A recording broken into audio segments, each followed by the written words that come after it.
From the BetMGM Network, it's time for The Daily Tip. This is like Disneyland for adults. If I wanted to have fun, I was going to go to Disneyland with my kids. With Michael Jenkins. Honestly, you could talk me into just about anything.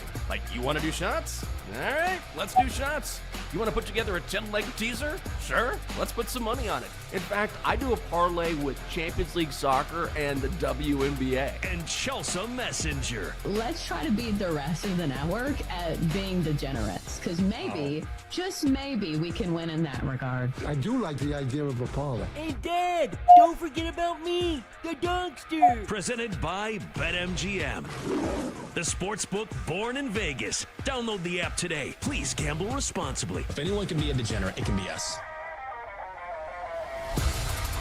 Let's keep it going. It is hour 3 of the Daily Tip on the BetMGM Network. Hope you're having a great morning on this Thursday. I'm Michael Jenkins. She is Chelsea Messenger. Coming up during our final 60 minutes, we're going to bring in our friend Ryan McIntyre of the College Sports Experience to tell us about Ohio State, his West Virginia Mountaineers maybe, and the rest of the contenders in college football this season. Then in 20 minutes, what Jerry Jones is saying about his contract negotiations with Micah Parsons. Another classic from Jerry. And then we'll find out what's going on with the Dogster. And you can hear our best bets, all of that at 8:40. Welcome to our audience on Stadium as we stream during our final hour. If you want to stream us, that is easy to do. Just use the Bally Sports Live app or go to ballysportslive.com. College football time. Oh, I'm rubbing my hands together like an old man. Oh, I can't wait for some college football. And it's almost here, just a few weeks away. So let's bring in Ryan McIntyre. He is co-host of the College Experience on the Sports Gambling Podcast Network, friend of the program. Ryan, good morning to you. And I wanted to start with Dabo Swinney, who said yesterday that Clemson can be the first team to ever go 16-0 this season. Now, I think Clemson's going to be really good, but is he right? Well, first off, great to be back. Great to see you guys again. Yeah. I don't know if they could go 16-0. That's going to be a tall task. They did go 15-0 with Trevor Lawrence once upon a time, but they have a ton back on the defense. They have as much returning production in college football as anybody, and that's kind of a foreign concept with the transfer portal era. Cade Klubnik, year number 3 in Garrett Riley's offense. So I do think Clemson is the clear-cut favorite in the ACC. But, I mean, going undefeated is still a tall task. I mean, we've seen them get tripped up, whether it was Louisville last year. They did lose 3 games. They got to go to Carolina. They got to go to Georgia Tech. And they got to beat LSU in Death Valley week number 1, the Clemson Death Valley, that is. Yeah, 2 Death Valleys there.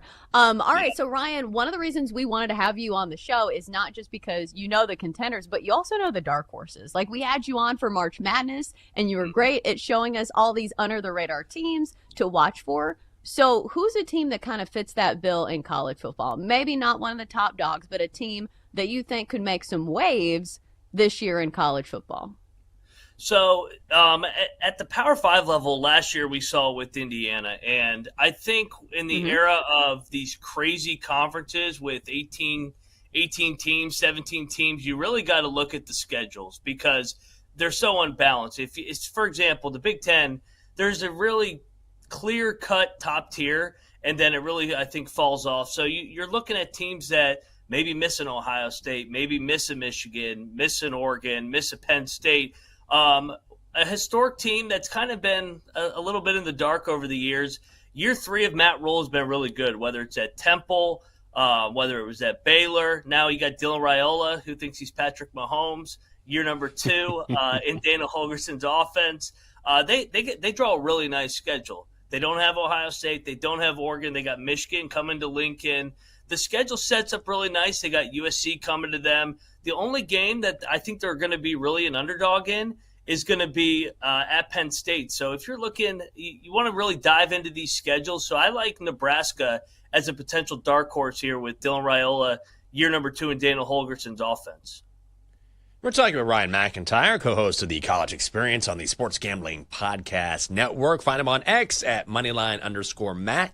So Ohio State is the second favorite to win the national title behind Texas. Right now they're plus 525, but they replaced the entire offensive line, 11 starters from last season, and now we're hearing that Julian Sayin hasn't necessarily taken hold of the starting quarterback job. Is Ohio State a touch overvalued, or is it going to be plug and play in Columbus? A little bit of both. I do think that it will. Well, first off, we'll find out here in about 3 weeks when Texas comes to the shoot. Yeah. So shout out to college football for giving us number 1 versus number 2 at noon to start. But it is a little bit of plug and play at Ohio State. I mean, they've had 5 first-round picks at the wide receiver position. So Jeremiah Smith is arguably the best out of them all. So that kind of helps with the plug and play. But I do think that you'll probably see more growing pains when he hits the road.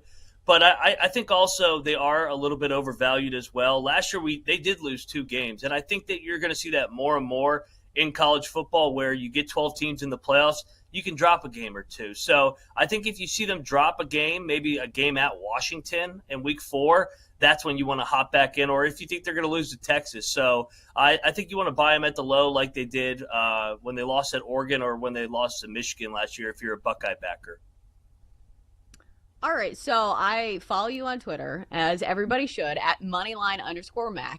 And I saw you doing all these projections for, like, every school, it seems like. I saw you breaking down the schedule for Hawaii. So Yes. give us a win total. Like, we are a betting show. This is a great place to let your degenerate flag fly. Is there a win total specifically that you like this year in college football? I do. And I'll actually go locally here. I'll go with the Navy midshipmen. Okay. Navy's over-under set at 8.5. Newberry, year number 3, they really took a big step in year number 2. I thought they got Horvath back at the quarterback position, who I think is really, really good. And, with the continuity of the triple option, they got 9 starters back on the offense, including both their running backs. Their schedule breaks really, really nice. Like I said, the AAC is another super conference.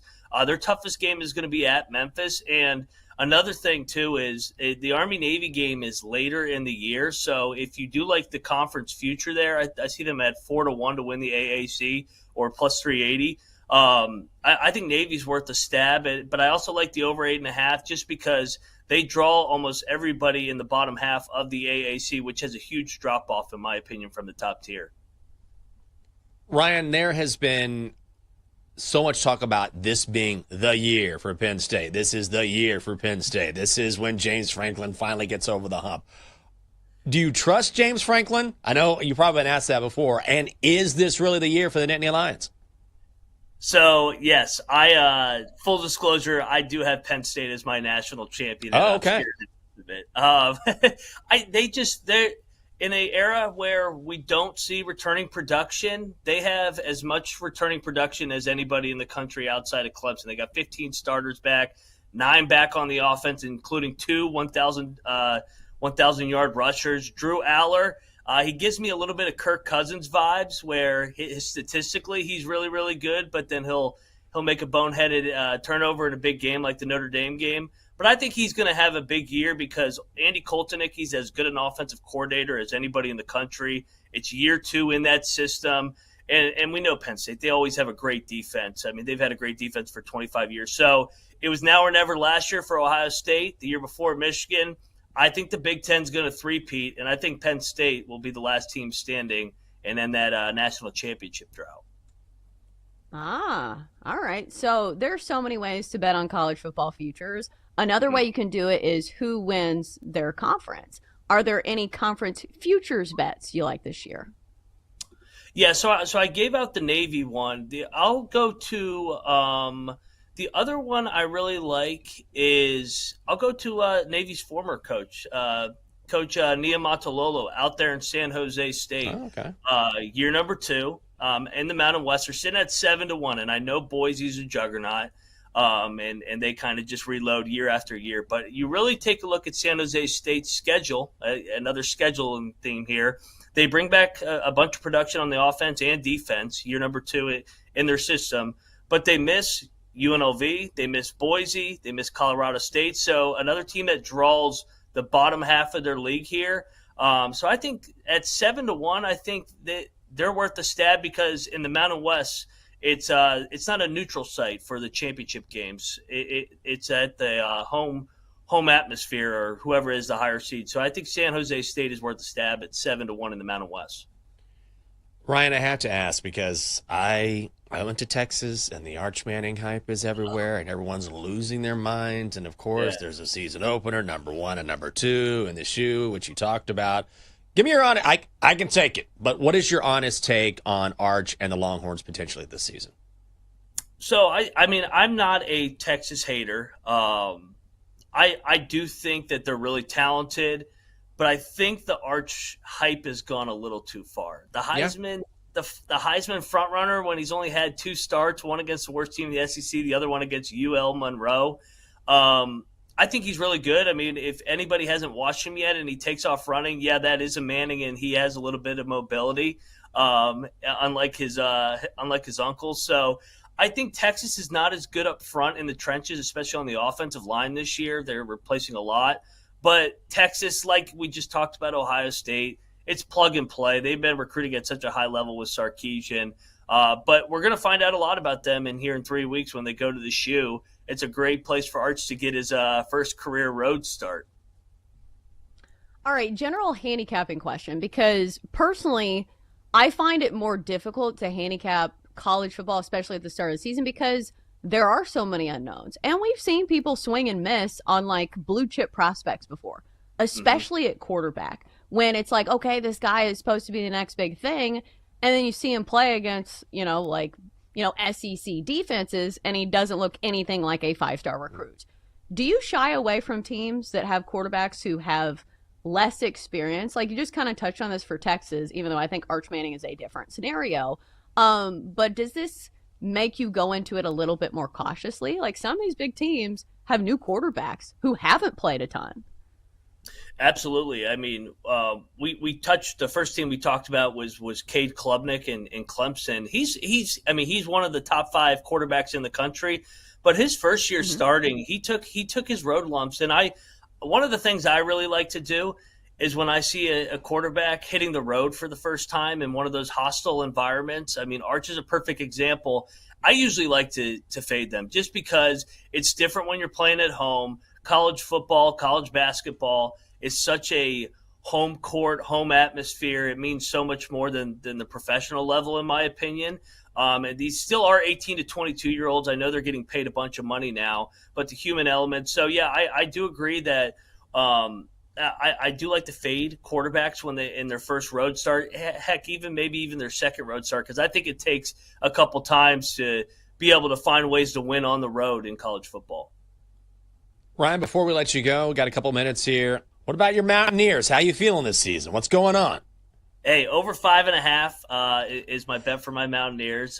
No homer in that pick at all, but they're going to be entertaining. I think they're going to be chippy. The big one's week 3 against Pitt. Everybody loves the backyard brawl, but most importantly, we got our ball coach back in Morgantown, Rich Rod. All things. Hey, you can always come home. All things came circle here, so I like the Mountaineers to get back to a bowl game. I would love to give them out 40-1 to win the Big 12, but I think that would be a little irresponsible.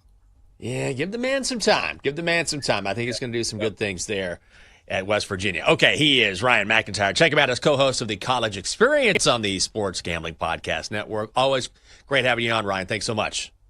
Thanks, guys. Appreciate it. You bet. Oh, man, we got to have him on again because he's always like ahead of the curve when it comes to futures bets, especially in the college game. Like he does a lot of research, and in college basketball, we've seen that as well. Like, man, that's when I feel like a dumb guy. I'm like, oh man, I don't know half of what I should know when it comes to the upcoming season. Well, also, I think, like, we've talked about this across, like, all aspects of betting, is that sometimes the best bets to make are not the ones on the contenders.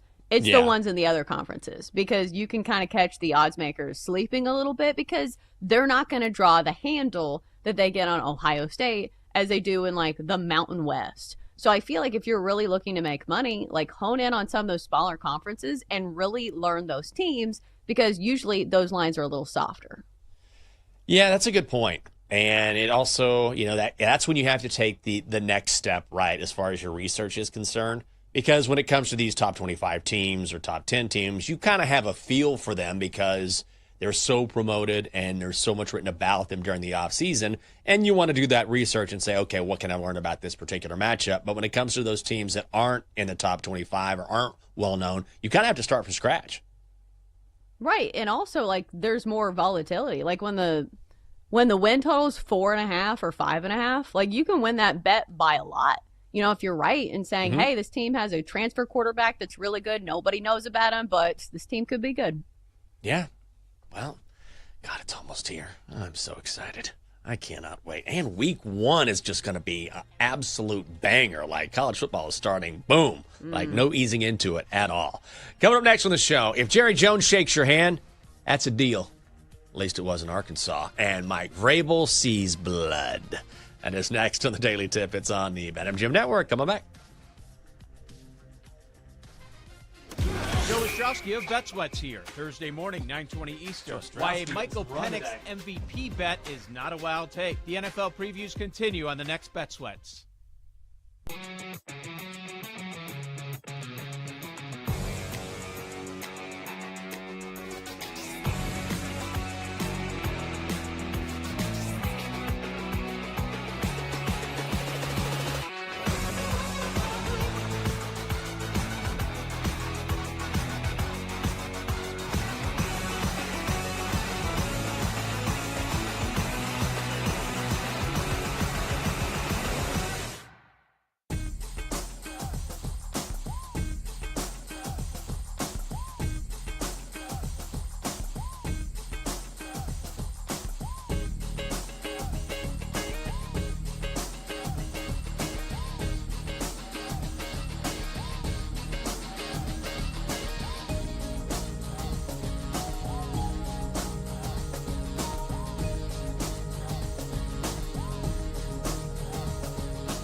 the sportsbook born in Vegas. Download the app today with Michael Jenkins and Chelsea Messenger on the BetMGM network.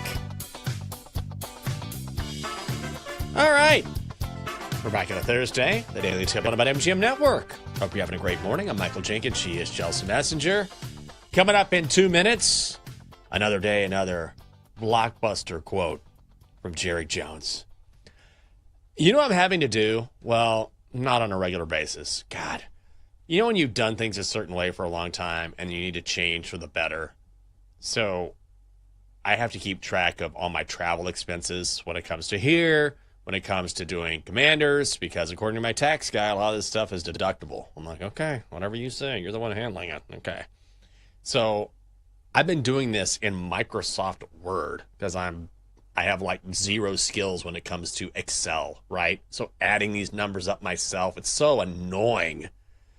So finally I was like, I guess I should probably learn Excel, or at least a little bit of it.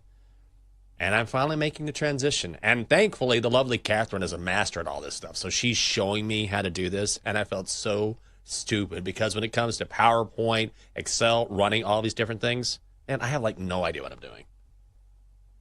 Okay, so Excel's the one that has like little cells, right? Little boxes, Yes. and they add it up for you. Yes. So I feel like it is a major flex in my life that I have never had to use this. Like, do you ever think about like the little flexes where you're like, thank God I've never had to learn Excel. Like that is a great thing and something I pride myself on. I thought you were going to say it's a flex that I know like how to work it endlessly. Like I know everything about No. it. It's easy for me. I was like, oh my God, that's amazing. I haven't had to either. That's why I'm just like, I have no idea what It's a this flex. means. Yeah. Yeah, it's a flex. It's a great thing that you've gone this far in life and have never had to use it. So my system right now, because I'm doing like the finances for my mom, and I buy her groceries, which I am now trying to do account, is I take the receipts and I crumble them up and I have about 12 receipts that are loose in my purse. So, I mean, it's pretty professional. Nailed it. Just I don't know how floating people around. do it. I mean, it's like, oh, I want to add this up. Don't worry. Some parentheses. Oh, my God. Like, my eyes roll back in my head. And people do this on a regular basis. Like, Catherine will create something for work, like some sort of PowerPoint presentation. I'm like, you did this. She's like, yes. I'm like, all of this. She's like, mm-hmm. I'm like, I can barely use a calculator. So it's always super impressive to me, and she was able to help me. So now I know the basics where I can kind of do it on my own. But let me tell you something. That transition is not easy because this is like the most rudimentary stuff ever. I do feel like it's in your wheelhouse, though. Like, you were once the person who sent us an invite to something on, what was it, Microsoft Teams or something? Remember when you sent that? And it was, like, so prim and proper. So, like, I feel, like, please correct me if I'm wrong, I feel like you're an organized person. Like, Very people much. kind of fall into two types where they like things very organized, Yes. or it's like type B, and you're like, I know where things are. I know it looks messy. I feel like I have been more into type A lately because I have to be. But Yeah. at my core, I am a type B person. But do you, in your heart of hearts, love doing this? Like, I feel like there's a little part of you that kind of likes being organized and kind of likes seeing things in front of you in a very neat fashion. Yes. Well, it's because it's like it's the same reason why like I like everything organized and looking a certain way, and the same way with like our home and getting chores done. It's like I feel like my mind is chaos. You know, like I'm always thinking, I'm always in my head, I'm always working, and so anytime I can have the world in front of me organized and calm, I don't want to be looking at chaos, especially in my home. Like, I don't want to be, because then I get really uncomfortable. I'm like, I'm already anxious enough, so it makes me even more anxious when I can't find something, or I'm not organized, or I'm behind on tasks. If I can have that done, it actually calms me down, believe it or not.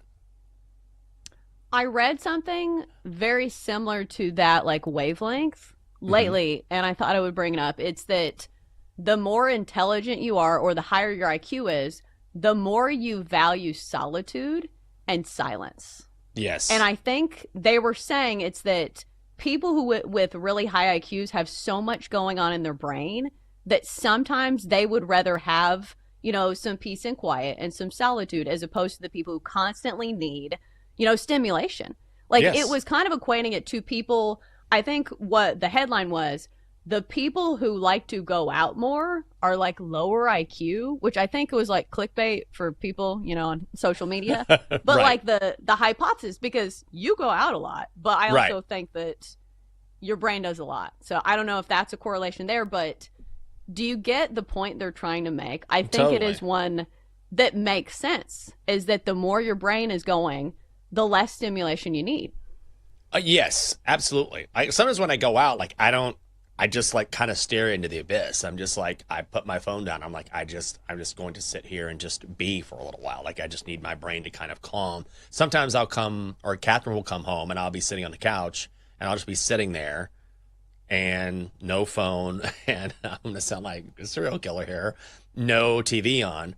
And she's like, what are you doing? I was like, I'm just thinking, like I'm just being, like I just need that's like I just need just some calm for a while so that my brain will calm down, because it's always going, thinking, sometimes catastrophizing, sometimes projecting, sometimes going deeper into things I've been thinking about, and that's a lot going on in someone's head. And so sometimes I need whatever I can do to just kind of calm that, whether it's my environment or just kind of being alone in my thoughts for a while, which I don't know if it's a good thing or bad thing, but yeah, I feel like sometimes I have to have that.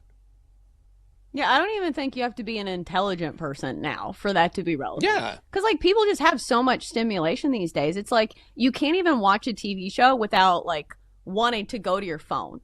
Like, you can't have 1 second where it's a commercial break and you're like, I have to be doing something. I can't sit at a stoplight. I can't go to the bathroom. Like, remember the days before, using your phone on the bathroom, like, existed? Yes. Like, imagine those days. That sounds terrible. What did you have to do? Read the back of a shampoo bottle? Sometimes my mom would put like old books from my childhood in my bathroom for bathroom reading. It was like the Berenstain Bears. But we just have constant stimulation like all the time. Yeah. Well, today, you get on your phone, you go to the bathroom, you're like, what did Jerry Jones say today? All right. And if you want to bet on the Cowboys, if you want to bet on the Cowboys, hey, we got your back at BetMGM, okay? You can get in on all of the excitement, no matter who you're cheering for at BetMGM, with any sport, no sweat token. If you don't win your wager, you get your stake back at bonus bets. That's only at BetMGM. So, Jerry, every day it's a new quote from him, right? No movement in the contract negotiations with Micah Parsons. And Jerry, in his mind, thinks it's pretty simple. I bought the Dallas Cowboys with a handshake. Took about 30 seconds. And I gave the number, shook hands. The details we worked out later. As a matter of fact, one of the details involved a lot of money, and we had to flip a coin over that. But the fundamental, I'm buying, and you're going to sell it to me for that range, that's done. And those are done with eye contact and handshake. So was there... just so you understand why the way that I communicate with people that I negotiate with. So... but let's leave it at that. There is no question that in the case of a player contract, you have to have it in writing. All parties do. We have a contract in writing, yet we're still talking about renegotiating it. So much for that. So what's the sticking point for you right now at this point? Again, there are no point. There's points of varying degrees of influencing, not having something done. But nothing that I would say is out of the ordinary. There's no sticking point. There's just various points. Jerry just wants to shake hands and have a deal. But I have to say, if you want any indication that football is back, all you have to do is focus on Dallas, because Jerry's at it again. Ah, yes, as he always is. But, like, think about a handshake deal in the year 2025. You can't even sign up for a gym membership without signing a contract. You can't get cable. You can't get internet without having something in writing. Yeah. Like, even imagine going to, like, a store and, like, looking the clerk in the eye and shaking her hand and be like, listen, I will pay for this dinnerware set in a few days. I promise. You have my word. She wouldn't be like, okay, come back in a few. No, this is not a thing in the year 2025. Like, I don't know what faraway land still does this, But, like, this is not the day and age in which we operate, let alone for multi-million-dollar deals. Yeah. I mean, it did happen to me last week at the flower shop. But also that was, there's a difference between a $75 purchase and a contract worth tens of millions of dollars. Do you know what I mean? And if you're an NFL player, I'm not trusting anyone with just a handshake agreement. These NFL owners, they're going to find a way. Wasn't there that collusion between the NFLPA and the NFL that was reported where they were trying to put limits on guaranteed money in NFL contracts? Like, if you're a player, the league does not have your best interests at heart. It's a business. Get yours and make sure it's in writing. Don't just shake a hand and be like, yeah, we're going to be good. No way. No way. I would not do that at all. Well, also, like, if they did have a handshake deal, like, why doesn't he tell us what it was? Like, because that's the other thing. It's like you can tell when people are lying when they don't give you any specifics. Yeah. Like, when it's and I'm not saying he's lying. I'm just saying that we wanted more from this answer. And you could tell the reporter wanted more from this answer. When she was like, hey, what's the sticking point? He was like, well, there weren't a sticking point. There were points. Okay, well, maybe list them. Right? Right.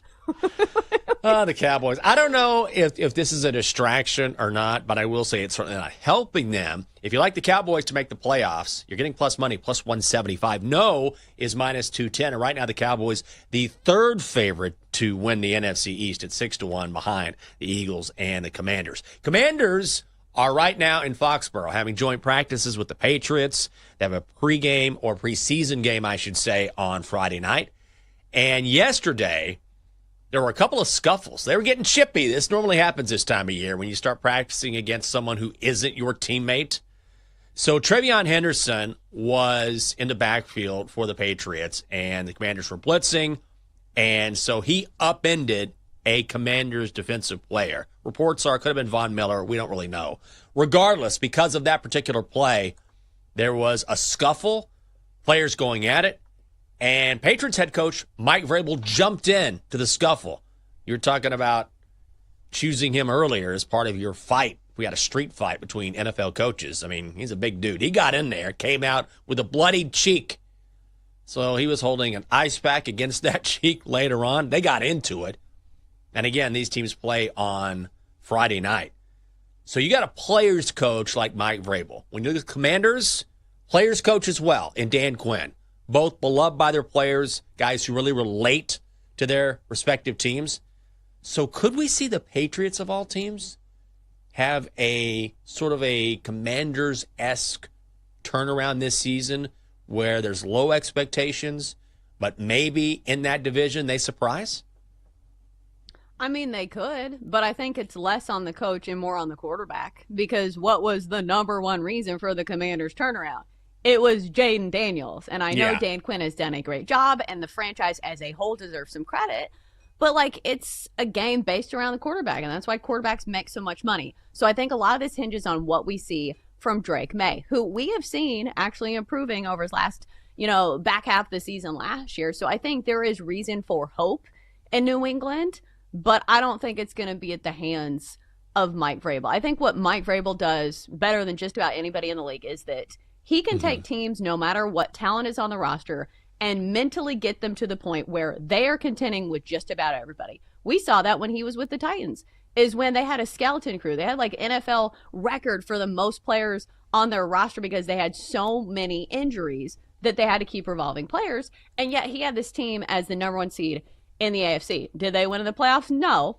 But still, my point being is that for a team that's on the bottom level, I think this is a great thing because they will have that toughness and they will be competitive each and every game. It's just, I don't know if it goes to the level of what we saw from the Commanders last year, and that they just had the talent of Jaden Daniels. Yeah. Jaden Daniels made so many games that's lofty expectations for Drake May.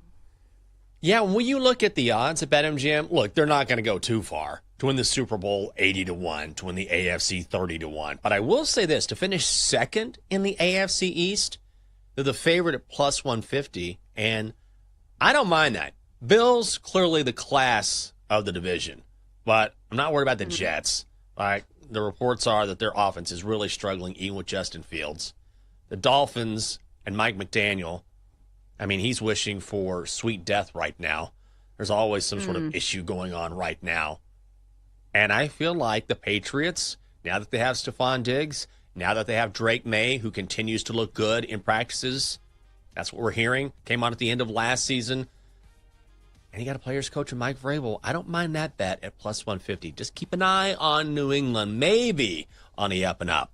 Coming up next on the show, the baseball gods were great to us yesterday, so let's run it back with only a few games to choose from. Best bets next on the Daily Tip on the BetMGM Network. Coming up, Jenks and Chelsea give out their best bets here on the BetMGM Network. Presented by BetMGM, the sportsbook born in Vegas. Download the app today. Please gamble responsibly.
Let's get back to the Daily Tip with Chelsea Messenger and Michael Jenkins on the BetMGM Network. Presented by BetMGM, the sportsbook born in Vegas. Download the app today. Please gamble responsibly. Welcome back. It is a Thursday on the Daily Tip on BetMGM Network. I'm Michael Jenkins. She is Chelsea Messenger. About to load up our best bets for the day. Chelsea, yesterday, I'm going to pull this up on my phone. I did something that is very difficult to do. So I did this ridiculous rant making fun of Colin Cowherd's suggestion that Brian Schottenheimer, head coach of the Cowboys, should turn his visor around, right? So I kind of went off very much tongue-in-cheek and was talking about how Brian Schottenheimer needs to wear a neatly pressed shirt, one button undone. I mentioned Chippendales. I mentioned cocaine. It was way over the top. And I thought, people are going to know this is a joke. A lot of people did not know it was a joke. A lot of people thought it was very serious. So, but what I did do yesterday, it's a miracle in 2025, is I turned someone around in the comments section. This never happens. It may never happen again. This guy, first of all, I'm not going to find this guy. You want to hear this reply? Here's a reply for the ages. This is a grown man. Bro, shut the F up. Because my eyebrows were kind of furrowed too because I was in character. He goes, I want to see chill eyebrows. Do you go looking around like someone farted in your face all the time? Mind your business and be humble. Get laid if you need to. Okay.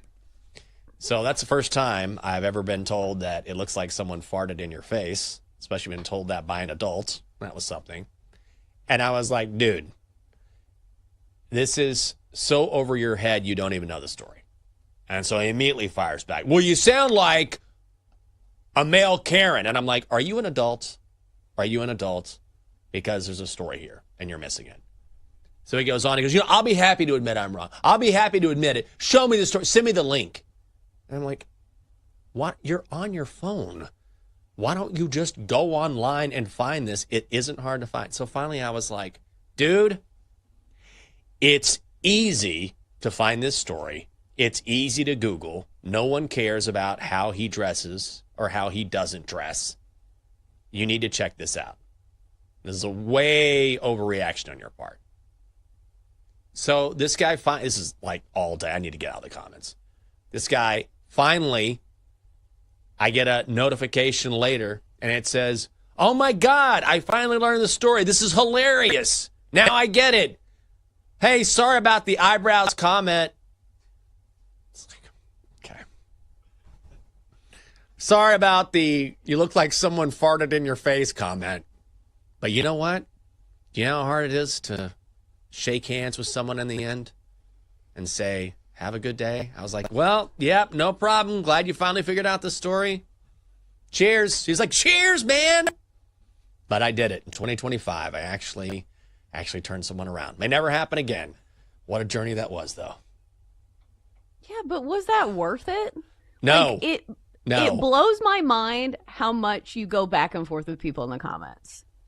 Like, people are idiots, Jenks. You've got to, just... Oh, I know. Just leave it. It's like arguing with a pig. Like, you both get dirty and nobody's going to win. Like, and the pig likes it. Isn't that the comment? Or, like, the phrase? It's like you both get dirty and the pig likes it and you get nothing. There's no purpose. He did two things that make this worth it. One, get laid if you need to me, is hilarious. Like, that's the most hilarious way. If you need to. But you not if you don't. You need to. Like, I don't know if you need it or not, but if you need it, you can go do that. And then a grown man on Instagram typing out, sorry for the eyebrows comments is hilarious. Right. It's amazing. Well, sometimes you got to drive a little engagement. So that's what I was doing yesterday. I mean, normally I tap out pretty quickly. Yesterday, I was like, the number of people who don't get the exaggeration here. Like, if I saw something like this, I'd be like, this is an obvious joke. It's an obvious joke. Like, this is not real. But the number of people who took it as real was just mind-blowing to me. And we probably should have added some context there. I get it. You know, you don't want to promote, hey, this guy's making fun of a fellow radio host, even though he's obviously at a different level. I understand that. But I was trying to clarify, this is not what you guys think it is. And so many people took it seriously. But, you know, I'm just going to work on my eyebrows, and if I need to get laid, it will. That's what I took from that. But only if you need to. Only if I need it. People on the internet, you have to assume the worst. Like, nobody's going to get inside jokes. Nobody gets sarcasm. Like, I've come across this before where I'm sarcastic about something and it just, like, nobody understands it. So you have to lay it out like you're speaking to a 5-year-old, to Correct. people on the internet. People don't get things. And here's the other thing. People won't watch your video and still comment on it. I'm like, Correct. well, I talked about this very aspect in the video that you commented on. Did you watch the video? Well, no. Right. Don't comment on a video until you actually watch that video. Just a tip. Yeah. I said the same thing to someone the other day on TikTok. I gotta get out of the comments, man. I'm getting as bad as the lovely cat. She's always in there. Yeah, I do. And this guy was like, blah, blah, blah. I was like, we quite literally explained this in the video. Maybe you should watch it. And then he didn't have anything to say. I'm like, yeah, because you didn't even watch. You're just reacting. You're right. You're right, Chelsea. I'm going to work on that. I got to get out of there. Whew. Maybe you know what I'll do? I'll go home. I'll spend some time in solitude, and then I'll turn on Bet Sweats and enjoy my morning. Joe O, Sammy P, previewing the Falcons and the Buccaneers. Bet Sweats, NFC South Edition, baby. That's what I'm talking about. And then Bo Morgan of 92.9 The Game in Atlanta will preview the Falcons at 9:40. That's coming up in less than an hour. But right now, time to tell you who we like on the card today. Time to place your bets. All right, Chelsea. What's going on? All right. One and only bet on the card for me today. It's going to be a first 5 under in the Pirates game against Brady Singer and the Reds. So Pirates first 5 under 4 here today, banking on both starting pitchers to have a good start here. And I understand Paul Skeens just gave up 4 earned runs. The sky is falling, isn't it? No. Every time Paul Skeens has a game in which he gives up 4 earned runs, he always bounces back with a good one. 5 shutout against the Cardinals. The other time against the Nationals, 6 innings of work and only 1 earned run. So I think we can count on Paul Skeens to have a good start here. Has a 2.02 ERA on the season. He is a solid pitcher. Let's go to Brady Singer now. From the start, it's not like the Pirates have a great offense, but Brady Singer is coming off one of his best performances of the entire season. 6 innings, no earned runs against the Braves with 10 strikeouts. It's important to note that Brady Singer is a strikeout pitcher because the Pirates already strike out a bunch. 3rd highest strikeout rate in all of baseball, so I feel like he misses a lot of bats and strands a lot of runners. So first 5 under 4 is the play between the Reds and the Pirates. Oh, you know I'm going to be on that. I am also going to fade our Washington Nationals. I mean, I'm siding with the A's today. Don't know how I feel about that. Jacob Lopez going for the Athletics. From where? Nowhere. Just the Athletics. And Mitchell Parker going for Washington. So I lean to the over as well. Total set is 9. I don't mind that either. But ultimately, I think you have to fade Mitchell Parker here. He will absolutely give up some runs. Got shelled for 8 runs in 4 innings last time out against the Brewers. ERA now sits at a season high, 5.35. Lopez, not any sort of gem when it comes to being a starting pitcher, but he's on a run of 2 quality starts. 0 earned against both the Diamondbacks and Astros over the course of the last 9 innings. Now, you are rolling the dice with both of these bullpens, 2 of the worst in the majors, so that's why I like the over. But the difference is the A's lineup, because on the road this season, they're actually 4th in slugging, 6th in OPS, the Nats 22nd and 23rd respectively. So let's get some early money here in D.C. A's on the money line at -135, Chelsea. What do you think? I like it. I feel like the A's are an underrated team that no matter how much their owner tries to make them a bad team, they still have a pretty good squad. It's crazy. Like, they don't want to spend money. And they're like, hey, we have this random guy from AAA who's just absolutely raking. And they have some good players on their team. So I don't hate it. Okay, that's what I need to hear. Do I need to hear from the Dockster? Probably not, but it's his time. Dockster, Got to get to Sammy P. Come on in here. How's your morning going?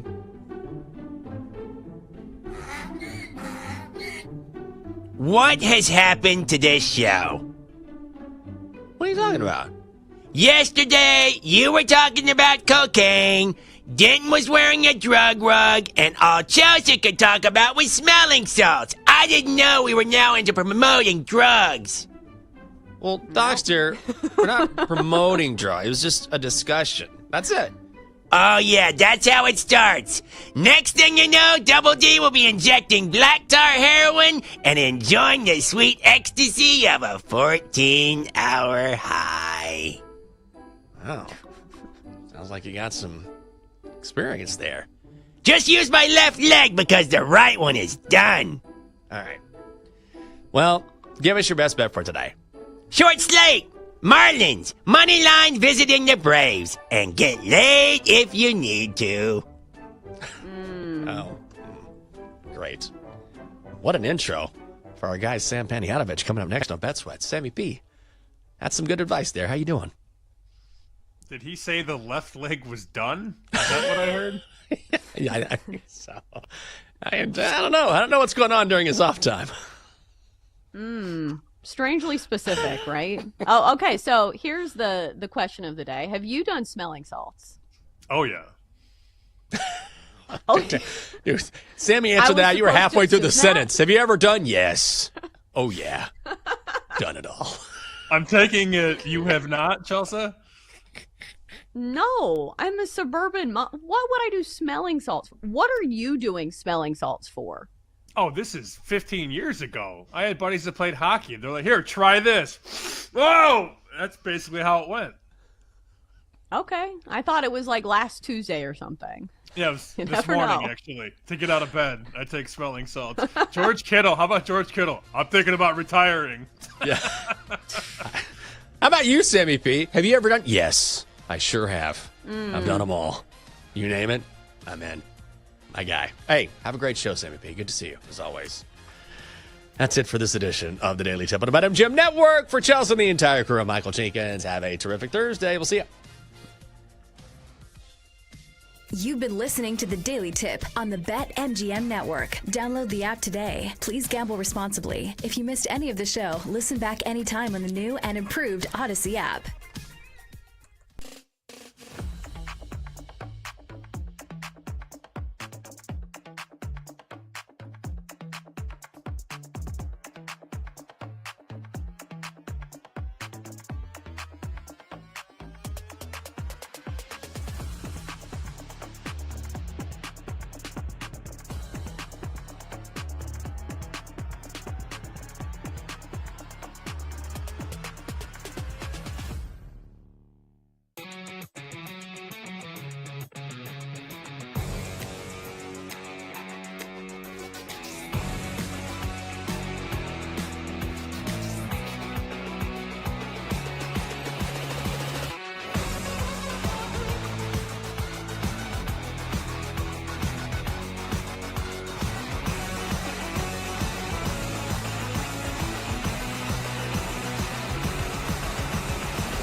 A happy Thursday. Welcome into Send It In, presented by BetMGM here on the BetMGM Network. I'm your host, PJ Glasser. We got a great show for you guys today as we continue our previews of the ACC with college football continuing to get closer and closer. We'll also continue our previews of the AFC North. We'll look at the Cincinnati Bengals on the show today. We got the first round underway in Memphis of the FedEx St. Jude Championship. We'll look at some live two balls coming up here over the next hour or so. And then week one of the preseason kicks off tonight. We got 3 games. We'll let you guys know what the quarterback share is going to look like, who you should expect to play for a decent amount of time. We'll talk spreads and totals, and we'll give out some best bets for the preseason and then wrap everything up with our favorite plays of the day. As always, we'd love to hear from you guys throughout the show. Chime in with your questions, your comments, best bets that you have for us. Anything that's on your mind, let us know at the BetMGM Network on Twitch or on YouTube. And if you guys miss any part of the show, make sure you check out the Send It In podcast, which is available wherever you get your podcasts. Let's get rolling on a Thursday. Glasses in session,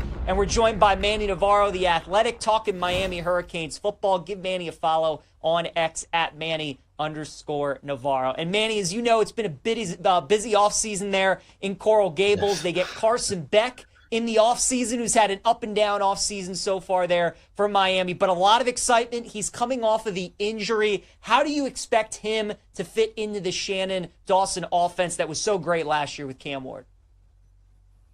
Yeah, I don't know that he's going to put up the same numbers Cam Ward did. Miami was so strong at the receiver position with Xavier Restrepo and Jacoby George and guys that have been in a veteran system. He's got some young receivers now. Talented guys, but guys that are sort of unproven. But his offensive line is super experienced, probably one of the best in the country. He's got 2 really good backs behind him, and Mark Fletcher and Jordan Lyle. So I expect more balance in this offense. Shannon Dawson obviously loves to throw the football. He always has. But I think at the same time, he's looking for whatever it is that works and puts up points. So Beck statistically probably won't come close to matching what Cam Ward did. But I still think this is a very good offense. I think this is a top 25 offense. They were number 1 in college football last year in scoring. I could see them averaging closer to 35, 34 points a game, running the ball, being a little bit more ball controlled. And with a really good defense, improving defense, I think this could be a really good team. You mentioned they have to replace a lot of production at a wide receiver. Who would be a guy or two that people should keep their eye on here for Miami? Who do you think could be Beck's favorite targets during the season? Yeah, one guy who's sort of an X factor to me in this offense is Elijah Lofton. He's a sophomore tight end who, in a lot of ways, is going to line up all over the field. You'll see him in the backfield. You'll see him catching balls out in the receiver slot. You'll see him lined up next to the offensive line in the tight end slot. He's going to be all over the field, sort of a do-it-all weapon. In a lot of ways, like Tyler Warren was, I think, for Penn State last year. I think he will be a guy who probably leads the team in touchdowns. In terms of receptions, I think you've either got JoJo Trader, who is the sophomore receiver, former top 50 recruit, or I think somebody like a Keelan Marion from BYU who is play threat down the field. Those are the kind of guys that will lead the team in catches and yards. I think ultimately, though, Elijah Lofton will be the one everybody's talking about at the end of the season. Now, you mentioned it, Manny, that offense last year with Cam Ward was just so good. I mean, they were one of the best, if not the best, in college football. The defense obviously hurt them, though, in a bunch of those games. So that's the main focus this season. They bring in a new coordinator. They retool, go into the portal. What do you expect the defense to look like for Miami, and what were the positions that they really tried to key in on this offseason? Yeah, they hit the transfer portal really, really hard. They brought in 6 defensive backs between the winter and spring period. They've got one guy back who was a freshman All-American, and O.J. Frederick, who did a fabulous job, started 9 games for them. He was their best cornerback in my mind last year, so he's back. But everybody else is brand new. Ethan O'Connor started 12 games at Washington State last year. He'll probably be another guy who's heavily involved there. The special guy is Xavier Lucas, who Miami plucked away from Wisconsin in the portal. Lucas is a guy that is 6'2", runs more than 22 miles an hour. He's got long arms. He's physical. I mean, Wisconsin was really upset that they lost him, and I think he's a guy that you look at and you say, man, they've probably got 2 or 3, maybe even 4 legitimate quality guys at the cornerback position. And then at safety, Zach Poyser, who was all freshman conference USA selection at Jacksonville State last year, 77 tackles, 3 picks. He's going to be the guy with the green dot in his helmet for Corey Heatherman, the new defensive coordinator. So their secondary has been completely revamped, and I just think it's going to be a much improved unit. We're talking Miami Hurricanes with Manny Navarro, The Athletic. Give Manny a follow on X at Manny_Navarro. Manny, let's talk about this schedule, man. Last year they had a big-time game right out of the jump against Florida in the Swamp. They looked great. This year, another big-time game out of the jump. That Week 1 matchup against Notre Dame, who was obviously in the title game last season. What do you expect in that Week 1 game against the Irish? And do you think that Miami can use some of that preparation, getting ready for that big game against the Gators, that they can use getting ready for this game to kick off the year? Absolutely, and I think you just look at the quarterback position in this game. C.J. Carr is super, super talented. I expect him to be really good at Notre Dame. But this is going to be his first start, right? On the road in South Florida. We remember the last time Miami and Notre Dame played here in South Florida in 2017. That was a team that was just as talented as this Notre Dame team, and Miami just absolutely lit them up. I expect the environment to be electric. I think Miami's defense is much improved. So I look at this opener and I say, yes, Notre Dame right now might be the favorite on paper because they played a national championship game and they've still got a very, very good team. But I think being at home in the opener, last year Miami had to go on the road at Gainesville, but Cam Ward was cool as a cucumber. I think Carson Beck, being the experienced guy who's won an SEC championship, played at Georgia, played in a lot of big games, I think that's going to be the difference in this game. Yeah, and a reminder, that game's on Sunday, of course, because no NFL yet. That's the Sunday night football game in the Week 1 slate for college football. Manny, looking at the rest of this schedule, we were talking a little bit about it before you hopped on, man. This is one of the crazier schedules I've ever seen. Miami has a stretch where they have 2 bye weeks in 3 weeks. They have Florida State sandwiched in the middle of that. And then they don't leave the state of Florida until they play SMU on November 1st. So it's all games at home. It's bye weeks. It's at Florida State. So they could do a lot of damage early on in that season. And then it does pick up kind of second half. They have some tough road trips to Virginia Tech and Pitt, which could obviously be some cold weather games later on in the season. But, man, you look at this schedule and, what are the main takeaways for you when you kind of break down the Canes schedule? Yeah, I mean, obviously you get the 2 big national games early on against Notre Dame at Florida at home. Then you get that FSU game. Florida State still trying to pick up the pieces after last year's disaster. So that's a game you should win. I look at it as, Louisville, SMU, right there in the middle. You got a Friday night game against Louisville. You got that trip out to Dallas November 1st against SMU. To me, that's what the season comes down to, because Clemson is a prohibitive favorite to win the ACC for a reason. But I think Miami is the second best team on paper in terms of talent, in terms of continuity on the offensive side of the ball with many of the guys that they're bringing back, especially on the line. So I think the season comes down to, do you beat Louisville and SMU? And then are you still healthy enough when you get to Virginia Tech and Pittsburgh where you don't blow it? Last year, Miami was 9-0. They lost 2 of their last 3 at Georgia Tech and at Syracuse. Those are going to be cold weather games. It'll come down to that. Can you finish the job? I expect this Miami team to be better on defense. I think that's why they will finish the job. It's such a big talking point, Manny, as you know, when we talk about the NFL team in Miami with the Dolphins and how they struggle in cold weather. Is that a concern with you at all with this Canes team? You talked about how great the offensive line is. Do you think they're equipped to play in that colder weather? I do, because I think they're going to be really good at running the football. People forget, because of how good Cam Ward was last season, that Miami led the ACC in rushing in terms of yards per carry. Damian Martinez was super effective, ran for over 1,000 yards. Mark Fletcher, who was basically the number 2 behind him, was highly effective. Whenever Jordan Lyle got in the game, he was able to hit the home run ball. And let's not forget, Miami went into the portal and picked up Chamar Brown, who was a freshman All-American last year at North Dakota State. He's used to playing in the cold. So you've got 3 guys that can carry the rock behind that massive offensive line. That's going to be winning time. Mario Cristobal, he loves to run the football. I could see Miami, even if the receivers don't pan out to be as good as you hoped, even if you don't have an Xavier Restrepo, I think there's enough weapons on offense where you can run the football, you can be better on defense, you can pull it out, and you can finish a strong season. Manny, looking at this win total at BetMGM, they're setting it at 9.5 for the Canes. To go over is plus 130. So they're expecting about a 9-3 season for Miami, which I think about feels right. What's your prediction for the Canes win-loss record? Do you think this is a team that can win the ACC, go to the college football playoff? What's your outlook for the season?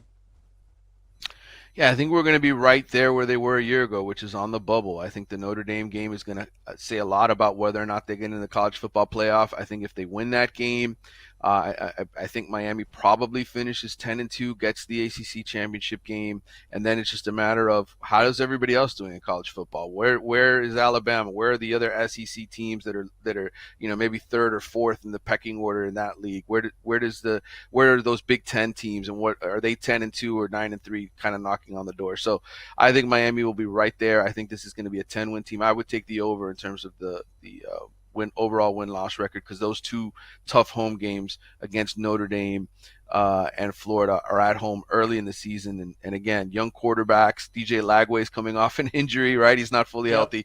I think for those reasons, I would pick Miami to win those games.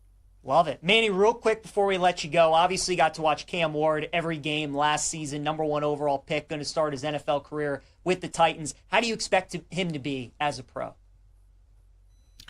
I think he's going to be phenomenal. I think the Titans, unfortunately, maybe don't have a team around him yet. They'll need a few more drafts maybe to put some weapons around him.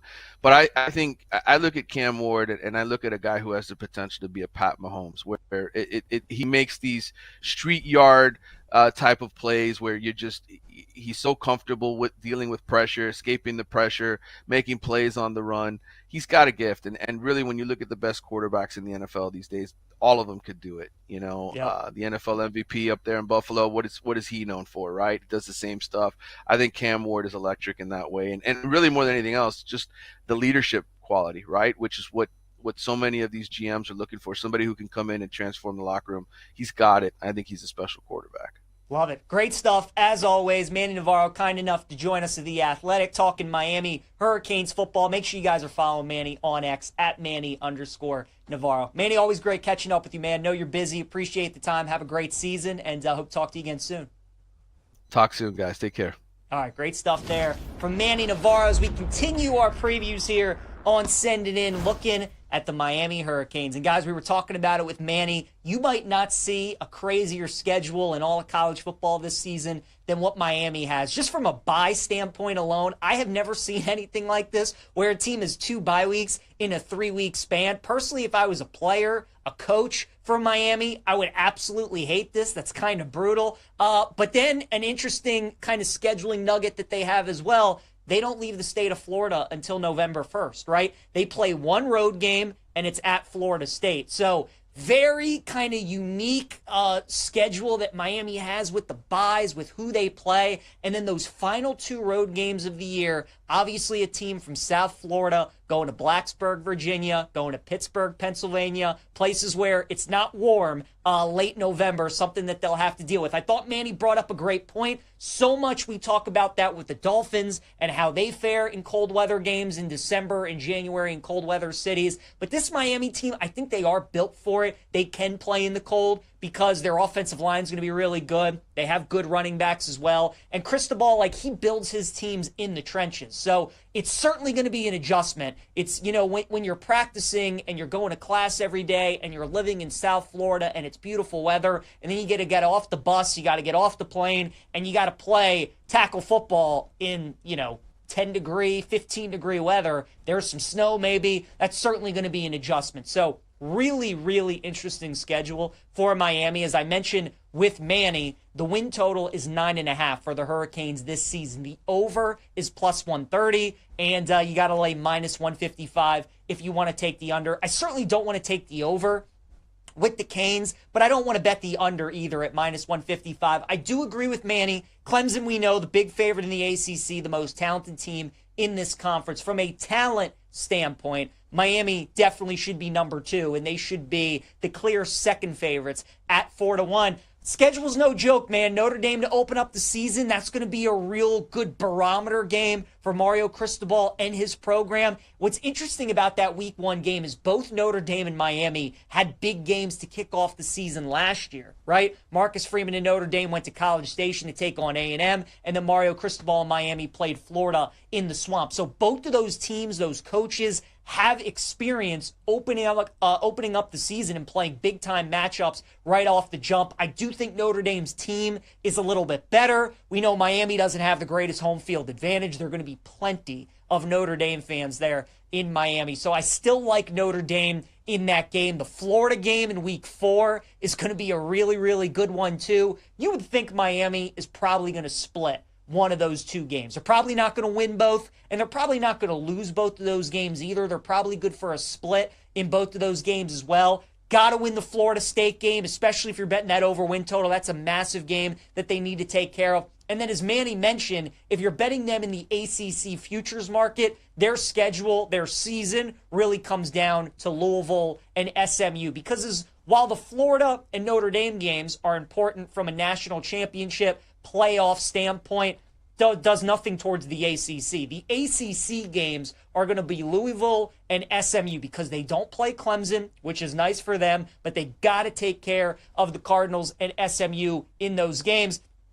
And the fact that SMU is going to be their first road game of the season, the second road game of the season, but the first time they travel out of the state of Florida, that could be a little troublesome for Miami in that matchup. Taking on Louisville on a Friday night, that's going to be an interesting game. Jeff Brom is great as an underdog. Cardinals are going to give him a handful in that game. And then, man, those 2 road games to end the season, Virginia Tech and Pitt. Obviously, none of us know what the weather is going to look like in that game, but you would have to assume it's going to be cold, probably going to be some snow in one of those games. It's going to be difficult, and that's what Mario Cristobal teams historically do.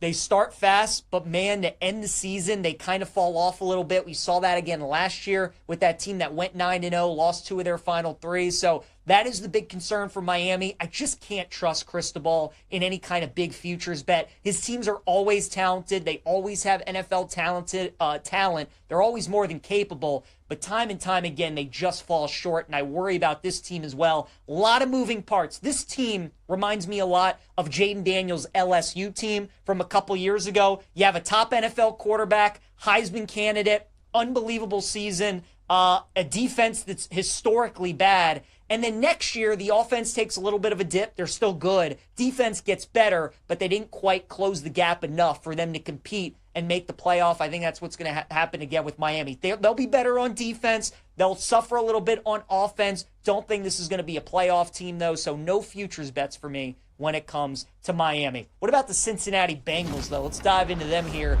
on Send It In.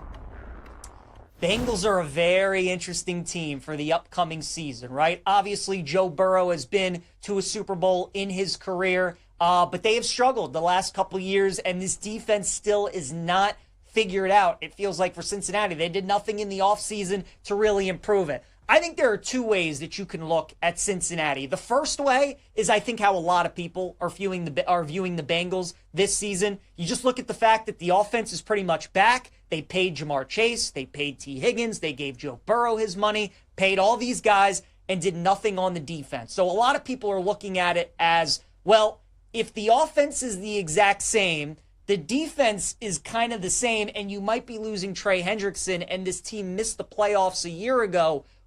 How are the Bengals getting into the playoffs, right? If the Steelers maybe got better, if the Broncos got better, if these teams that made the playoffs all got better and the Bengals got worse on the side of the ball where they were one of the worst in the NFL, how are they now going to jump the other teams and make the playoffs? That's one way to look at the Bengals, which I think a lot of people are looking at them.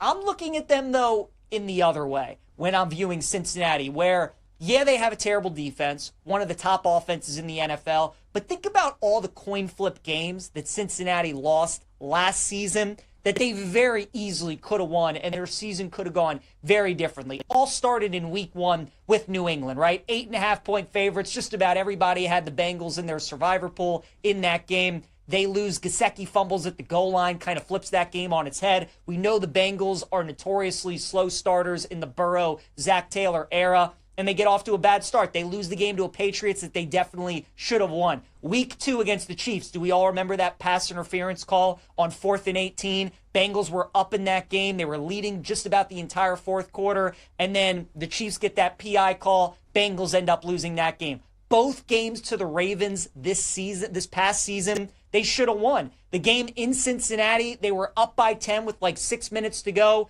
Find a way to lose that game. The game in Baltimore, they're up 21-7. Find a way to lose that game. They were up 21-7 in the second half and find a way to lose. Definitely could have won one of, if not both of those games. And then the Sunday night game against the Chargers as well. McPherson misses a couple of big field goals. Chargers end up capitalizing and win that game. When you look at the Bengals' schedule last season, they really beat every team that they were supposed to beat. All of their losses were to playoff teams outside of the Patriots. So the Bengals, I don't think, had that bad of a season as everybody really thinks they did.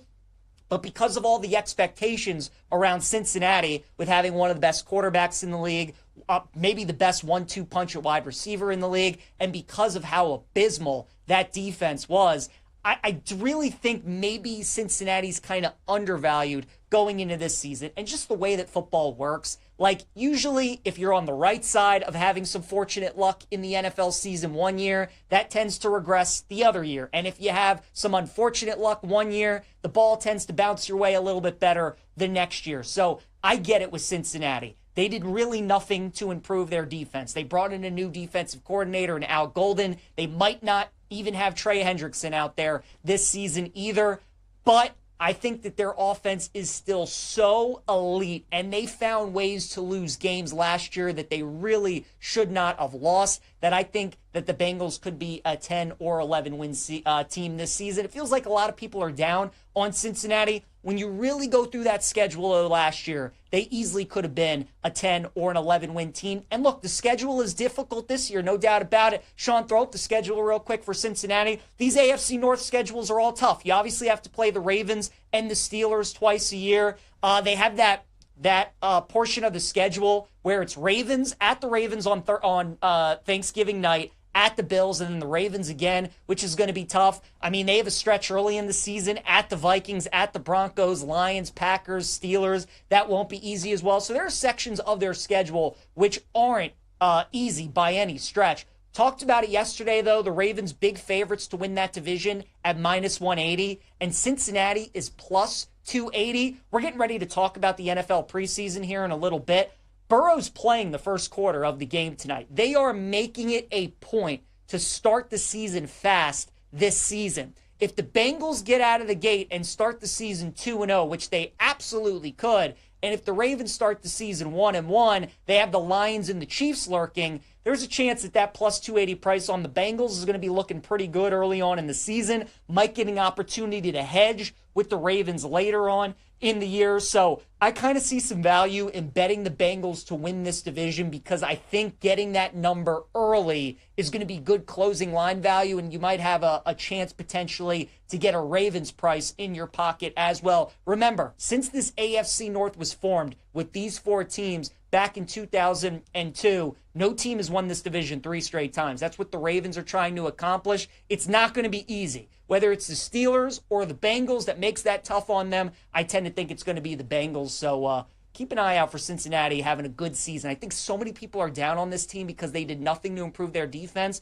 but their record could have been a lot better than what it was last year with more of an emphasis to start the season fast this year. I do like the Bengals. I think they're going to be a playoff team for next season. All right, let's talk some golf. We got 2 balls that are either underway right now or getting ready to tee off at the FedEx St. Jude Championship down in Memphis right now. Akshay Bhatia, your leader, at 8 under par, shot a 62 today, had a really good round. Matt Fitzpatrick, who he gave out to win, finished in the top 10, had a nice day. He's currently tied for 4th after shooting a 67, 3 under. Ludwig Aubert and Bobby McIntyre out on the course. They teed off about 8 minutes ago. I like Ludwig in that 2-ball. You guys know Ludwig, man, one of the best in the first round. It feels like this is a golf course that really sets up well for him. We had Nick Henyon on earlier this week who really liked Ludwig. I think he's going to play well today. Bobby Mack, this is a course that should fit him pretty well, but Ludwig, the more consistent, better ball striker, and I love betting him on Thursdays and Fridays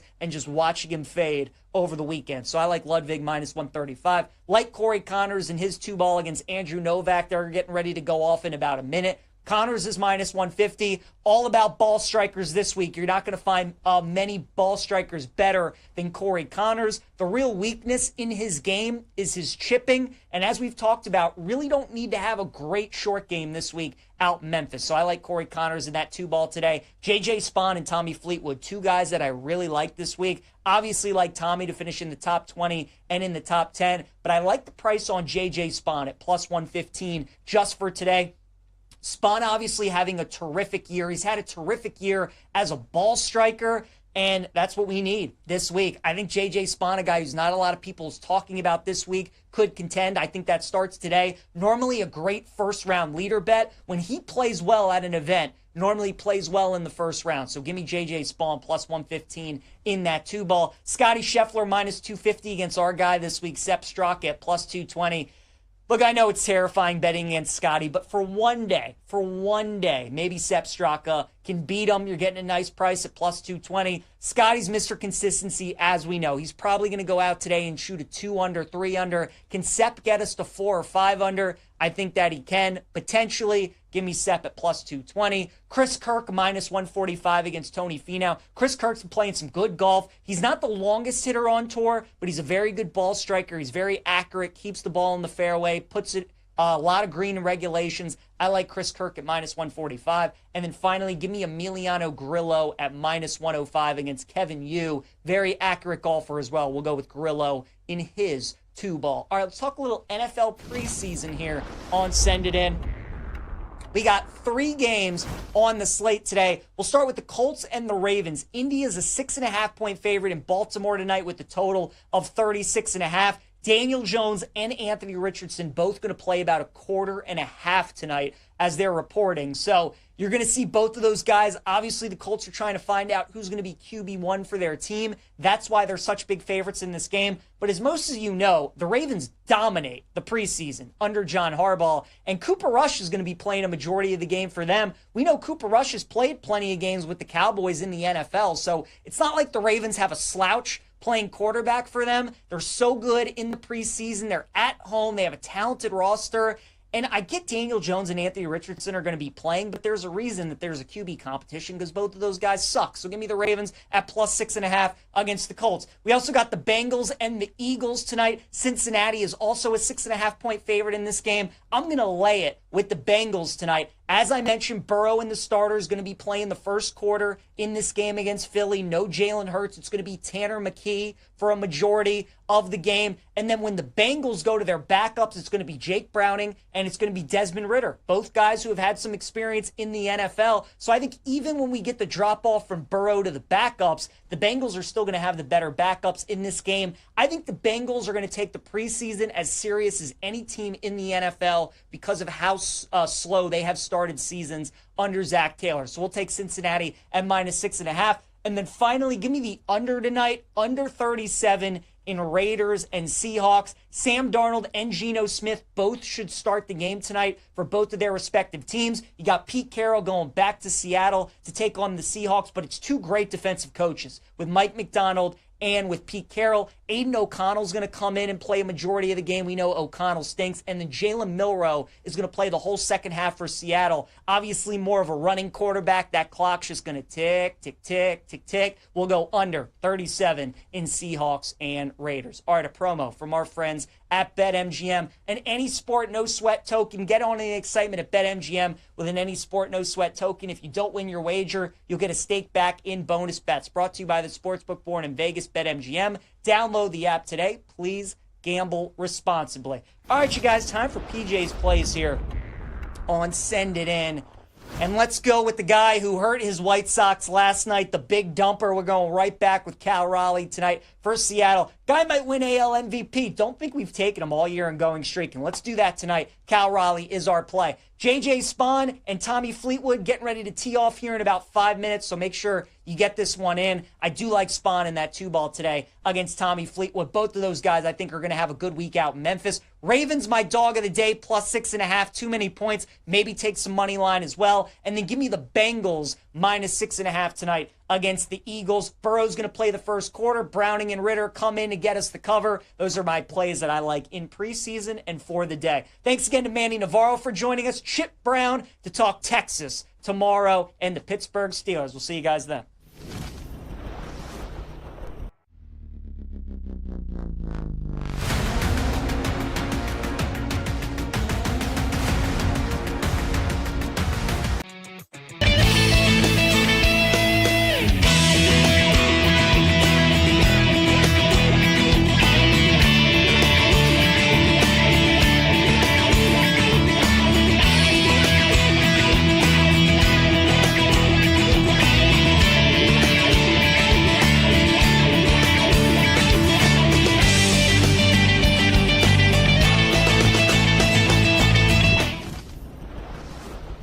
A happy Thursday. Welcome into Send It In, presented by BetMGM here on the BetMGM Network. I'm your host, PJ Glasser. We got a great show for you guys today as we continue our previews of the ACC with college football continuing to get closer and closer. We'll also continue our previews of the AFC North. We'll look at the Cincinnati Bengals on the show today. We got the first round underway in Memphis of the FedEx St. Jude Championship. We'll look at some live 2-balls coming up here over the next hour or so. And then week 1 of the preseason kicks off tonight. We got 3 games. We'll let you guys know what the quarterback share is going to look like, who you should expect to play for a decent amount of time. We'll talk spreads and totals, and we'll give out some best bets for the preseason and then wrap everything up with our favorite plays of the day. As always, we'd love to hear from you guys throughout the show. Chime in with your questions, your comments, best bets that you have for us. Anything that's on your mind, let us know at the BetMGM Network on Twitch or on YouTube. And if you guys miss any part of the show, make sure you check out the Send It In podcast, which is available wherever you get your podcasts. Let's get rolling on Thursday. Glasses in session, and we're joined by Manny Navarro, the Athletic, talking Miami Hurricanes football. Give Manny a follow on X at Manny_Navarro. And Manny, as you know, it's been a busy offseason there in Coral Gables. They get Carson Beck in the offseason, who's had an up and down offseason so far there for Miami, but a lot of excitement. He's coming off of the injury. How do you expect him to fit into the Shannon Dawson offense that was so great last year with Cam Ward? Yeah, I don't know that he's going to put up the same numbers Cam Ward did. Miami was so strong at the receiver position with Xavier Restrepo and Jacoby George and guys that have been in a veteran system. He's got some young receivers now, talented guys, but guys that are sort of unproven. But his offensive line is super experienced, probably one of the best in the country. He's got 2 really good backs behind him, and Mark Fletcher and Jordan Lyle. So I expect more balance in this offense. Shannon Dawson obviously loves to throw the football. He always has.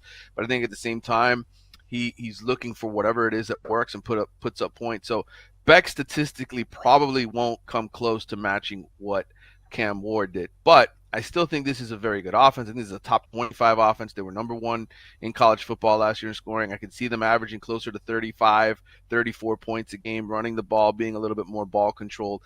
And with a really good defense, improving defense, I think this could be a really good team. You mentioned they have to replace a lot of production at a wide receiver. Who would be a guy or two that people should keep their eye on here for Miami? Who do you think could be Beck's favorite targets during the season? Yeah, one guy who's sort of an X factor to me in this offense is Elijah Lofton. He's a sophomore tight end who, in a lot of ways, is going to line up all over the field. You'll see him in the backfield. You'll see him catching balls out in the receiver slot. You'll see him lined up next to the offensive line in the tight end slot. He's going to be all over the field, sort of a do-it-all weapon. In a lot of ways, like Tyler Warren was, I think, for Penn State last year. I think he will be a guy who probably leads the team in touchdowns. In terms of receptions, I think you've either got JoJo Trader, who is the sophomore receiver, former top 50 recruit, or I think somebody like a Keelan Marion from BYU who is play threat down the field. Those are the kind of guys that will lead the team in catches and yards. I think ultimately, though, Elijah Lofton will be the one everybody's talking about at the end of the season. Now, you mentioned it, Manny, that offense last year with Cam Ward was just so good. I mean, they were one of the best, if not the best, in college football. The defense obviously hurt them, though, in a bunch of those games. So that's the main focus this season. They bring in a new coordinator. They retool, go into the portal. What do you expect the defense to look like for Miami, and what were the positions that they really tried to key in on this offseason? Yeah, they hit the transfer portal really, really hard. They brought in 6 defensive backs between the winter and spring period. They've got one guy back who was a freshman All-American in O.J. Frederick, who did a fabulous job, started 9 games for them. He was their best cornerback in my mind last year, so he's back. But everybody else is brand new. Ethan O'Connor started 12 games at Washington State last year. He'll probably be another guy who's heavily involved there. The special guy is Xavier Lucas, who Miami plucked away from Wisconsin in the portal. Lucas is a guy that is 6'2", runs more than 22 miles an hour. He's got long arms. He's physical. I mean, Wisconsin was really upset that they lost him, and I think he's a guy that you look at and you say, man, they've probably got 2 or 3, maybe even 4 legitimate quality guys at the cornerback position. And then at safety, Zach Polzer, who was all freshman conference USA selection at Jacksonville State last year, 77 tackles, 3 picks. He's going to be the guy with the green dot in his helmet for Corey Heatherman, the new defensive coordinator. So their secondary has been completely revamped, and I just think it's going to be a much improved unit. We're talking Miami Hurricanes with Manny Navarro, The Athletic. Give Manny a follow on X at Manny_Navarro. Manny, let's talk about this schedule, man. Last year, they had a big-time game right out of the jump against Florida in the Swamp. They looked great. This year, another big-time game out of the jump. That Week 1 matchup against Notre Dame, who was obviously in the title game last season. What do you expect in that Week 1 game against the Irish? And do you think that Miami can use some of that preparation, getting ready for that big game against the Gators, that they can use getting ready for this game to kick off the year? Absolutely, and I think you just look at the quarterback position in this game. C.J. Carr is super, super talented. I expect him to be really good at Notre Dame, but this is going to be his first start, right? On the road in South Florida. We remember the last time Miami and Notre Dame played here in South Florida in 2017. That was a team that was just as talented as this Notre Dame team, and Miami just absolutely lit them up.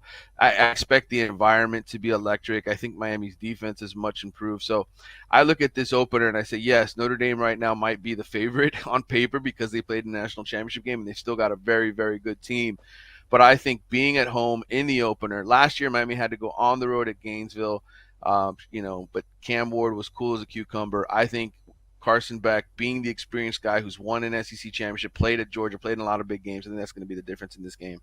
Yeah, and a reminder, that game's on Sunday, of course, because no NFL yet. That's the Sunday night football game in the Week 1 slate for college football. Manny, looking at the rest of this schedule, we were talking a little bit about it before you hopped on, man. This is one of the crazier schedules I've ever seen. Miami has a stretch where they have 2 bye weeks in 3 weeks. They have Florida State sandwiched in the middle of that. And then they don't leave the state of Florida until they play SMU on November 1st. So it's all games at home. It's bye weeks. It's at Florida State. So they could do a lot of damage early on in that season. And then it does pick up kind of second half. They have some tough road trips to Virginia Tech and Pitt, which could obviously be some cold weather games later on in the season. But, man, you look at this schedule and, what are the main takeaways for you when you kind of break down the Canes schedule? Yeah, I mean, obviously you get the 2 big national games early on against Notre Dame at FSU. Florida at home. Then you get that FSU game. Florida State still trying to pick up the pieces after last year's disaster. So that's a game you should win. I look at it as, Louisville, SMU, right there in the middle. You got a Friday night game against Louisville. You got that trip out to Dallas November 1st against SMU. To me, that's what the season comes down to, because Clemson is a prohibitive favorite to win the ACC for a reason.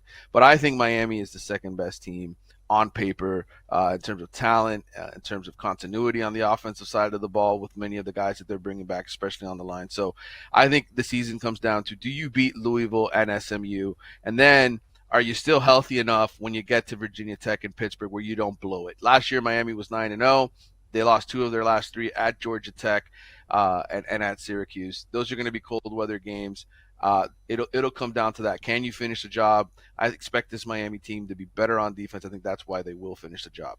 It's such a big talking point, Manny, as you know, when we talk about the NFL team in Miami with the Dolphins and how they struggle in cold weather. Is that a concern with you at all with this Canes team? You talked about how great the offensive line is. Do you think they're equipped to play in that colder weather?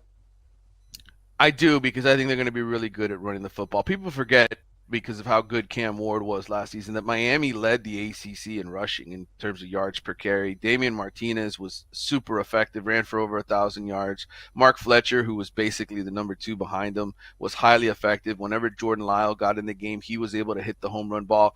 And let's not forget, Miami went into the portal and picked up Chamar Brown, who was a freshman All-American last year at North Dakota State. He's used to playing in the cold. So you've got 3 guys that can carry the rock behind that massive offensive line. That's going to be winning time. You know, Mario Cristobal, he loves to run the football. I could see Miami, even if the receivers don't pan out to be as good as you hoped, even if you don't have an Xavier Restrepo, I think there's enough weapons on offense where you can run the football, you can be better on defense, you can pull it out, and you can finish a strong season.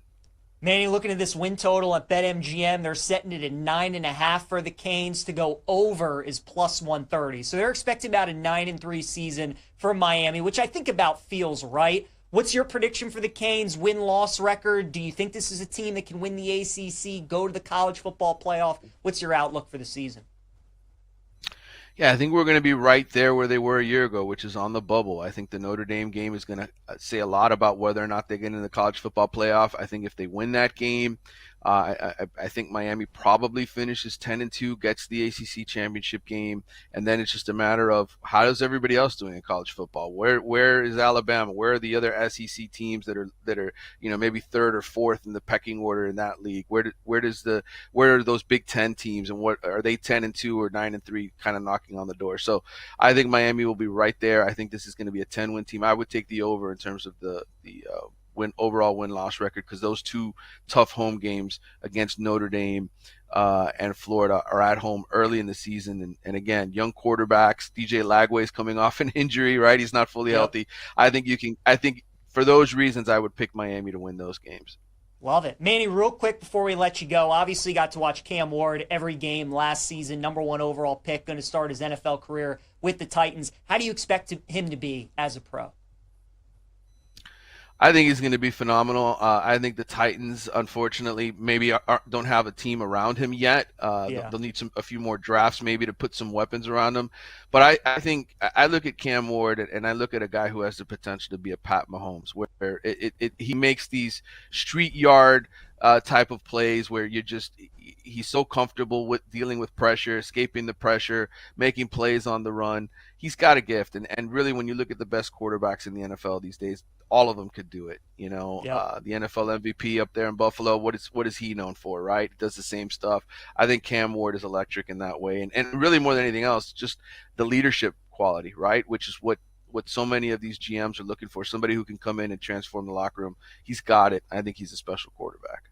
Love it. Great stuff. As always, Manny Navarro, kind enough to join us at The Athletic, talking Miami Hurricanes football. Make sure you guys are following Manny on X at Manny_Navarro. Manny, always great catching up with you, man. Know you're busy. Appreciate the time. Have a great season, and hope to talk to you again soon. Talk soon, guys. Take care.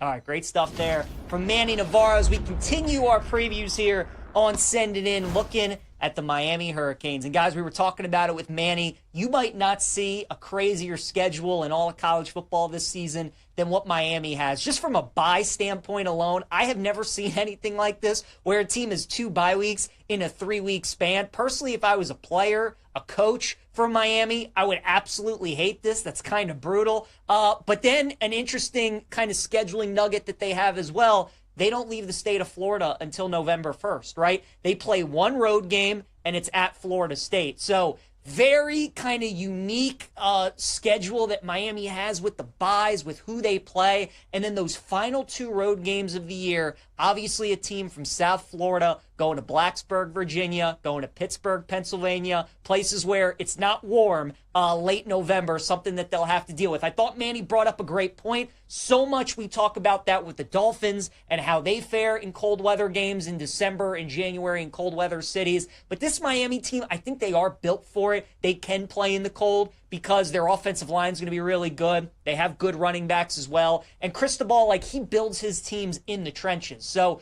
it's certainly going to be an adjustment. It's, when you're practicing and you're going to class every day and you're living in South Florida and it's beautiful weather, and then you got to get off the bus, you got to get off the plane, and you got to play tackle football in, 10 degree, 15 degree weather. There's some snow maybe. That's certainly going to be an adjustment. So really, really interesting schedule for Miami. As I mentioned with Manny, the win total is 9.5 for the Hurricanes this season. The over is plus 130, and you got to lay minus 155 if you want to take the under. I certainly don't want to take the over with the Canes, but I don't want to bet the under either at minus 155. I do agree with Manny. Clemson, we know, the big favorite in the ACC, the most talented team in this conference. From a talent standpoint, Miami definitely should be number 2, and they should be the clear second favorites at 4-1. Schedule's no joke, man. Notre Dame to open up the season, that's going to be a real good barometer game for Mario Cristobal and his program. What's interesting about that week 1 game is both Notre Dame and Miami had big games to kick off the season last year, right? Marcus Freeman and Notre Dame went to College Station to take on A&M, and then Mario Cristobal and Miami played Florida in the Swamp. So both of those teams, those coaches, have experience opening up the season and playing big-time matchups right off the jump. I do think Notre Dame's team is a little bit better. We know Miami doesn't have the greatest home field advantage. There are going to be plenty of Notre Dame fans there in Miami. So I still like Notre Dame in that game. The Florida game in week 4 is going to be a really, really good one, too. You would think Miami is probably going to split one of those 2 games. They're probably not going to win both, and they're probably not going to lose both of those games either. They're probably good for a split in both of those games as well. Got to win the Florida State game, especially if you're betting that over win total. That's a massive game that they need to take care of. And then as Manny mentioned, if you're betting them in the ACC futures market, their schedule, their season really comes down to Louisville and SMU. Because while the Florida and Notre Dame games are important from a national championship playoff standpoint, does nothing towards the ACC. The ACC games are going to be Louisville and SMU because they don't play Clemson, which is nice for them, but they got to take care of the Cardinals and SMU in those games. And the fact that SMU is going to be their first road game of the season, the second road game of the season, but the first time they travel out of the state of Florida, that could be a little troublesome for Miami in that matchup. Taking on Louisville on a Friday night, that's going to be an interesting game. Jeff Brom is great as an underdog. Cardinals are going to give him a handful in that game. And then, man, those 2 road games to end the season, Virginia Tech and Pitt. Obviously, none of us know what the weather is going to look like in that game, but you would have to assume it's going to be cold, probably going to be some snow in one of those games. It's going to be difficult, and that's what Mario Cristobal teams historically do. They start fast, but man, to end the season, they kind of fall off a little bit. We saw that again last year with that team that went 9-0, lost 2 of their final 3. So that is the big concern for Miami. I just can't trust Cristobal in any kind of big futures bet. His teams are always talented. They always have NFL talent. They're always more than capable. But time and time again, they just fall short, and I worry about this team as well. A lot of moving parts. This team reminds me a lot of Jaden Daniels' LSU team from a couple years ago. You have a top NFL quarterback, Heisman candidate, unbelievable season, a defense that's historically bad. And then next year, the offense takes a little bit of a dip. They're still good. Defense gets better, but they didn't quite close the gap enough for them to compete and make the playoff. I think that's what's going to happen again with Miami. They'll be better on defense. They'll suffer a little bit on offense. Don't think this is going to be a playoff team, though, so no futures bets for me when it comes to Miami. What about the Cincinnati Bengals, though? Let's dive into them here on Send It In. Bengals are a very interesting team for the upcoming season, right? Obviously, Joe Burrow has been to a Super Bowl in his career, but they have struggled the last couple years, and this defense still is not figured out. It feels like for Cincinnati, they did nothing in the offseason to really improve it. I think there are 2 ways that you can look at Cincinnati. The first way is I think how a lot of people are viewing the Bengals this season. You just look at the fact that the offense is pretty much back. They paid Jamar Chase. They paid T. Higgins. They gave Joe Burrow his money, paid all these guys, and did nothing on the defense. So a lot of people are looking at it as, well, if the offense is the exact same, the defense is kind of the same, and you might be losing Trey Hendrickson, and this team missed the playoffs a year ago. how are the Bengals getting into the playoffs, right? If the Steelers maybe got better, if the Broncos got better, if the these teams that made the playoffs all got better and the Bengals got worse on the side of the ball where they were one of the worst in the NFL, how are they now going to jump the other teams and make the playoffs? That's one way to look at the Bengals, which I think a lot of people are looking at them.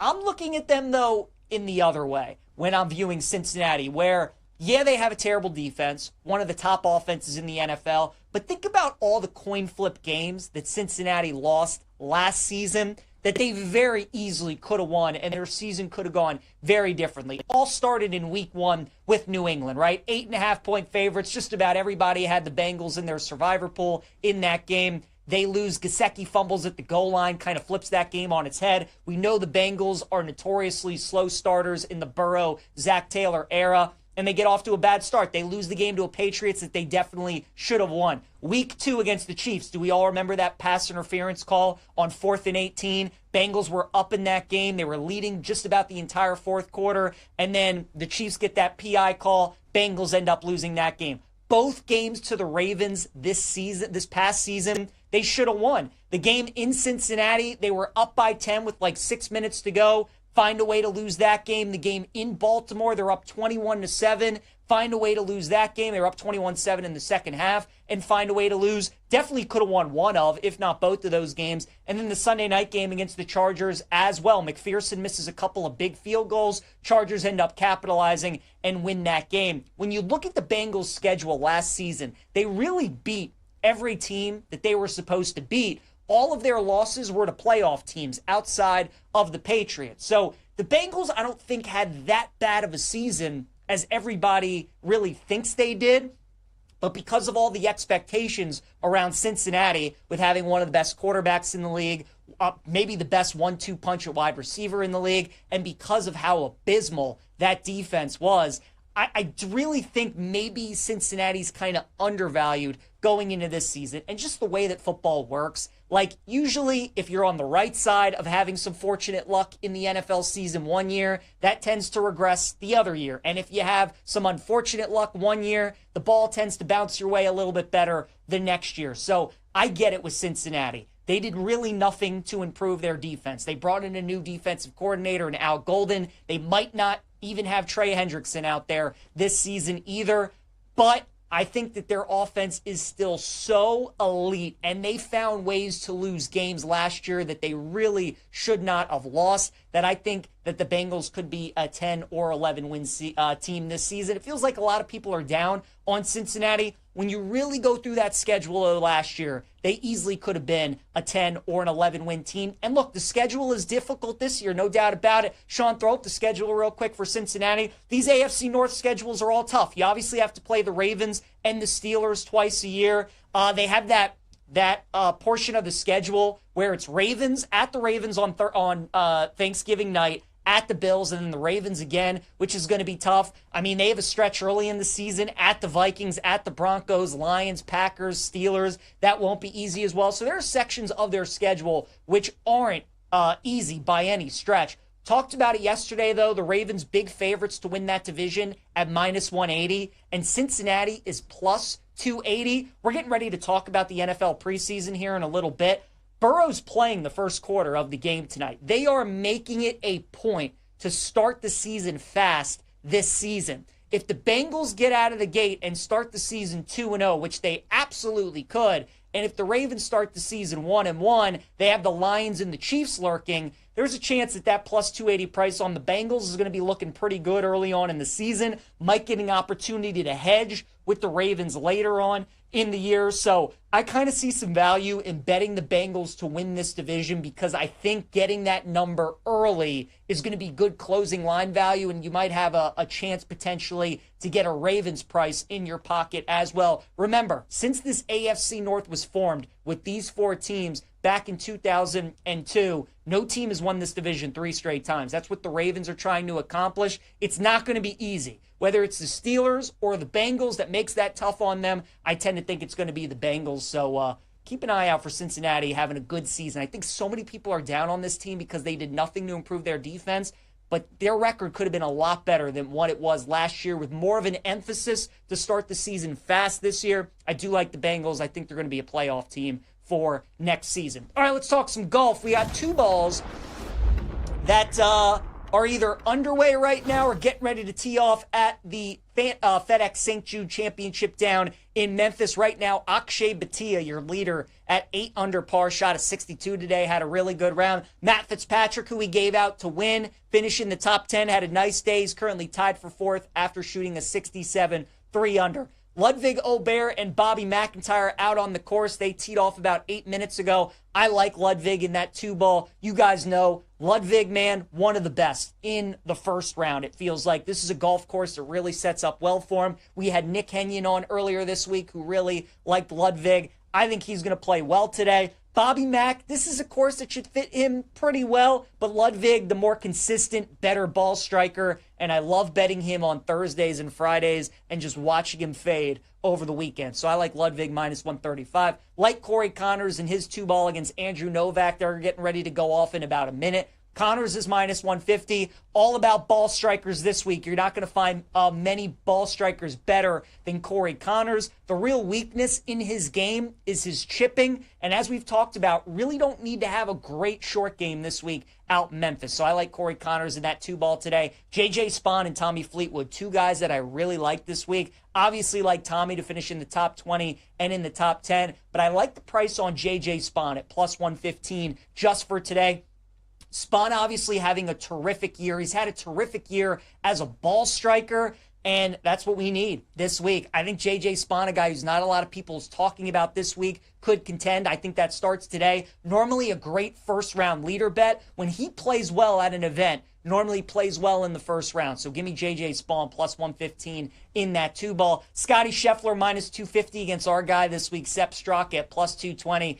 Look, I know it's terrifying betting against Scotty, but for one day, maybe Sepp Straka can beat him. You're getting a nice price at plus 220. Scotty's Mr. Consistency, as we know. He's probably going to go out today and shoot a 2 under, 3 under. Can Sepp get us to 4 or 5 under? I think that he can. Potentially, give me Sepp at plus 220. Chris Kirk minus 145 against Tony Finau. Chris Kirk's been playing some good golf. He's not the longest hitter on tour, but he's a very good ball striker. He's very accurate, keeps the ball in the fairway, puts it a lot of green in regulations. I like Chris Kirk at minus 145. And then finally, give me Emiliano Grillo at minus 105 against Kevin Yu. Very accurate golfer as well. We'll go with Grillo in his 2-ball. All right, let's talk a little NFL preseason here on Send It In.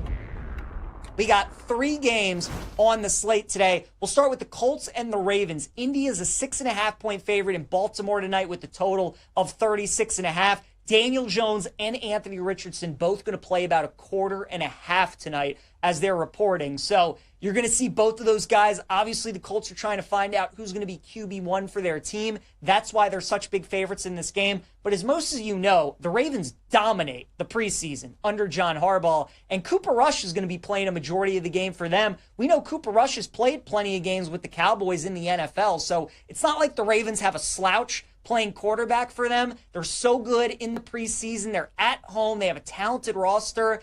And I get Daniel Jones and Anthony Richardson are going to be playing, but there's a reason that there's a QB competition because both of those guys suck. So give me the Ravens at plus 6.5 against the Colts. We also got the Bengals and the Eagles tonight. Cincinnati is also a 6.5-point favorite in this game. I'm going to lay it with the Bengals tonight. As I mentioned, Burrow and the starter is going to be playing the first quarter in this game against Philly. No Jalen Hurts. It's going to be Tanner McKee for a majority of the game. And then when the Bengals go to their backups, it's going to be Jake Browning and it's going to be Desmond Ridder. Both guys who have had some experience in the NFL. So I think even when we get the drop-off from Burrow to the backups, the Bengals are still going to have the better backups in this game. I think the Bengals are going to take the preseason as serious as any team in the NFL because of how slow they have started seasons under Zach Taylor. So we'll take Cincinnati at minus 6.5. And then finally, give me the under tonight, under 37 in Raiders and Seahawks. Sam Darnold and Geno Smith both should start the game tonight for both of their respective teams. You got Pete Carroll going back to Seattle to take on the Seahawks, but it's two great defensive coaches with Mike McDonald and with Pete Carroll. Aiden O'Connell's going to come in and play a majority of the game. We know O'Connell stinks. And then Jalen Milroe is going to play the whole second half for Seattle. Obviously more of a running quarterback. That clock's just going to tick, tick, tick, tick, tick. We'll go under 37 in Seahawks and Raiders. All right, a promo from our friends at BetMGM. And any sport, no sweat token. Get on the excitement at BetMGM with an any sport, no sweat token. If you don't win your wager, you'll get a stake back in bonus bets. Brought to you by the Sportsbook Born in Vegas, BetMGM. Download the app today. Please gamble responsibly. All right, you guys, time for PJ's plays here on Send It In.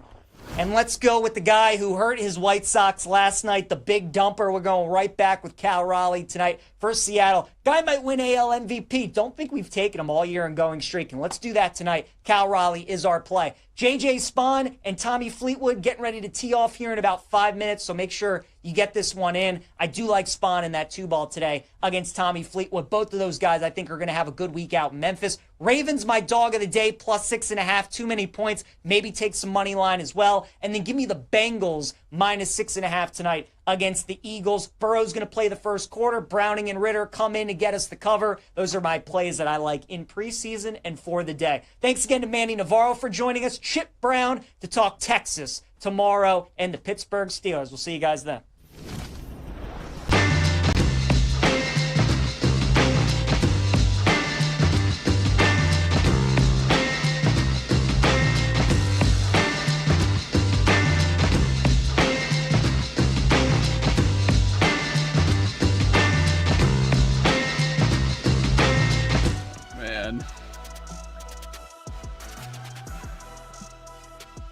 Happy Thursday, Joe Ostrowski, Sam Panayonovich with you. Thanks for hanging out.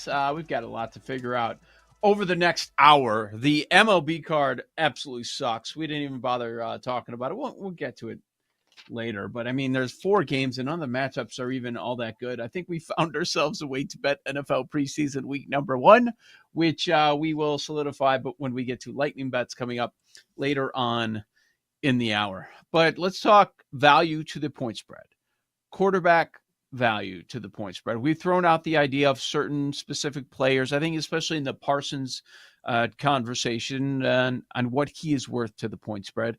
But this is something that is done on a regular basis, and I think it's good. It can be valuable to sports bettors because we will inevitably have a lot of QB1s. Well, maybe not a lot, but a handful of QB1s then end up going down and missing games. And that's going to be a big conversation piece on this show throughout the season. And we hope that you're with us every day. Can't wait for it.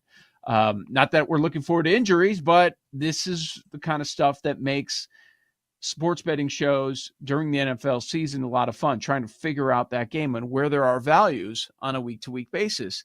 And when a lot of novices throw out value to the point spread, oh, this guy's worth more than that guy, they fail to remember the number one rule. And the number one rule isn't the level of play of QB1. It's also the level of play of QB2. Because if you have a competent backup, things aren't as bad as they seem. But some people would say, no, there's no way. You've got to say that Mahomes is worth more to the point spread than this guy.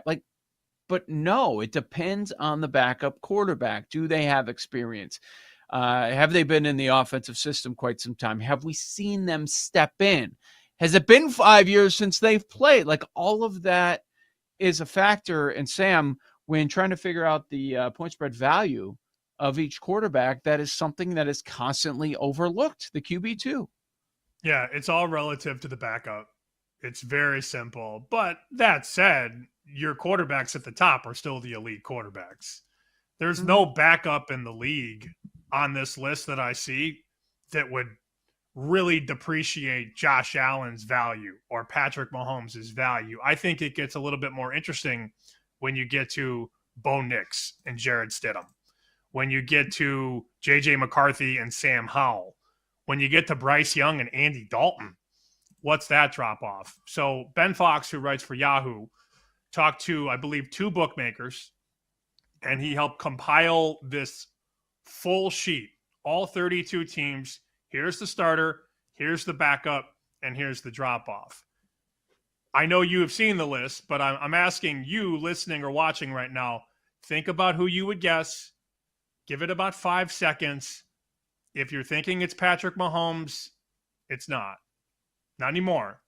It used to be. Last year, 2 years ago, 3 years ago, Mahomes was number one on every list.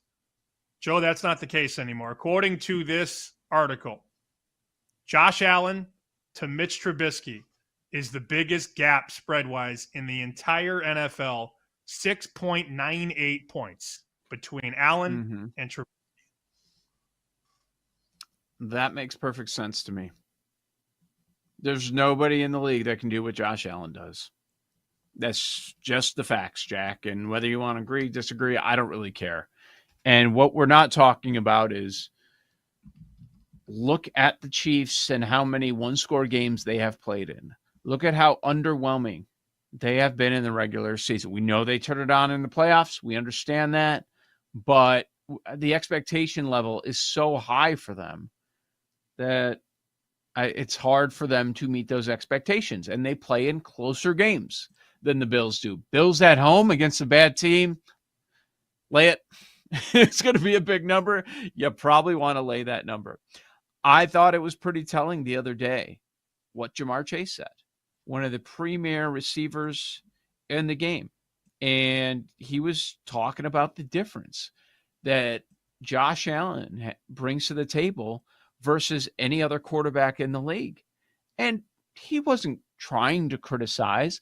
I mean, I think it probably came across that way because people are looking for headlines and they want to throw a quote out there without context and just to get a wild reaction for clicks. That's the world we live in. But he's talking to Kay Adams and he was talking about Burrow. He goes, Jamar Chase's teammate. When you turn on Joe's tape, it's different from Josh Allen's tape. Completely different. People game plan against Josh Allen, not Joe Burrow. Like, that's the headline grabber. He's right, though. Yes, Burrow's awesome, supremely talented. But the fact is he's a drop-back passer. He's one of the best, if not the best at it. But the thing is, when you bring the elements that Josh Allen brings, you understand why he's number one on this list. No doubt. Mahomes 2, Lamar Jackson 3, but I can tell you what I heard because I was going to put a list like this together for our show, and then Ben put the story up, so I was like, perfect. This is better. I don't have to do all the work. What I can tell you is that the gap, even though Lamar Jackson is number 3, Allen is 1, Mahomes is 2, Lamar is 3, the gap is bigger because the backup is no longer a Lamar clone. For years, they would have guys that I don't want to say could replicate, but if Lamar went down, you didn't have to change the offense. You will have to change it if he goes down this year because the backup is Cooper Rush. Cooper Rush cannot do what Lamar can do, and the offense cannot sustain the things that the ones would do. So even though he's third on the list, the gap has actually gotten bigger because the backup plays an entirely different style than Lamar Jackson. Yep. At the very top, we should mention that, yes, it's Josh Allen 1, but it's very close. The gap is 0.04 when it comes to the ATS difference that they're looking at. A little bit more of a gap once you get to Lamar Jackson. But the top 4 is clear because they're in that 6 range. Allen, Mahomes, Lamar, and Jalen Hurts. Why Jalen Hurts? Because Tanner McKee is the backup. That's why. And it's another guy in Hurts that just is able to do something that others can't. Like you mentioned, a lot of teams, they try to bring in different style of quarterback, especially if they're able to use their legs. But that's hard to do, hard to find guys that can bring that element to the field. So you've got Hurts 4, and there's Joe Burrow, number 5. We've seen in the past when Burrow's gone down to injuries how bad it is. The Bengals go from an AFC contender to one of the worst teams in the league when Joe Burrow's off the field. That's just what it is. Burrow comes 5th on this list, and I'd say, Sam, after Burrow is when you start to see that big drop-off.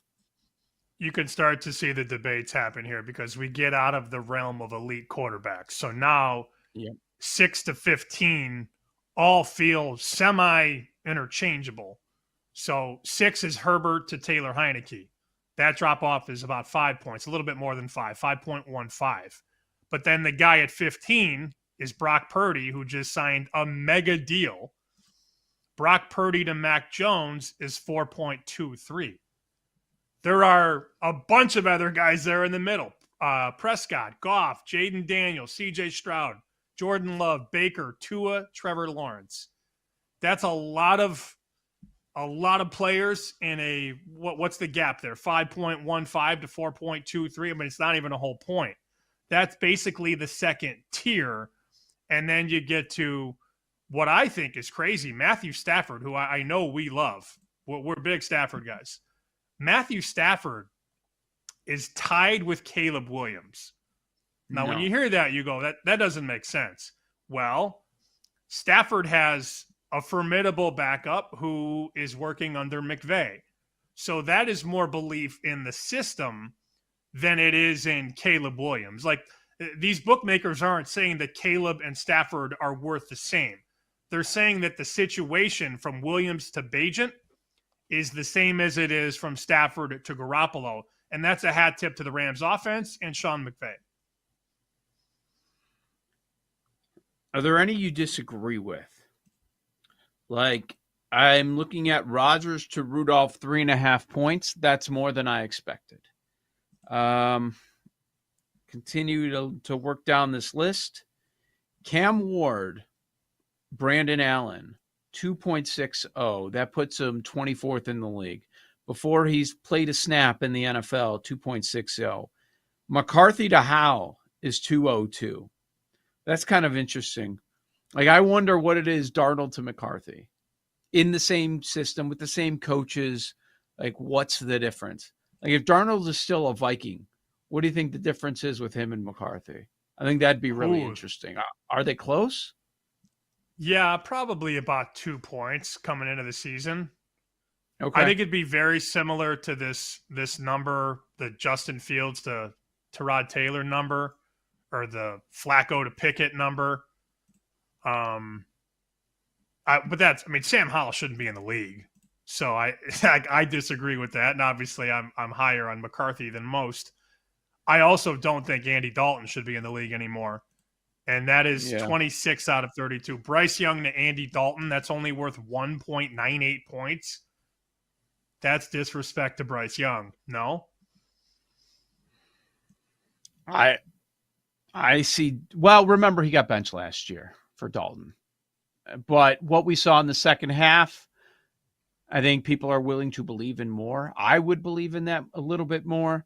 A little disrespectful, but remember, he had an awful first half to the season a year ago. You want to talk about disrespect? Are the bookmakers giving disrespect to Michael Penix? Yeah, they are. 30. No doubt. 30. 1 point better than Kirk Cousins. Really? Based off last year? Yeah, I don't think so. Cousins was a different guy. He couldn't even escape the pocket. Not that he's a guy who's going to turn up field, but coming off the Achilles, that was a tough look. And maybe he's, more formidable this year, but they have to go with the kid. They have to go with Penix. So they're dogging Penix. They're dogging Fields, Bryce Young, McCarthy, even Drake May. Only 3 points better than Josh Dobbs. These kids are not getting the respect they deserve. And then you get to the Saints at 32. Tyler Shook to Spencer Rattler, 0.69. Not even I don't know. Nice. Yes. What's the difference? I don't really know. Ben Fox does a good job, though. He does point out, okay, here are the biggest risers from a year ago. Michael Penix Jr., plus 4.98 points against the spread. So he's worth more than a year ago. Drake May, almost 5 points as well. Jaden Daniels, almost 4 points more. Biggest faller, Aaron Rodgers, down 1.5 points. Maybe it's going to be more. But we'll see. He's in a good situation. Arthur Smith, the OC, but he has some talent around him. The Baker number too, as we're bouncing around this list, Baker to Kyle Trask only 4.73 relative to, a guy like Jalen Hurts who's 6.31. That just feels like it's a big number. I think Baker should be a little bit higher on this list. They're saying Baker to Trask is only 4.73. I think Baker has a really high number, and Trask, I don't know what you have from Trask, but apparently there's some respect there for Kyle Trask. Maybe he could just come in and fit into that offense with the coaching. But yeah, it's a fun exercise because you screenshot this or you save this on your phone, and you could make your own adjustments to this. If you disagree with the numbers, you can slide a half point or a half point here. It's just understanding how point spreads are made and how much quarterbacks are worth relative to the backup. Yeah, no, it is something worth saving. I'm going to tweet this out as well. I don't know if you already did, but it's also interesting looking at the moves. Like, I keep going back to Vegas. Okay, Aiden O'Connell was starting games last year for this team, and now he's the backup, Geno. So the bookmakers are saying they got 3.5 points better. 3.5 points better every single game, at the very least, just based on the quarterback move.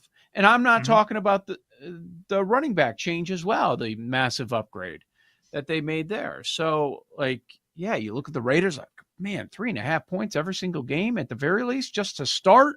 Like, that's a big improvement. And we haven't gotten to the coach. We haven't gotten to the running back. So I think that's kind of interesting. And just where everybody is right now, like Penix, so much room to grow there. 30th in gap between him and his backup. Like, we're not buying that. And then some of the guys at the very top of the board, like Herbert is 6. Agree, disagree, whatever. The market has him 6th. The market has Dak 7th. And I'm expecting a big year out of him. So it's a fun conversation, and this is going to come into play. This is something that we'll be referencing throughout the season. Joe O, Sammy P, this is Bet Sweats. Lightning bets later this hour. You've got the BetMGM Network.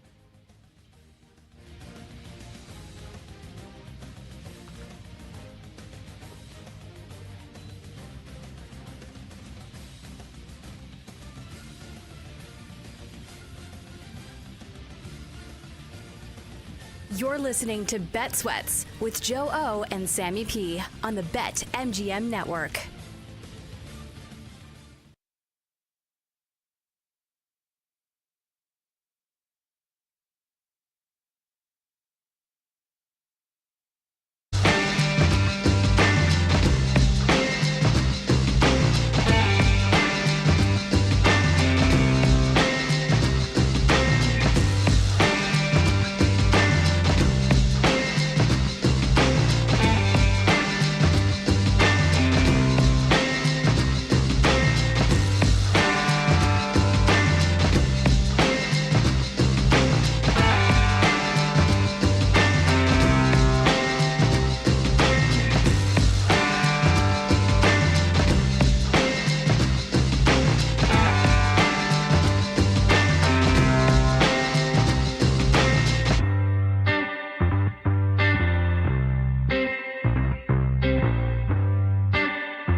Bet Sweats with Joe Ostrowski and Sam Panayotovich on the BetMGM Network. Lightning Bet's coming up in about 20 minutes. I have a feeling we'll be getting creative with some wagers going down today. The other day in the news, it became official. We knew it was happening. Red Zone going over to ESPN. But I saw something that kind of grabbed my attention, and I've always wondered why we don't see it. A college football Red Zone. And now there's chatter that could happen as we're down to just some of the mega conferences and ESPN involved there. Now, one of your companies, Fox Sports, they're obviously heavily involved in the Big Ten. And boy, did they bet on the Big Ten, and they were correct. That was a big hit, man. And now we're seeing with the pregame shows how those are getting closer and closer. And it's introduced FS1, just Fox in general, to a lot of people that weren't watching it on a regular basis. But it's hard when you have so many different networks covering college sports. But for the most part, when you think about ABC, ESPN being together, and ESPN2 and ESPNU and all that, it is possible. And I've always wondered why we don't see it, especially in college where the games are so long and, with the commercial breaks and the longer halftime and all that. I think that's something that would be really appealing if it's able to be quick hitting, which it should be able to be with the mass number of games that you have in college. I still wouldn't watch it. I think Red Zone has jumped the shark only because I really started to catch on to this last year because I've got 3 screens and I can do a laptop if I want, but I've got 3 TVs. And it was last year or the year before, I would always do Red Zone on the main TV and then have 2 other games on the right. Am I just an old man now, or do they just can't sit still? The Red Zone used to be you used to get inside the red zone and then stay in the red zone. And now it's, all right, the Bengals are at the 8-yard line. And Burrow throws it out of the back of the end zone, incomplete. Now we cut to the Panthers, who are at the 50-yard line. Like, what are we doing? The whole point was, when it started, to maximize your ability to see scoring plays, touchdowns, things like that. Now we're just jumping just to jump. The directors, I know a lot of us know directors in our lives. The director just can't sit still.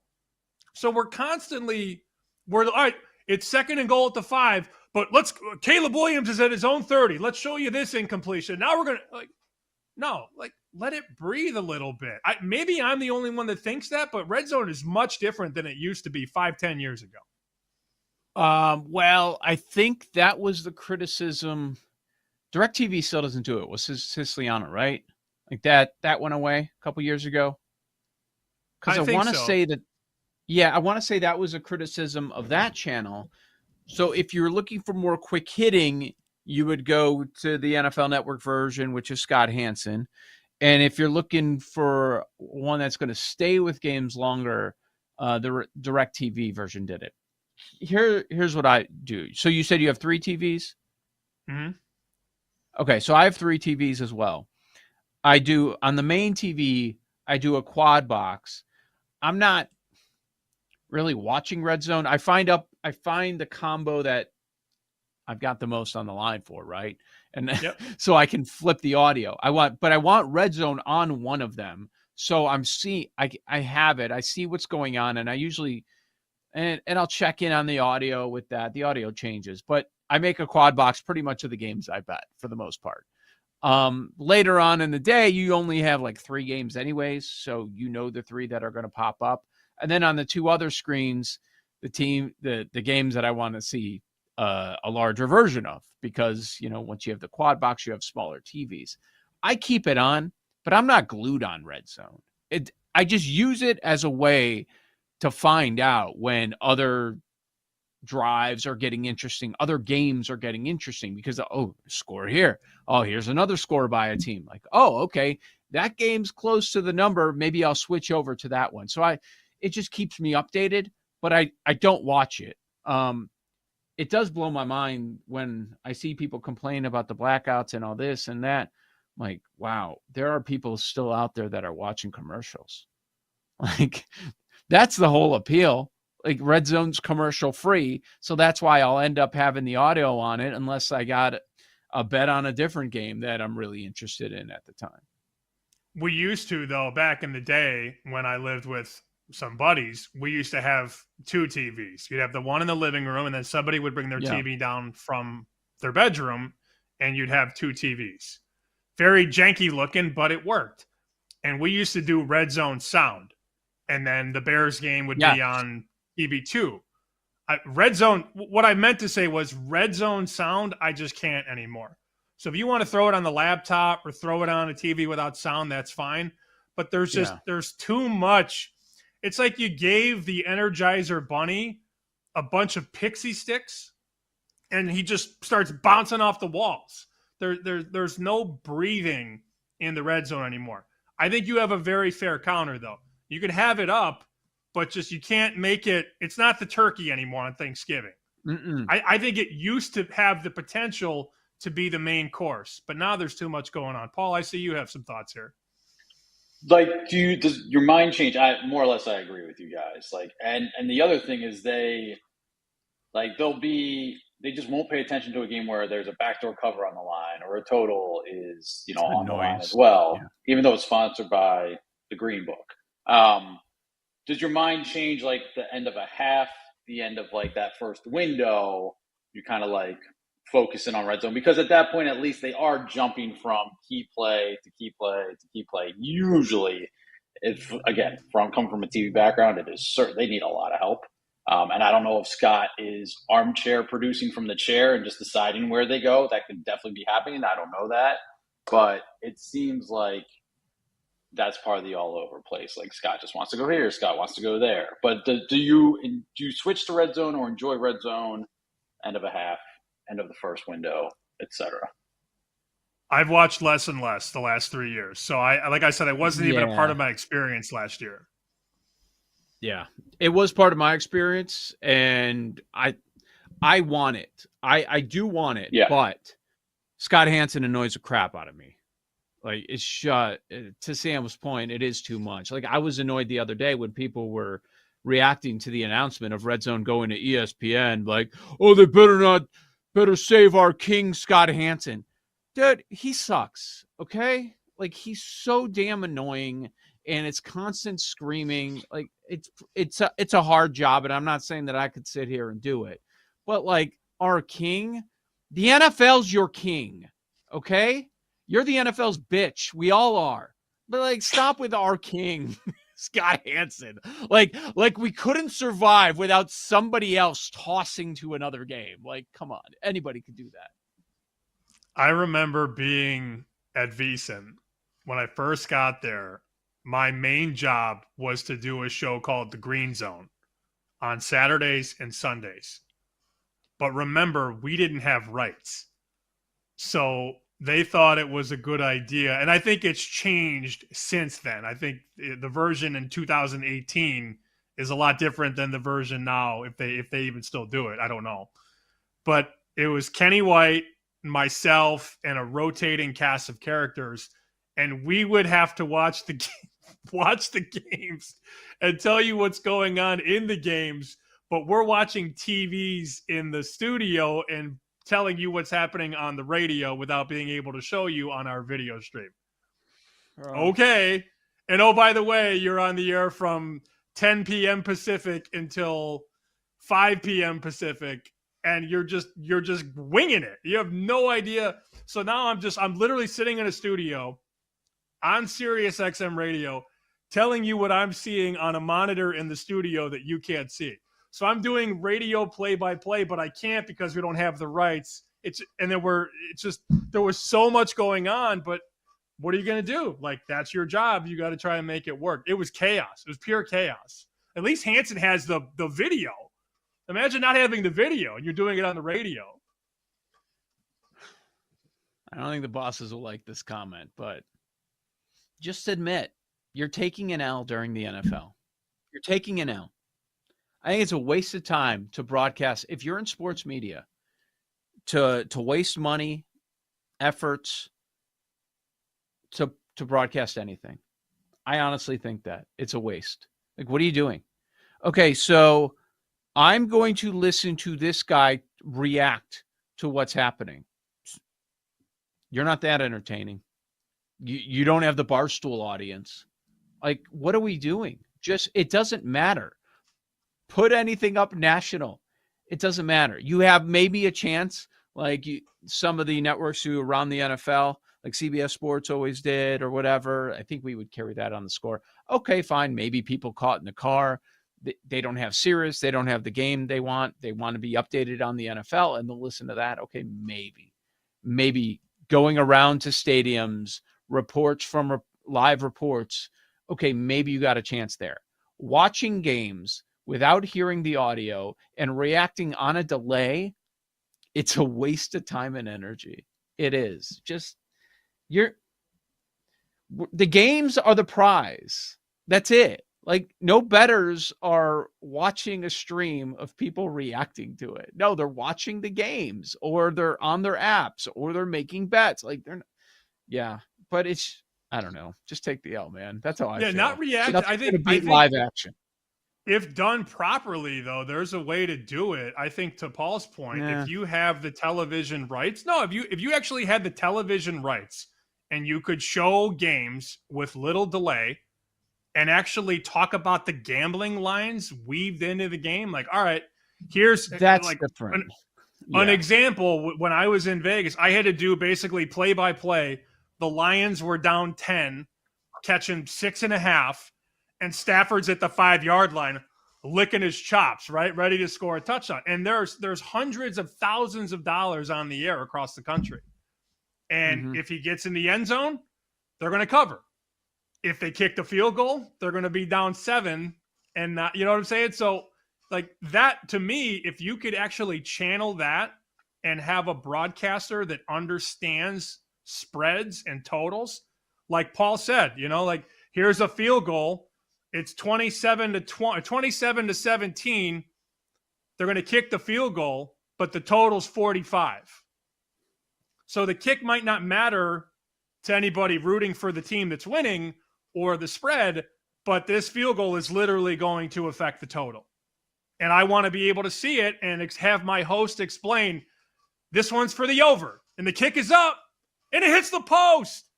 It stays under. The game stays under. That would work. I would watch that. No? Like, yeah. And I wouldn't. I've thought this. You wouldn't. Okay. I would watch I get the idea. I know what you guys are saying. Networks are trying it. I've seen it, like, locally with Bulls games. And yeah, the BetCast. Like, would you watch that over Buck and Aikman? I'm not. Tirico and Collinsworth? I'm not. Maybe a lower Fox level team, maybe, and so maybe that's on the docket. Maybe that's on the docket. Like, they're going to throw Fulgham and Fortenbaugh into a studio during games, and they have the rights. Yeah, I think an island game is different, I think, again, that's kind of like where they do the BetCast. And again, I probably haven't watched enough to give them a fair grade, but I think that speaks volumes too. Like, I'm just not interested in watching a BetCast of a Bulls game. And the other, this is like betting adjacent, but like similar vein. Do you enjoy the coaches, like, watching the CFP? I feel like that had its moment, and I don't know that it's really a thing anymore. Like a BetCast, I would watch for a few minutes, and then I'd go back to the game. The normal, regular. I think most people want. I think they're trying different stuff. I get it. I would too if you have those rights and you have multiple platforms. But still the main broadcast is what sells. During Sunday Night Football, Monday Night Football, I agree with you. I'm watching. Thursday. I'm not watching the Manning cast. I'm watching the main broadcast. But on an NFL Sunday, when there are 7 games on, and you could weave in the point spread drama, that's something that I think, if done right, would work. But nobody's done it right yet. and we can go to the audio, like the broadcast. Can you, or is it you talking the whole time? No, it's a television. It'd be a television broadcast with the company that has the rights to all the games. So it'd be like an ESPN. NFL produced thing. Yeah, or ESPN, whatever. Yeah, well, now they have Red Zone. They could do that. I bet you that's going to happen on one of their networks. We'll see if it ends up working. Yeah, you should try it. And the movement in live lines, like we're interested in it. I don't know if the masses are. Joe O, Sammy P, Lightning Bets on the other side. Thanks for hanging out on this Thursday. Bet Sweats, weekdays, 9 a.m. to noon Eastern time, right here on the BetMGM Network.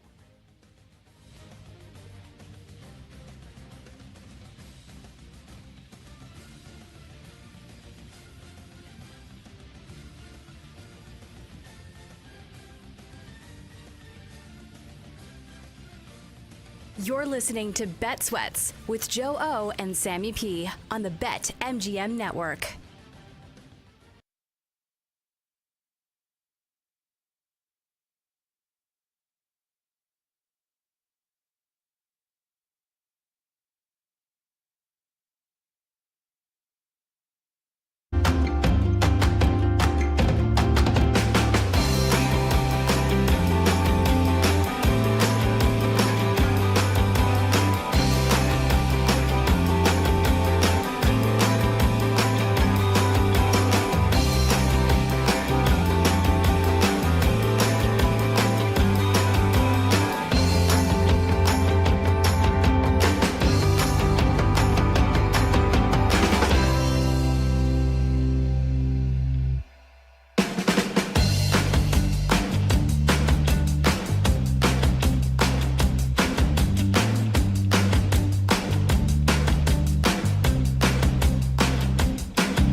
Welcome back to Bet Sweats with Joe Ostrowski and Sam Panayotovich on the BetMGM Network. Lightning bets a few minutes away. Joe Ostrowski, Sam Panayotovich.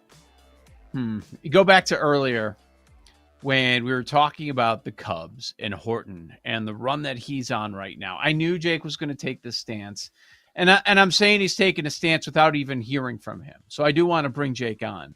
But I threw out the idea about Horton and how good he's going. He's got 4 straight starts.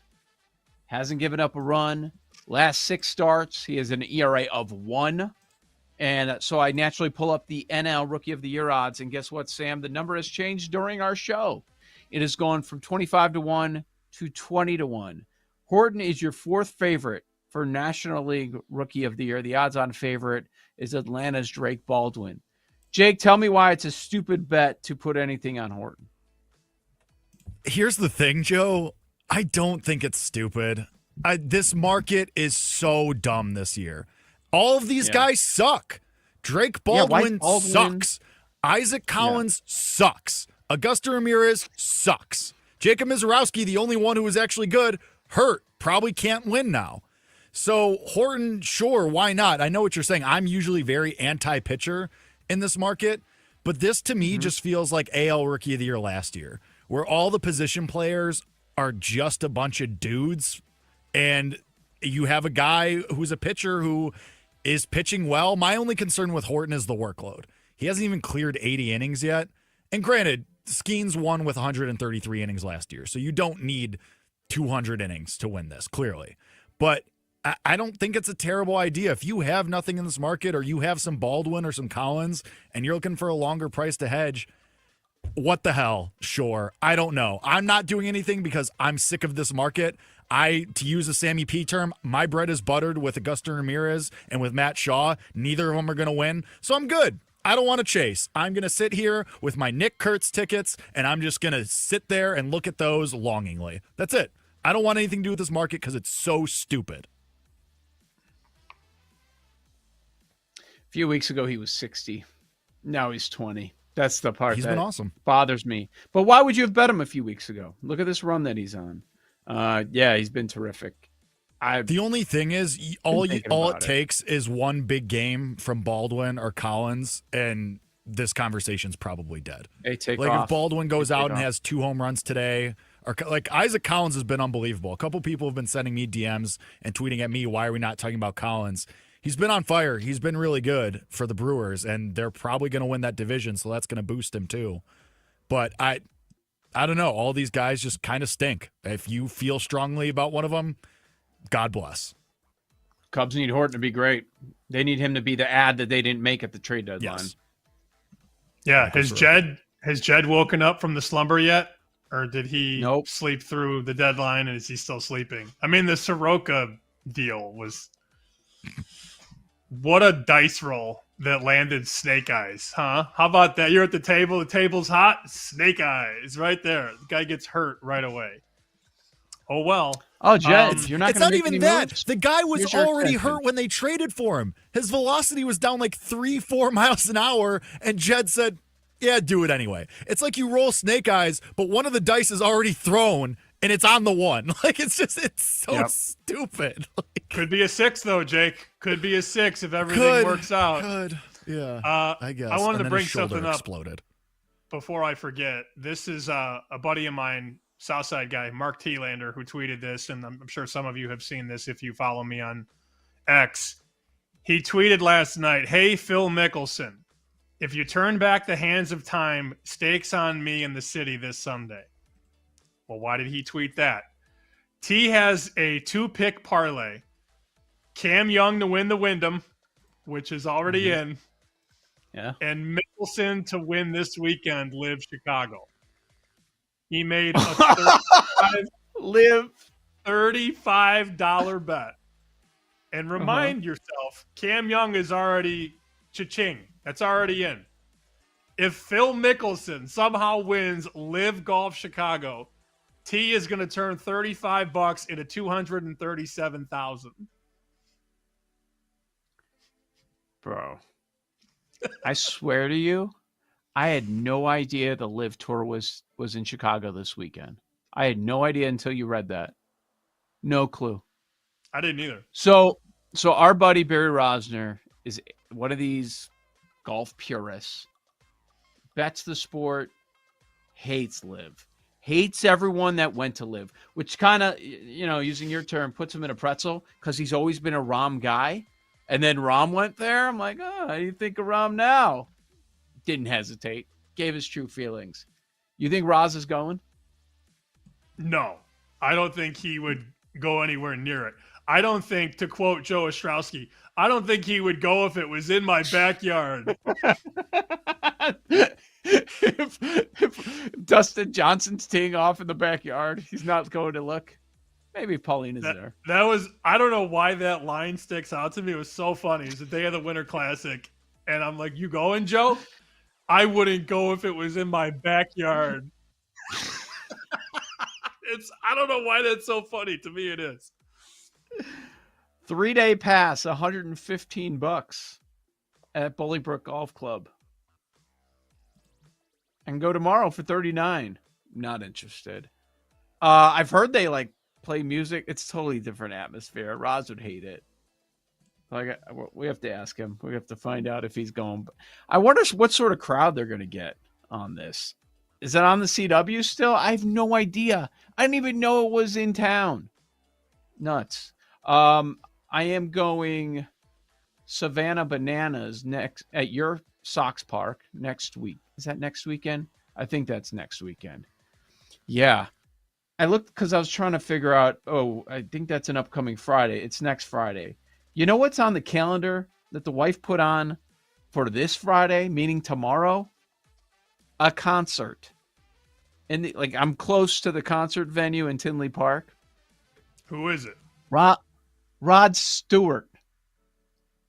The hell are you going to Rod Stewart for? You better not have any extra tickets, because don't even bother asking me. Rod Stewart. We concertless this year. Rod Stewart. Huh? Yeah. Joe out on Rod really? Stewart. Wow, my life has just changed. Don't have a strong opinion. I wouldn't go watch a concert. I'm okay with the music from time to time, but I'm not. What about if Rod Stewart was in your backyard? On a downtown plane? Yeah, I would check that out. I'd be down. Fair. Rod Stewart, Good. The next show. Yeah, the shows are terrible by me. It's like next weekend. Oh, Saturday, Toto, Christopher Cross, and Men at Work. No. Get out. Can you name a Toto song that is not Africa? Not Africa. No chance. No. I don't think so. Did they have another hit? I'd prefer to see Christopher Cross to Toto.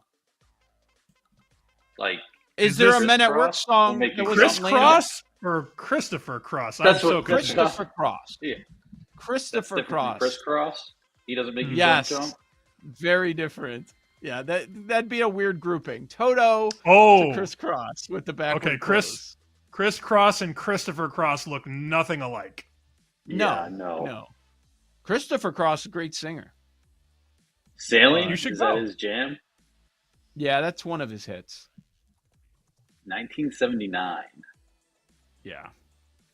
He's out there. Oh, I might go to the Nelly Ja Rule one. Oh, I'd go to that one. Ja Rule was doing a concert in Chicago 10 years ago. The cover was free and the tickets were $3. And I went, "Eesh." Ooh. Did you go? No. Mm-mm. No. What are you doing for lightning bets? I'm going to do this parlay. So there's a book that's letting you do it at minus 112. It has gotten a little bit more expensive at BetMGM. They're out to minus 122 now on this Colts Bengals money line parlay. Obviously, understand you missed the best of the number, but I mean, given the sharp moves from Baltimore 1 to Baltimore 6.5, and Philly pick to Cincy minus 6.5, the market has spoken. So you just take those two favorites, wheel them together. I wouldn't do this in the regular season, but in the preseason, it's different. It's a different game. So Colts and Bengals, You can do that minus 112. Money line. I think that's a winner. All right, very good. Of course, Gertch is a Toto guy. You know what? He brings up a good point, though. Hold the Line, popular song. I forgot about Rosanna. So, yeah, Toto had a few songs. Anyways, but Gertch is out on David Bowie and on Toto. He's made that crystal clear. We're so due right. for a Gertch hot take segment again. I can't wait. Yeah, we need one. I like that play as far as the games tonight. And tomorrow I'm kind of thinking the same thing. You go Carolina, New England. Washington isn't playing any of their top 2 quarterbacks. And you get to bet against Shedeur. I just need Carolina to win. I don't think that's a bad look either. So Carolina, New England. I didn't think we'd be here, but we're talking about the favorites on the money line for the NFL preseason. All right, Paul and Jake, wrap us up on lightning bets. I'll let Jake do his baseball thing in a second. I'm really fighting the urge to go Colts, Bengals, and then hook in the Panthers tomorrow to fade Shedeur. But it's probably not the smartest thing. You keeping them separate, Joe? Yeah, I'm going to do one today, one tomorrow. I'm separating them. All right, I'm going to go all 3. I'm going to go Colts, Bengals, Panthers, money line. Okay. I got a couple different things. I'm going to go. Nick Kurtz is plus 120 over 1.5 total bases against Mitchell Parker, who sucks. So I'll play that. I'll also go Yuri Perez over 5.5 Ks against the Braves, who also suck and are mailing it in. And then the Jake Hassan just for funsies home run play of the day. Colson Montgomery's been awesome for the White Sox, and it's plus 650. I'll fade Logan Gilbert and the Mariners. All right, man. Jake had found a way to get a bunch of bets in on a very weak card today. All right, I'm going to be out for a little bit. Sam is going to be here tomorrow with Kate, but he'll be gone next week out in Vegas. When we return, it's a full go NFL and college football. Make sure you're here tomorrow morning. Sam will be here with Kate, 9 a.m. Eastern. Check out Bet Sweats throughout as we continue to prep, as we get closer and closer to the start of the NFL season. For Sam, I'm Joe. This has been Bet Sweats on the BetMGM Network. Thanks for listening to Bet Sweats. If you missed anything on today's show, make sure to listen back on the Odyssey app or wherever you get your podcasts.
You ready? It's time to laugh, to win, and to live the thrill of the action. Hey, baby, let's go out there like a bunch of crazy dogs. What the hell's going on out here? No idea what's going on, but I am excited. Every pick, every play, every game-changing moment. This is You Better You Bet, brought to you by BetMGM, the sportsbook born in Vegas on the BetMGM network. It's a great day to be alive, and it's a great day to be a better. Welcome to another edition of You Better You Bet, presented by BetMGM, right here on the BetMGM network. I'm Femi Abebefe, hanging out with you guys over the next 4 hours, where you can find us across a multitude of platforms. Make sure to watch us live 24/7 on the BetMGM network and directly on the free Odyssey app. You can also check us out on Twitch at BetMGM Network and on YouTube at the BetMGM Network. You can watch us on YouTube TV, Roku, Fubo TV, Samsung TV Plus, and more. And if you want to listen to us, you can go ahead and do so at Sirius Channel 160 and Sirius XM 205. And throughout these 4 hours, make sure you hit us up on social media. Hit me up on Twitter at Femi Abebefe. You can find me on Instagram, Femi_Abebefe. You can check out the show on Twitter at You Better You Bet, and the entire network at BetMGM Network over on Twitter. If you like our show, Bet Sweats, BetMGM Tonight, Daily Tip, all the shows that we have across the network, weekdays and weekends, at BetMGM Network over on Twitter. We got the crew hanging with us here on this Thursday. We have Tyler Morales, Jay Kassan, Mike Brown, Sean Ha, Addy Bates, Nick Costos. He joins us at the top of the hour with his thoughts on a handful of the teams who will be playing in tonight's NFL Week 1 preseason action. Not quite week 1 of the regular season. All right, so this is just a little bit of an appetizer. But damn it, we got 3 football games tonight, and Nick will be talking about a few of the teams that we have in tonight's action. Cannot wait for that coming up at 4 o'clock. We're going to talk a lot of preseason. We're also going to talk some college football. If you miss anything across these 4 hours, as always, make sure you check us out in podcast form. Just search You Better You Bet wherever you get your podcasts. And while you're there, you might as well subscribe, rate, and review. We greatly appreciate how much you guys love the Wagertainment. We have one guest who will be joining us here on the program, starting with the third hour of the show at 5 o'clock Eastern. It is betting analyst and writer for Fox Sports, the Bear, Chris Felica, returns to You Better You Bet. It's been a minute since we've had the Bear on. I think it's actually been 2 months exactly. I want to say, I think it was the Belmont Stakes the last time we had Bear on with Fox Sports' coverage of the third leg of the Triple Crown. Of course, Bear does an awesome job for Fox's Big Noon Kickoff with Rob Stone, Matt Leinart, Mark Ingram, Brady Quinn, Urban Meyer, and the whole crew. Does the Bear Bets podcast, an awesome podcast talking college football and the NFL. We're going to mainly talk college football, but maybe, just maybe, we'll squeeze in some NFL with the Bear, maybe his favorite win total bet for this upcoming NFL season. But we're talking all things football, especially college college football to begin the third hour at 5 o'clock. Very much looking forward to the Bear rejoining us here on You Better You Bet. But let's get into last night's betting recap before we get into some of these NFL preseason games, because, baby, we got 3 of them to break down, side total, and also some of the season-long outlooks for the 6 teams that we have playing tonight in the preseason. But last night, we tried to go ahead and meet the moment, read the room, leave the yard. We did not do that. The streak ends after Teoscar Hernandez one night. The night before that, I think it was Arozarena. I forgot who hit a home run the other night for us. It's losing track now as we're sitting here on this Thursday. But Christian Yelich and Arozarena were the 2 bets last night, and they did not meet the moment nor read the room. It's so funny because, like, home run bets, it's the ultimate just like, oh man, like I have bet regret. Because like literally I'm looking at my sports book and like looking at all the odds and I'm handicapping it. I'm like, all right, I know a couple of these Mariners are going to go yard tonight. I just need to pick the right one. I thought it was going to be Randy Arozarena. It was Julio Rodriguez. I took a look at Julio. Julio was even at a longer price too, but I just thought that Randy Arozarena had the look to last night. Did not have the look. Julio instead goes yard. The Mariners win the game, which was fun. Once again, like locked in watching these Mariners games. They're playing the freaking White Sox, and I'm locked in watching the game. Like that's how fun baseball is in Seattle right now. But did not meet the moment. Christian Yelich didn't hit a home run off of Spencer Strider, nor any other Braves pitcher. So 0-2 in baseball. But hey, that's what happens sometimes when you bet the home run bets. And then the Valkyries, a valiant effort last night. Took the 5.5. They lose by 6. That's how betting goes sometimes.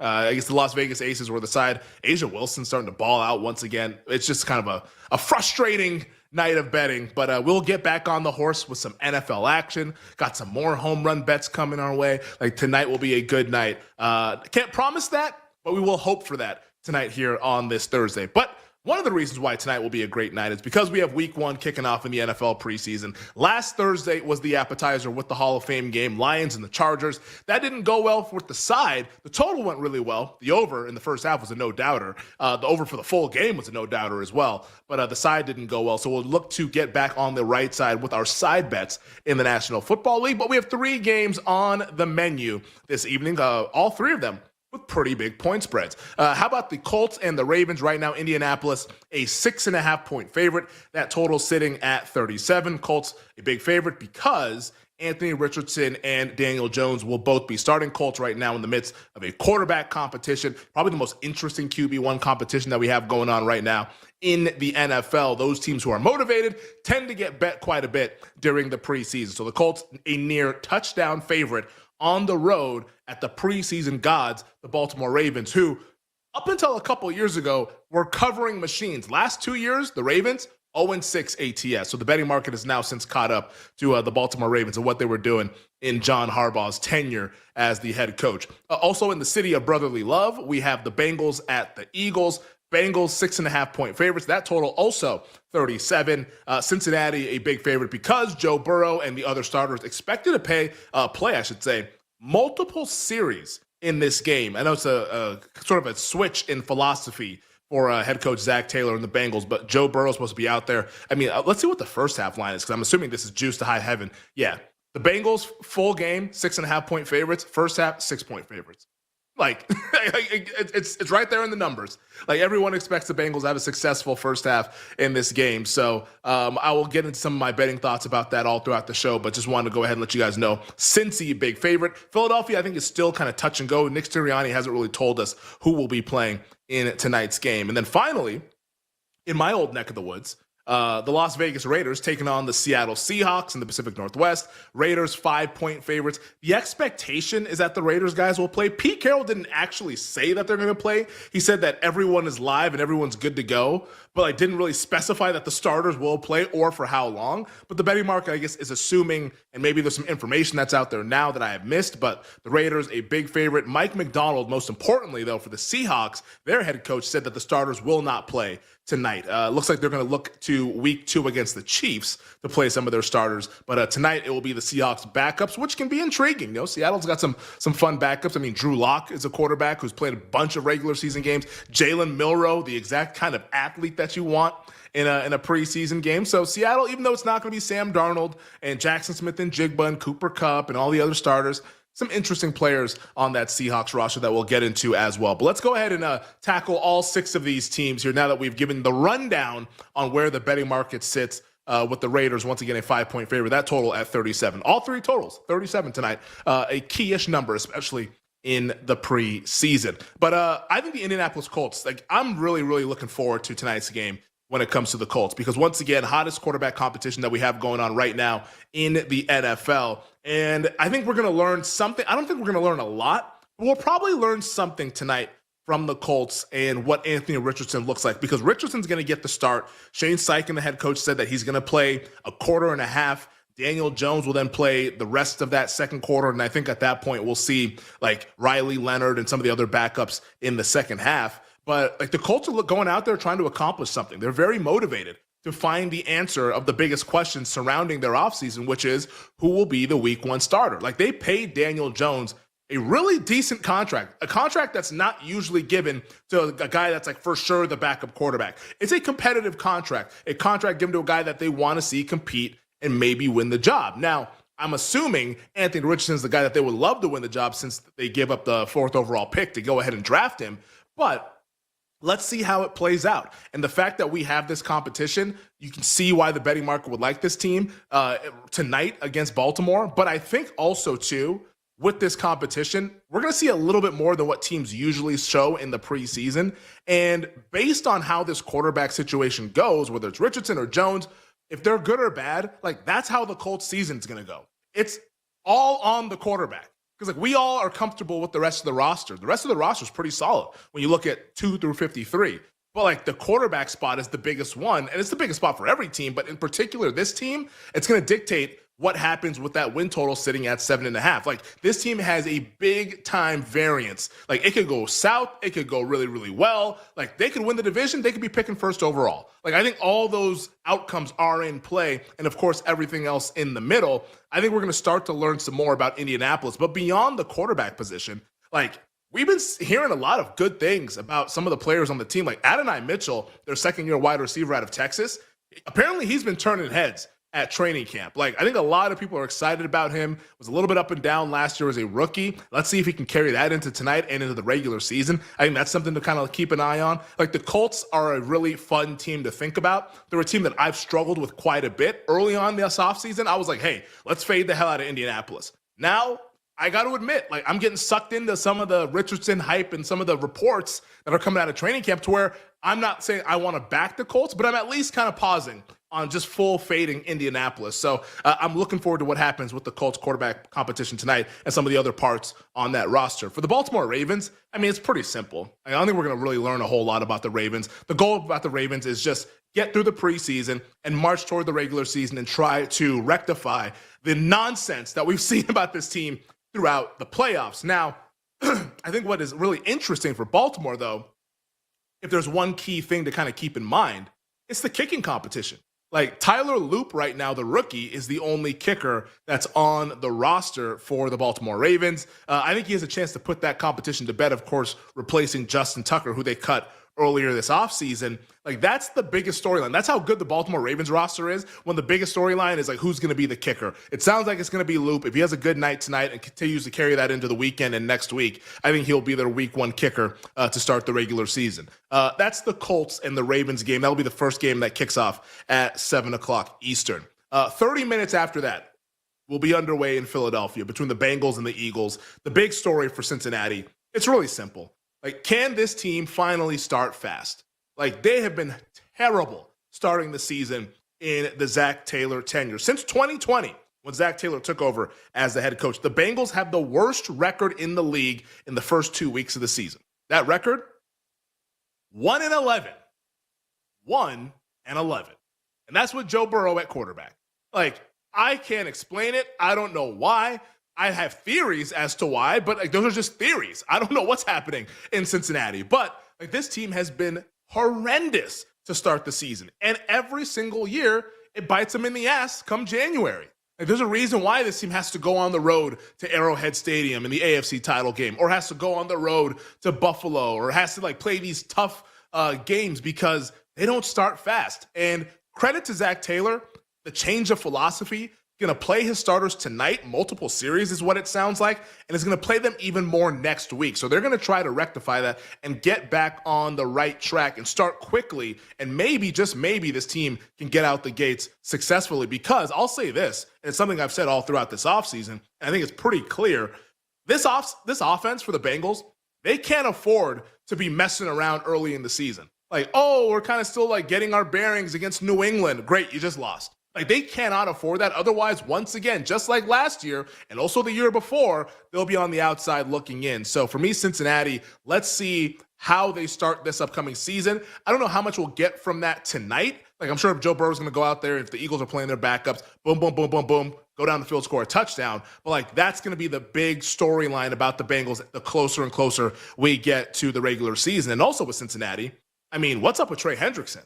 Like, I doubt he misses game checks, but for a guy that has not done anything, has not participated in any of the team activities so far this offseason, like, that's not ideal, because they really, really need him to hit the ground running. And doesn't seem like he's set up to do just that with a bad defense for the Bengals. So that's for Cincinnati. For the Eagles, it's all on the secondary. Like, let's see what happens with Jacorian Bennett, the guy that they just traded for earlier this week with the Raiders. He's in the mix for that cornerback 2 role with Keely Ringo and Adoree Jackson. Like, it's one of the weaker spots on the roster, probably the only weak spot on the roster. But outside of that, not a whole lot to worry about with the defending Super Bowl champions. And then finally tonight with the Raiders and the Seahawks, you guys know how I feel about the Raiders. We don't have to go into all of that. But, I mean, I just mentioned wide receivers and everyone raving about these guys throughout training camps and stuff. Like, Dante Thornton Jr. for the Raiders and Torrey Horton for the Seattle Seahawks. Like, according to these training camp reports, we got, like, Chase and Jefferson on both of these teams. Like, everyone's raving about these guys. Like, Thornton, they think he can be a big play threat as a 4th-round pick out the gate. Torrey Horton for Seattle, their cornerback, Tariq Woolen, he's been calling him Jerry Rice Jr. Like, that's where we're at with Torrey Horton for the Seattle Seahawks. I can't wait to see both of these guys tonight, because it's one thing to do it in training camp practice. It's another thing to do it when the lights are bright and everyone's live to get their block knocked off. I think that will be a fun storyline tonight, in addition to all the other stories that we have with the Raiders and the Seattle Seahawks. Because once again, it's a Pete Carroll revenge game. The Seahawks fired him a couple years ago. I think he's going to want to win that game, as the betting market indicates right now, with the Raiders being a 5-point favorite. All right, we're just getting started here on You Better You Bet. We'll tackle the top headlines in the world of sports on the other side. It's the BetMGM Network. We'll be right back with You Better You Bet, presented by BetMGM, the sportsbook born in Vegas.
But it's Sean Payton, so I could see him carving out that kind of role. I do think he's going to catch a lot of balls out of the backfield, so I'm buying to a certain extent.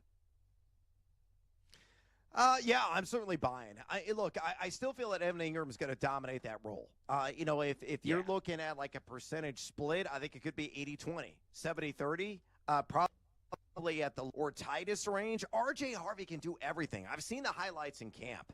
He's run a lot of wheel routes down the field, and he is winning in those mano-a-mano situations against a DB, wherever he's lined up against. And you have one of the most talented secondaries in the NFL and a linebacker core that's also uber talented. This arguably might be the best defense in the NFL, and that guy is repeatedly beating his man. He's got a lot of shimmy, shake, burst. He was an adept, more than a proven pass catcher at the collegiate level. He was number 6 in total yak, number 5 missed tackles for us, and number 2 in breakaway runs as well. Now, he's going significantly higher than J.K. Dobbins, but if you're in a PPR format, I'm going to say a minimum 60 receptions for R.J. Harvey this year, so he's worth every penny at his 88.29 ADP in drafts conducted over the last couple of weeks. So, again, I am certainly buying in the notion he'll play Joker on occasion. All right. Let's go to Chicago. This is another straight from the horse's mouth. Ben Johnson, head coach of the Bears, said, quote, Kyle Monangai is a guy that he is very pleased with where he's at right now, adding, quote, he's a guy we're going to be able to trust this fall. Again, trust is the big word there. So, Harvey, are you buying or is this BS?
Let's get back to You Better You Bet on the BetMGM Network.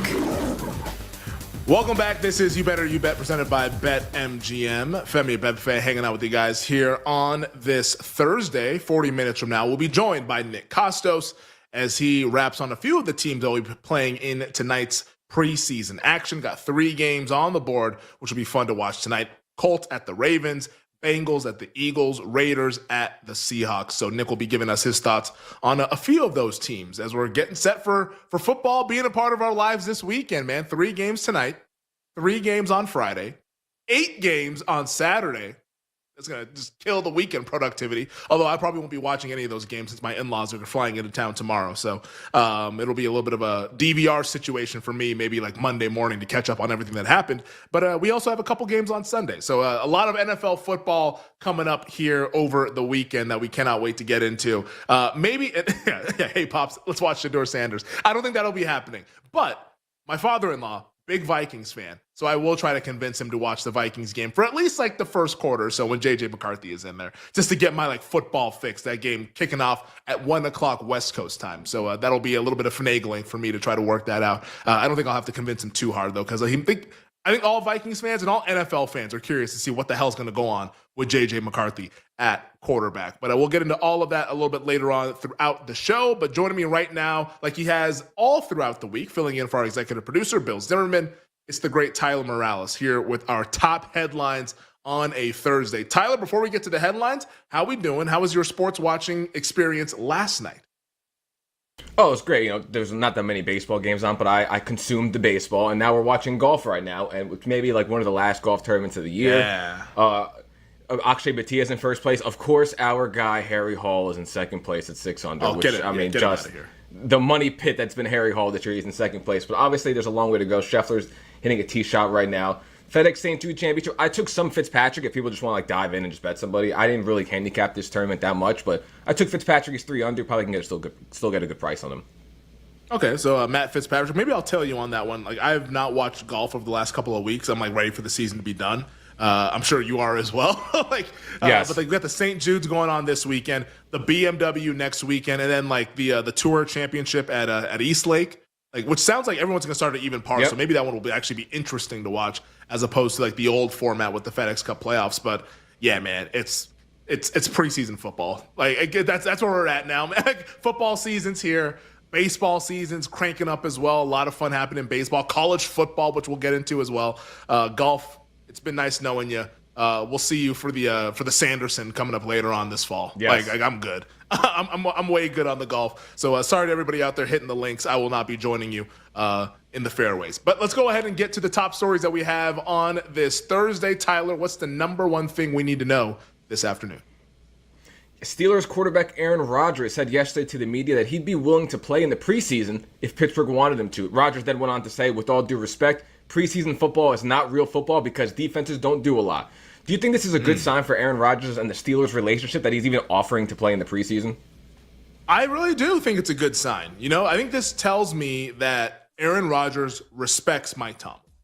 Like the fact that he's like, hey, whatever Mike wants to do, I'm fully on board. He never said stuff like that with the Jets. And in fact, Aaron Rodgers was the head coach of the Jets. I don't know what the hell Robert Saleh was doing, but he wasn't the head coach of the football team. Maybe he was the DC glorified. It was Robert Saleh running the defense and Rodgers was running the offense because it never really felt like Rodgers saw Robert Saleh as like the guy. He sees Mike Tomlin that way because you have to see Mike Tomlin that way. He's been there almost 2 decades. Mike Tomlin, of course, has never been below 500. Mike Tomlin's won a Super Bowl. He's faced Aaron Rodgers in another Super Bowl.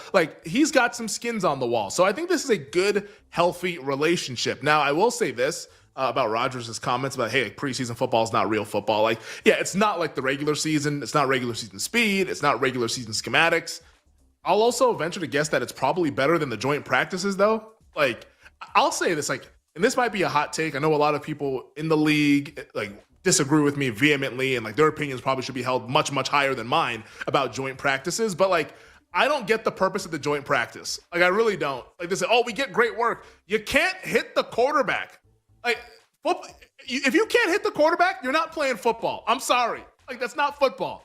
The quarterback needs to fear I can get drilled on any given moment. That's football. All this, oh man, we're just going to do thud. Don't take guys to the ground. It's just a glorified practice with another team. I don't understand, oh man, we get so much great working with the joint practices. We don't have to play in the preseason. Guess who doesn't do joint practices? The Kansas City Chiefs. Guess who plays in the preseason? The Kansas City Chiefs. Guess who plays late into January, end of February? The Kansas City Chiefs. I don't understand this infatuation with these joint practices. That's just a rant that I've been wanting to get off my chest for quite some time now because I just find it incredibly annoying. And also selfishly, I would like for everybody to play in the preseason because it makes August that much more entertaining. And even though they're not going to go out there and show you anything, I just miss seeing all these guys. It's been a minute since we've had all these teams playing their starters. It's been since early January. We're now in early August. Get out there on the field and let's see what it looks like. So, Rodgers, all right, yeah, it's fake football, but if you think the joint practice is giving you something, I don't think that's giving you nothing, dog. That's even faker than we see out there in the preseason. But I do think this is a great sign to come back to the original point. Good for Rodgers and Tomlin to be working on the same page. I think this will be a good year for the Pittsburgh Steelers, similar to last year. Overall, no ceiling for this team. They're not going to win multiple playoff games or even a playoff game, but I do think they'll be there because the quarterback is better than what they had last year. The team is also better than what they had last year, and they have a head coach who all he does is know how to win at least minimum 9 games. So it makes a lot of sense to me. Pittsburgh Steelers, they're on the up and up in 2025. Beyond, we'll see what happens because this is Rodgers' last dance, but this year, I think they'll be just all right. Tyler, hit me with the next one. Jaguars head coach Liam Cohen said that Travis Hunter will play both wide receiver and cornerback during the preseason game against the Steelers. Jaguars quarterback Trevor Lawrence joked around to the media when he heard this and told Travis Hunter, do you want to catch some touchdowns or do you want to maybe break up a pass or two in a game? Obviously he's joking, but still, it was a pretty funny quote. Like, I might be on an island here. Like, I think he's playing both sides a lot this season. Simple question for you, Femi. Do you think Travis Hunter is going to play both sides all season, and what do you expect from him? I don't know if he's going to do it all season. He's going to attempt to do it. But I'm skeptical that it's going to be like, okay, this is what we want to continue to do for the entire season. Just because it's a massive, massive injury risk. Like, you could just double the injury risk. Like, football players go out there, they get hurt all the time playing one way. Now you're going to play two ways? Like, that doubles your chance to get injured. Like, you're going to be on the field the entire game outside of the special teams plays. Like, that to me seems a little bit crazy. Like, I mean, like, Travis Hunter, let's say on one drive he catches a touchdown pass. The next drive, now he has to go tackle like a 225-pound running back that's out there on the edge. Is that what we really want to do here? I think it's admirable. I think it's great. I think it's fun to watch. I think it's going to be really cool because we've never seen anyone attempt to do this full time in the NFL. But, like, I'm also a realist, and it doesn't seem realistic to me. Now, maybe Travis Hunter is the exception to the rule. He might be because he seems like he is that special, at least what we saw in Colorado. But, man, it's real risky. And also what Trevor Lawrence said, like, I know he's joking. There's also truth in every joke. Like that guy, he says, man, I want you for wide receiver. I don't want you getting out there risking getting injured, trying to go ahead and take on a lead blocker, an offensive lineman, trying to kick you out there on the toss play. Like, I don't think he wants his guy out there doing that. So, like, yeah, like Travis Hunter, my guess is that he'll play a majority of snaps on offense, but if they mix him in on defense as well, he's obviously an incredibly talented cornerback, as we saw this past year, winning like the Thorpe Award and all these awards in college football. It just feels really, really risky for a guy that they moved heaven and earth to try to get in the NFL draft. Let's see how they do it, but I'm excited to see at least the first iteration of this ambitious path for Travis Hunter coming up on Saturday. It'll be a lot of fun out there as they take on the Pittsburgh Steelers. Tyler, hit me with the next story. Chicago Bears wide receiver Rome Odunze told ESPN's Jeremy Fowler that he believes Caleb Williams can be the best quarterback in the league. Now, this quote sounds kind of crazy considering what we saw last year and what we've been hearing from the Chicago Bears training camp so far. Thoughts on this quote, Femi, and do you believe Caleb Williams takes a step up with Ben Johnson this season? Well, I like the quote not because I believe it. I like the quote because it shows me they believe in Caleb. Like, you're not saying that about a quarterback that you don't believe in. Like, nobody, like, I think there's other ways to praise your teammate. You don't have to go this far to say, like, you can be like, oh, yeah, man, I really like the work that we're getting along with and all that stuff. We're ready to go for the season. Like, that's a very, canned response for a guy that you may or may not believe in. Saying this, believe that he can literally be the best quarterback in the NFL, that means that they are unwavered in their belief with Caleb Williams after what was a very tumultuous 2024. Now, I do believe that Caleb has this in his range of outcomes. Is it likely? No, because there's so many great quarterbacks. Mahomes, Lamar, Josh Allen, Burrow, et cetera, et cetera. But, why can't he join that conversation of being in the top 5 to top 7? I mean, we forget, even though last year was bad, he was the number 1 overall draft pick. And any team would have drafted him, not just the Bears. If the Commanders were picking one, they would have drafted Caleb Williams over Jaden Daniels. Let's remember that. And I think that pedigree, now with what we believe is to be a really good coach in Ben Johnson, we know he's a great offensive coordinator. Let's see what it looks like as a head coach. There is a really, really good chance that at some point in his career, Caleb Williams will be an elite quarterback. Now, is that going to happen out the gate? I don't think so for this upcoming season. And that's the problem with the Chicago Bears and the hype that's around them. Everyone wants this to happen immediately. Guys, this is a slow burn, man. We're cooking this thing for 6 hours at 250. That's what this is. We're not zapping this bad boy in the microwave. It is a slow burn. So, let's just be patient because I do think the Bears, for me at least, I have them circled as a team that I would like to back in the second half of the season. That's how I think this is going to play out for the Chicago Bears. I think early on, they're going to struggle. Everyone's going to panic, and it's going to be finger pointing. Should we blame Ben Johnson? Should we blame Caleb Williams? Should we blame Ryan Poles? It's going to be a little bit of a mess. But I think at some point, maybe post-bye week or whenever, second half of the season, I believe they're going to start to get it because this offense, clearly, it's taking them time to get a full grasp of it and to get comfortable with it. And I think once we get to the second half of the season, Caleb's going to start to look like the guy we all believe he is. And then the Bears will start to look like the team that we all thought they could be over the last 20 months or so. So let's just be patient with Chicago. But I think eventually Caleb Williams will get there to where he's among the upper echelon quarterbacks because he's way too talented not to be in that class. Tyler, hit me with the next one. Bills head coach Sean McDermott said that Khalil Shakir should be ready for week 1 of the NFL season. Shakir's been dealing with a high ankle sprain and was expected to be the team's top target this season for Josh Allen. This is good news for the Bills offense. Like, outside of Shakir, like, doesn't really have much. We don't know much about Keon Coleman. Dalton Kincaid might be mid. James Cook's going through his contact issues. How important of an update do you believe this was for the Bills family heading into the season?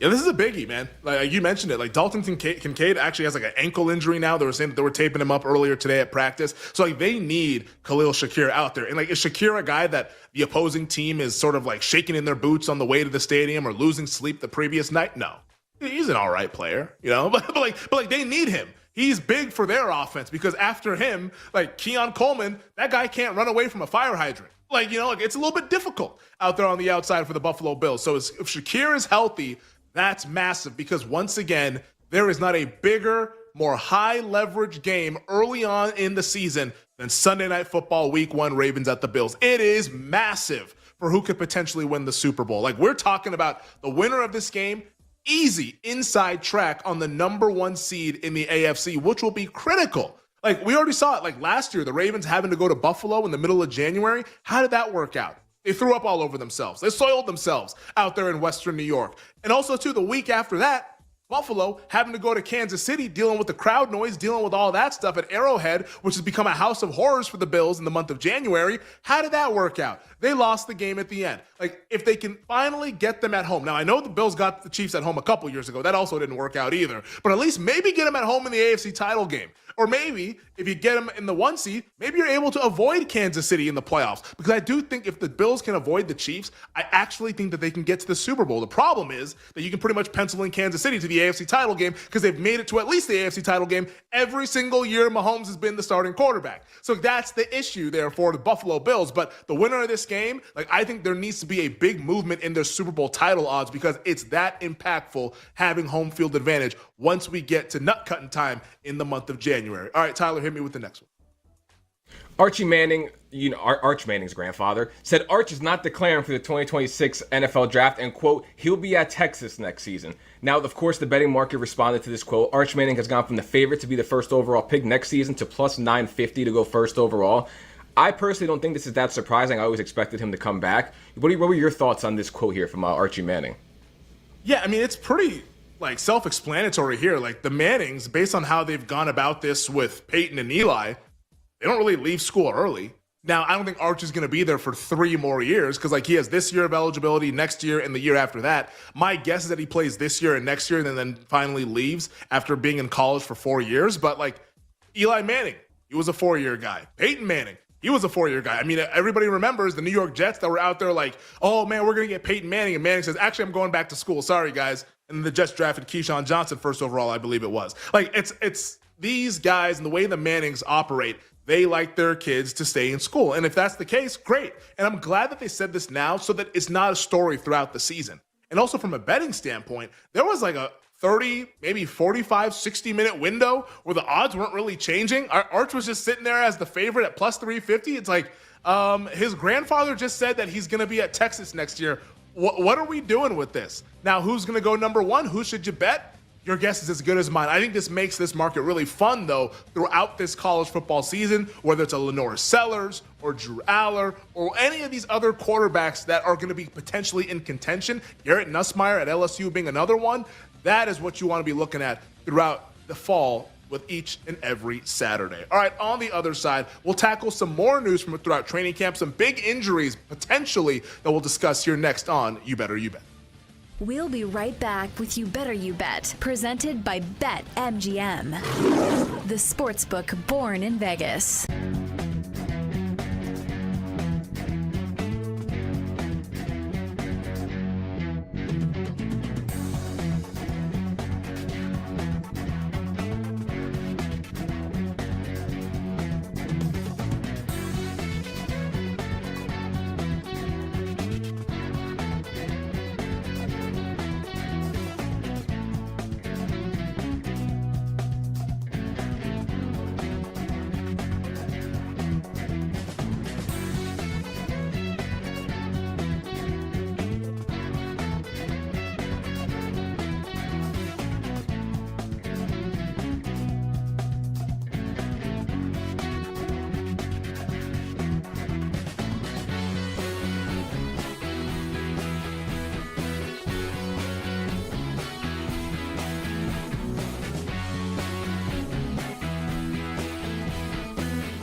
Double D is yelling for a mullet in the chat. But the fall's almost here. Then it'll be winter. I got nothing else going on. I don't have kids. I'm not dropping a kid off to school. Might as well just spend some time staring at myself and seeing where it goes. But here's the thing, like the mullet is like the it hairstyle for 12 to 16-year-old boys. Oh, so is that a demographic that you want to be a part of? Like, Sure. That's the thing. It will look like you are trying to be hip if you grow a mullet. Maybe I will be hip. Maybe they'll be like, hey, man, what's going on later? I'm like, I don't know. I'm just going to go and probably just look at some TikToks and maybe text some people. That's it. I don't even know how young kids talk or what they do. Yeah, I don't really want that. But you know what? Maybe I'll make it my own. But I know what you're talking about. I've seen that look, and you're seeing it a lot more. Like, it's in style right now. I miss the days of like actual mullets that come from like an original place. Like if you grow up in Alabama, if you like Leonard Skinner, if you drink Mountain Dew, you can have a mullet. I remember there was a kid in my kindergarten class. We've been talking about kindergarten a lot lately since Blake just went to kindergarten. His name was Jonathan, and he had a rat tail. And he would wear NASCAR T-shirts all the time. He had a rat tail that was braided. Do you know what a rat tail is? It's Yes, when I you do. have a full buzz cut with the exception of one long ponytail that's braided at the very back. And it was glorious. Sweet. If you have the guts to grow a rat tail, that's immediate respect.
Let's get back to You Better You Bet on the BetMGM Network. Let's get back to it here on a Thursday on You Better You Bet, presented by BetMGM on the BetMGM Network. I'm Femi Abebefe, hanging out with you guys this afternoon. 20 minutes from now, we'll be joined by Nick Costos with his thoughts on a few of the teams who will be playing in tonight's Week 1 NFL preseason action. Baby, we got preseason games tonight. 3 of them, Colts, Ravens, Eagles, Bengals, and of course, the Raiders and the Seahawks. I'm very much looking forward to what happens tonight on the preseason field, and Nick will be letting us know how he is looking to bet these teams and what he's watching for tonight as well out there on the field. But that's coming up in 20 minutes to begin the 4 o'clock hour. One to start this segment, though, we'll get into some of the best bets with Jake and Tyler. We'll talk about some of the marquee games that we have on the sports menu tonight, and we'll also discuss some news out of training camp. But this, I got to start with this. Earlier today, I believe this was earlier today, or it might have been late last night, but USA Today, they put out their NFL record projections. It actually was last night. So shout out to the USA Today. Go out there and check them out, click the link, et cetera, et cetera.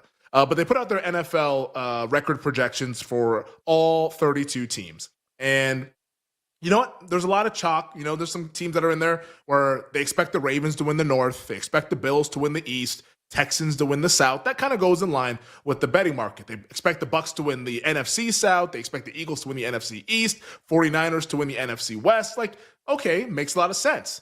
We get a little bit spicy. Packers to win the NFC North. I like Green Bay. I know some people like the Minnesota Vikings, some like the Lions, some even like the Chicago Bears. Okay, this seems pretty normal. The AFC West is the real eyebrow raiser for me. Obviously this will be a division that will be closely tracking with my love for the Las Vegas Raiders.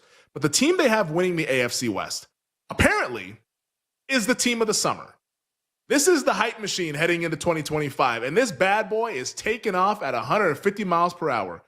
The Denver Broncos are the team that USA Today projected to win the AFC West. They have Denver at 12-5, Kansas City at 11-6, Chargers at 9-8, the Raiders at 5-12.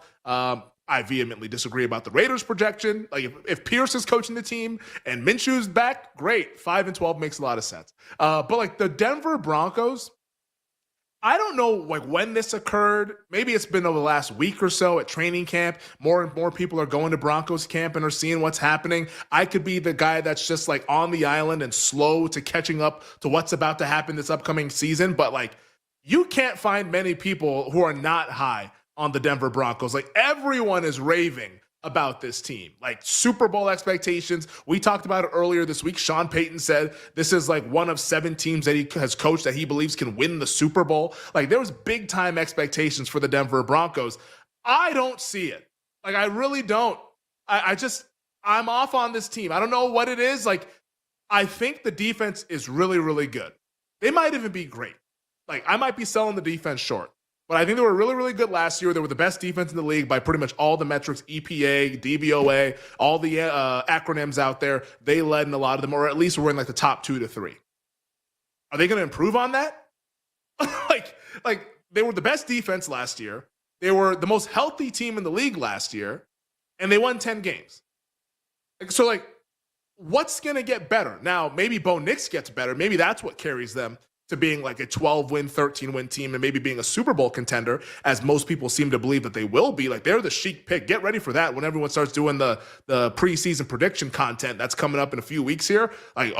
Here's my pick. How about Denver? That's coming, folks. That is coming down the pike right now. But I don't understand why everyone believes that they're just going to pick back up right where they left off. Because as I outlined earlier this week, I think it might have been last week as well, they feasted on a lot of bad quarterbacks last year. Getting to play Minshew and O'Connell, getting to play my guy Spencer Rattler, getting to play all these bad quarterbacks. And you know what? I can't blame them. Take advantage of the schedule that you're faced. What's put in front of you, take advantage of it. And they did that. They were really, really good. But boy, man, people seem to believe that this is going to be just this awesome defense because they signed Dre Greenlaw and Talanoa Hufanga. 2 guys who are injury prone and the 49ers couldn't wait to see leave. Greenlaw's hurt all the time. All right, is he supposed to all of a sudden become Ray Lewis? What are we talking about here? Everyone thinks that this team is just going to be so good. They're going to be the 2000 Ravens. Watch out, Buccaneers of 2002. Watch out, Legion of Boom. No Fly Zone 2.0. Here we come. That's what's expected from this defense. I'm skeptical of that. And also too, at quarterback with Bo Nix. This is the thing that gets me in my big hang up with the Denver Broncos in the AFC West. Everyone is so sure about a team who clearly has the worst quarterback in the division.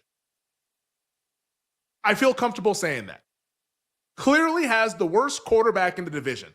Mahomes is better, Herbert's better, Geno's better than Bo Nix. But everyone's so sure they're going to win double-digit games. I don't get it. And I'm already seeing some of the practice reports coming out of their joint practice with the 49ers. You know how I feel about joint practices. But this one from Benjamin Albright, and this is no shade to him. He does a great job for KOA Colorado, covering the team as their Broncos insider there at the Broncos flagship station. He said in this tweet from a half hour ago, I've had a half dozen coaches and Niners beat reporters reach out gushing over the Broncos defense in the last 40 minutes. That is at the joint practice. Everyone is just gushing about the Broncos, baby. Maybe I'll have the egg on my face. I'm willing to see it. I'm willing to pay to see it. And I think Denver is going to let a lot of people down this upcoming 2025 season. And boy, I can't wait to be right on this one. The Denver Broncos ain't what you think they are. In fact, they're going to finish in last place in the AFC West. Bookmark that for later on in January. All right, let's get to some other training camp news here from around the National Football League. Matthew Stafford, how about this one? from Ian Rappaport. Sean McVay met with the media moments ago and wanted to give an update on quarterback Matthew Stafford. And he said that Stafford's going to work out on Saturday before their preseason game against the Dallas Cowboys. And here's the big caveat. If all goes well, Stafford will return to the practice field on Monday. So some good news out of Los Angeles. Now, I feel like it's still going to be touch and go. It's a back injury. He's 37 years old. I'm not saying that he can't go out there and play. Like I've been saying this whole time, like I think he's going to be out there week 1. I just don't trust that he's going to be out there weeks 1 through 18. And if this thing really gets bad, that's when it's ruh-roh shaggy for the Los Angeles Rams. But good news, at least potentially coming next week for the Rams. It looks like Stafford could be closer to return to the practice field. Staying in LA, this one more on the negative side. Chargers left tackle Rashawn Slater carted off the practice field this afternoon. Now, everyone who gets injured in training camp gets carted off the field. That's just kind of how it goes. But it sounds like this one might be serious. It's a left leg injury. Reportedly, teammates were hugging Rashawn Slater. Usually, if it's like a nothing burger, your teammates aren't hugging you. So let's keep in mind like what be going on with the Chargers offensive line. But if they miss him for significant time, like that is a big, big blow for the guy that protects the blind side of Justin Herbert. Also out of Houston Texans training camp, safety C.J. Gardner-Johnson suffered a lower leg injury at practice. Another one where the cart went out for him as well. It sounded like players were pretty quiet around him when it happened, kind of an eerie feeling at practice. No word right now on the severity of the injury, but that's another one where that'd be, I don't want to say a big blow to the to the Houston defense, but Gardner-Johnson takes them to the next level. And if they lose him, still a really good defense, but maybe not like the best defense or second best defense in the league. So something to keep in mind for the Houston Texans, who are your big favorites right now to win the AFC South. And then finally, out of Pittsburgh, Cam Hayward has not fully participated in practice. This one from ESPN's Adam Schefter, and it hasn't been talked about quite a bit, if at all, throughout training camp here. But apparently Cam Hayward wants a restructured contract. It hasn't gotten done yet. He's scheduled to make $14.75 million this season, has already been paid out $13.45 million of that money due to a roster bonus in March. So he wants some more money. And it makes sense. Like if you're Cam Hayward's level of play, all pro last year, you're seeing like Zach Allen getting paid and Zach Sealer getting paid, all these other defensive linemen who play your position, who you're better than, you're going to want your money even though you're 35 years old. So I'm assuming the Steelers will take care of him because clearly he's like one of the captains of the team. In that front, if they have him and they have TJ Watt and Alex Highsmith, like they can get after the quarterback. So take care of the big man in the middle, the guy who is the elder statesman, I should say, of the Pittsburgh Steelers defense. But let's go ahead and get into tonight's marquee games before we bring on Jake Hassan and Tyler Morales to give out their best bets in the world of sports. We actually have a marquee game that's about to get underway in roughly 15 minutes in Seattle in Major League Baseball. That's between the White Sox and the Mariners. Seattle right now a minus 295 favorite with Logan Gilbert on the mound. White Sox plus 230. The total sitting at 7.5. No bet for me. I think Seattle's going to win it. The betting market thinks they're going to win it. Even Mariners first 5, like I wouldn't bet that because you're paying a hefty price.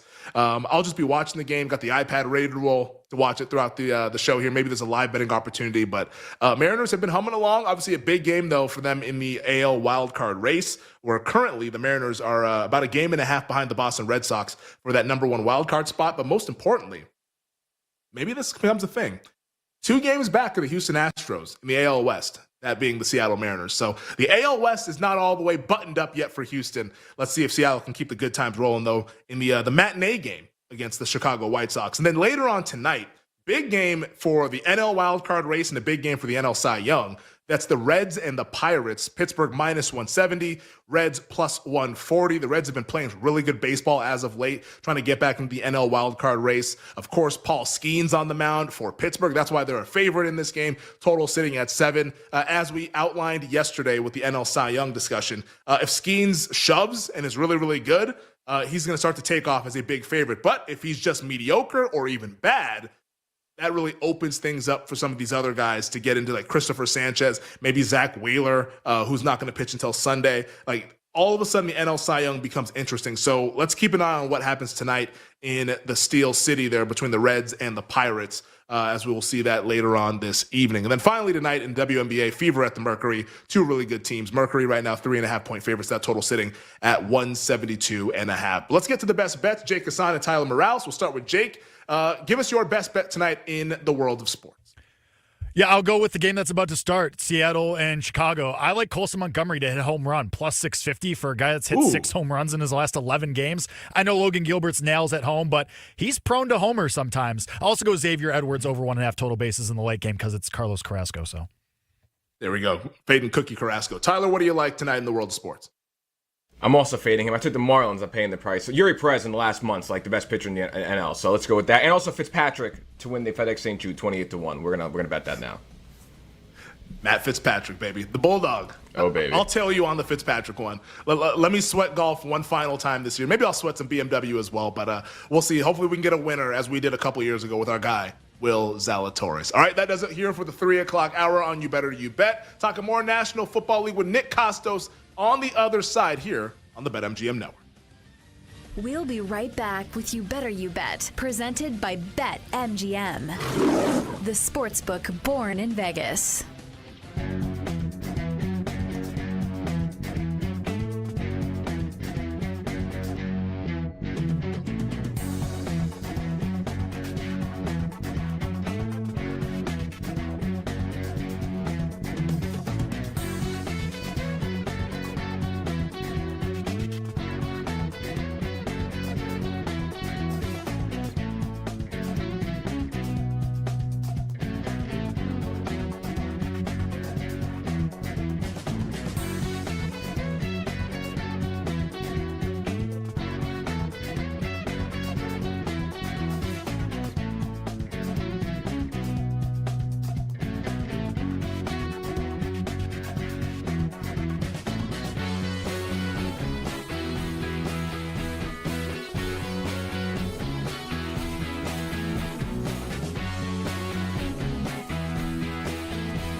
His ego is holding them back again. And if you look at what they've done, we've talked about this now for a month, and we hit it again on Monday.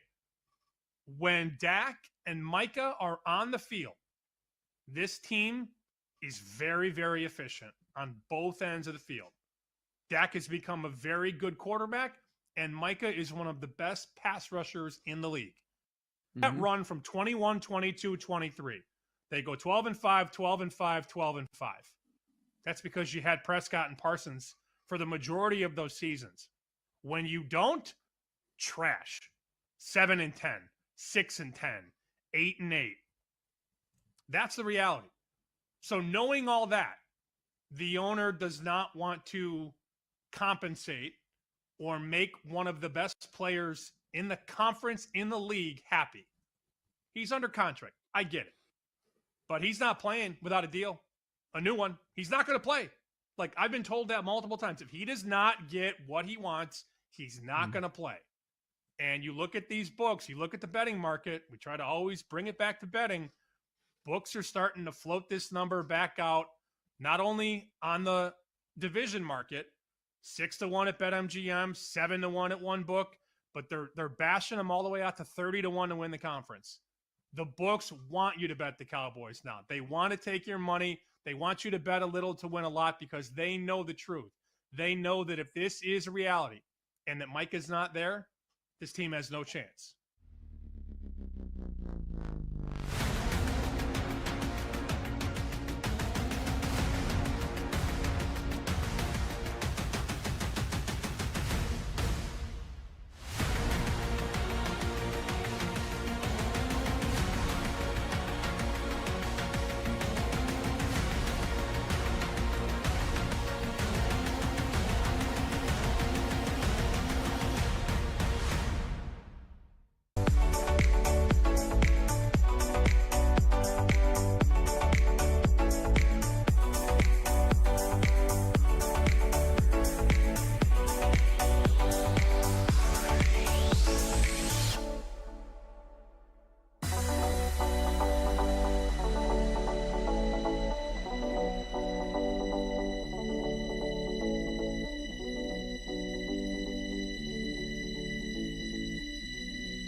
The most unique show in sports. The show kicks ass. Oh, hell yeah. A show so unapologetically original, it needs its own word to describe it. Wagertainment. Money won is twice as sweet as money earned. Featuring the prop king himself, Nick Costos. Some people are addicted to drugs. Cam Ward's addiction is getting in front of the media after Titans practice and declaring the entire team, including himself, to be mid. If you told me Travis Hunter's playing this season fully at wide receiver, I am running over women and children. Not my child. She's precious. To place bets on Travis Hunter. This is You Better You Bet. Brought to you by BetMGM, the sports book born in Vegas. On the BetMGM Network. What's up, everybody? Happy and merry, tremendous Football Thursday to you and yours. This is You Better You Bet on the BetMGM Network. Nick Costos, Femi Abebefe, our crew, and you here on the Odyssey app, on SiriusXM, on YouTube, on Twitch, on radio stations nationwide, in your hearts and in your minds, as we bring you the fastest show in all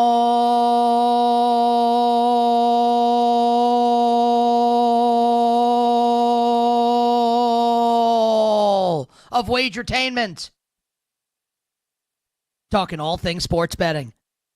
The show presented today and always by the sportsbook born in Vegas, the great people at BetMGM. Download the BetMGM app. Visit BetMGM.com. Coming up today on the show, Femi and I will roll through the rest of the preseason depth charts for every NFL team at the quarterback position as we finalize our bets for week 1 of the exhibition campaign.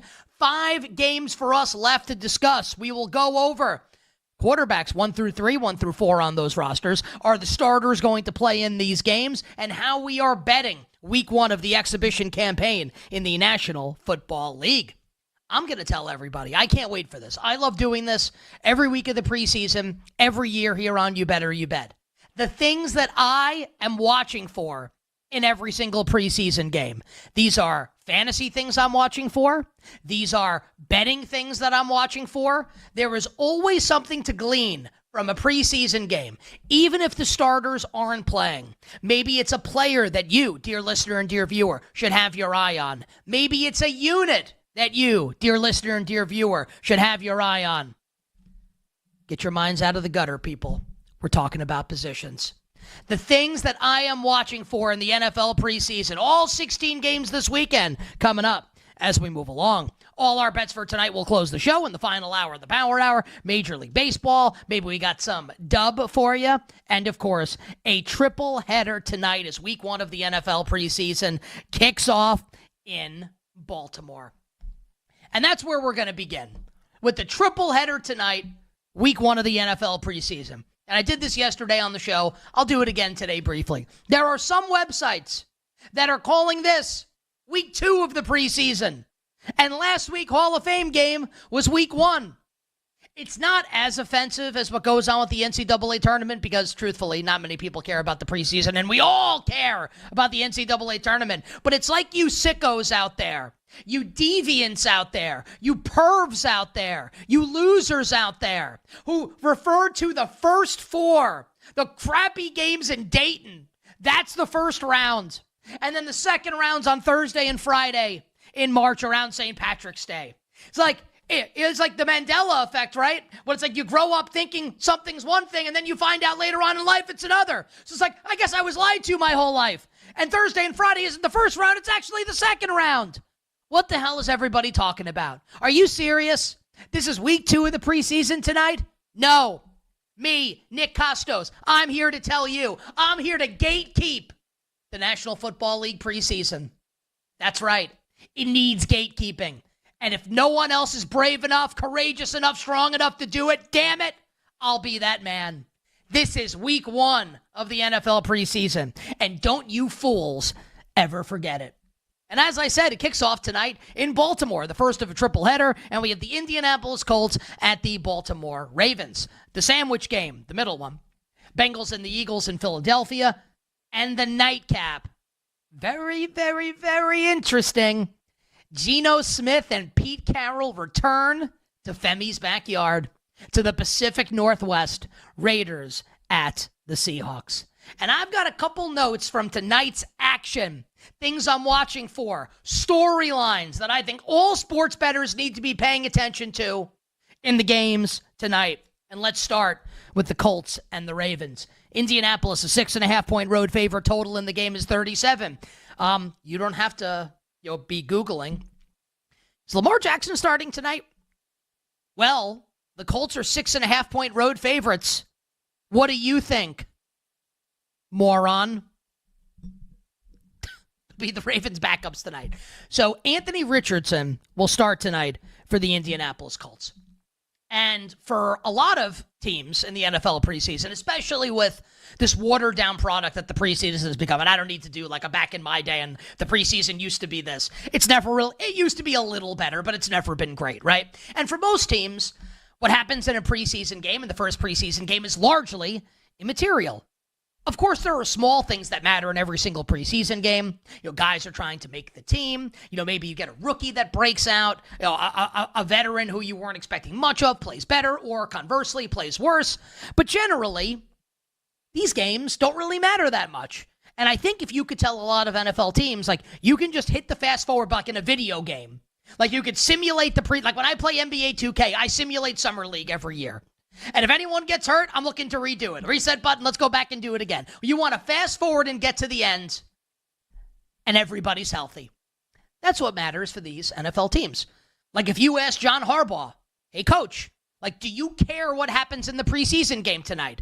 Of course he's going to tell you, yeah, like, I'd love to win 40-0, and I'd love for our third-string players and the guys trying to make the 53-man roster. Of course, like, you want everybody to play well. But at the end of the day, what you're looking for is health, by and large, for these NFL teams. You can't say that about the Indianapolis Colts. You can't say that preseason game 1 for the Indianapolis Colts doesn't matter. Because it does. And I'd actually go so far to say that tonight could mean everything for the 2025 Indianapolis Colts. Win total for the Colts this year, 7.5. So betting market projecting Indy to finish below 500. Year 3 for Shane Steichen, year 3 for Anthony Richardson. The Colts to make the playoffs, yes, price is plus 170. The Indianapolis Colts need. This is not a want situation. This is a need situation. Like, I really want a gold Rolex Presidential Day date, but I need to eat food and drink water to live. There's a difference between want and need.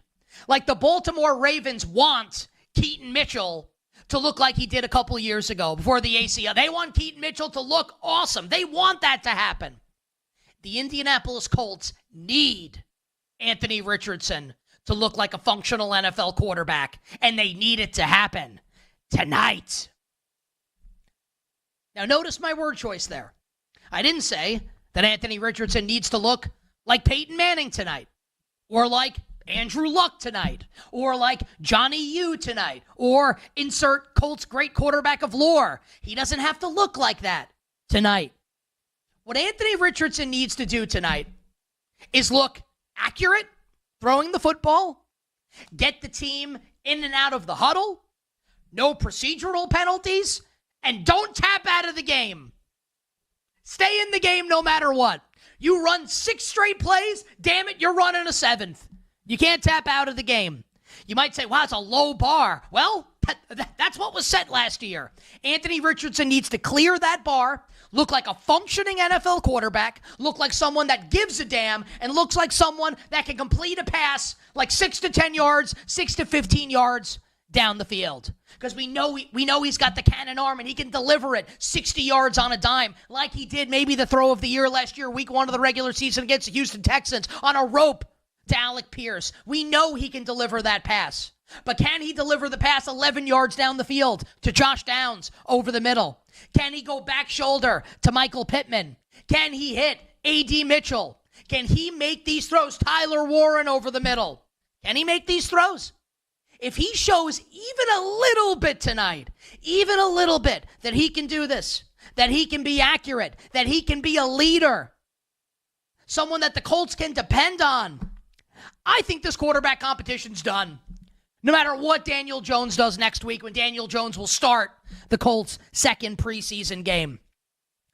And the reason why this matters so much, and I really strongly disagree with the idea that these two quarterbacks are similar, that Daniel Jones and Anthony Richardson are similar for the Indianapolis Colts.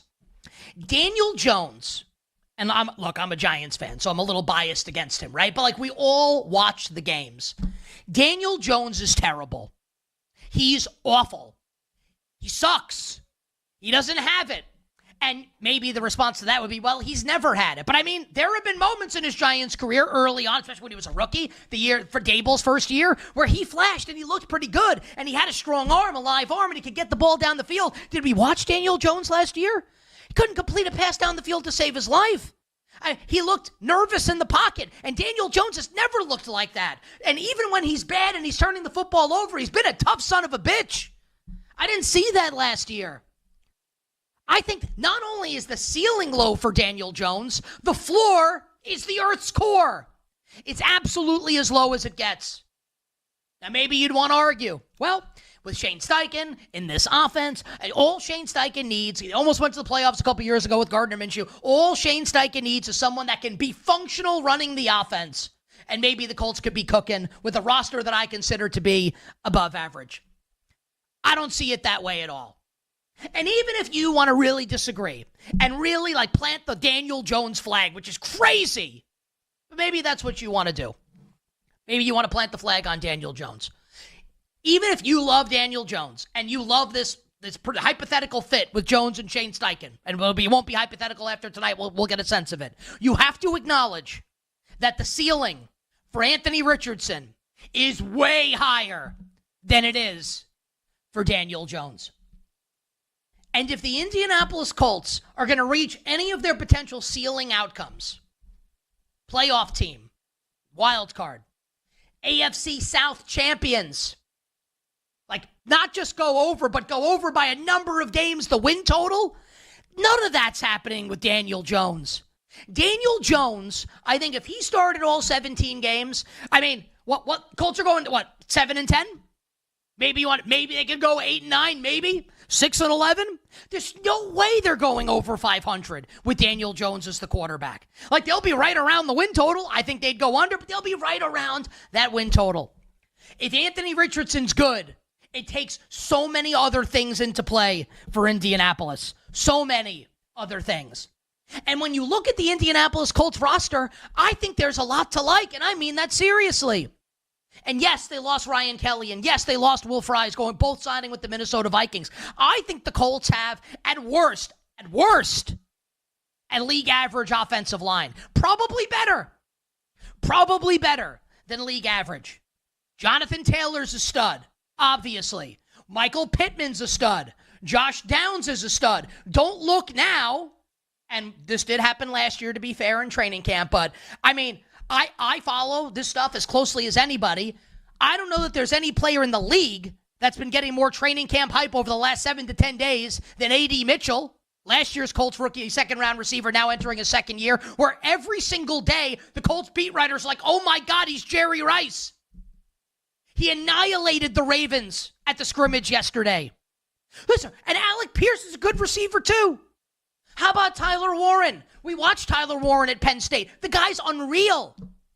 Blocker, can run the ball out of the backfield. Not that that's going to be his primary thing, but like screen game, like over the middle. He's a beast. Like, this team's got weapons and a good offensive line. A defensive line with a ton of potential. Now you need Latu and you need Kwity Paye to kind of take the next step forward to get there. I don't dislike this Colts defense. I don't think it's going to be the best defense in the league. I don't think it's the Broncos defense. I don't think it's the Texans defense. Some of the other Eagles defense. But man, like, the Colts defense should be above average this year. So if Anthony Richardson can be good and start achieving some of that potential and realizing some of that potential, that made him the 4th overall pick of the draft a couple years ago. I think as sports bettors, all of us at very least have to be open to the idea that Indy's ceiling is way higher than any of us have been saying over the balance of this offseason. But you need Anthony Richardson to be good. And it starts tonight. Can he be functional? Can he be accurate? Can he be a leader? Can he look good? If he does, it changes everything for the Indianapolis Colts, and it changes everything in the AFC South. On the other side, we'll talk Raiders, Seahawks, and breaking news out of both NFL teams in Los Angeles. We'll be right back with You Better You Bet, presented by BetMGM, the sportsbook born in Vegas.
Yeah, I lean under. If Scott Satterfield doesn't win at least 7 games, I think he's out, man. He's 8-16 in 2 years as head coach. Last year was a weird year. They started 5-2 and looked pretty good.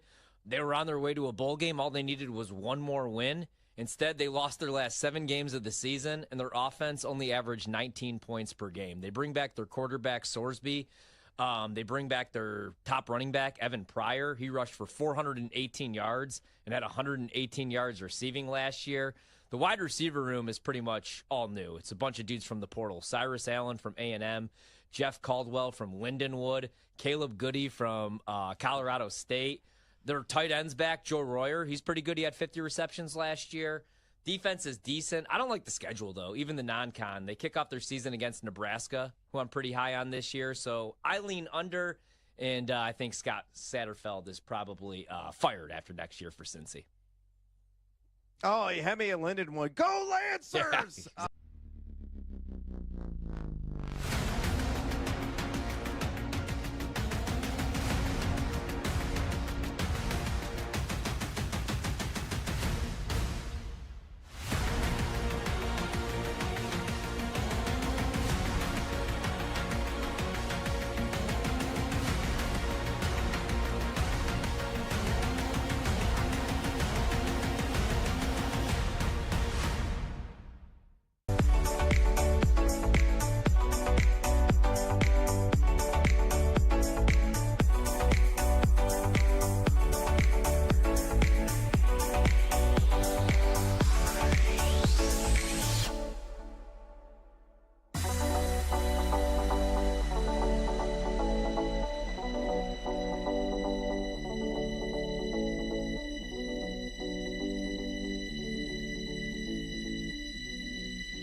can't even imagine anything. I've been winning 10 games a year for 20 years or something, Now, what are my expectations? We don't win a bunch. And I don't care, who hears that. I mean, it doesn't matter to me. It ain't about what anybody hears. It's about what we do. And so that's why expectations are really high. The standards need to be so that the expectations can be met. See what happens. I wish I could guarantee it to you, but I can't even think of what else it could be other than being really successful. This is You Better You Bet with Nick Costos, Femi Abebefe, and the crew. Presented by BetMGM. Sometimes, it's a phenomenon, right? Where sometimes after, a Major League Baseball pitcher throws a no-hitter or a perfect game, sometimes that pitcher takes the mound the next day and is lights out. Other times, that pitcher takes the mound and serves one up in the first inning. Yesterday on the show, we'll talk football in a second, our engineer, Jake Hassan, pitched a perfect game. No errors, everything really clean, volume great everywhere. Fantastic. Then Jake decides he's like, you want a Pete Carroll sound coming? Oh, I've got something for you. And I'm like, great, awesome. It sounds like that was recorded underwater. Like Pete Carroll sounds like Mumbles McGee. Like a mealy-mouthed fool in that clip. We've heard Pete Carroll speak before. That's not what he sounds like. Great job, Jake. Awesome. Awesome quality. It's not like Jake's been on the show for 4 years. And we're in 2025 and we think that's an acceptable soundbite to play. We're all so close. We are so close to being great on a consistent basis. Unfortunately, we had once a week Morales. We got Armando Jake Hassan Galarraga. We had Addy says one word every 3 hours. Mike Brown yesterday with one of the worst lowers of all time. Browns with Sanders versus Panthers. Bills on vacation on a boat. Just come on, guys. Come on. Also, I stink sometimes, and so does Femi. But that's okay. That's okay. All right. Let's talk some football here. That was, I don't know if you could tell, because it was unintelligible, but that was the new head coach of the Las Vegas Raiders, Pete Carroll, speaking to the news media, basically saying, everyone thinks we're going to stink. Wait till you see what happens. We'll find out tonight as the Raiders get going in the preseason slate on the road in Seattle. And I'll get to that game in a second. But just a quick note on the Bengals and Eagles. Not a terribly interesting game. I think the thing that's most intriguing here is the Bengals approaching the preseason differently than they have in the past however many years with Zach Taylor and Joe Burrow. Where generally, Burrow doesn't play in the preseason. And I give the Bengals a lot of credit for this. And I've criticized Cincinnati a lot. But I think you have to give the Bengals credit for a nice bit of self-scouting here and self-awareness. Knowing, because we talk about it every year going into week one, the Bengals start the season slow. And last year, it didn't figuratively cost them a playoff berth. It literally cost them a playoff berth, losing to the New England Patriots in week one. So the Bengals want to get off to a better start by playing Joe Burrow and company in the preseason. Obviously, you hope that everybody's healthy and that no one gets injured, but I like that from the Cincinnati Bengals. And just quickly on the Eagles, and we were all over this. I think, honestly, a credit to us. I've been saying for a couple weeks now that if you wanted to poke some holes in the 2025 Eagles, I think the place that you would start would be the secondary. And maybe you could look at the defensive line also. Josh Sweat's in Arizona. Milton Williams is in New England. But, they've got studs after studs. So many good players still on the defensive line. I looked at the secondary as a potential cause for concern with the Philadelphia Eagles. But I also said, don't be shocked when and if Howie Roseman swings a trade for somebody, a veteran cornerback, to kind of shore up that room. And lo and behold, a couple days ago, the Eagles make a trade with the Las Vegas Raiders. They acquire cornerback Jacorian Bennett from the Raiders, and he might end up starting for the Eagles ahead of Keely Ringo and Adoree Jackson. And Thomas Booker goes to the Las Vegas Raiders.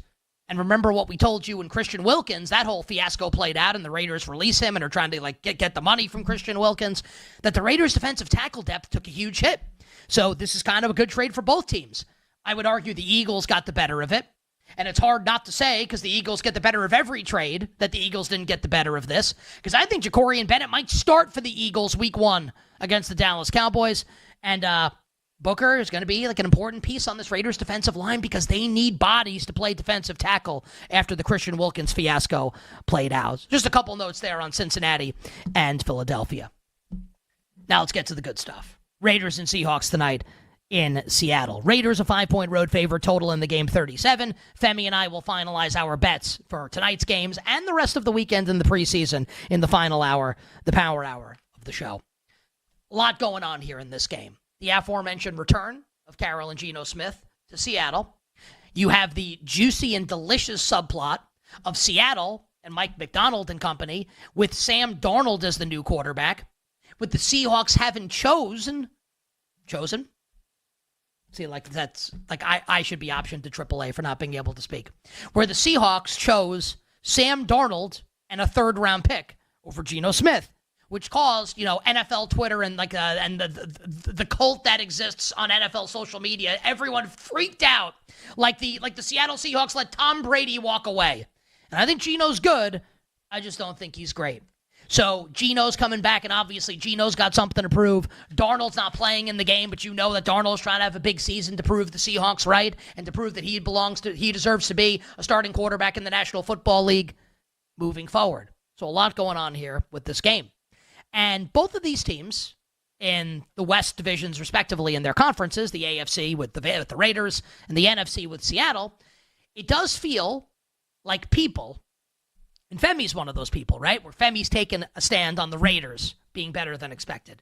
It does feel like a lot of people are making the case that the Raiders could be better than expected. It also feels like people, and Drew Dinsick was on our show a couple weeks ago. The Whale Capper comes on our show every week. We love Drew. He made a case, and others have, for Seattle exceeding expectations this year. Clint Kubiak now calling the offense.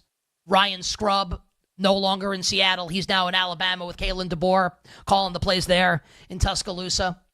So these are kind of two teams that the betting market doesn't think are going to be great, but that I feel like a lot of sports bettors that I respect like one or both of these teams to exceed expectations. And I don't like either one. And I think this is all much ado about nothing with both the Raiders and the Seahawks. Now, Geno Smith, I don't think he's Tom Brady, but I have to be honest, right? He's not bad. I think he's better than average, and he's way better than what the Raiders have been throwing out there. Way better. It's a monumental upgrade from Aiden O'Connell and Gardner Minshew to Geno Smith. And you can't even measure like a 95 on the Richter scale. Like if it were an earthquake, the earth would split in 4. The upgrade from Antonio Pierce to Pete Carroll at head coach. Love Ashton Genty. Love Brock Bowers. I like Jacoby Myers. Maybe Dante Thornton and Jack Besh, the 2 rookie receivers, can give you something. Raiders offense, a little interesting to me, especially with Chip Kelly calling the plays. I see where the optimism's coming from on that side of the ball. Now, the problem for the Raiders, in addition to the fact that I think they're clearly the 4th best team in their own division, the division's that's not really their fault, but if they were in the AFC South, maybe you'd feel differently. The division's impossible. The defense is absolute hot garbage. It is brutal. Brutal. Outside of Max Crosby, there's not a lot here to like. I think this is going to be one of the 5 worst defenses in football. And I think it's going to sink the Las Vegas Raiders this season. I got no interest in betting on the Raiders to exceed expectations this season. And for Seattle, it's the inverse. Because there's a case to be made that Seattle's defense is big time on the come. And that Seattle's defense could maybe be a top 5, top 10 unit this year. No one would bat an eyelash with the sorcerer, with the mad scientist, Mike McDonald, pulling the strings, calling the plays. The issue with Seattle, and their division's kind of impossible also, and I think they're the 4th best team in their own division, is this offense. The offensive line, and maybe Gray Zabel turns out to be Steve Hutchinson, their 1st-round pick. Maybe he's going to be awesome. I don't know. I look at this offensive line, and I see a bottom 5 unit again.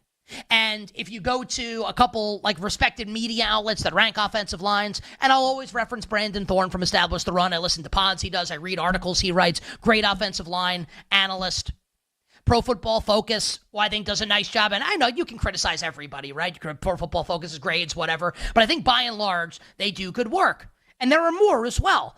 And basically, any outlet that you look at that's respectable, or one that you don't respect either, I don't think anyone thinks the Seahawks offensive line is going to be very good.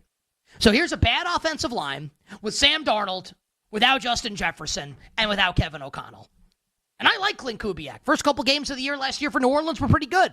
And he's obviously coming from a great NFL family. His dad, Gary, was a good backup quarterback, like a good offensive coordinator, Super Bowl winning head coach with the Denver Broncos. I'm willing to be optimistic on Clint Kubiak. But I look at this offense, and the line stinks. And I like Jackson Smith and Jigba, but your number 2 wide receiver is washed up Cooper Kupp, who a division rival let walk to you. Doesn't sound great. And while I'm bullish on 2 rookie Seattle pass catchers in second-round tight end Elijah Arroyo, and then wide receiver Torrey Horton, who I've got in every dynasty league I'm in, I love me some Torrey Horton, and his training camp hype is through the roof. Like, this is still, it's not an offense that I think fills you with a lot of optimism. Bad O-line, Sam Darnold, and then Cooper Kupp, Marquez Valdez-Scantling, and 2 rookies in the pass game behind Jackson Smith and Jigba. I'm a Kenneth Walker guy. I think Kenneth Walker is really good. Is he the type of running back, like the tide that lifts all boats? I don't think so. And I don't even mean that as an insult. How many running backs are?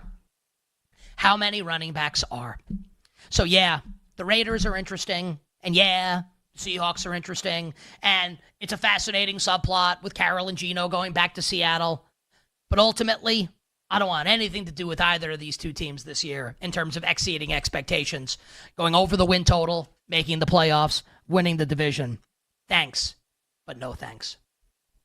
A couple other pieces of news for us to get to here before we start with the preseason depth charts at quarterback. Man, just a terrible situation with the Los Angeles Chargers today.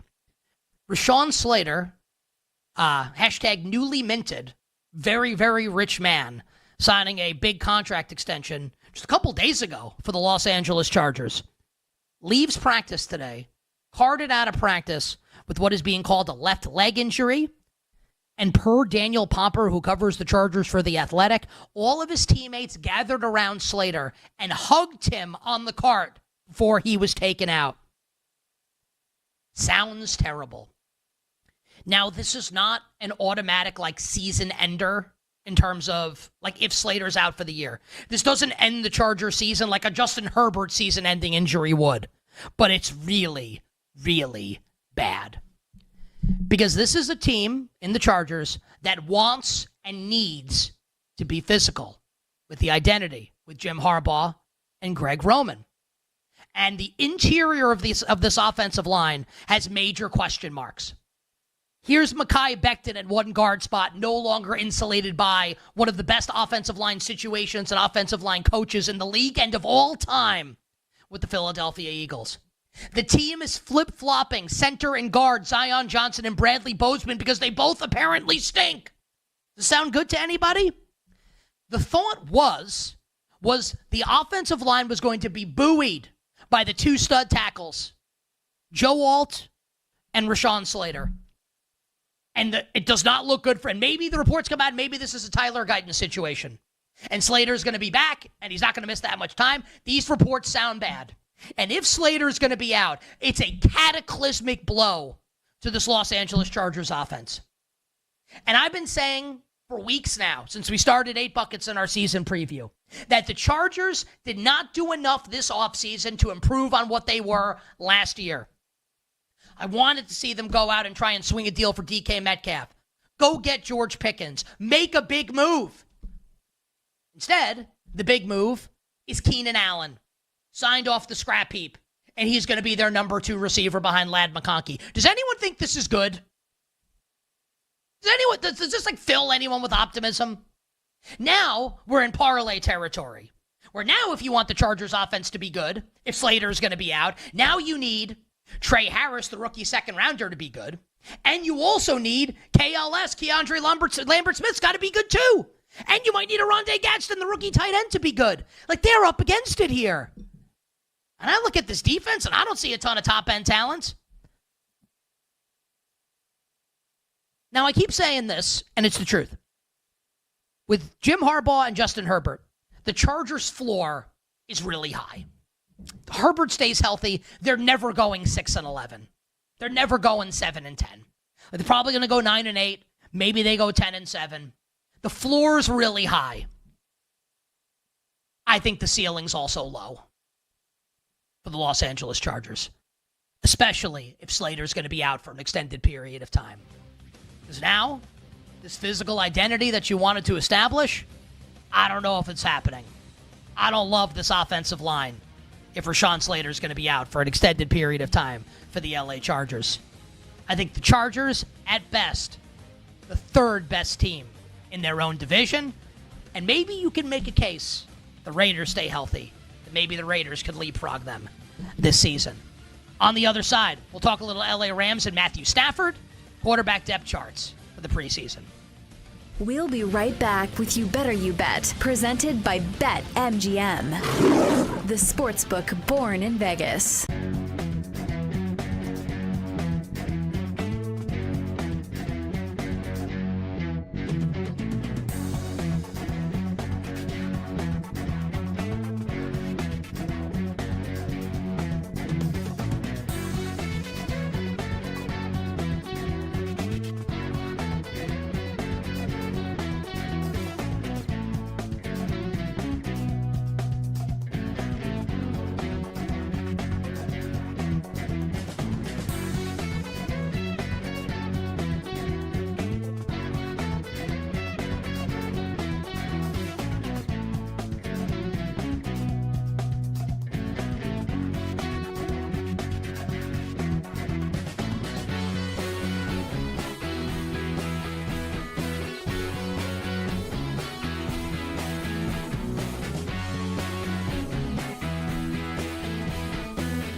Sometimes I can't tell if Jerry Jones knows exactly what he's doing or if he's just crazy.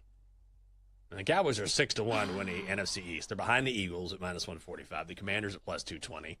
It's like, your sense of urgency is not the same as mine. All right?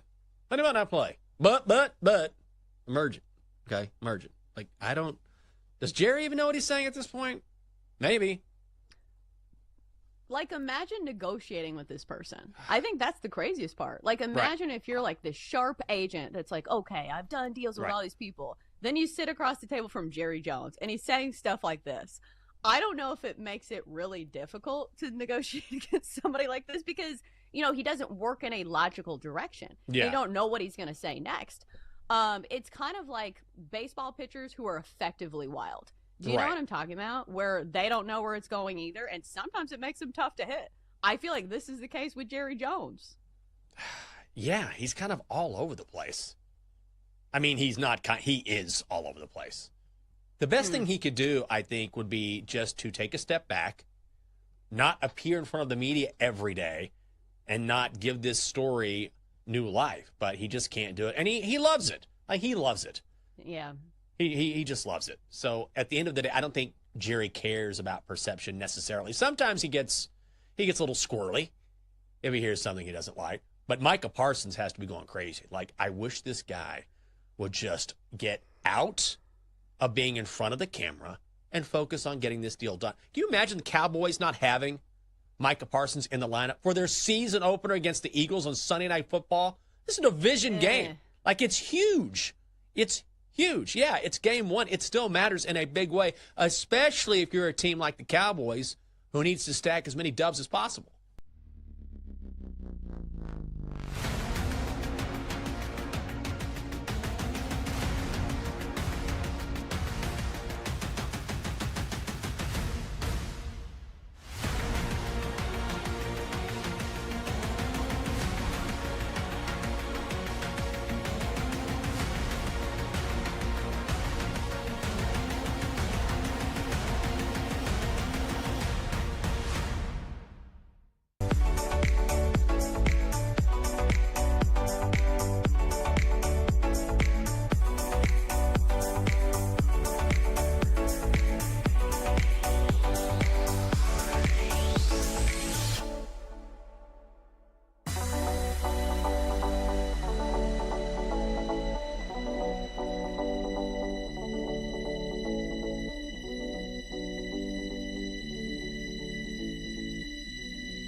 He's due to get a good workout in on the day of our preseason game where he's going to throw, and that was on par with the schedule that we always had.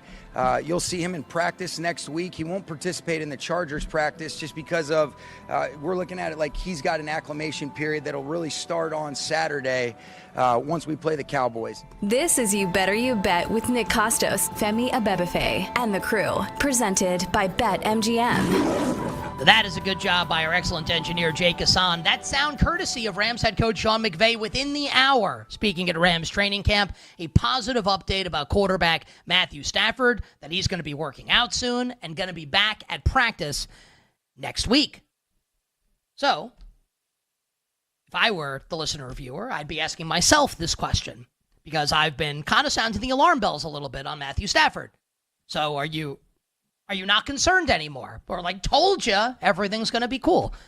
Well, I never expected Stafford wasn't going to play in week one. Like, they're obviously sitting him here, and they gave him the epidural because they want him to play in week one. And the Rams don't care about the preseason anyway. So my expectation was that Stafford was going to play. And even more than my expectation, and I think kind of common sense and logic kind of dictated that Stafford would play, all you have to do in situations like this is look at the betting market. Where if, say, like the day Stafford got an epidural, if all of a sudden, like, the Texans were favored in the game, or if Houston started to get bet, and the thought was, well, maybe Jimmy Garoppolo's going to start, then we'd be able to say, wow, like, Houston's now favored. Something's up. Like, the Texans got bet a lot today. Like, why do you think that is? A month before the game? I don't know, probably because one of the starting quarterbacks is 37 years old with a bad back and got an epidural. But none of that ever happened. Like, the Rams have held steady as a juice 2.5-point home favorite against the Texans. So I never felt like Stafford was going to miss the game. So my pessimism and my concern about Stafford and the Rams was never like, he's not going to play. My concern is he's 37 years old. His back's effed up. He's been flirting with retirement for years. It was July when his back first started flaring up. Like, none of this is good. Well, Eric Jackson's dealing with blood clots. You got the Texans in week one with that pass rush. Man, like, this, it just feels, and you could say this about any team. Starting quarterback gets hurt, they're screwed. Obviously, you can say that. But it just feels like, and who would disagree? The situation feels flimsier with Matthew Stafford, with his age and his back history and this back injury right now. So I am concerned about the Los Angeles Rams this season, which doesn't mean they can't or won't win the NFC West or the NFC. Their upside is to win the Super Bowl. That could happen this year. It absolutely could happen this year. They were a play away from beating the Eagles on a snowy day in Philadelphia this past January. Of course they could get there. Of course they could win it. But would you bet on it? Knowing what you know about Matthew Stafford's back. It can happen. I wouldn't bet on it. And just quickly on the Houston Texans, we'll play the Rams in week one. Chauncey Gardner-Johnson, acquired from the Philadelphia Eagles in exchange for a first-round pick from a couple years ago, Kenyon Green, as the Texans remade their offensive line this offseason. Gardner-Johnson carted off at practice today, and the reports there, similar to Rashawn Slater with the Chargers, where teammates surrounding him and like he's in agony, and it doesn't sound good for Chauncey Gardner-Johnson. And really quietly, because, C.J. Stroud commands so much attention and the pass rush commands a lot of attention, the Texans are building like a monster secondary with Stingley and Lassiter, Petrie, Bullock, and Gardner-Johnson. If Gardner-Johnson's out for an extended period of time, like, you still like this Texans secondary, but it loses some teeth because Gardner-Johnson's crazy. And in real life, that's a bad thing. I don't want to hang out with crazy people in my personal life. But on my football team, yeah, I like having crazy people on my football team. You'd like that. I love that addition for the Texans. And it just means that the Texans secondary is one step closer to having things not go well. I still like the secondary. Stingley's still there, Lassiter's still there, Petrie, Bullock, but not having C.J. Gardner-Johnson, if this is going to be a serious injury, and we'll wait on the severity of the injury, really bad for DeMeco Ryans and this Houston Texans defense. Man, we had a lot of news we had to hit there. Femi, I want to start here with Rashawn Slater because you have been captain Los Angeles Chargers this offseason. You like the Raiders also, but you've loved the Chargers this offseason. If Rashawn Slater's out, I'm guessing you're not going to like the Bolts as much. No, I think it's time to press the panic button. And usually I don't say that about preseason injuries unless it happens to guys in marquee positions. Well, the left tackle is a really marquee position given the contract that Rashawn Slater just signed a few days ago. Like, this is disastrous for the Chargers. Like, this was a team that already had a low ceiling, needed to succeed by, like, running the football, protecting Justin Herbert. Now they could potentially lose their best offensive lineman for a significant time.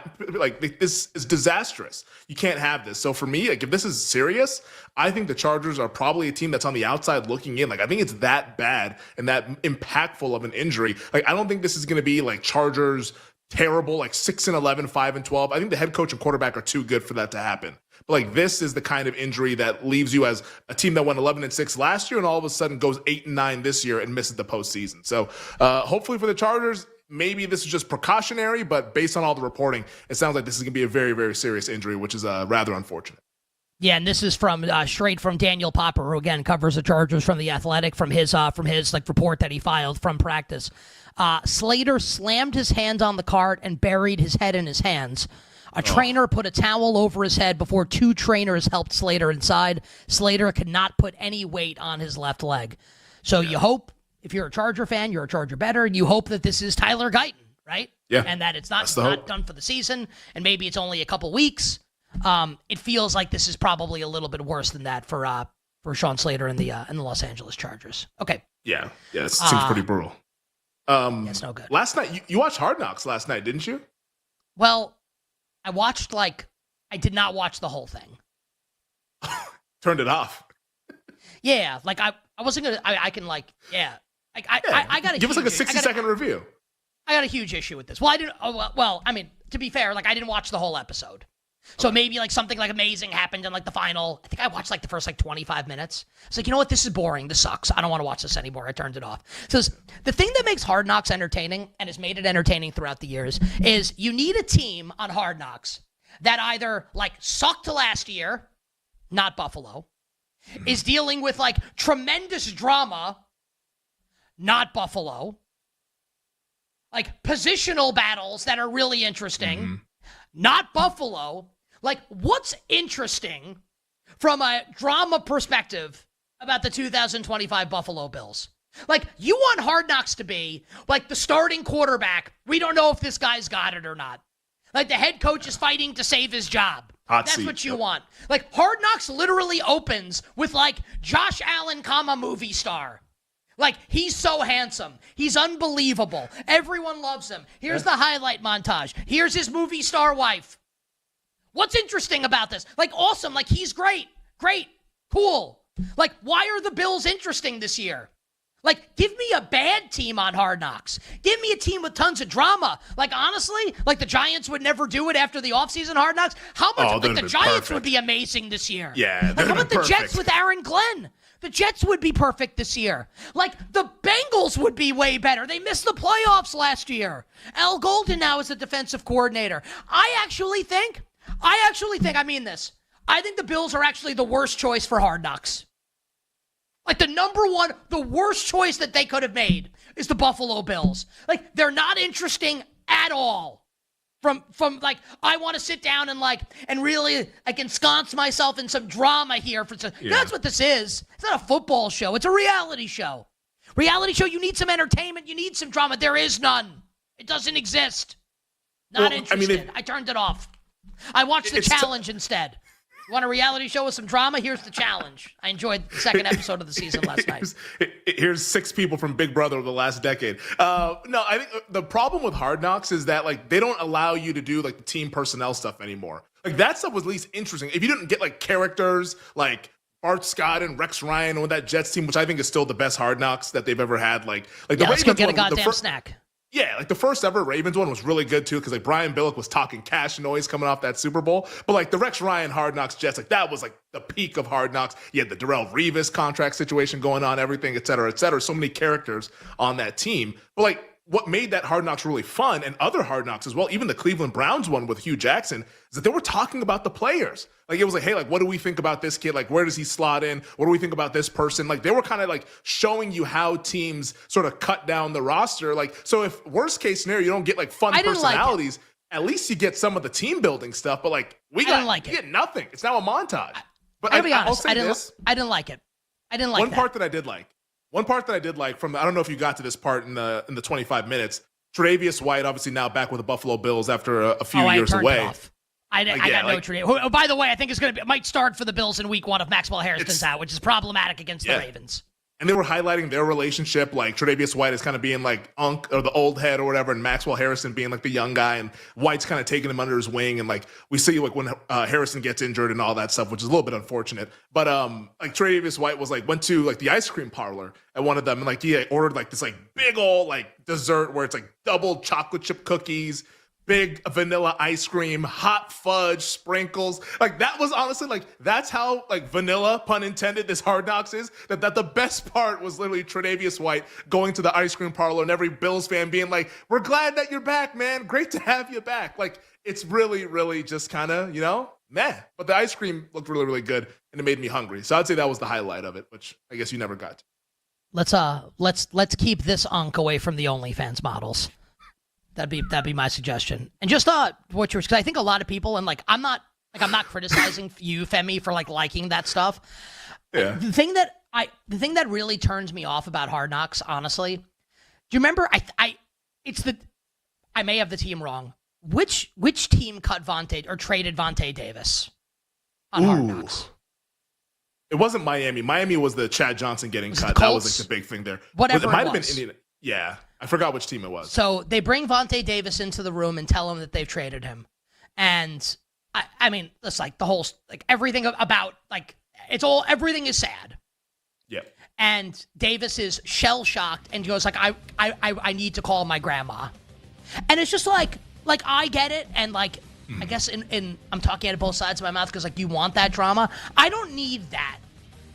I don't need to see like a young man's like dreams being shattered or like life being like turned out. I'm good on that. Like I'm good on that. Honestly, I think Hard Knocks sucks. The Giants one will be the last good one ever. Yeah, well we can. We'll talk about that another time. Maybe next hour. The Bear Chris Felica will join us on the other side talking college football. We'll be right back with You Better You Bet, presented by BetMGM, the sportsbook born in Vegas.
Let's run through our fantasy football team. Social media, BetMGM tonight, BetMGM Network, I should say, put out today. You got to use the Build Your Dream Fantasy Football Team. You've got $15 to spend. And if you're watching us right now, streaming the show on Twitch or on YouTube, you got the graphic right there, the perfect graphic. You got $15 to spend. Who are you drafting to dominate your league this season? Now, I got to redo the whole thing because I'm an idiot, and I was at the gym, and quick, pumping some iron, and I looked down, my eyes are bad, and I thought that Travis Hunter was Brian Thomas Jr., but no, that's Travis Hunter. What I'm going to do here is I'm going to go with Joe Burrow as my quarterback because he's $1, great value. I know he's not going to give you a whole lot of rushing yards like a Lamar Jackson, like a Jaden Daniels, or like a Josh Allen, or even at times Patty Mahomes. But Burrow, if he stays healthy, is going to throw for 35 to 40 touchdown passes to Jamar Chase, T. Higgins, Mike Gesicki, Chase Brown, all those studs. So I'll go Burrow for $1. I will go with Bijan Robinson. I'll pay the price, $5. I think he legitimately could win the Offensive Player of the Year award this year. I bet that at 13 to 1. I think that's a great price. I will also spend money on Jamar Chase. I'll spend the $5 on Chase, best receiver in the league. I think he finishes with a minimum of 120 receptions and 150 targets as long as he plays 14 games this season. I will go Travis Hunter because he's $1 and because I think he's going to play 80% of his snaps on the offensive side of the ball. He's going to be a yak god. He's really good after the catch. I just won a Heisman. He's going to catch a ton of screens, and I love Liam Cohen, the play caller. And I'm high on Trevor Lawrence this year to at least throw 22 touchdown passes, over 21.5 touchdown passes, -110. And then I'll go cheap at the tight end position. Give me David Njoku. I don't think the Browns will be very good this year. So whoever the quarterback is probably going to have to drop back 35 to 40 times per week. And Njoku's a stud. Even when he's hurt, he's out there playing. So that's my team.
Names in the business are on You Better You Bet with Nick Costos and Femi Abebefe. Hey, this is Joe Buck, and you have done it. You have found it. You are listening to You Better You Bet. Great decision. The great Iron Eagle. Nick and Femi are such close friends.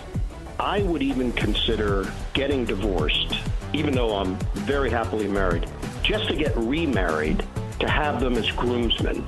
That's how much they mean to me. Hi, this is Kevin Harlan of CBS, Westwood One, and TNT, and I'm listening, as you do every day, to You Better You Bet, with the most handsome single man in the radio business. A man who, if I was not married for 38 years, I might consider myself the kind of guy that can electrify a listening audience and a crowd of bystanders watching him do what he does so well each and every day. Continue to listen right here on You Better You Bet. This is You Better You Bet, brought to you by BetMGM on the BetMGM Network. The tremendous Football Thursday edition of You Better You Bet rolls on. Nick Costos, Femi Abebefe, our crew, and you here on the BetMGM Network. We will finish rolling through all the preseason depth charts in the National Football League at quarterback over the course of the next 2 hours. We will finalize all our plays for week 1 of the NFL preseason before we bid you adieu at 7 o'clock Eastern, plus all our bets for Major League Baseball and all our bets in the WNBA. And I'm going to give you, dear listener and dear viewer, the one thing that I'm watching for. It's actually not true, because in some instances it's more than one, but at least one thing that I am watching for in all 16 preseason games this weekend in the National Football League. Maybe it's something for fantasy football. Maybe it's something for sports betting. But there's at least one thing in every single game that I'm going to have my eye on, and I think you should have your eye on as well, because we are in fact-finding mode right now. The NFL regular season, about a month away. The college football season, less than a month away. And joining us right now to break it down, we love having him on the show. Friend of the show. You love him on Big Noon Kickoff on Fox. You love the Bear Bets podcast with him and Jeff Schwartz and our teammate, the great Sam Panayotovich. Kills it on Fox Sports' soccer coverage. Kills it with Fox Sports and college football. Basically all sports for our friends at Fox Sports. The one, the only, the Bear, Chris Felica, who joins us now here on You Better You Bet. Bear, welcome back to the show. Nick and Femi, hope summer has been treating you great. How's it going? Summer's been good. Had the nice trip overseas. Just got back from LA for our Fox football meetings over the last couple of days, and now that's the unofficial end of summer vacation, and now we're ready to roll. Are you feeling it, Bear, that there's more juice for Big Noon Kickoff this year? And I don't mean that to say that there hasn't been in the past, but that the juice and the excitement this year for Big Noon Kickoff, obviously with the addition of Dave Portnoy from Barstool Sports joining the show, that the juice and the buzz is ridiculous right now in a great way for Big Noon Kickoff. Are you feeling that right now, and are you like extra excited to do the show coming up this year? I am feeling that there's a little bit more anticipation and excitement just because of the addition and the news of Dave, and just people's curiosity as to how he's going to be used and implemented, and the role or character. Well, I really shouldn't say role or character. He's going to be himself on the show, as authentic as he is. But I think there's a little bit of a misconception out there. Like, I think a lot of people are just thinking, oh, it's going to be like Pat McAfee on game day, where Dave's going to be on the set every segment, and that's not going to be the case. He's going to be on the set for some segments, sure, but it's not going to be like you're going to be adding what would it be, the fifth analyst on the set at all times. It's not going to be that, but I think there is definitely some curiosity with that, and I think it gave the show a little joy. So kudos to my bosses for adding a little bit of a spice in not only the Big Noon show, but the FS1 morning lineup as well. Plus, by the way, it doesn't necessarily hurt that we got that number 1 versus number 2 reigning national champion Ohio State versus Texas to kick it off there on August 30th. I know. I can't wait for it. I love this for you. I love this for Fox. I think that this has been awesome, and I've been saying that basically since this news was announced. So, Bear, this is going to be a great season for you guys, and we can't wait to watch the entire season. And, of course, listen to you and Sam and Jeff and everybody on the Bear Bets podcast as well. So we'll get to Texas and Ohio State, but you are so in the weeds in a great way with college football. I want you to take this answer, Bear, in any direction you want. This could be as esoteric, as in the weeds as you want, or you could tell us who's going to win the national championship, wherever you want to take it. As it stands right now, on Thursday, August 7th, what is Chris Felica's favorite college football bet? It's something that's probably going to offend or raise some eyebrows in a lot of people's minds, because people have a hard time seeing this number and laying that. But Penn State minus 290 or whatever they are to make the college football playoff, like, that is my favorite bet of everything. It's funny because Penn State has this like reputation of like people, oh, you can't trust Penn State to win the Penn State is the most trustworthy, predictable team in all of college football. You know that the floor is 10-2. You know they get Oregon at home, and maybe they win that game, and they go to Ohio State and lose their 11-1. The way the schedule breaks down for Penn State, you know they're going to be in the college football playoff. They're not going to be worse than 10-2. So I have no problem laying a big number like that with a team that is loaded on defense with a new defensive coordinator. You got 2 great running backs. They feel good about their tight end position. I mean, I think obviously they want Aller to take a little bit of a step forward, but between those running backs that they have, the defense, and just kind of winning the way that they have, like, Penn State's going to be in the college football playoff. And yeah, I know people see that oh, but you got to lay 290 to win 100 or 2,900 to win 1,000 on Penn State, and you got to tie that up for 3 months. I have no problem doing that because Penn State is about as predictable of a team and a return that you can have in the sport. It's interesting that you say that, Bear. Penn State right now 7-1 to win the national title. You're already putting them into the college football playoff, which is a pretty safe assumption given the price that you mentioned and the bet that you like. But are you willing to go as far as saying Penn State will win the national title at that plus 700 price over at BetMGM? That's where I have a little bit of a concern. The one worry I do have, even though they brought in Trevor Pena from Syracuse, I still worry a little bit about their receiving group. Can Aller find some guys to make big plays throughout? And once they get into the playoff, can they beat in consecutive games a Notre Dame, a Georgia, an Ohio State, a Texas? Like, can they win 2 or 3 games in a row against those top 5 teams when we know what is it, 1 in 16 under James Franklin against top 5 teams? So that's the question I have. And it's funny, you see Penn State at plus 750 or 700 to win the national title.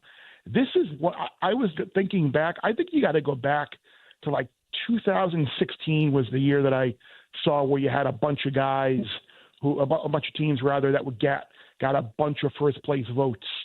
So I think if you look, you can make a case for like 8 to 10 teams potentially to win the national championship this year. I mean, they're the obvious contenders. So I don't think I'm going to, unless you're looking at a team in the 20 to 1 or longer price to win the title. I don't necessarily know if it's a great deal to bet on a team right now to win the college football playoff, because I think you're at some point during the year, once one of these teams, a couple of these teams pick up losses, you're probably going to get a little bit of a number. So if you had to make one play, I mean, I guess betting Penn State to win it would be kind of the safest deal because you assume they're going to be in it, and maybe depending on your stake, you can kind of whittle away. It'll make a little bit of a profit. But yeah, right now I'm sitting pat in the win the national championship market, just because I think we're going to be able to get some prices a little bit better throughout the year. Remember, by the end of September last year, Georgia was a longer price than they were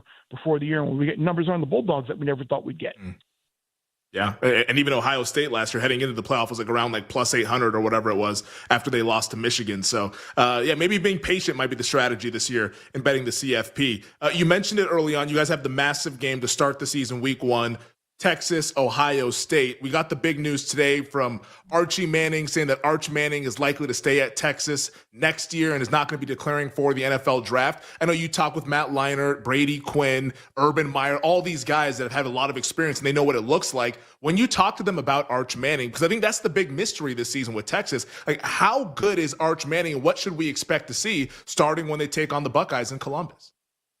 Well, I think it's a big question for everyone. Everyone is just anointing him as Heisman Trophy favorite, number 1 team in the country. And if you talk not only the guys that you mentioned on the set, if you talk to people within the Texas coaching staff, what they will tell you to a man is that this guy is as even keel and grounded and humble as they come. His teammates love him as a person, as a leader. They're like, if he didn't have the name Manning on the back of his jersey, he'd be the same guy that he would be with it. Like what the respect and admiration he has in that locker room, I think is going to go a long way. And I'm curious to see how he does. I would expect probably the Texas offense is going to look a little bit different this year, probably a little bit more quarterback run maybe with him, because certainly his ability to run, we saw that at times last year when he played.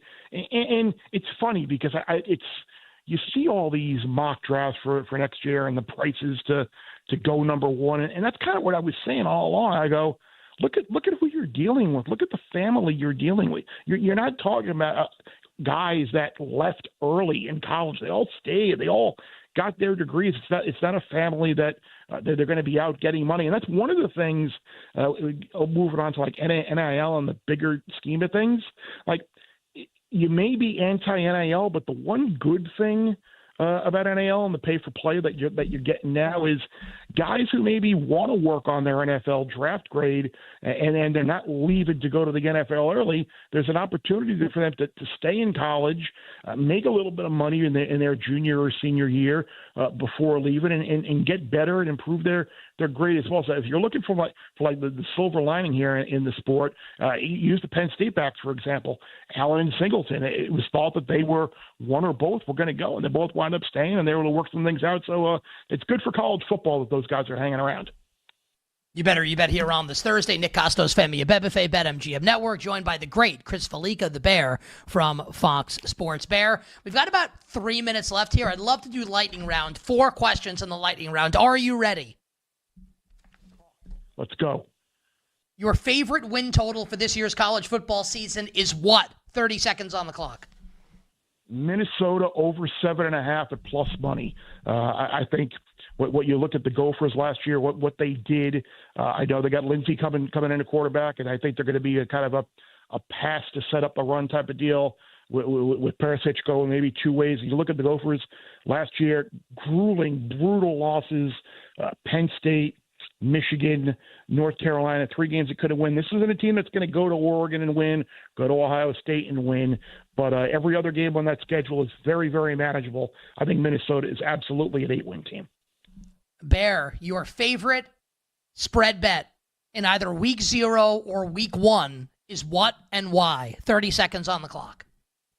I disagreed with the move from Utah to 4.5 to 6.5. I like UCLA plus the 6.5 in that game. I think, obviously, everybody talking about Nico coming in, and clearly that will help the Bruins offense. But after the brutal start to the year last year, UCLA played a hell of a lot better. Their defense played well. I think 6.5, and I know Utah's got the kid from New Mexico transferring in. Everybody expects Kyle Whittingham's team to be potentially the favorite in the Big 12. I don't know, laying 6.5 right out of the gate on the road. Give me UCLA plus the points there.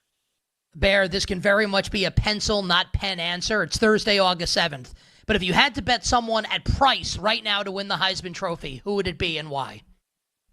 Carson Beck at 33-1, I think, is still potentially out there. It may have come down a little bit. I know. I'm assuming you guys have spoken to Sammy about this as well. Oh yeah. Remember, going in, it's the guy that we thought may have been a number 1 type pick in the draft, and now he's at Miami with an offensive line that's going to be one of the top 3 to 5 units in the country. They got 3 running backs that they love who can take some of the load off. I think they feel really good about their tight end position as well. He's looked great so far in camp. That Notre Dame game is going to go a long way in determining whether that ticket can cash or not. So Carson Beck, 33-1, and 1B would be the running back on Notre Dame, Jeremiah Love. You look at Notre Dame, they win that game. He potentially is on a team that could, in theory, run the table. So Beck and Love, 1A, 1B. Final question, Bear. 15 seconds. Pencil, not pen. It's early. You had to bet a national champion at price. Who is it and why? At price. At price, you know what? You're going to make me go an alumni homerism pick. At price, 40-something to 1. Miami, you beat Notre Dame. Maybe DJ Lagway isn't fully healthy. You get to the ACC championship game, you win it. You get an automatic bye. And, oh, by the way, title game is in South Florida. Why not, right? Oh, I absolutely love it. Bear, you're the best. Can't wait to watch you this year on Big Noon Kickoff. Check out all the content. Bear Bets is the podcast on Twitter at Chris Felica. We sincerely appreciate you, and we didn't even talk any Jets. We'll have to get you on again. We appreciate you, my friend. Thank you. Do we have to? Well, Femi thinks Aaron Glenn's going to win Coach of the Year, so maybe. The Bear, Chris Felica, with us here on You Better You Bet. On the other side, preseason depth charts coming up in the National Football League. We'll be right back with You Better You Bet, presented by BetMGM, the sportsbook born in Vegas.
rating, according to the analysts.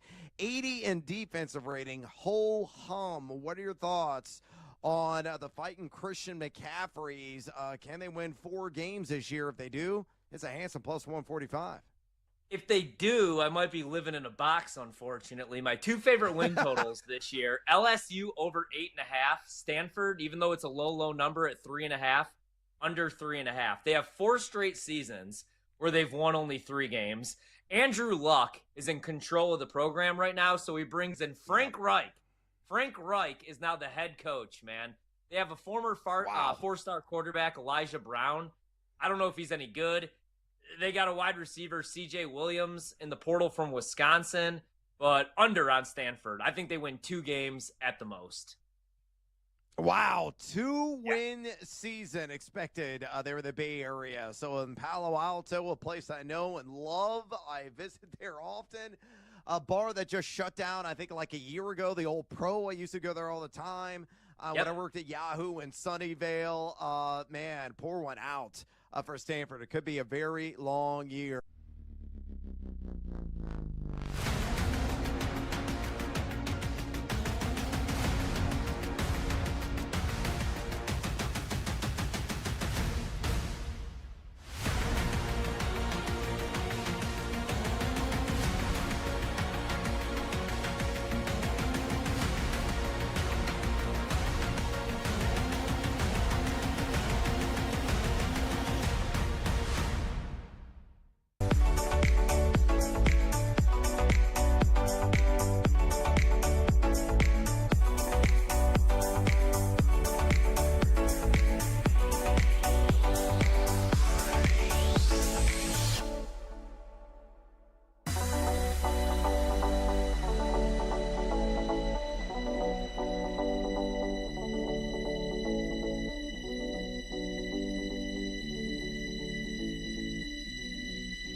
This is You Better You Bet with Nick Costos, Femi Abebefe, and the crew. Presented by BetMGM.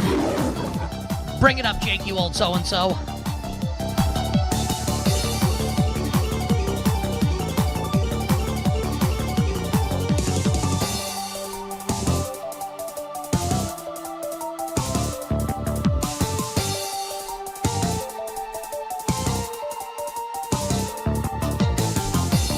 All our bets for tonight coming up in the final hour, power hour of the show. Major League Baseball, the dub, and the NFL preseason. Femi, we have 5 more games to hit, right, with NFL preseason depth charts. Are you ready? That is correct. Sir? Okay. I'm ready, man. Football's back, baby. Let's go. It is. Are you? So what's your, what are your plans for tonight, like for the games? So tonight I'll be locked in. The rest of the weekend I will not be. But tonight, obviously, Colts Ravens. I believe that's on NFL Network, so that'll be on the main TV. I'll have Bengals Eagles on the iPad, and then Raiders Seahawks is like the late night game. But for us on the West Coast, obviously kicks off at 7:00, so it was a pretty reasonable time. So yeah, I'm gonna be parked out here, just sitting at home watching football. Especially the early portion of these games. Late portion, maybe we trail off a little bit, do some stuff around the house. But early portion, I'll be dialed in and locked in. So yeah, from about 4:00 local time until 5:30, I'll be watching football, and then maybe take a break until 7:00.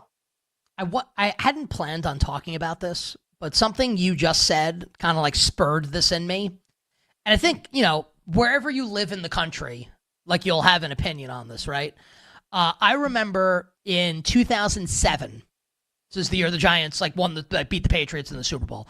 We went, my aunt, my mom's sister, lives just outside San Francisco in Marin County in Northern California.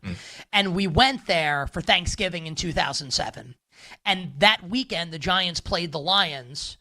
And I went to like a sports bar at like 9 a.m. local time to watch the game. There's a 1 o'clock kickoff. And that was really like my first ever experience with football kicking off and like West Coast time. And people on the West Coast will insist that there's no place to watch sports like on Pacific time, like on the web where it was 3 hours earlier than it is on the East Coast. And obviously on the East Coast, it's like games don't end until like Sunday Night Football doesn't end until 11:30 p.m. Eastern time. And I just find it curious that like, dude, like the late game for you starts at 7 o'clock. The early game for us starts at 7 o'clock. And like, which is better? Like East Coast or West Coast? Or does anyone want to make the Central Time argument that Central Time's the best? I mean, I'm biased for the West Coast. I love the West Coast. Anytime I'm out on the East Coast and I have to watch sports, like Labor Day weekend trips, watching college football, I'm like, damn, man, the ABC game doesn't start till 8? Like, that to me just feels insanely late. Just because I'm always used to being able to watch the game, and the game's over like at 8, 8:30, and then I can go out. But like, I guess on the East Coast, you guys will be able to speak to this obviously much better than I would. But it sounds like you guys are out and about while the game is going on, or you just choose to not go out and just watch the game. Like, I don't want to have to make that decision, or at least like in my younger days, I did not want to have to make that decision. I want to watch the game and then go out. I'm always going to be a sucker for the West Coast because also too with the NFL, I'm fired up every Sunday. 10 o'clock feels late to me, honestly. Like, I'm always anxious for the games to get going. So I don't know how you guys wait till 1 o'clock. I guess maybe you do some stuff in advance, but yeah, to me, I'm like, let's get these games rolling. And it's like 9:15 in the morning when I look at the clock. Well, I host 3 hours of Wagertainment every Sunday morning to pass the time. Well, I'm saying before that. before that, I'm sleeping. Yes, before the Wagertainment is sleep. And as soon as I wake up, it's in order, right? This is the 4-leg parlay. Ready? Piss,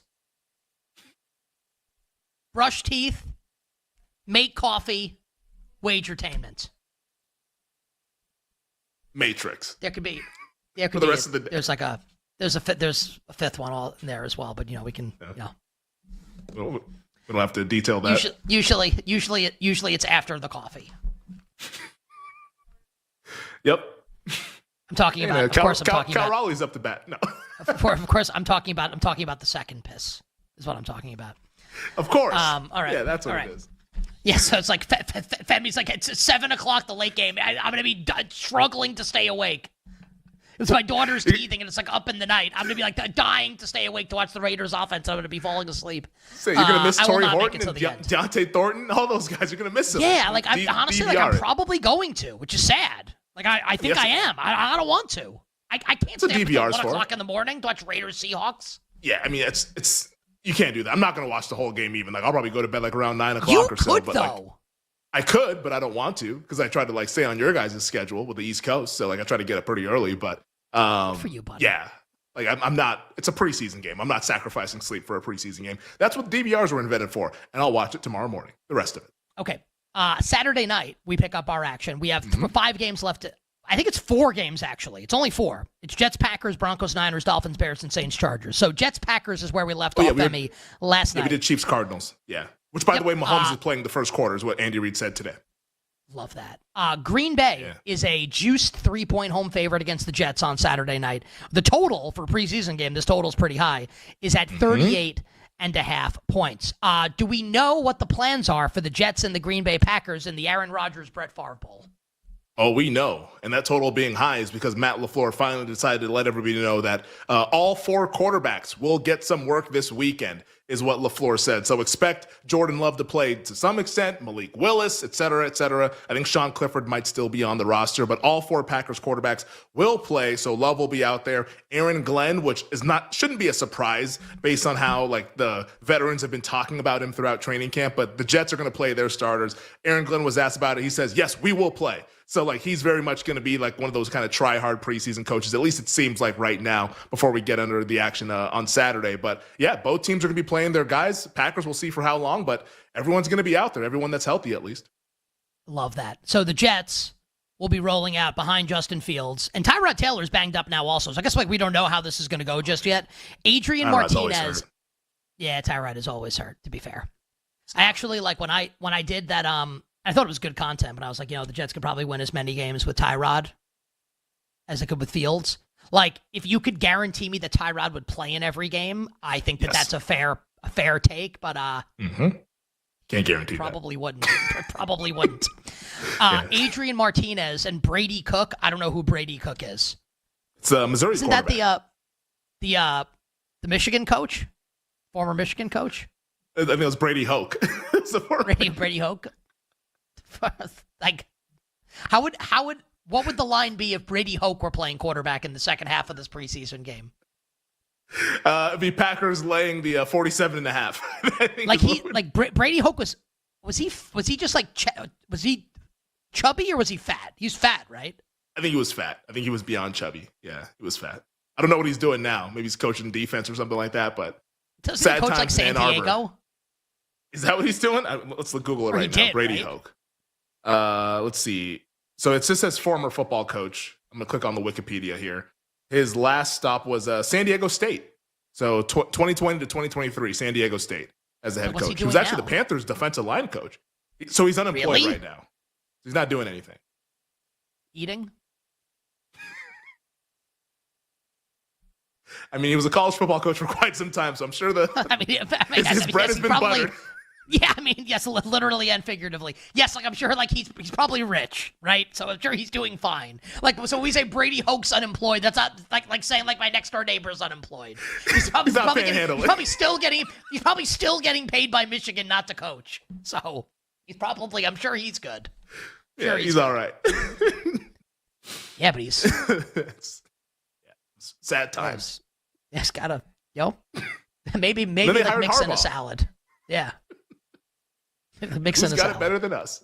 Yeah, who's got it better than us? I mean, there's so many jokes to be made. Okay, so that's the Jets quarterback situation. And then we go to Green Bay, and the Packers behind Jordan Love have Malik Willis, who was like freaking like really like told me to shove it where the sun don't shine last year with how well he played. Sean Clifford, the former Penn State quarterback, and then someone named Taylor Elgersma. I don't know who that is. That's a new one. So what do we want to do with Green Bay and the Jets? And Tyler, who is Taylor Elgersma? I'll look this up. Have you heard of this college? Wilfrid Laurier or Laurier? I've never heard of this college. I'm assuming it's in Canada. It's called Wilfrid Laurier. He's a Canadian professional quarterback. Yeah. Oh, he won in the second round, dude. Of the CFL draft? Okay. Yeah. He was the hold on. He went in the second round of the CFL draft. And now, I'm telling you, if I'm an NFL team and I'm having a CFL quarterback on my roster, he better have gone first overall in the CFL draft.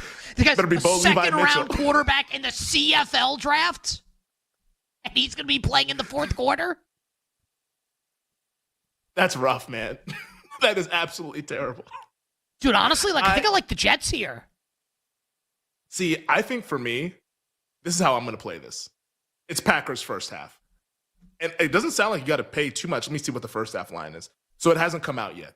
But Jordan Love is probably going to play like a series, maybe two at most. You get Malik Willis, who the training camp reports on Malik Willis have also been really good. Let alone what we saw last year in the regular season. Sounds like he's really developing. Yeah, he's developing under Matt LaFleur. Kudos to the Packers for bringing him in, seeing something in him. Well, remember when he came out of Liberty, he obviously went in the third round, but I mean, and some people were like, people were high on him.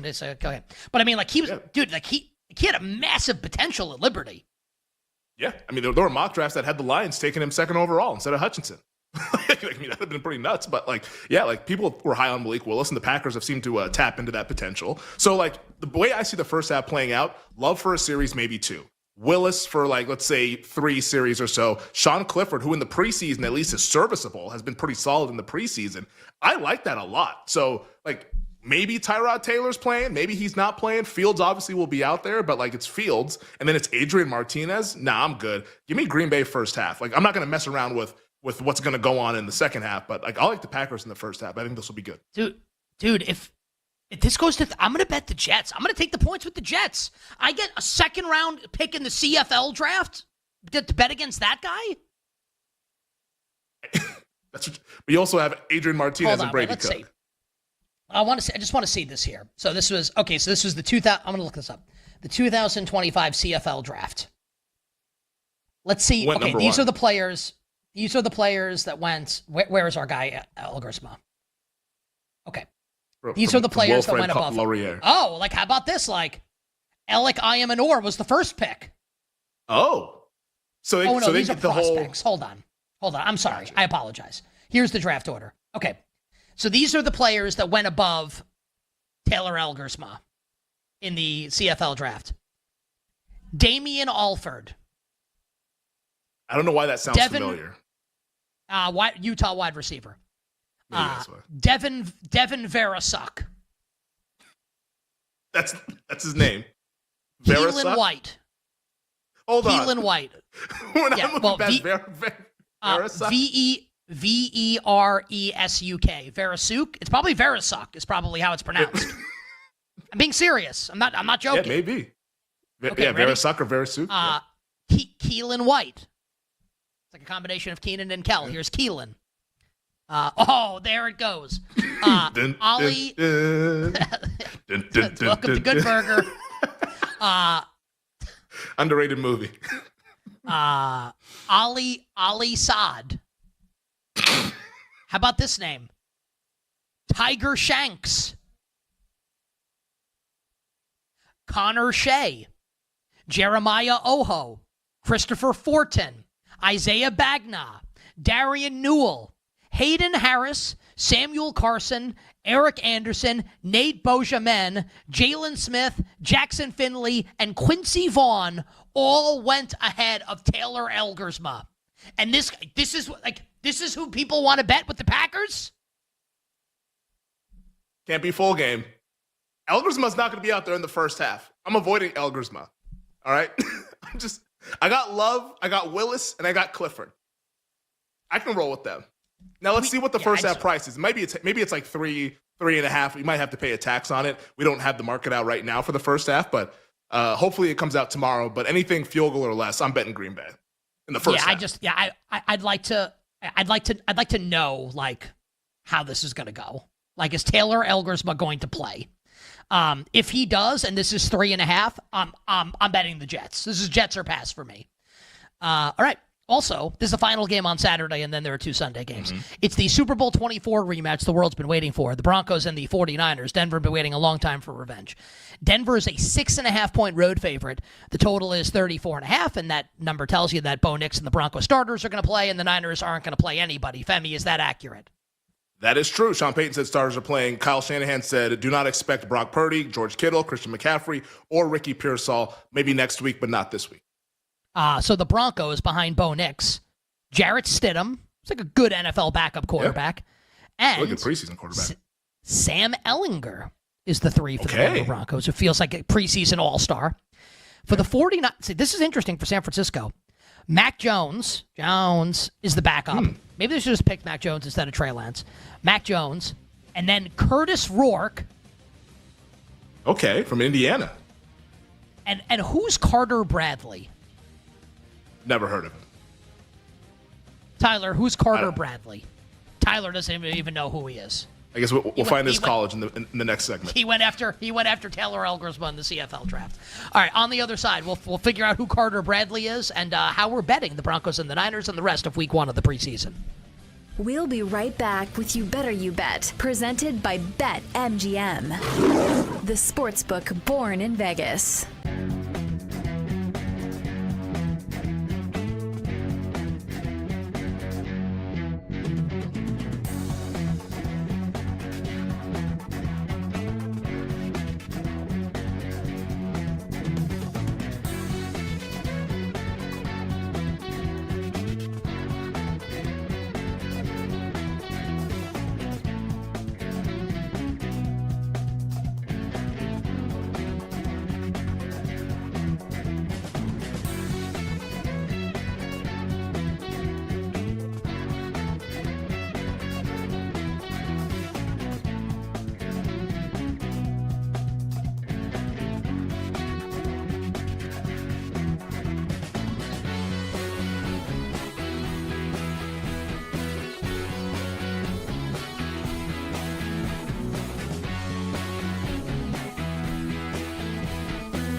his ego is holding them back again. And if you look at what they've done, we've talked about this now for a month, and we hit it again on Monday. When Dak and Micah are on the field, this team is very, very efficient on both ends of the field. Dak has become a very good quarterback, and Micah is one of the best pass rushers in the league. That run from 21, 22, 23. They go 12-5, 12-5, 12-5. That's because you had Prescott and Parsons for the majority of those seasons. When you don't, trash. 7-10, 6-10, 8-8. That's the reality. So knowing all that, the owner does not want to compensate or make one of the best players in the conference, in the league, happy. He's under contract. I get it. But he's not playing without a deal, a new one. He's not going to play. Like, I've been told that multiple times. If he does not get what he wants, he's not going to play. And you look at these books, you look at the betting market, we try to always bring it back to betting. Books are starting to float this number back out, not only on the division market, 6-1 at BetMGM, 7-1 at one book, but they're bashing them all the way out to 30-1 to win the conference. The books want you to bet the Cowboys now. They want to take your money. They want you to bet a little to win a lot because they know the truth. They know that if this is a reality and that Mike is not there, this team has no chance.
This is You Better You Bet with Nick Costos, Femi Abebefe, and the crew. Presented by BetMGM. Well, we got some news, and this courtesy of, it's not breaking news.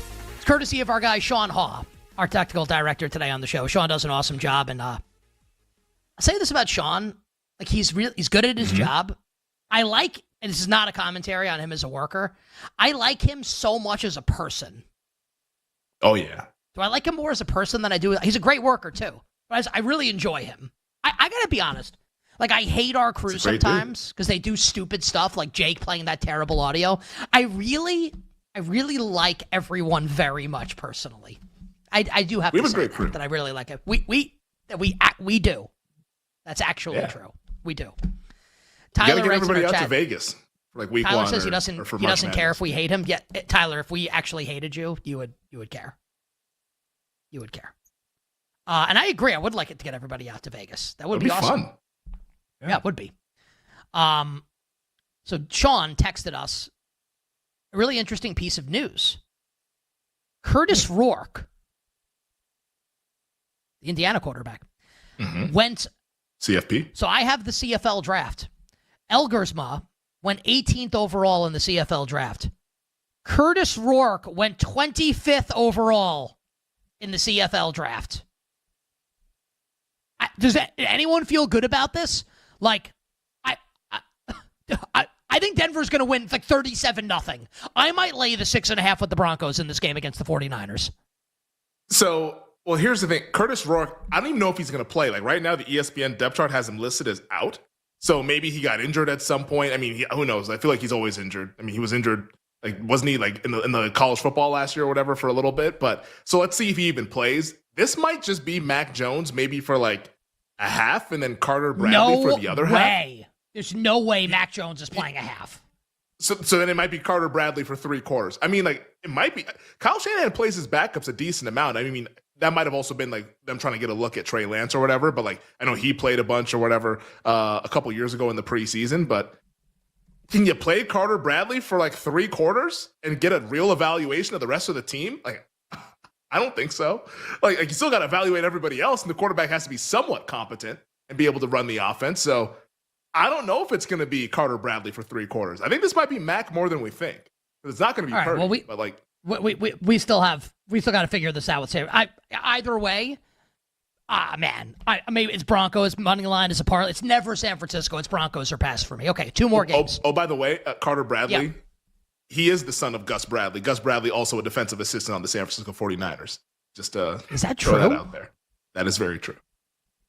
Gus Bradley is now in San Francisco, and his son Carter Bradley is on the team. So just factor that into the handicap if Carter Bradley has to be out there for a decent amount of time. Do you think there's a chance? Favor. Do you think there's a chance that Carter Bradley, like maybe, like draft night next year? I'm just gonna make this up. Let's say Arch Manning declares for the draft, right? Let's just say like Archie's wrong, right? Yep. Arch Manning declares for the draft. Let's just say that Arch slips. Like maybe he doesn't have a great year at Texas, and he slips today to the second day, to Friday. Do you think there's a chance that Carter Bradley would say, I want to be like the son of another defensive coach in the NFL, Jack Solbrick, and he might call Arch Manning to prank call him and video it and put it on social media? And risk Gus Bradley losing his defensive assistant job. I want to know. I want to know all seriousness. $500,000. I want to know. I want to know more about the Jack Solbrick situation. Honestly, if I were the Falcons, I'll tell you what. If I were Raheem Moore, I would give him Baker Mayfield cell, Todd Bowles' house number. Just call everyone on Tampa the night before the game. Get their hotels, ask to be transferred to their rooms. Please, can you transfer all of them the night before the game? Yes, can you transfer me to Mike Evans' room, please? Well, I've told you my story about when I used to produce for NFL radio and when the Pro Bowl was still in Hawaii and we used to call the hotel in Hawaii and just be like, "Can I be transferred to James Harrison's room?" And they'd be like, "1 moment, sir." And then they would literally transfer you to James Harrison's room. Did I tell? I've definitely told this story on the show. Me, yeah. Have you ever heard it? Okay. Yes, you've told me. And he got really mad. That's not a guy I'd just call. In the interest of if no one's ever heard. So James Harrison picks up the phone and he goes, "Hello?" And I go, "James, Nick Costos with NFL Radio. Really sorry to bother you in Hawaii, but man, we've got fans that are flooding the phone lines, dying to hear from you. Any chance you'd pop on for a few minutes here, to give the Steelers fans what they want?" And he goes, I don't remember exactly, but it was just no, F no. And then you could hear him as he was about to hang up the phone. So the phone starts the audio is trailing away, and he just goes, "Man, you believe this?" as he hangs up.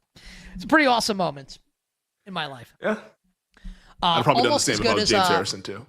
As when Chad Johnson tweeted me to go F myself when I tweeted to ask him if he would come on NFL Radio. Oh, actual literal go F yourself, and he spelled it out. Okay, you and Ocho not that tight, huh? I mean. I think it's probably we'd be fine now. Should we call him? Should we tweet at him? Want to come on the show? I probably have his number somewhere from my NFL radio days. Let's just change. We should look into that. He's a media guy now. Yeah. Honestly, I'd rather call Rick Camp.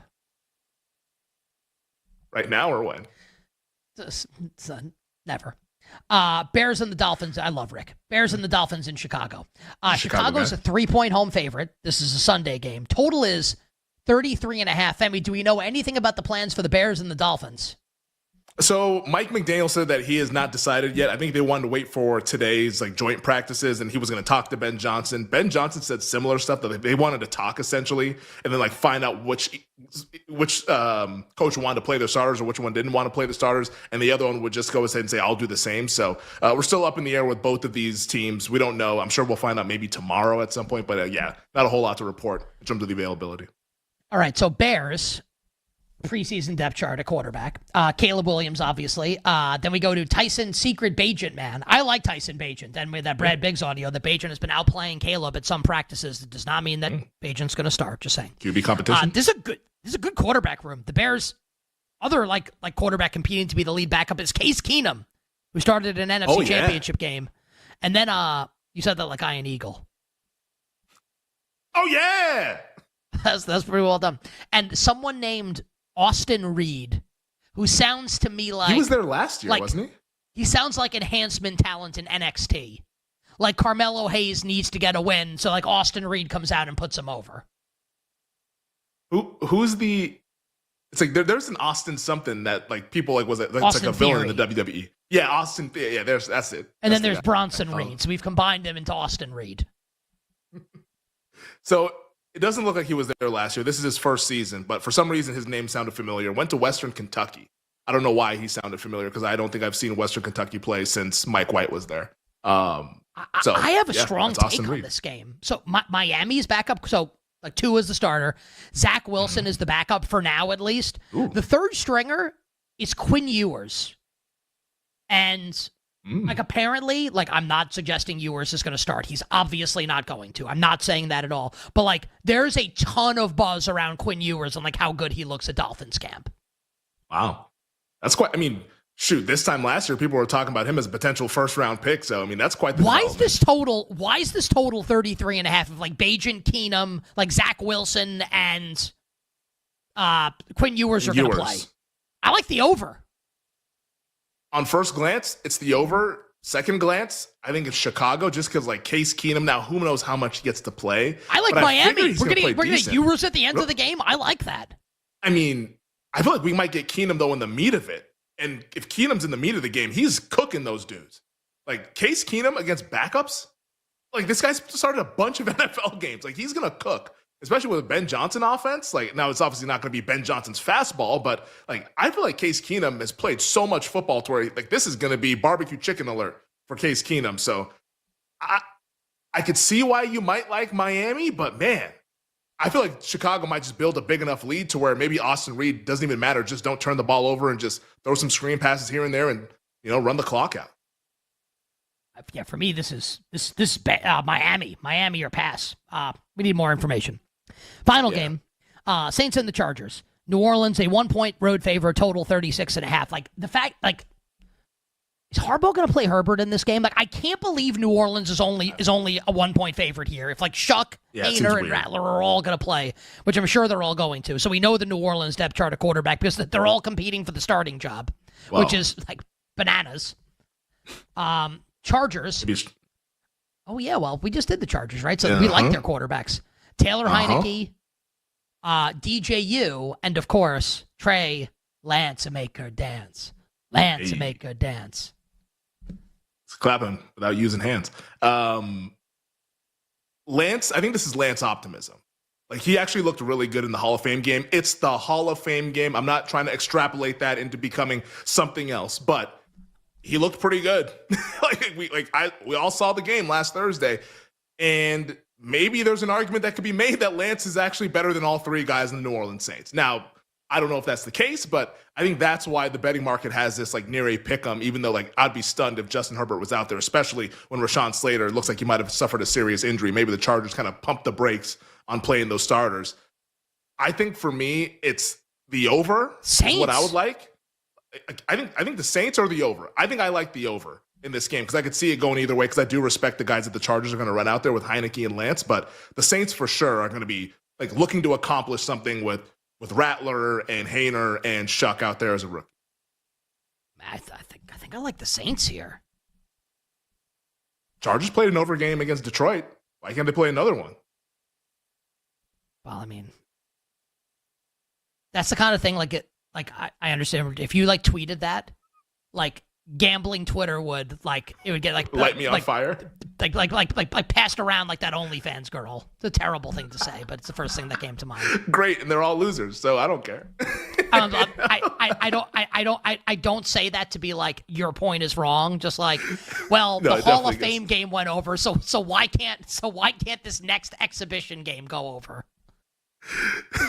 Chargers overs in the preseason. Yeah, I mean, it's the trend Fade of the or millennium. follow. All right, yeah. Or you know what? There's always a third option. That third option is ignore. It's always like fade or follow. How about ignore? Pretend you don't exist. Final hour, power hour on the other side. All our bets for tonight, all our bets for this weekend in the preseason finalized. And I'm going to start the hour by telling you the things I'm watching for in every preseason game. We'll be right back with You Better You Bet, presented by BetMGM, the sportsbook born in Vegas.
A little call right now as we got another individual with a fantasy question. Mike from Miami wants to discuss a 2-quarterback league. Mike, welcome to BetMGM tonight. Hey guys, love your show. Listening here on 560 every night. Just wanted an opinion. I'm picking fifth in my league in a 2-quarterback, 6 points per touchdown league PPR, and I know the first 3 picks because it's a friendly league we discussed. So I think the first 3 are going to be Allen, Lamar, and most likely Jalen Hurts. So I'm slotted in the 5th pick. I wanted to take get your take if I should take if I have a choice between Burrow, Daniels, or Saquon and Bijan. So what would be the best advice you guys can give me on those 4 players and who has the most upside in getting a good ADP in that value? Yeah, that's a great question, and thanks for laying everything out and knowing the first 3 picks in the draft. Yeah. Not at all surprised. It's going to be quarterback heavy, Horvat, because of a 2-quarterback league. Yep. I mean, you could debate Burrow. I think it's warranted there at pick number 4 overall. But honestly, I pivot and I go Bijan Robinson because quarterback is extraordinarily deep, and you can go quarterback in round 2 and 3. You got your stud, your foundational piece at running back that can literally do everything. Catch balls, score touchdowns, of course, pile up the yards between the tackles. So even in a super flex 2-quarterback scenario, no, I'm not going to go quarterback at number 4 overall. I'm going to go Bijan Robinson. How about you?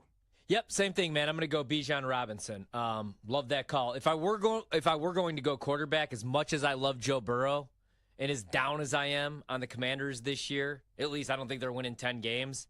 Jaden Daniels, because of what he's going to give you with his legs. Yeah. He's going to throw over 24 touchdown passes, most likely, if Terry McLaurin does show up this year. he would be my look at quarterback, but I'm with you, man. I'm all about Bijan this year. I think he's going to have a monster year. I love him and Jahmyr Gibbs. Bet both of them to win Offensive Player of the Year. But that would be my pick. Pivot, come back around, maybe get a Bo Nix a little bit later on, or like a Kyler Murray or a Brock Purdy. So that's what I would do as well. J.J. McCarthy? J.J. McCarthy. I would pivot. I'd go Bijan as well. All right, Mike in Miami, good luck in your Superflex fantasy football drafts.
This is You Better You Bet with Nick Costos, Femi Abebefe, and the crew. Presented by BetMGM.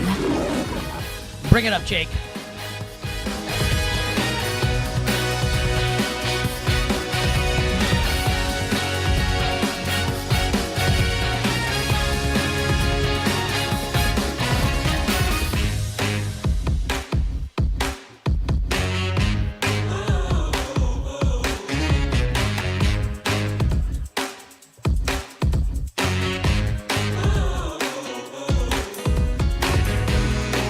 Final hour.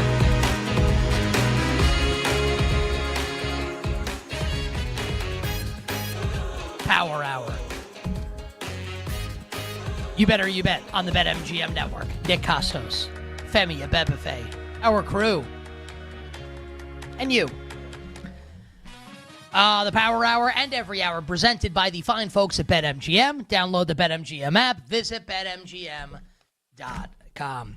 Femi, I've got things I'm watching for in every single preseason game.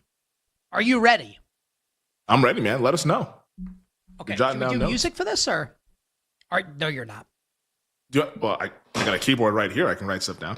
You want to do that Jackson 5, that Fantasy 5 music? Well, now I am. Do we have that? In spite. I'm going to write down notes. It's like there's no way you're writing notes. I'm going to do it now. There's no chance. I would never ask you to do that. well, here it is. Nick's what fantasy is this, notes. like European history class? There might be a quiz tomorrow, so I gotta write that. Yeah, it's like which Seattle Seahawks rookie wide receiver is Nick really excited to watch? So you'll know the answer. You're going to know the answer to all these questions probably because we do the show every day. Jake, do we have any music that we can play here for this? Well done. Yeah.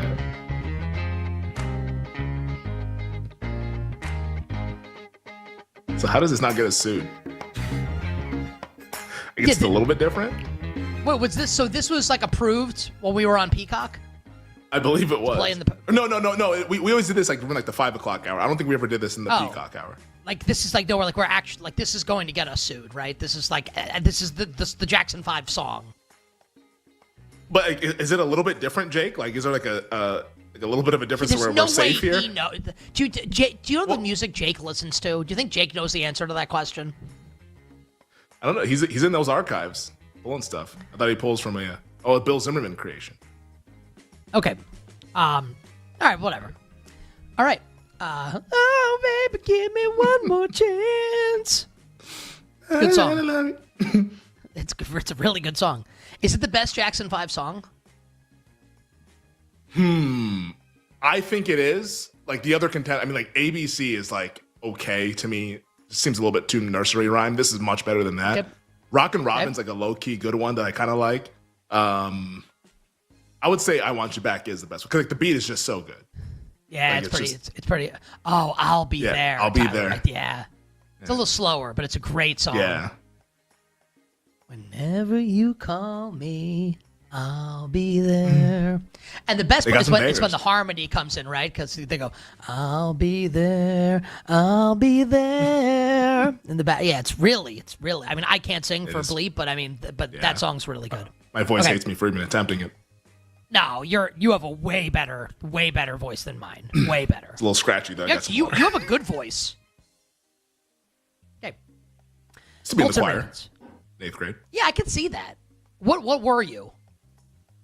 I mean, I guess I was like a baritone. I guess it was the technicality, because like there was the sopranos, the altos, and like the baritone. Like that's what I was. But yeah, like we sang like Celebration, Rock and Robin. We did do that at one of our assemblies.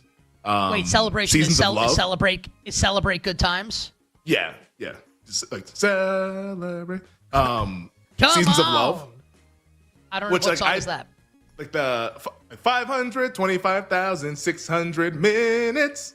Like how? I don't know what that is. Do you remember? Like, it's like, how do you measure like a season in a life or whatever? It was like, it's like, how about what else? Love? Those are the only 3 that I remember that were like actual like pop songs. I think we had sung some like other like whack songs that they for like, I don't know, like musicianship or whatever it was that my choir teacher liked. But yeah, those are some of the popular ones. I would want to sing Enter Sandman. I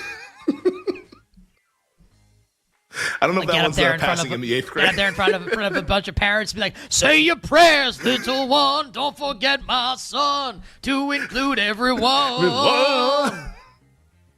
That dude, what a great song. Sleep with one eye open. Gripping your pillow tight. Exit light. Yeah, like fun. Nick Costos. 13 years old. I think I know the words to like every not like every Metallica song, but like every Metallica song that's like even semi-popular. I know all the words to. Is that your workout jam, or what do you listen to when you work out now? I've started listening to podcasts while I work out, which I never used to do. I used to do that, and then I stopped because I was like, it felt like I was like working out too slow. Like the music helps me like stay on pace. Like I don't want to be in the gym for 2.5 hours. I'm like, what the hell am I doing? But like I'm pausing because I'm listening to the podcast. And I'm like, oh, like that's kind of interesting. So I stopped doing it. So yeah, I have to do music. Yeah, I think it's a little weird that I listen to podcasts now when I work out, but that's what I do. And I do listen to Linkin Park, Metallica. So I think it gets the blood flowing a little bit. Like I've listened to like the end of the song 1 10 times, just like the final 3 minutes. That's Metallica? Imprisoning me, all that I see, absolute horror. Oh, dude. I've heard that song. Yeah, I've heard that song. Yeah, that'll get you going. It's great. Okay. Get you going. Landmine has taken my sight. Okay, Colts and Ravens. What are we watching for tonight? Well, I don't think A.D. Mitchell's playing. We'd watch for him because he's been an absolute stud and like needs to be on fantasy football radars. Maybe Keaton Mitchell gets in the game for the Ravens tonight. I'm fascinated to watch him. He's the number 3 running back in Baltimore right now, behind obviously the great Derrick Henry and Justice Hill. But Keaton Mitchell has home run ability. And in a dynasty league that Tyler and I are in together, I claimed Keaton Mitchell for $1 last night in the waiver claims. I also claimed another player who I will get to momentarily that I guarantee that no one listening or watching has ever heard of this player, and I picked him up in a dynasty league last night. So what are we watching for? Anthony Richardson. Big time Anthony Richardson tonight. AR5. Bengals and Eagles. What are we watching for here? I want to see how Bengals rookie running back Taj Brooks looks. Now, Samaje Perine right now is the number 2 behind Chase Brown. The Bengals cut Zach Moss, who like broke his neck last year. Like Chase Brown, we all assume is just going to be an absolute smash number 1 running back, like not really split time with anybody and be a fantasy monster this year. Let's see how Taj Brooks looks tonight and in the preseason, because if Brooks looks great, maybe he kind of eats into Chase Brown's playing time here a little bit. I'm excited to see Taj Brooks for the Cincinnati Bengals. Seahawks and Raiders, I want to see these Raiders rookie receivers. I want to see Jack Besh, second rounder, but I really want to see Dante Thornton, who is a later round pick, it was a freak athlete, like size-speed combo, who apparently is on a text chain with Geno Smith and Aiden O'Connell. So the Raiders rookie receivers, I want to see Dante Thornton, and I want to see Jack Besh. Lions and the Falcons. Give me another rookie receiver in this game. I want to see more Isaac Tesla. Insert your like Elon Musk jokes here. Tesla, like every time he's on the field, Like he's just like physically striking. When the ball in his hands, he makes plays. And Isaac Tesla might be a real player for the Lions this season. Let's see how Isaac Tesla looks in the Lions-Falcons game. Browns-Panthers. Obviously, we want to see Shedeur Sanders. We want to see how Shedeur looks. That goes without saying. How about this for Carolina? And I forget who it, maybe it was Joseph Person, but one of the Panthers reporters tweeted that perhaps the Panthers training camp offensive MVP has been not Ted McMillan, not Chuba Hubbard, not Xavier Legette, not Adam Thielen, not even Jalen Coker. Tight end Jatavian Sanders, who longtime listeners and viewers of the show will know we bet him on a bunch of anytime touchdowns. If Jatavian Sanders can be good, he could be their starting tight end this year in a pretty intriguing offense in Carolina. So Shedeur Sanders, Jatavian Sanders, and Ted McMillan will be the players I'll be watching with the Panthers and the Browns.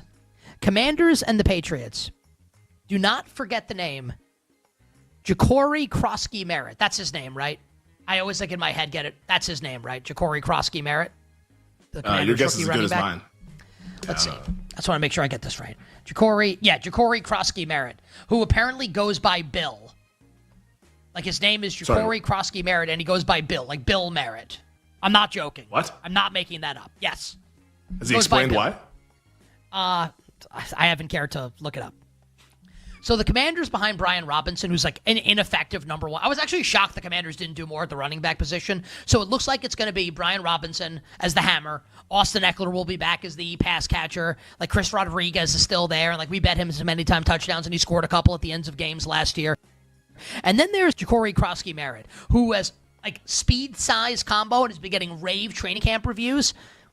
Keep an eye on Ja'Cory Krosky Merritt. And then for the Patriots, I want to see their two rookie skill position players, Travion Henderson, running back, and wide receiver, Kyle Williams. Giants-Bills is an easy one for me. Just give me all the Jackson Dart. I need Jackson Dart to be good, like to save my Giants fandom potentially. I'll be watching Jackson Dart. Texans-Vikings is a fascinating game. Both teams have guys I'll be watching. Now, J.J. McCarthy goes without saying as the starting quarterback for the Minnesota Vikings. How about these Vikings receivers, right? Jefferson's not going to play. Addison suspended for the first 3 games. How's Jalen Naylor going to look? How is Ty Felton going to look, the third-round pick, who like apparently has been brutal in training camp, but has electric skills, like might be the team's starting kick returner at the beginning of the year. I want to see how Ty Felton looks. I want to see how Lucky Jackson looks. Like, we're going to get some answers to questions for Minnesota, what this receiving core is going to look like early in the year with Jordan Addison suspended the first 3 games. And for the Texans, like we think that Christian Kirk's going to be the starting slot receiver. Remember, they drafted Jalen Noel, Jaden Higgins' college teammate at Iowa State. Let's see how Jalen Noel looks. And Dameon Pierce just came off PUP and is getting first-team looks at running back with Joe Mixon hurt and Nick Chubb stinks. I'm still into Woody Marks. I think Woody Marks has high upside here. And I think if the Texans felt really that highly about Dameon Pierce, they wouldn't have signed Nick Chubb and drafted Woody Marks. So I want to see how Woody Marks looks in the preseason for the Houston Texans. Steelers and the Jaguars. Well, obviously, Travis Hunter, who Liam Cohen announced today, will play both wide receiver and cornerback. Please stay healthy in this preseason game.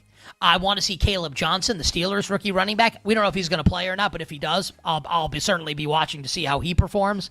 And Bashal Tutin for Jacksonville at the running back position, where everyone's talking about Tank Bigsby as Jacksonville's number 1 running back. People think Travis Etienne can maybe have a big comeback here. I'm just saying, I think Bashal Tutin's going to be Jacksonville's number 1 running back this year. Maybe not in week 1, but I can only have one for the season. I'm taking Tutin, and I'm not even thinking twice about it.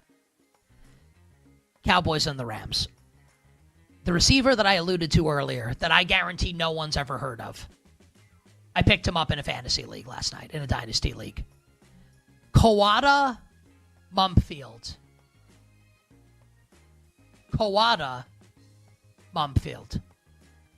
He plays for the Rams. He's getting a ton of buzz, like Jordan Whittington did last year, like Puka Nacua did 2 years ago. I'm not saying he's as good as Puka. I think Jordan Whittington's awesome. Whittington just couldn't play last year because he was behind a bunch of other players.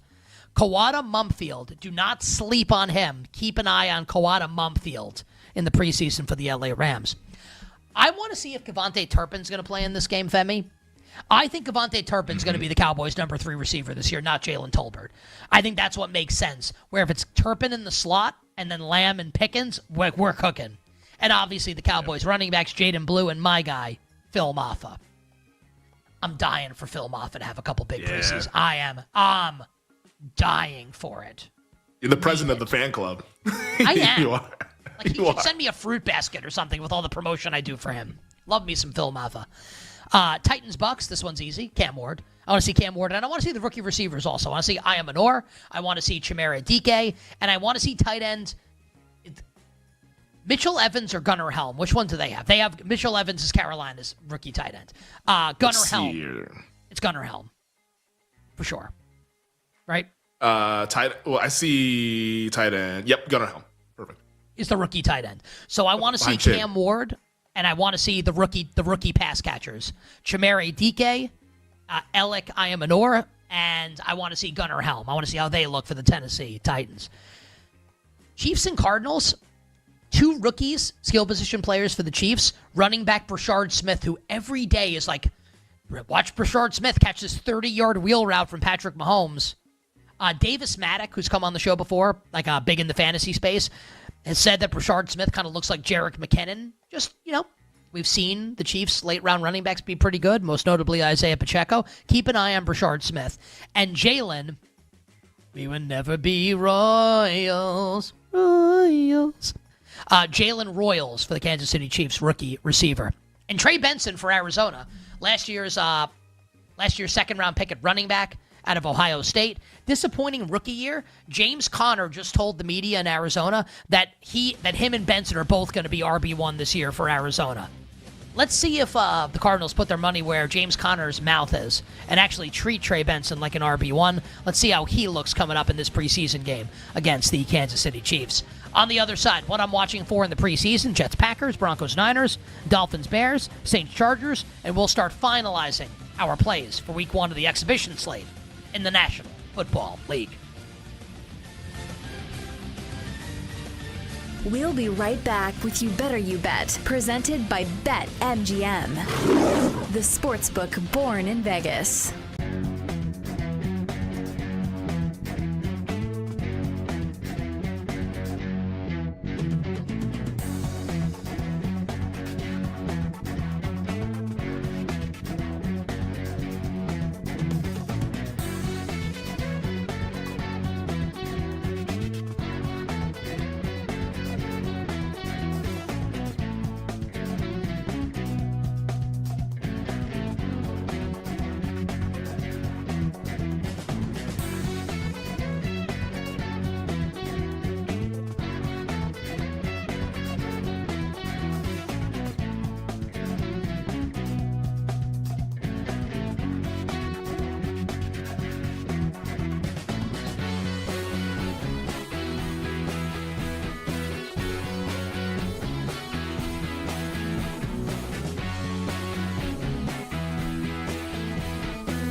I think he's going We've already to. given it to him.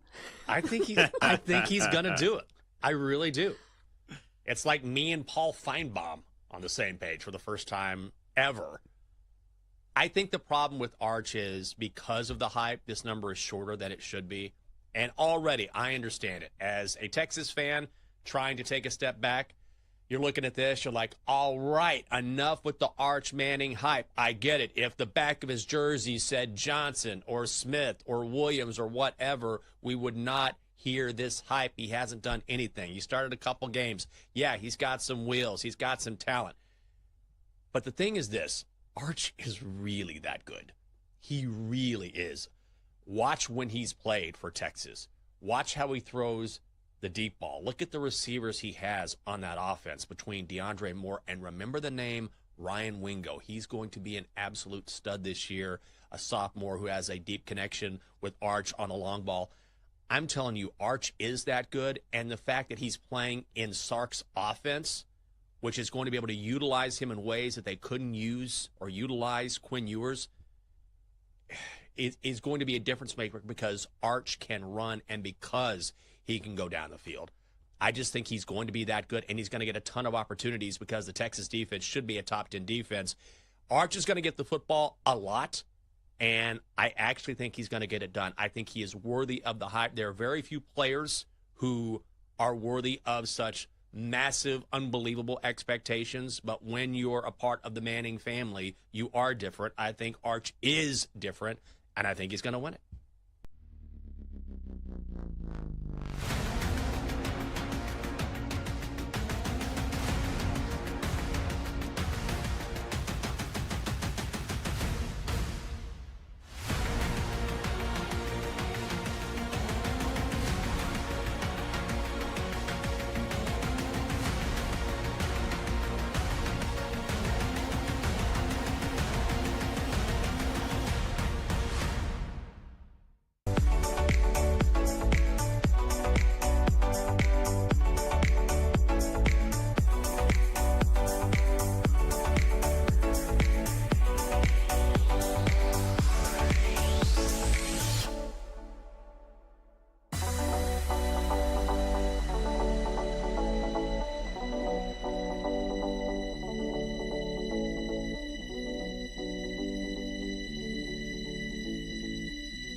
This is You Better You Bet with Nick Costos, Femi Abebefe, and the crew. Presented by BetMGM. I'll continue, Femi, with my things I'm watching for in the preseason, week 1 in a second, but we have official news here from the Los Angeles Chargers.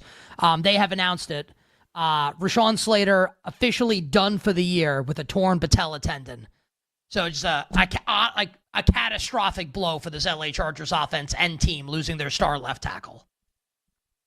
I mean, 100%. It's just like it lowers the ceiling for this team that already kind of had a lowish ceiling. Like I thought they had a chance to take down the Chiefs in the AFC West, just given the fact that the quarterback and the head coach, and usually you get that year 2 Harbaugh bump as we've seen in previous stops for him. But like now, I don't know, man. Like this feels like 9-8. Maybe they're just on the outside looking in. I'm not super confident on betting them to make the playoffs. It's probably you have to lay a juice too to do it. Like I wouldn't make that bet. And it opens things up for teams like Denver and Cincinnati and these other teams that have kind of been hanging around the fringes of the AFC playoff picture to maybe take advantage of it. But it's a brutal blow for the Chargers. Like I don't know how you maybe I get they could put Joe Alt at left tackle, but then now you're playing Trey Pipkins again at right tackle, which is what they didn't want to do, which is why they drafted Joe Alt last year. Like it sucks if you're a Chargers backer or a Chargers fan. Week 1, Friday night in Sao Paulo, Brazil. The Kansas City Chiefs now a full 3-point favorite, minus 110. Wow. I even see 3 minus 120 too in a couple places. So let's see where this goes. I don't think honestly, it was ever 3.5, but yeah, I mean, yeah. 3.5, you got to bet the Chargers. Like, that's just too much on a neutral. Well, I mean, maybe. And I love the Chiefs. Maybe. All right, how about this? So you liked the Chargers, and I think you still like them to a degree, and like you love the Raiders. Like I think the Chiefs. Do you think the Chiefs are going to be good? As of right now, what is the finishing order of teams in the AFC West per Femi Abebefe? As of right now, I think it's Chiefs, Raiders, Chargers, Broncos. As of right now. I'm going to be on the island, and I don't care. Like, I know this has been Broncos hype week. So everyone's Chargers better than the Broncos. No Slater. Chargers better than Broncos. Slightly better. I got Denver at like an 8-9 or 7-10. I think it's a very compressed division where like the Chiefs probably win the division at 11-6. I like the Raiders as like a 9, maybe 10 win team if things really break their way. Chargers 9 is probably the maximum, and Denver I think 7-10, 8-9. Wow. I think we see a defense that like their defense was awesome last year, but also like they were incredibly healthy and they played terrible quarterbacks.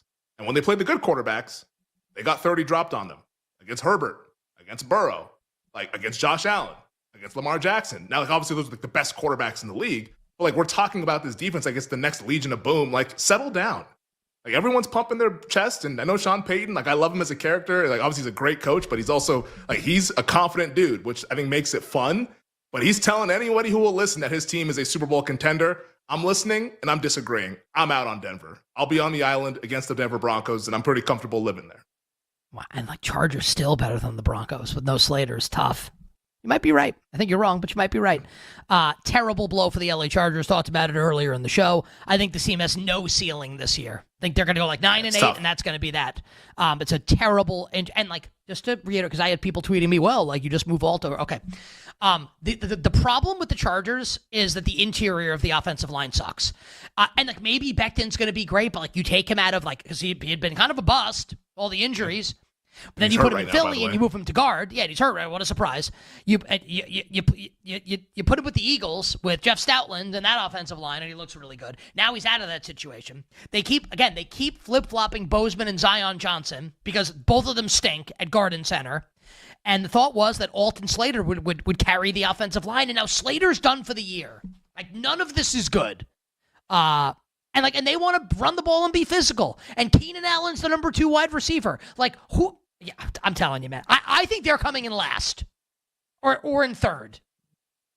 Yeah, I'd be surprised if they're last, just because it's Harbaugh and Herbert. But man, if they suffer other injuries, because now this injury to Slater, it means that you need everybody else to be healthy because you get a couple more of these things, and boy, it's gonna get ugly. So like this really has them up against it. So yeah, it's pretty grim, man. I don't like it whatsoever. And someone will benefit. I'm hoping it's my Las Vegas Raiders. All right, let's do a couple more things I'm watching for this weekend in the preseason, and then we'll try to finalize some bets. Jets-Packers. I'm hoping that we're going to see Braylon Allen play for the New York Jets, who was the youngest player in last year's NFL draft, running back out of Wisconsin. I think he looks like young Brandon Jacobs when he runs the ball. And you're starting to get the sense that Breece Hall is maybe not going to be the lock, like RB1 with a bullet with the Jets. He'll be at like the 1A at worst, but I think we're going to see a lot of Braylon Allen this year, and I like Braylon Allen a lot, so I'll be watching him. Obviously, we want to see Matthew Golden, my guy, 30-1 offensive rookie of the year, maybe Green Bay's wide receiver 1. And in the Green Bay run game, Jacobs is obviously the starter, but behind him, we've got Emmanuel Wilson and last year's mid-round pick, Marshawn Lloyd. What's your favorite Lloyd entourage moment? I can't say on the airwaves. Yeah, right. I can't say. Just because like, the funniest lines are all lines that I'm not sure would fly in 2025. Yeah, like that's what we need. We need Trump to tweet that. Like put Entourage back on TV. Now! Okay. Yeah, right. Right, Femi just typed in the chat his favorite line. And it's funny. I'd like to see Marshawn Lloyd be awesome for the Packers. Like Emmanuel Wilson is a good running back, but like Lloyd was the guy that we were really excited about last year. I'd like to see Marshawn Lloyd play well for Green Bay this preseason. Broncos and Niners, I'm excited to see my guy Pat Bryant, Jake's guy Pat Bryant, former University of Illinois Illini. I think Pat Bryant's got a chance to be Denver's number 2 receiver this year behind Cortland Sutton. He's 151 to an offensive rookie of the year. I think I don't know if he's going to win, but I think the price is wrong. Now, J.K. Dobbins made waves this week when he was listed as the Broncos' starting running back on the initial depth chart, and maybe that'll be the case, and Dobbins will be the starter in the regular season. But I'm still pumped for R.J. Harvey, Denver's rookie second-round running back. So let's see Pat Bryant and let's see R.J. Harvey. And for the 49ers, Isaac Guerendo's banged up right now. Jordan James is a running back that the Niners drafted where he's just like he's in a Shanahan backfield. McCaffrey's injury prone. Like, let's just see how Jordan James looks for the San Francisco 49ers. Dolphins and Bears, I want to see 2 rookie running backs here. I want to see Kyle Monangai for the Chicago Bears, who I feel like might play a good amount this season.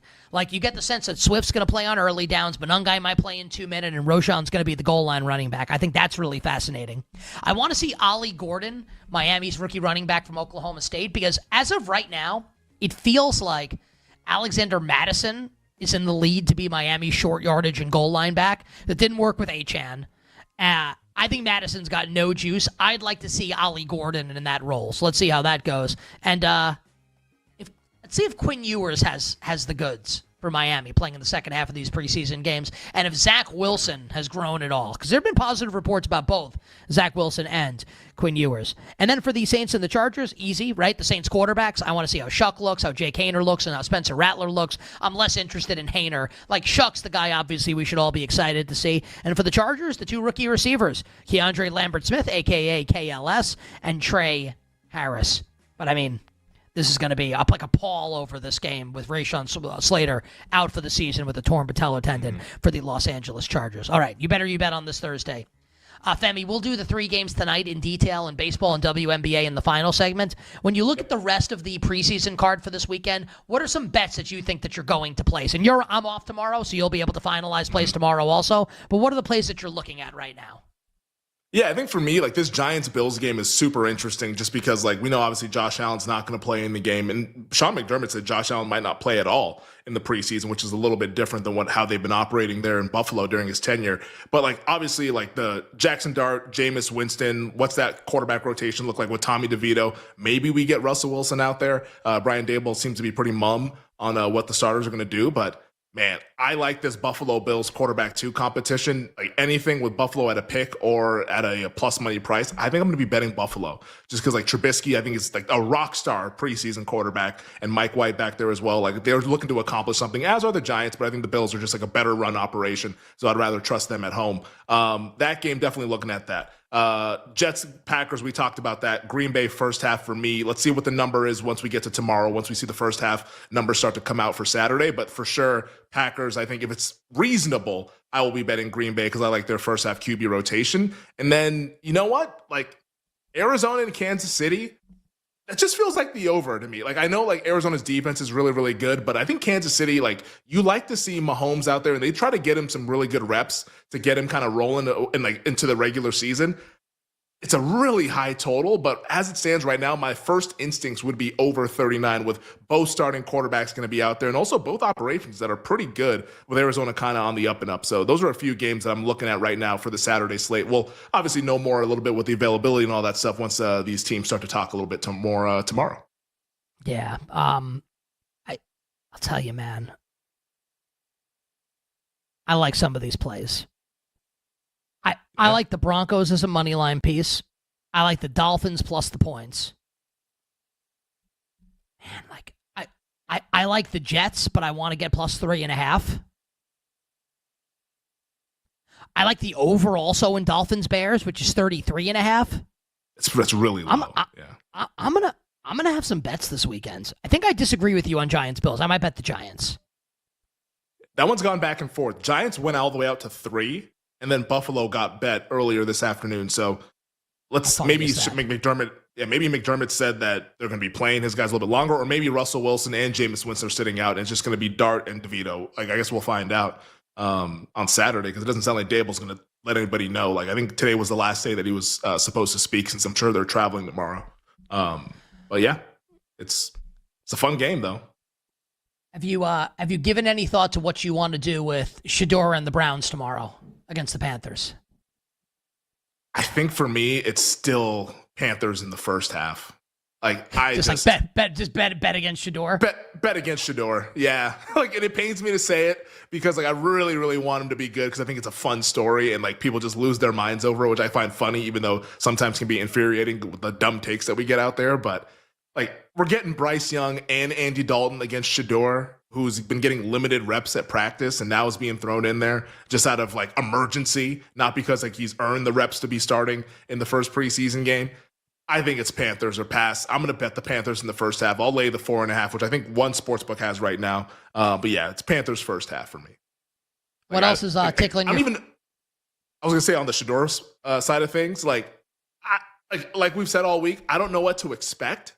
My guess it's going to be clunky because like how could it not be? But man, I don't know. Like it's a tough game to bet. I'm probably being a little bit reckless in betting the Panthers, to be honest. Like, 'cause like we're all flying blind, but I just want some action on the game because it's like a fun game, even though I'm not going to watch it. But I think there's a potential opportunity in fading him just because I think a lot of people want him to do well. But yeah, it's Panthers for me.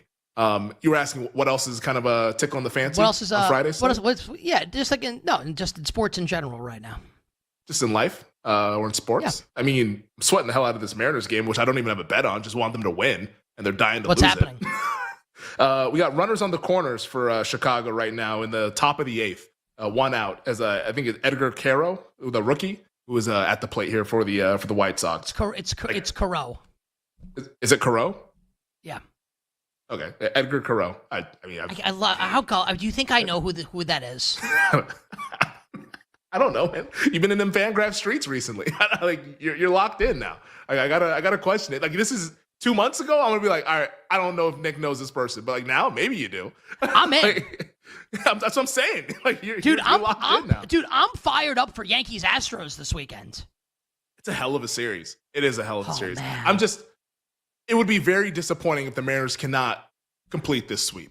Like, I get it. Like, it's not your birthright to sweep a team, but like, come on, it's the freaking White Sox, man. And they were up 2-0. Like, the bullpen's been kind of just like reckless out there and not looking good. So. Please, Mariners, don't blow this game. Let's win it. And then, got some big games coming up later on. Like, got to take advantage of an easy schedule because it's one of the easier schedules down the stretch in Major League Baseball. But they insist on losing today, it looks like, because now they gave up a stolen base. So we got runners now on second and third with 1 out. So here's the Astros-Yankees pitching matchups for the weekend. Tomorrow is Hunter Brown and Cam Schleitler. Mm-hmm. Saturday is Colton Gordon and Luis Heel. And I don't think we have Sunday projected yet. Heel was pretty solid, right? In his first Sunday start back. is Framber Valdez, Max Fried. The Astros will win that game. Yeah. Framber's been good too, man. And Max Fried, I keep saying it, and I think Max Fried's hurt. If he's hurt, they need to put him on the IL now, as opposed to like in September. I guess it doesn't matter. He's gonna miss big games regardless. But like, if you think he's hurt and maybe there's like a blister there, is what you were saying, it can't continue like this because like you need to win the Fried starts. like it's getting down to that time where yes, there's time still to go with like 48 games or whatever is left, but like you need to win these games. On the other side, Brad Evans will join us, tell us what's coming up tonight on BetMGM tonight and how he's betting the slate tonight in the world of sports. We'll give you our bets for Major League Baseball, our bets for the dub, and we'll hit the preseason triple header tonight in the National Football League. Power Hour plays coming up next here to wrap up the Thursday edition of You Better You Bet on the BetMGM Network. We'll be right back with You Better You Bet, presented by BetMGM, the sportsbook born in Vegas.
So I love the poll question tonight, and spoiler alert, I voted for Dak Prescott. I think he throws more than 30 touchdown passes, and I think he goes over 3,825 passing yards. Best price I'm seeing right now available is -114. I actually like the Brian Schottenheimer hire for the offensive side of the ball. The defense, I don't know what to make of it. I think that they could be in some shootouts, which is another reason why I like the over on the passing yards. His first season as OC for the Cowboys, Dak led the league in passing touchdowns. You could also bet that right now 15-1. I'm pretty high on Dallas this year, at least their win total going over. He averaged 36 pass attempts, 289 passing yards per game that season when Schottenheimer took over. So I'm not worried about, the loss of Mike McCarthy. I think that Dallas actually benefits on the offensive side of the ball. Dak over on passing yards and a little shot for him to lead the league in passing touchdowns at plus 1,500. That's the best price I'm seeing. 2 years ago, he led the league in passing touchdowns, man. So let's go with that one.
This is You Better You Bet with Nick Costos, Femi Abebefe, and the crew. Presented by BetMGM. All right, have some thank yous to dole out before we wrap up the tremendous Football Thursday edition of You Better You Bet with all our bets for tonight in the world of sports. One wonderful guest on the program today, the Bear, Chris Felica from Fox Sports, giving us great stuff on the upcoming college football season and his excitement for Dave Portnoy joining Big Noon Kickoff. Great stuff from Chris Felica on the show today. We love the Bear. Our executive producer today, Tyler Morales, doing a great job in place of Bill Zimmerman, who is still on vacation. What a jerk.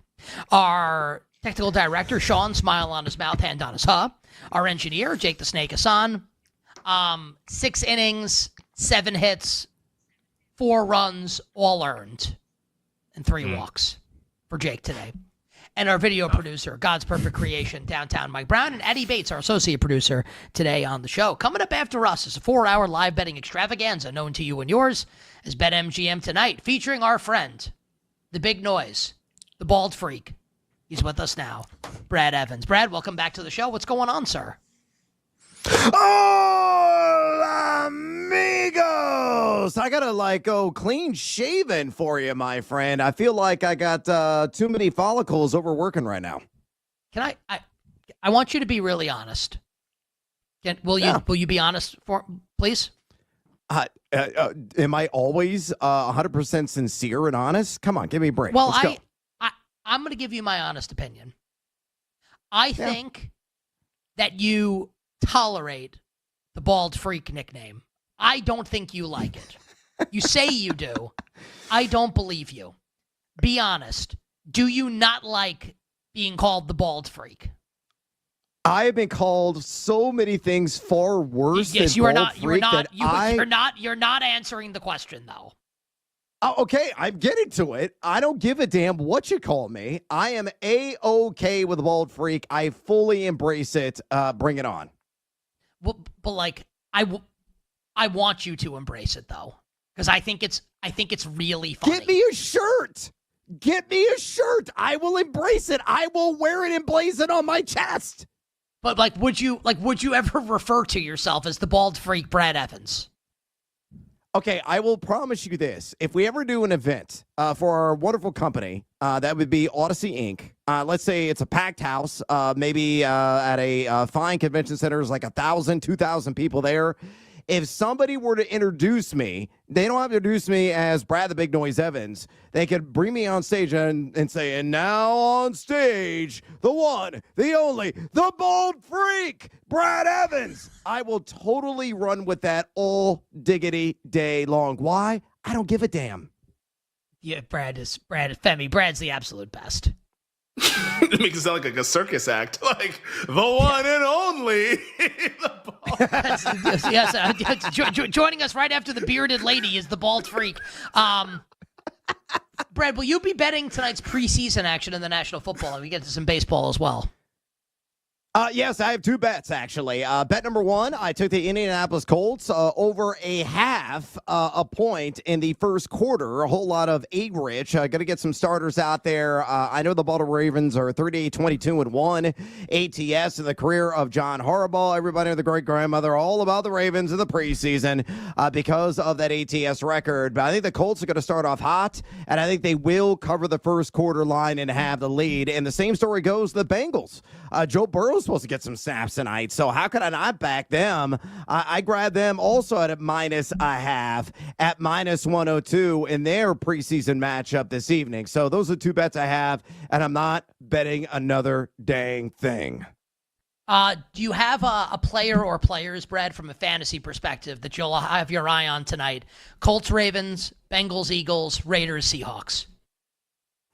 Yeah, it's DJ Giddens, quite honestly. And, true story, put your money where your mouth is, Evans. I had a auction/salary cap here over the weekend at Casa de Evans. I got DJ Giddens for $1. So I have him on my roster already. And no, I don't have Jonathan Taylor as one of my keepers, nor did I buy him during the draft. Giddens, a guy that really flashed at South Carolina, appreciable yak after contact, or yards after contact per attempt, I should say. Missed tackles forced, can catch the ball in the backfield. He is shown, at least by onlookers' eyes here at training camp, he's expected to be the RB2. I want to see it in live and living color tonight against second and third string Ravens defenders. So that's the guy I have my eye on. Everybody else outside of that, just stay healthy and upright if you are a starter and you are going to make a potential fantasy impact. And yes, I'm talking about you, Joe Burrow. Any other bets in any other sports tonight, Brad, outside of the NFL preseason?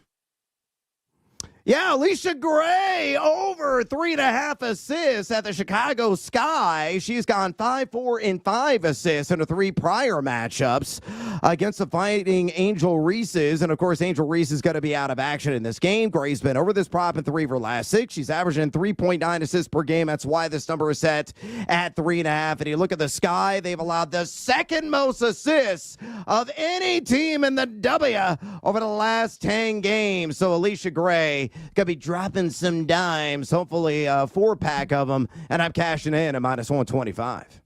Brad, have a great show coming up tonight, BetMGM tonight, and we will catch up with you soon. Marlins money line against the Braves because they suck. I'm out. Brad Evans joining us here on You Better You Bet. BetMGM tonight coming up right after us here on the BetMGM network. I think he's got a run with Bald Freak. I think it's good. Yeah. I think it's great. I don't think it's good. I think it's great. Like, Bald Freak is a great nickname. And when will you be a bald freak? Not this football season, because I said it would be before football season. Not this year. 2026 potentially, but right now we're still holding on strong. Like, I like where my hair is at. As long as I don't just like duck my head too much and reveal the sunroof that I got going on. Yeah, can you? I think we'll be can okay. you show us? So Can we see the top of that dome real quick? You missed it. I already did. Here it is. Come on, let's see it. So a little sunroof that's it's a little thin up there. Dude, you got to run. Dude, that's a runway. All right, settle down. Okay. Think a plane could land on that runway on your dome, dude. On top of the tarmac. We got going on over here. Man, you got like. Hey, like, you know we what? talk about sometimes. Are you in the fourth quarter of life? Like, where is your hair right now, as far as quarters go? Like 2-minute warning.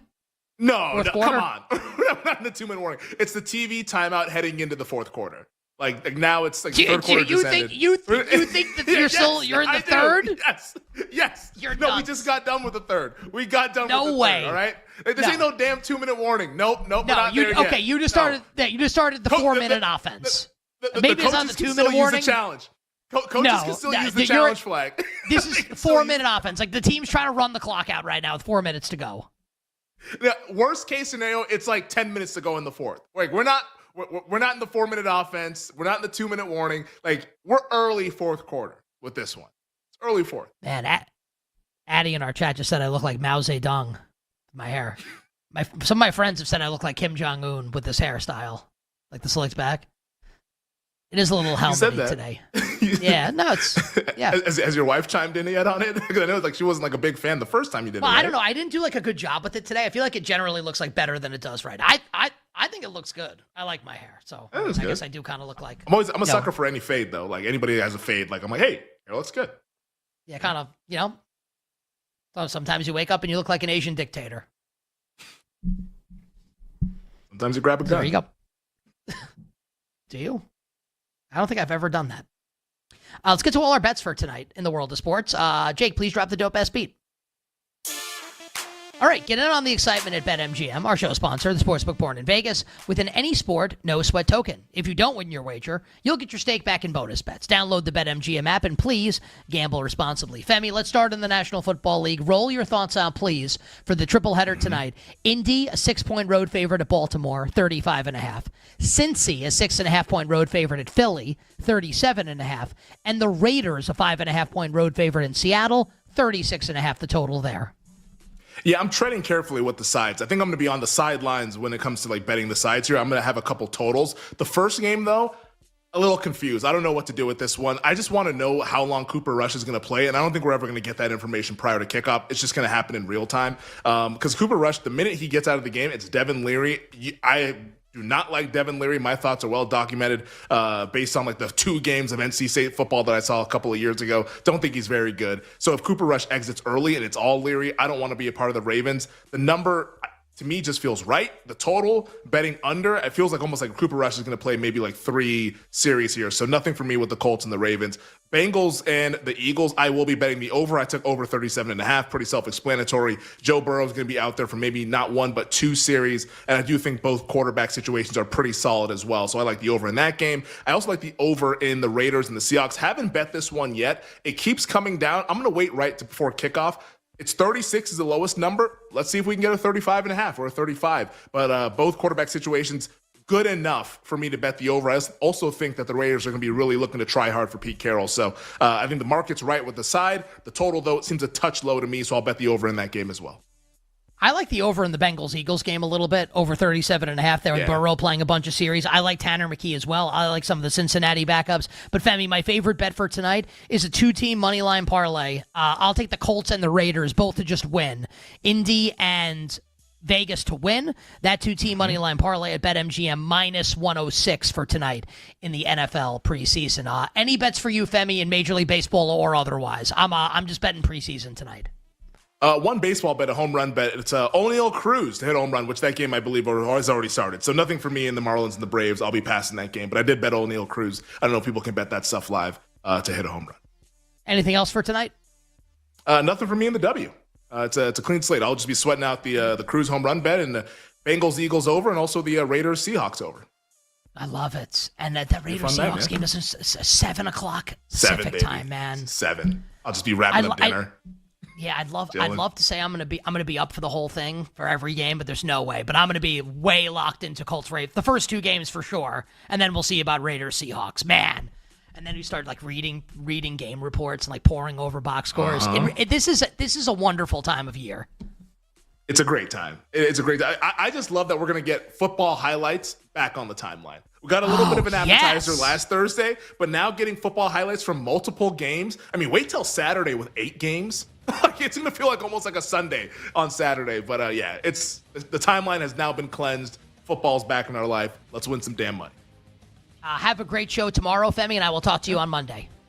We'll see you on Monday, man. Enjoy the weekend. Everybody else, me and PJ coming at you on a Friday. Femi and the Glass Man on a Friday. I'll talk to everybody on Monday. Have a great weekend. And until then, dear listener and dear viewer, I am Nick Costos wishing you minimal sweats, winning bets, the absolute very best of luck. Thanks for listening to You Better You Bet. Up next, it's BetMGM Tonight on the BetMGM Network.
So I love the poll question tonight, and spoiler alert, I voted for Dak Prescott. I think he throws more than 30 touchdown passes, and I think he goes over 3,825 passing yards.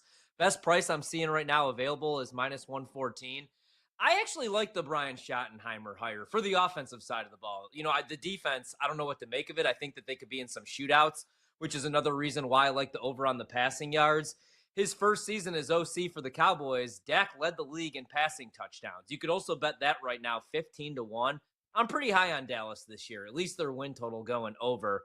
You know, he averaged 36 pass attempts, 289 passing yards per game that season when Schottenheimer took over. So I'm not worried about, the loss of Mike McCarthy. I think that Dallas actually benefits on the offensive side of the ball.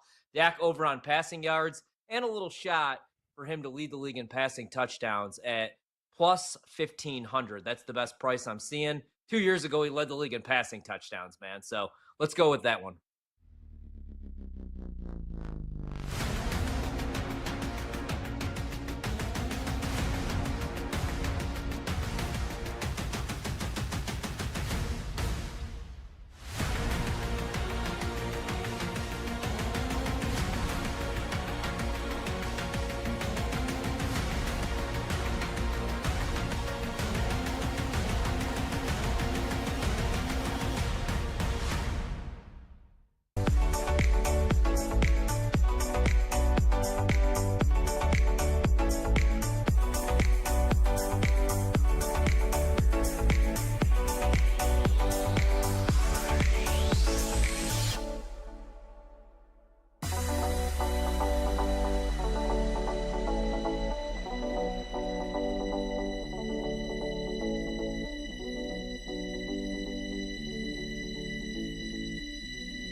We are the betting show. There is no other show on the planet that packs in more picks nightly. With the big noise, Brad Evans. Oh, sharp action!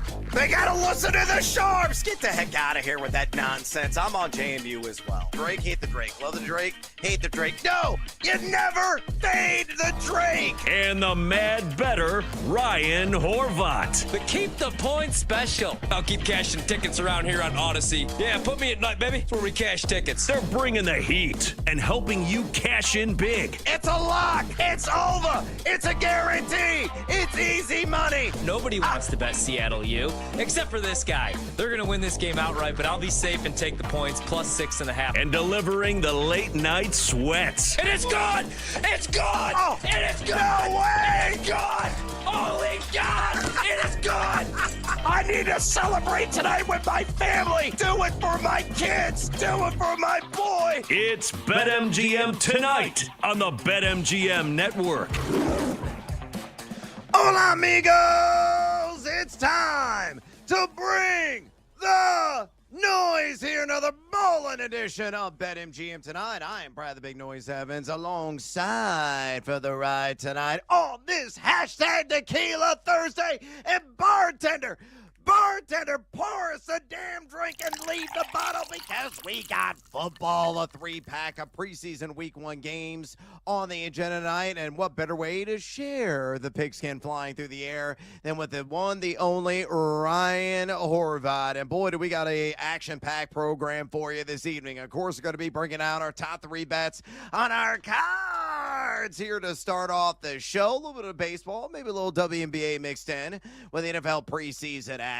And then Parlay Pete's going to jot on over here, and he is going to fire off his parlay of the day. We're going to say hello to our little friend in the Sledgehammer special. Get seduced by the juice and working some bonus time wagers as well. Then we're going to bust a move, do a little TD dance, looking at some of the season-long player props in that touchdown market, all tied tonight to running backs who could score 10 or more times on the ground this season.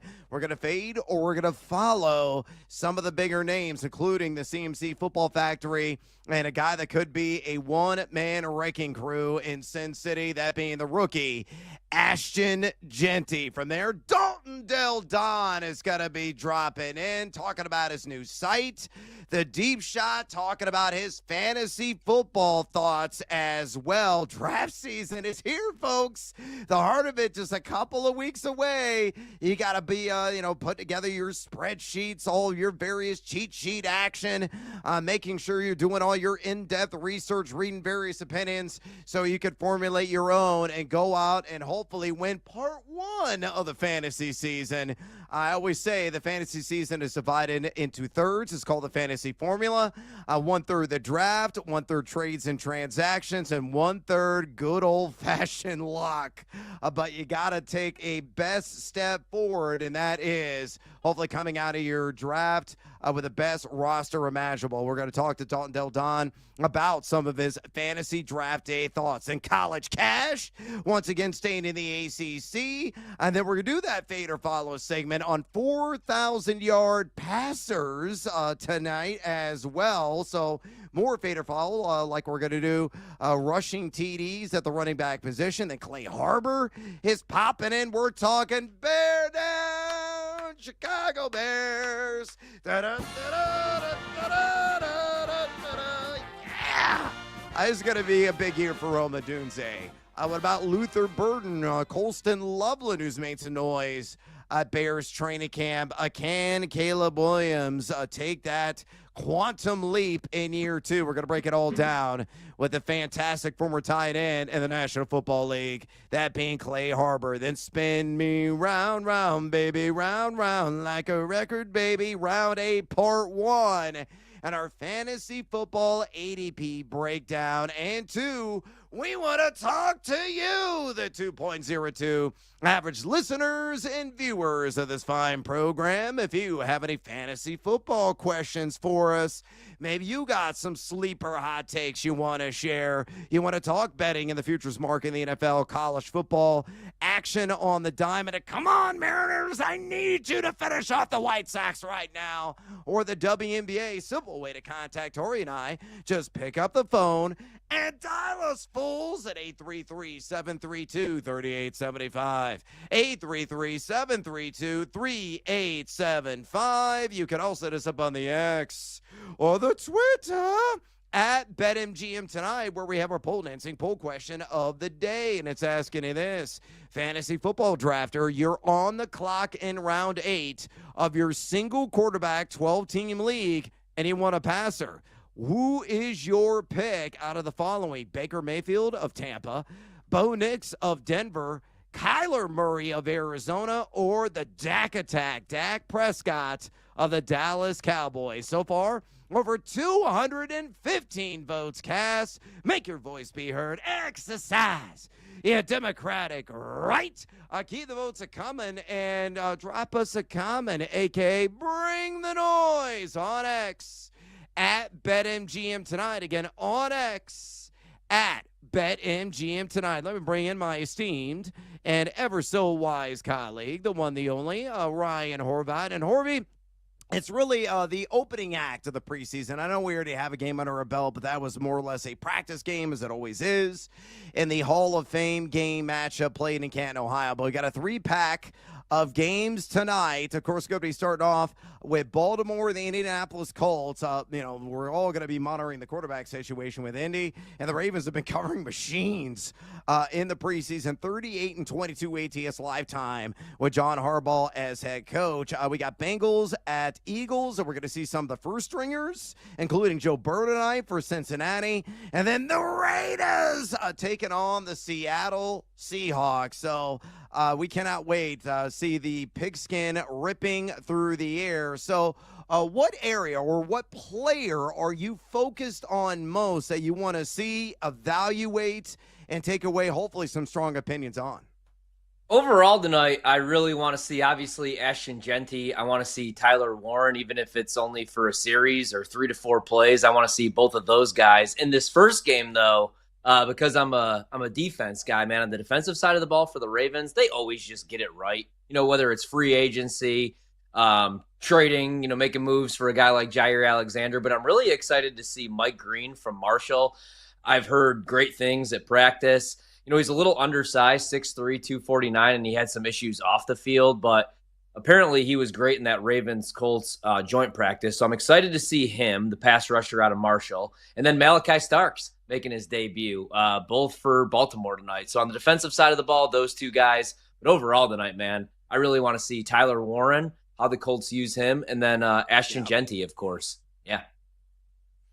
Ashton Genty is certainly must-see TV, to say the least. For me, it's DJ Giddens, who looks like he is trying to sew up the RB2 position for the Colts. And game just kicked off against the Ravens. The rookie out of South Carolina had some appreciable secondary analytics last year. He was top 10 in the nation in yards after contact per attempt. He was top 10 as well in total missed tackles force. I know Jonathan Taylor's going to be the main man, but he's been bitten by the injury. DJ Giddens is an 11th hour fantasy ad that you can stash away on your bench. Same for a rainy day. And if, God forbid, something happened to Taylor again, he could step in and produce instantaneously. But I want to see it tonight against Baltimore. Also, we had some breaking news right before the show. We saw that the starting left tackle, Rashawn Taylor of the Los Angeles Chargers, he's done so for the year. Left practice today on a cart, injured his leg, and it was serious. A ruptured patella tendon. He gone, he done, unfortunately. That is a massive blow to this offensive line. And a Greg Roman offense that is run first and run often. Are you downgrading Justin Herbert? Are you downgrading Marion Hampton in light of the Slater injury news? I'm not going to downgrade Omarion Hampton. I'm still a huge fan, man. I still think that he's going to catch a ton of balls out of the backfield, really good route runner, and he's the rare combo of he could beat you with his speed, but he could also just run guys over. I watched every single game the last 2 years at Carolina. So I'm not going to downgrade him very much. Herbert, kind of the same situation we talked before the show, man. I think that they're going to use his legs a little bit more. I will say this, though. Just 3 days ago, I bet Herbert at 20-1 to win the MVP. And I was talking myself into the Chargers being a Super Bowl contender because Jim Harbaugh might be top 3, maybe the best coach in the entire NFL. This does worry me a little bit, man, because Herbert, every year, I feel week 2, week 3, his arms hanging by a thread, man, his shoulders all banged up. So this is a concern for my Herbert MVP ticket, but for fantasy purposes, I'm not going to downgrade either too much here. I'm not either. Hampton is fixed at RB14 for me. And Herbert's a guy that's going to be in the teens in the quarterback ranks because it's still going to be a largely conservative system. I mean, that's the biggest knock really on him. But, yeah, he is going to be a little bit more endangered now. But the good news is the Chargers have a little bit of time to try to find somebody at least who could be serviceable and won't completely replace Slater, but will be serviceable as a bookend blocker there on the line. All right, let's get after it here with our cards this evening. These are our top 3 plays of the night. Horvey, what do you got at numero uno? All right, Monday night, I said it's probably way too early to bet this game, but we're going to take the Colts, minus 135 on the money line, minus 1.5. They're going to play Anthony Richardson for 1.25. Not that he's great, but Baltimore, other than the rookies who I brought up, they're not playing anybody. They have actual, dreams and aspirations this season to win a Super Bowl. The Colts are just trying to figure out who the hell is starting week 1. So we're going to see Daniel Jones and Anthony Richardson. Then we're going to see Riley Leonard in the third quarter, Notre Dame legend. So now the 1.5 has turned into 6.5. So instead, I like the Colts minus 4.5 in the first half, man. Again, they're going to play their starters, and Baltimore's not going to. So we got Indianapolis minus 4.5 in the first half for play 1. All right, numero uno for me. I'm going to stay in the same game. I'm on instant gratification, and so far it's playing out that way. I have the Colts minus 0.5 point in the first quarter, and they're already driving. A nice little screen pass there to Tyler Warren for 7 yards. They have an interception already. That's why they're in business. And knocking at the door of the red zone, though, there is a flag down on the field. All I need is they need to have the lead at the end of the first quarter. 13:29 to go. Again, they're driving. And it looks like there was an illegal man downfield, so the ball's going to be coming back for the Indianapolis Colts after a decent gain there on that Tyler Warren screen. But we shall see. That is my top play. Again, Colts minus 0.5 point in the first quarter. Numero dos on your card. Please share. Sicko action here. Pizza money bet Anthony Richardson to score the first touchdown on the Colts opening drive. So we're going to need it right here. You can still bet this. I don't recommend it. It's 11-1. Last year in the preseason, he dropped back 22 times, only ran the ball twice on scrambles, no design quarterback runs. This preseason, though, he's fighting for his job. I just thought it was a fun little bet, here preseason. Really night 1, like we said. So 11-1, Anthony Richardson to score on this opening drive. Probably not going to happen, but I like it for some pizza money. All right, numero dos on my card. Let's go to Major League Baseball. Give me a Jacob Marseille. I will take the over 1.5 HRR, also known as his plus runs plus RBI, also known as her in the ATL, taking on the Braves.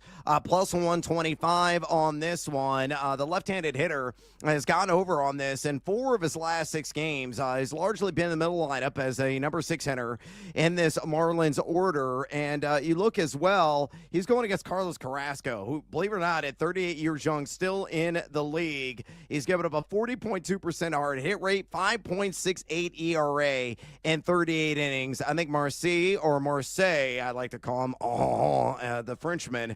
He may not even be French at all, but I will kiss him if he ends up winning me some money on the over 1.5 HRR. In Atlanta at plus 125. Numero tres on your card. Harvey, bring it home. All right, I like the under in the game. I bet it at 37.5. It closed at 36.5. Live right now on third down, Anthony Richardson with, brutal. So let's go under 36.5 still. The Ravens, like I said, the rest of their starters. Cooper Rush is starting at quarterback, which is a weird fit. If Lamar does go down, you can't run the same offense with Cooper Rush. Then in the second half, it's going to be Devin Leary, who last year in the preseason was the worst quarterback. Among 58 quarterbacks with at least 25 dropbacks, he was quarterback 58 in rating, PFF grade, yards per attempt, So I don't think that they're going to do a whole lot on the offensive side of the ball other than run the ball and try to get out of Dodge. And then the Colts, they're going to run the ball a ton tonight, man. They have a three-way battle right now for running back 2 behind Jonathan Taylor. So under 36.5. Field goal is good for Indianapolis, so you should actually get this right now at 37.5. But I do like the under. I think this is going to be low scoring and boring tonight. Yeah, and I hope DJ Giddens is that dude that emerges and locks in the RB2 position behind Jonathan Taylor in this Colts offense. All right, numero trades for me on the card. Let's go back to that Marlins matchup against the AT. I'll just take Miami straight up on the money line at a standard minus 110 juice right now at BetMGM. Again, Carlos Carrasco stinks. He's old. He's wrinkly. He's decrepit. He's going against Yuri Perez, who is a flamethrower for the Marlins, who's been rather decent. Miami 6-8-45 ATS on the season, 3-2 against Atlanta straight up. I think they get the win tonight. All right, we got to take a little siesta here on BetMGM tonight. When we come back, we're going to say hello to our little friend. We're going to roll the shoulders, get seduced by the juice, and Parlay Pete's got to get his bet on the board. Don't go anywhere, fools. This is BetMGM tonight on the BetMGM Network. Don't go anywhere. Brad Evans and Ryan Horvat will be right back with more Wagertainment on BetMGM tonight on the BetMGM Network.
Now, Brad Evans and Ryan Horvath bring out their sledgehammers on BetMGM tonight. Presented by BetMGM, the sportsbook born in Vegas. Welcome back to BetMGM tonight. Brad the Big Noise Evans with you. Ryan Horvath in the house on this hashtag Tequila Thursday. Bartender, pour us another. Let's keep it flowing and going, baby, because we got football live on the air right now on the NFL Network. The Indianapolis Colts up 3-0 on the Baltimore Ravens. However, the Ravens behind Cooper Rush and Keaton Mitchell. Keaton Mitchell chewing up all kinds of real estate, getting deep into enemy territory right now, knocking at the door of the red zone. 8 and change remaining in the first quarter. Again, I'm really sweating this thing out because, again, I wanted the instant gratification. There goes Keaton Mitchell. Might put this one in the zone, and he does. Damn it. Baltimore about to go up 7-3 on the Indianapolis Colts. And again, I have Indy minus a half a point on the first quarter line. But I'll get another shot at least. And Anthony Richardson, though, may be playing his way out of the conversation for the starting gig, looked pretty horrendous on that first drive. The reason why the Colts were able to get in enemy territory, get a shot to even get a field goal attempt, is because Cooper Rush, I think it was the first pass play of the game, threw an INT to Indy, and then that set him up. Didn't really drive very far, mostly stalled out in Baltimore territory, but kicked a long field goal. And the extra point is up right now for the Ravens, and it's good. 7-3, Baltimore, 8:10 remaining over in Indianapolis. I need the Colts to score a touchdown and answer on this next possession. We'll keep you up to date on all the action going down right now in the Charm City. Friendly reminder, if you want to talk a little fantasy football with us, you want to talk sports betting, whether in the NFL futures market, college football futures, Major League Baseball, or the WNBA, simple way to contact Horvath and I. Just pick up the phone and dial us, fools, at 833-732-3875. 833-732-3875. You can also hit us up on the X or the Twitter at BetMGM tonight. And we also have our pole dancing poll question of the day up there right now. I will review that coming up in the next segment. But fire off your questions and comments on the X or the Twitter. We'll grab them. Our producer, Brandon, will notify us when those pop up, and we'll give you our 2 cents. So keep them coming on X at BetMGM tonight. Speaking of BetMGM, get in on the excitement of BetMGM with an any sport, no sweat token. If you don't win your wager, you'll get a stake back in bonus bets. So opt in right now, and only at the king of sportsbooks, that being BetMGM. All right, pardon me for a second. I got to yell at this idiot at the bar.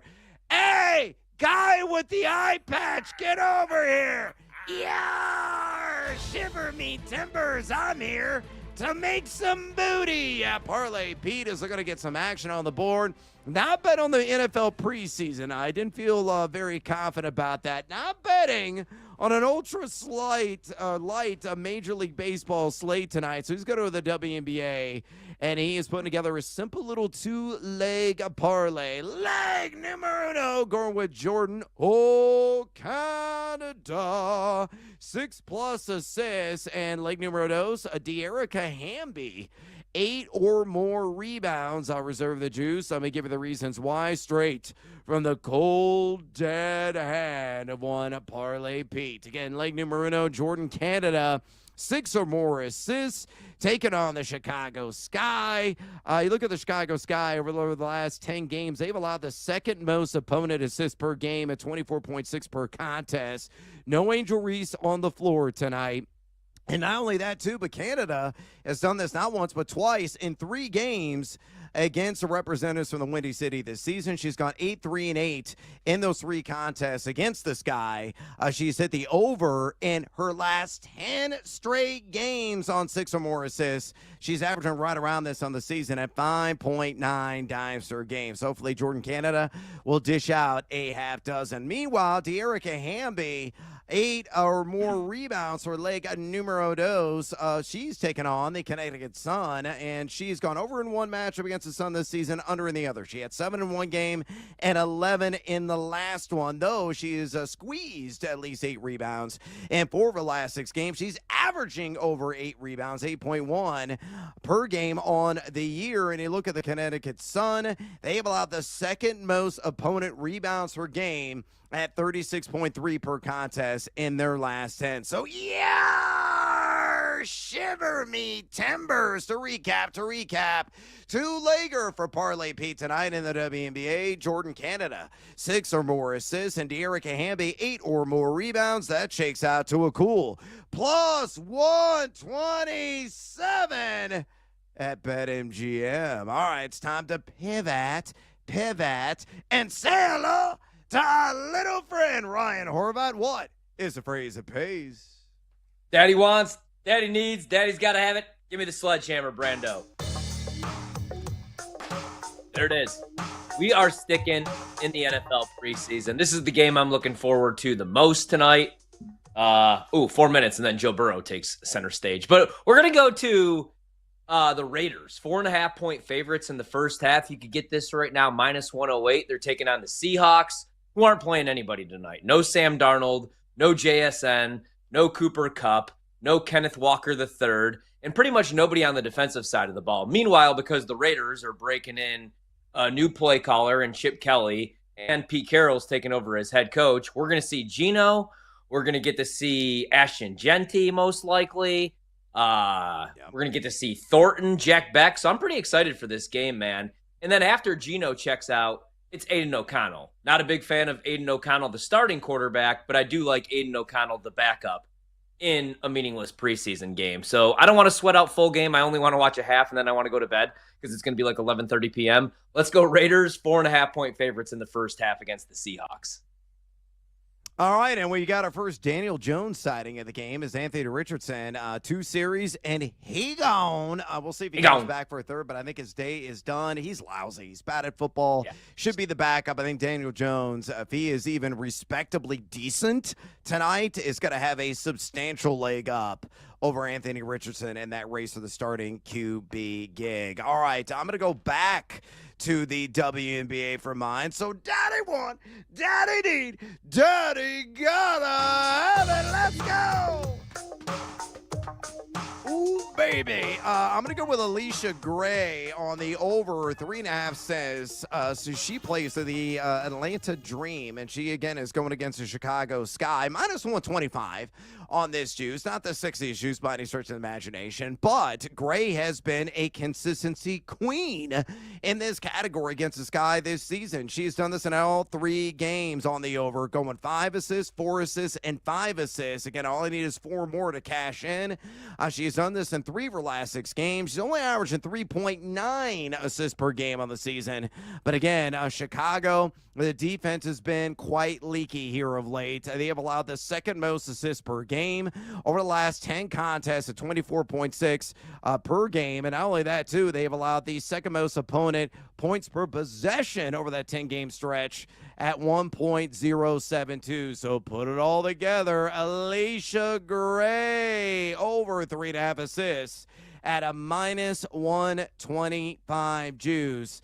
And breaking news, Anthony Richardson in the medical tent. That's why you saw Daniel Jones on the field. I don't know if he's going to be evaluated for a concussion or a shoulder injury. He got absolutely swarmed under on that last sack that sent him out of the game. So we'll keep you up to date on all the action there. Yeah, the injury amp already running amok.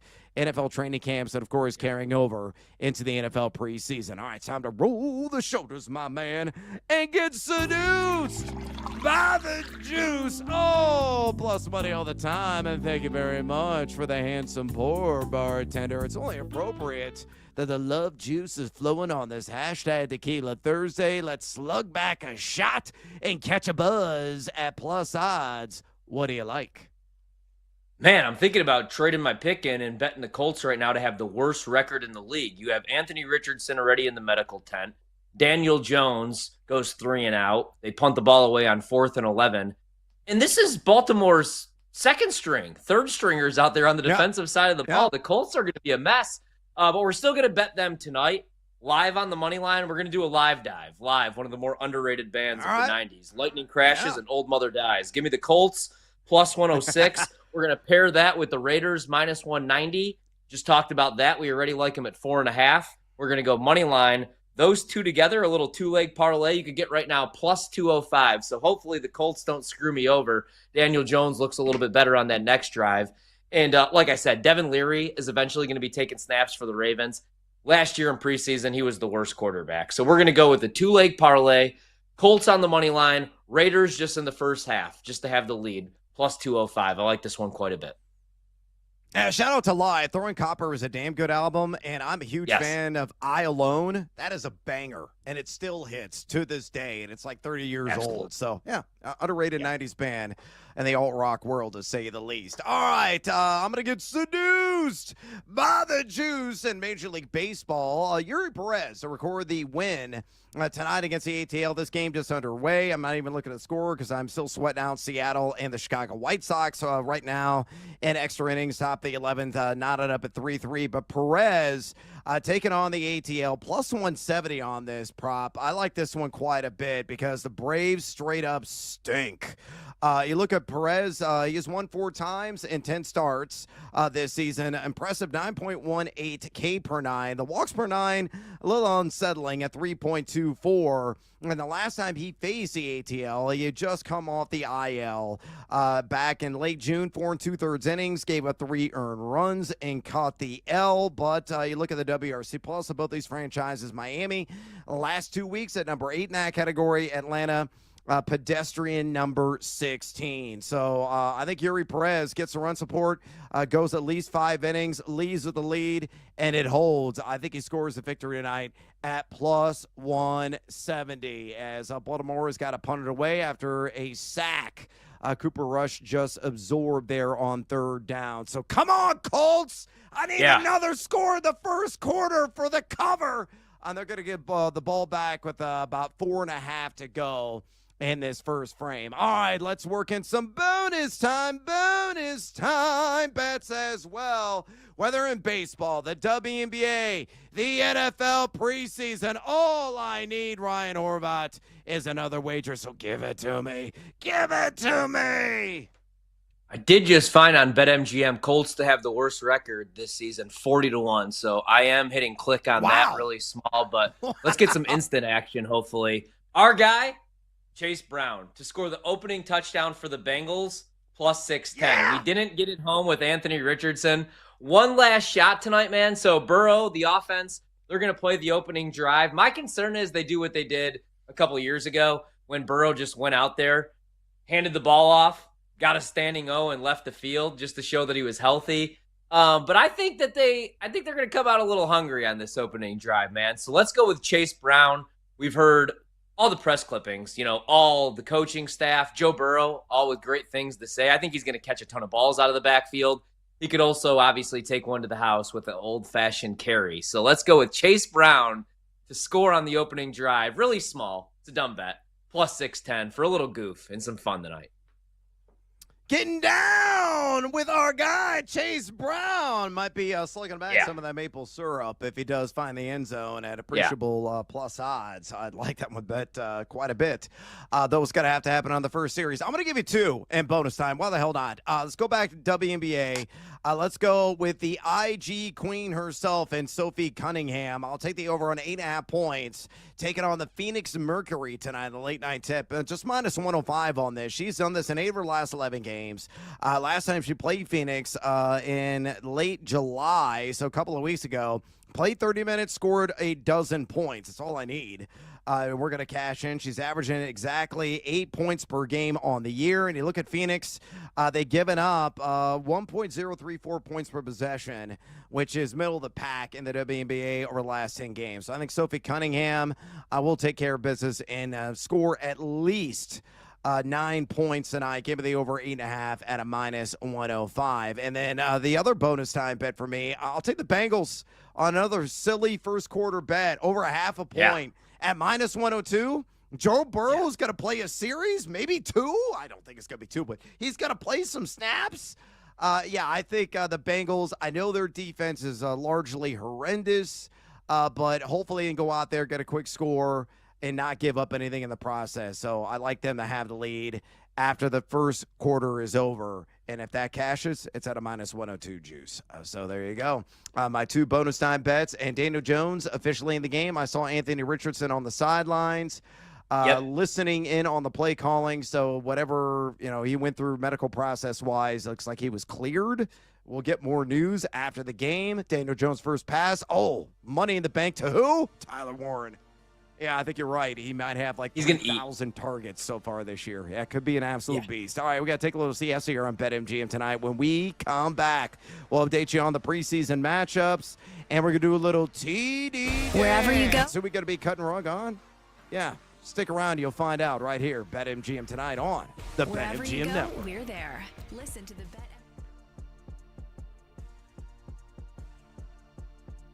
What's going on there?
It's time to place your bets. This is BetMGM Tonight on the BetMGM Network.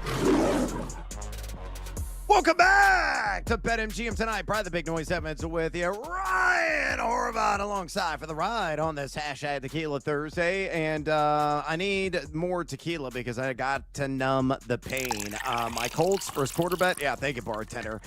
Familiar feeling, Horvath. I'm about to lose. I had them minus a half a point. They're down 14-3 because special teams didn't do their lousy jobs. Webster took the punt back and took it all the way to the house. So it is 14-3 now, Baltimore.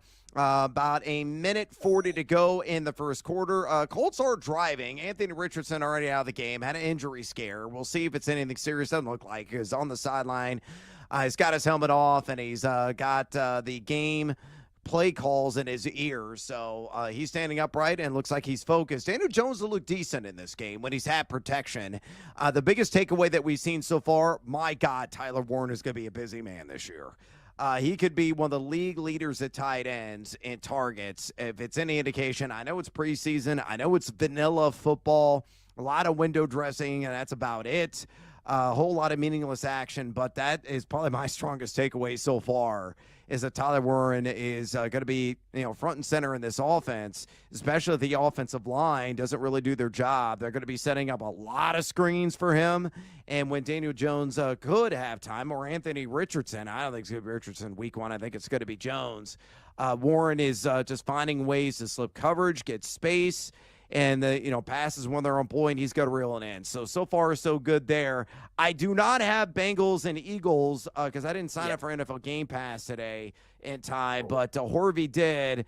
Bengals are driving, aren't they? So they got the ball first and goal, man. Our guy Chase Brown is going to have a year. Unfortunately, though, and I think this is coming back, Jamar Chase did just score a touchdown, but it looked like there was a hold.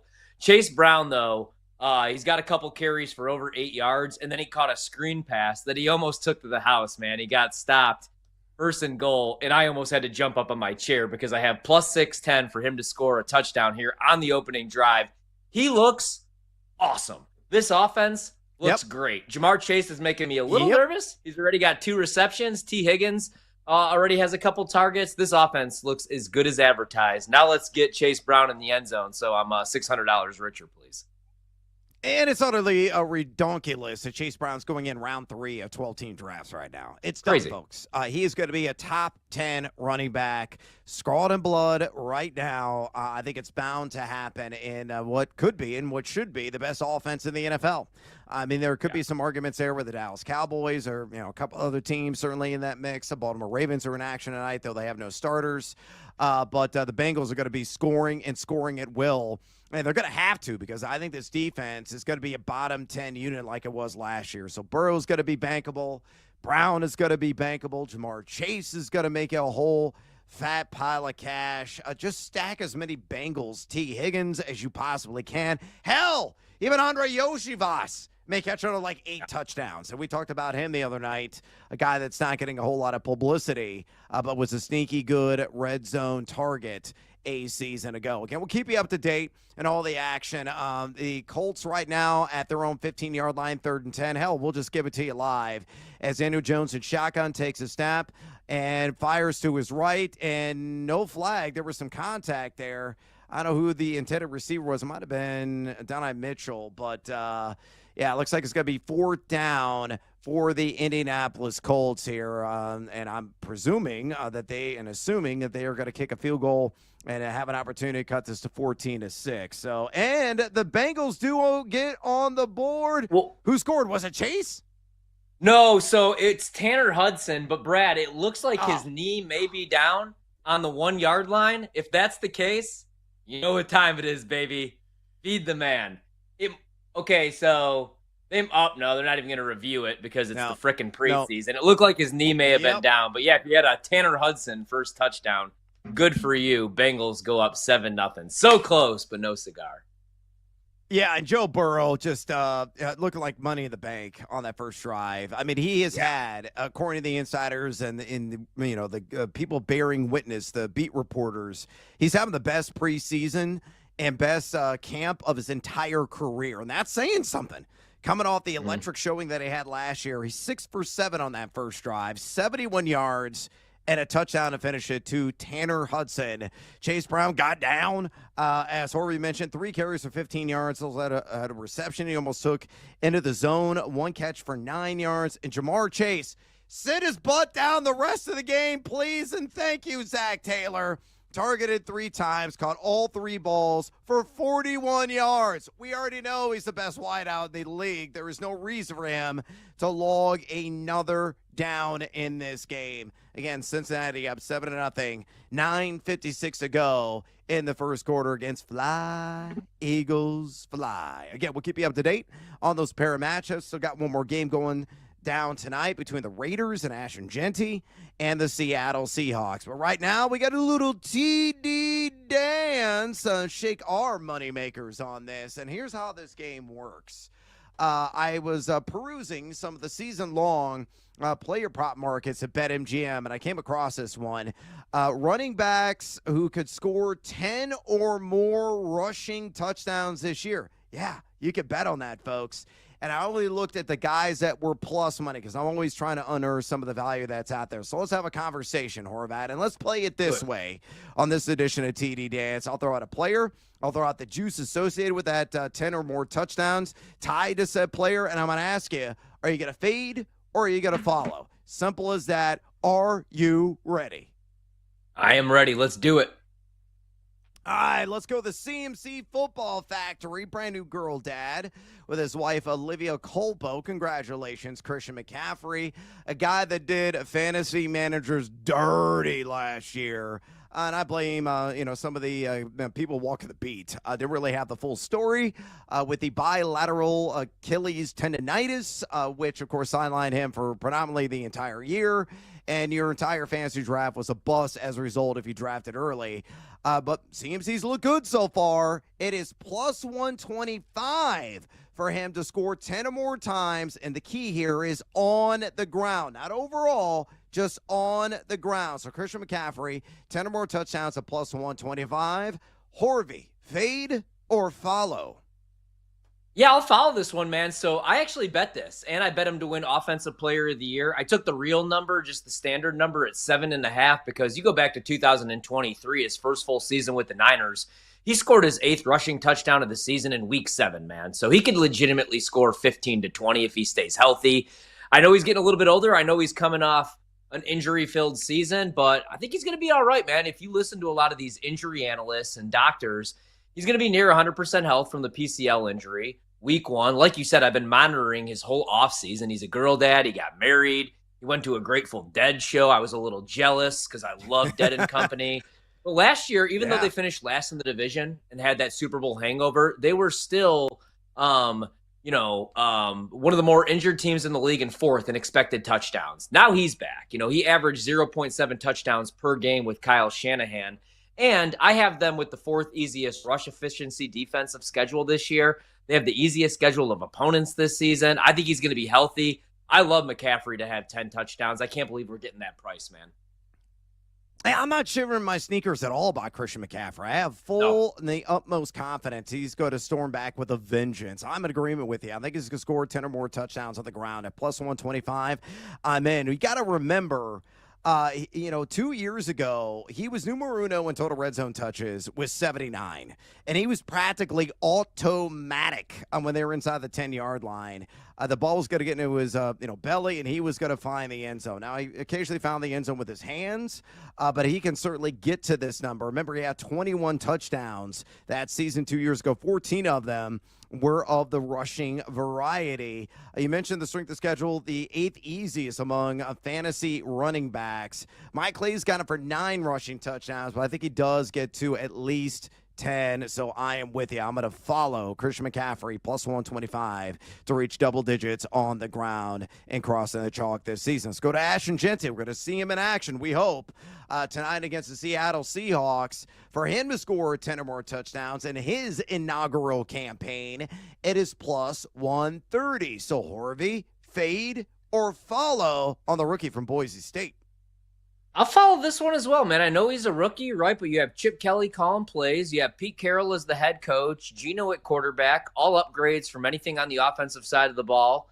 We love Brock Bowers on this show and Jacoby Myers. My only concern would be the offensive line. Last year, the Raiders outside the top 20 in run block win rate, 21st in running back yards before contact. The good thing is, though, Ashton Genty had over 1,000 yards on carries last year that featured a broken tackle, scored 11 touchdowns on such carries. So he could break tackles. And if you look, man, the last month of the season, the Raiders' offensive line was much improved. They were 8th among all teams the last 4 weeks of the season in run blocking. And I like their offseason. They add Alex Kappa in free agency. And then in the draft, they got Charles Grant and Caleb Rogers. So even though he's a rookie, I think he could score 12 to 15 touchdowns his rookie year. I'm in love with Ashton Genty this season. Extraordinary value, in my opinion, as well. Plus 130, I am a all-confident bettor in this prop, and a guy that I would have supreme confidence in drafting at the back end of round one, whether standard, half-point PPR, or full-point PPR. He's got to get at least 300 to 325 total touches this year. At a bare minimum, could be more than 350 in a Pete Carroll offense. All right, let's go to Bucky Irving. It is plus 175 for the Tampa Bay breakout running back from last season. Is he going to have a sophomore slump, or is he going to be a sophomore sensation? Fade or follow Bucky to score 10 times on the ground this year? Man, I feel like I'm taking a bunch of overs, but I definitely wouldn't bet him not to score 10 touchdowns. You know, last year as a rookie, 18.5 touches, 115.2 total yards. And, you know, he didn't even take over the lead role from Rachaad White until, week 8, week 9. And then after that, he averaged close to 20 touches per game. After week 9, 115 total yards, like I said. So I love Bucky Irving, man. He was so damn good. Missed tackles. He was third there. Top 15 in explosive run rate. So, I think he could get double-digit touchdowns for sure on the ground. I think he's going to score a ton through the air, too. So, I would only bet yes. That's the only play here, especially at plus 175. He's got the 9th easiest fantasy running back projected strength of schedule. I mean, he was scoring left and right. He only had 49.6% of the opportunity share last year.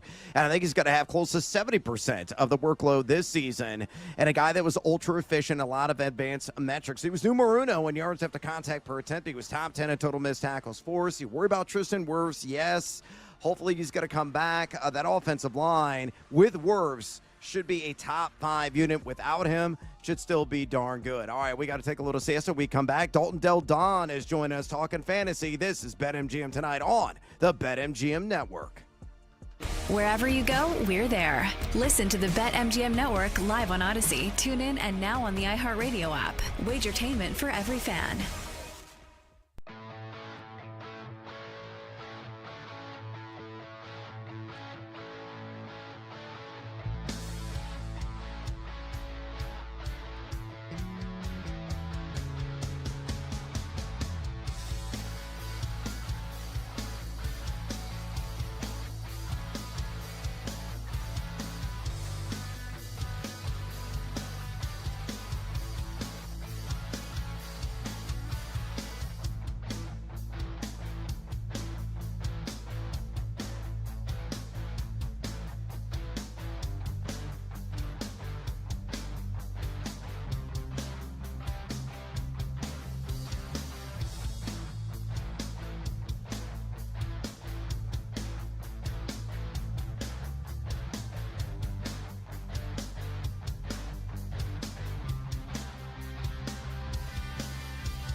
The betting show. There is no other show on the planet that packs in more picks nightly. With the big noise, Brad Evans. Oh, sharp action!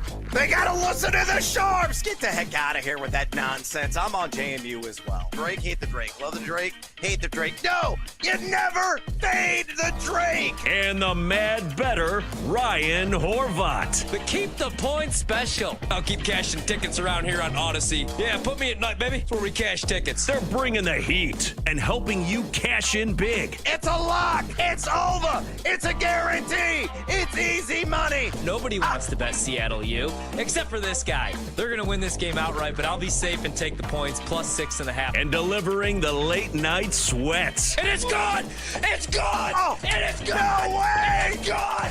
Holy God! It is gone! I need to celebrate tonight with my family! Do it for my kids! Do it for my boy! It's BetMGM tonight on the BetMGM Network. Welcome back to BetMGM tonight. Brad the Big Noise Evans with it. Ryan Horvat in the house on this hashtag Tequila Thursday. Your boy's already down a bet the NFL season, the first one. Again, it's a painful, familiar feeling for me because the Colts just stink. They're putrid. As a result, Anthony Richardson was horrific on a couple of series. He exited stage left with maybe a shoulder injury, maybe a head injury, maybe just royally stinks. I don't know. Daniel Jones came in. He's at least been respectable. The Colts did just get a pick in the red zone, but they are down now 14-6. 10 minutes ago in this first half against Baltimore Ravens second and third stringers. Meanwhile, Joe Burrow just looking masterful on his drive. 6 of 7 for over 70 yards. Touchdown to Tanner Hudson. Yeah, the starters were playing tonight for the Jungle Cats. Chase Brown looked awesome. Jamar Chase, 3 targets, 3 catches, 41 yards. Chase also had a reception for 9 yards. I think he is, I'm not going to say the L word or the G word, but I am highly confident that he is going to be a top 10 running back for fantasy football purposes this season. Of course, where did he go to school? The I tried to tell people last year was one of the rare things I actually got right. And he's certainly living up to that billing. So 7-7 right now as Tanner McKee rushed a touchdown in for the Philadelphia Eagles. And I think it was against the first-string defense who did play the Cincinnati Bengals. So, just a familiar story overall. Oh, my God. Joe Burrow's still in the game, Horvat? He's still in the game. He just threw a touchdown. He threw a touchdown to who? Jamar Chase for 36 yards. Just happened. It is now 14-7. Why on earth is Joe Burrow still in the game, Zach Taylor? Get him out of there. Yank him now. We need him healthy. I'm fully invested in this offense for fantasy in a number of leagues already. So I want no more Jamar Chase. I want no more Joe Burrow in this matchup tonight. But yeah, marvelous connection there for 6 on a 36-yarder. Joe Burrow to Jamar Chase. That offense is going to be a ton of fun this year. All right, we're going to be talking to Dalton Del Don from the deep shot here momentarily. But a friendly reminder, we got our pole dancing poll question of the day, and it's asking you this. Fantasy football drafters, you're on the clock in round 8 of your single quarterback 12-team league, and you want a passer. Who is your pick out of Baker Mayfield, Bo Nix, Kyler Murray, or Dak Prescott? Nearly 220 votes cast. Make your voice be heard. Exercise. Yeah, Democratic, right? Keep the votes coming. And drop us a comment. Bring the noise on X at BetMGM tonight. Again, on X at BetMGM tonight. Let's go. The power of animated picture and sound, and talk to our dude live on video 3D. My former colleague at a certain institution, place of business I'm not even going to mention anymore because I went bye-bye from there a few years ago. Unfortunately, Dalton left there as well, but he's got a brand new exciting endeavor with the one, the only, the outstanding Andy Behrens. It's called The Deep Shot, a co-creator there of that fine website, just launched on the Boom Press platform. Check it out. when you can at thedeepshot.com. We spent multiple decades in this business. We've shared many a beverage together over the years. And also share your thoughts with him on X, where he's always bringing it to you there at Dalton Del Don. Again, on X at Dalton Del Don. Dalton, welcome to BetMGM tonight. First question for me, 3D. The first full slate of preseason games already underway this evening, as we just updated you on. What 2 to 3 players are you looking forward to observing most tonight?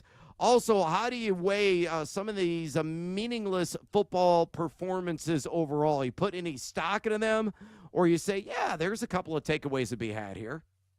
First of all, thanks for having me, guys. My first guy I was going to look forward to, could it be anyone else? It's Anthony Richardson, the guy I ranked too high last year. And I didn't even realize he was playing tonight when I started to think about this question you gave me. Yeah, he's already injured, went down when the hard hit here. Don't know how long that's going to be. Richardson, yes, he was a fantasy bust, disappointed everyone last year in many ways. He was also the QB5 in fantasy points per dropback during that disaster. 3 days older than Cam Ward. So I'm not ready to give up on him, assuming he's not done for in this latest injury. I'll be watching this battle with Daniel Jones still. There's great weapons in Indy. The coaching's there, so still leaving a glimmer of hope for Richardson. But yeah, not great timing here with what's happened already tonight. Another guy, Travis Hunter. Mike Evans was a top 10 fantasy wideout with an 80% route share last year. Liam Cohen just said 80%. Every fantasy manager was waiting to hear what Cohen would say. He's already talking Hunter 80% offensive snaps. Love BTJ, don't get me wrong, like everyone else, but Hunter's the real deal. And I just think the route running, and this is going to be a fun, exciting guy to have on your fantasy team right away. And I can't wait to see him in preseason games. And a third name for you guys, it's, I'm sure, a familiar one in this program, but Caleb Williams. I mean, there's so much to sort out on the Bears, the wide receiver pecking order, the running back depth chart after DeAndre Swift. Caleb has the upside to be a top 8 fantasy QB. I drafted him aggressively in the Scott Fish Bowl like a month ago, and I say that because since then, I've tempered my expectations. I've lowered him a few spots. There are just so many flaws here. He takes so many sacks, even dating back to the college days. He had these major splits against the top teams. But the Bears won the offseason. They have Ben Johnson. They're loaded with weapons. Their offensive line went from bottom 5 to top 5 possibly. So how does it come together in Chicago? And Caleb Williams will be definitely a guy I'm watching in the preseason. But ultimately, guys, what I'm looking for is injuries and how it'll affect others. I try to ignore 95% of the results of the games. Of course, I'm guilty as others. I'll fall for some hype and some big preseason performances. But injuries are the thing to pay attention to. We just saw Rashawn Slater go down in L.A. Yeah. Joe Alt can take over in left tackle there for the Chargers, but that's obviously not ideal for a Marion Hampton. So for the most part, I try to ignore the results and just paying attention to things like playing time and injuries. Dalton, right now we're watching Tyler Warren. A couple drives, looks like he's going to get like 150 targets this season, especially in a bad offense. Last year there were a lot of busts at the tight end position. For me, it was Dalton Kincaid. For some, it was Sam Laporta, who was never really healthy. If you can't get your hands on one of the big three, which is obviously Brock Bowers, Trey McBride, George Kittle, what's the best approach? When are you looking to get a tight end? And, who are some other guys that are maybe flying under the radar at that position? First of all, I'm totally good with getting one of these big three this year. I'm just so in on Brock Bowers. Going to talk real quickly. A special player. He is getting a massive upgrade at quarterback. We get indoors Geno Smith. He's had his fantasy production increase 49% over the last 3 seasons, Geno, and the Raiders get 13 games indoors. Bowers is a top 20 pick for me in PPR formats. Like I'm in, and Kittle's a terrific fallback option. Like I'm so in on this top tier. Niners lost Debo. Juwan Jennings is hurt or holding in. Ayuk's coming off the major injury. So Kittle's actually like a favorite target of mine in round 4, despite he does have some splits with and without CMC. It should be noted throughout his career, and he has some trouble with injuries himself, like the whole Niners. But I'm in on those big three. If you don't get him, I was going to say this before the preseason game, it's Tyler Warren. He's been my tight end 7 in fantasy rankings for the past month or so. I don't see a total like Laporta, him finishing as a tight end 1 as a rookie this year, but man, I think he easily range of outcomes top 5. The targets are going to be there. My guy Richardson may not be quarterbacking. It might be Daniel Jones. And I just think Warren is he's the real deal. These rookies are the ones that make the impact in fantasy leagues, especially in the second half of the year. You may not even have to have patience with Warren. I mean, he might just be special right away.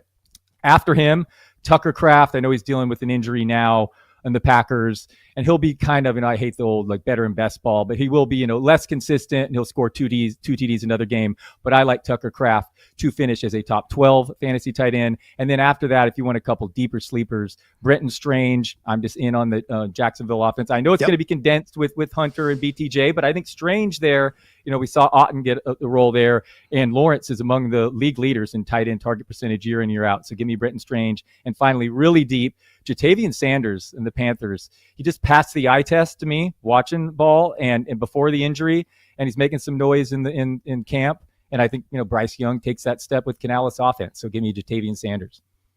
Love all three of those names, man. I think we became best friends. In fact, I have all three of those guys in various dynasty leagues. So I'm really hoping for that year 2 leap for Sanders, especially. I wanted to ask you about the Arizona Cardinals. Obviously, we know Trey McBride is going to ball out, and he's going to be a top 3, top 2 probably tight end. I'm pretty high on Marvin Harrison entering year 2. But where are you at with the running back situation, man? James Conner, he's getting a little bit older, but, I still like him to rush for 800, 900 yards. But thoughts on Trey Benson this season? I think a lot of people expected him to make, a difference last year. Never really happened. What do you think that backfield split looks like this season? And are you buying Trey Benson or James Conner, or are you selling both of those guys? Just wrote about Trey Benson over at the Deep Shot, shameless plug, sleeper. I called him a sleeper. He's no doubt coming off a disappointing season, but he's cheaper now in fantasy leagues despite James Conner being another year older and another year of mileage. Benson had strong underlying stats in college. His nerd efficiency metrics matched, if not beat, Conner's last year. I do love James Conner. He's a tank. He's great, but he's missed multiple games every season of his career before last season, and now he's 30 years old. Even Connor's admitting that Benson will be more involved this season. It may not even take an injury for Benson to be a possible flex play in an underrated Cardinals rushing attack. They were 4th in EPA per rush, I think, last season. However, guys like Ray Davis, Jaden Blue, before this ankle injury, hope he's okay, and Isaac Grendo, all three of them go in the same exact range as Benson in I play a lot of NFFC leagues, and I slightly prefer Ray Davis, Jaden Blue, or Grendo over Benson. And I'm also drafting Trevion Henderson and or RJ Harvey when James Conner goes. So I have no problem with Benson and Conner, like the players, but just not ending up with a lot of them on my own fantasy teams because I slightly prefer other guys in their range.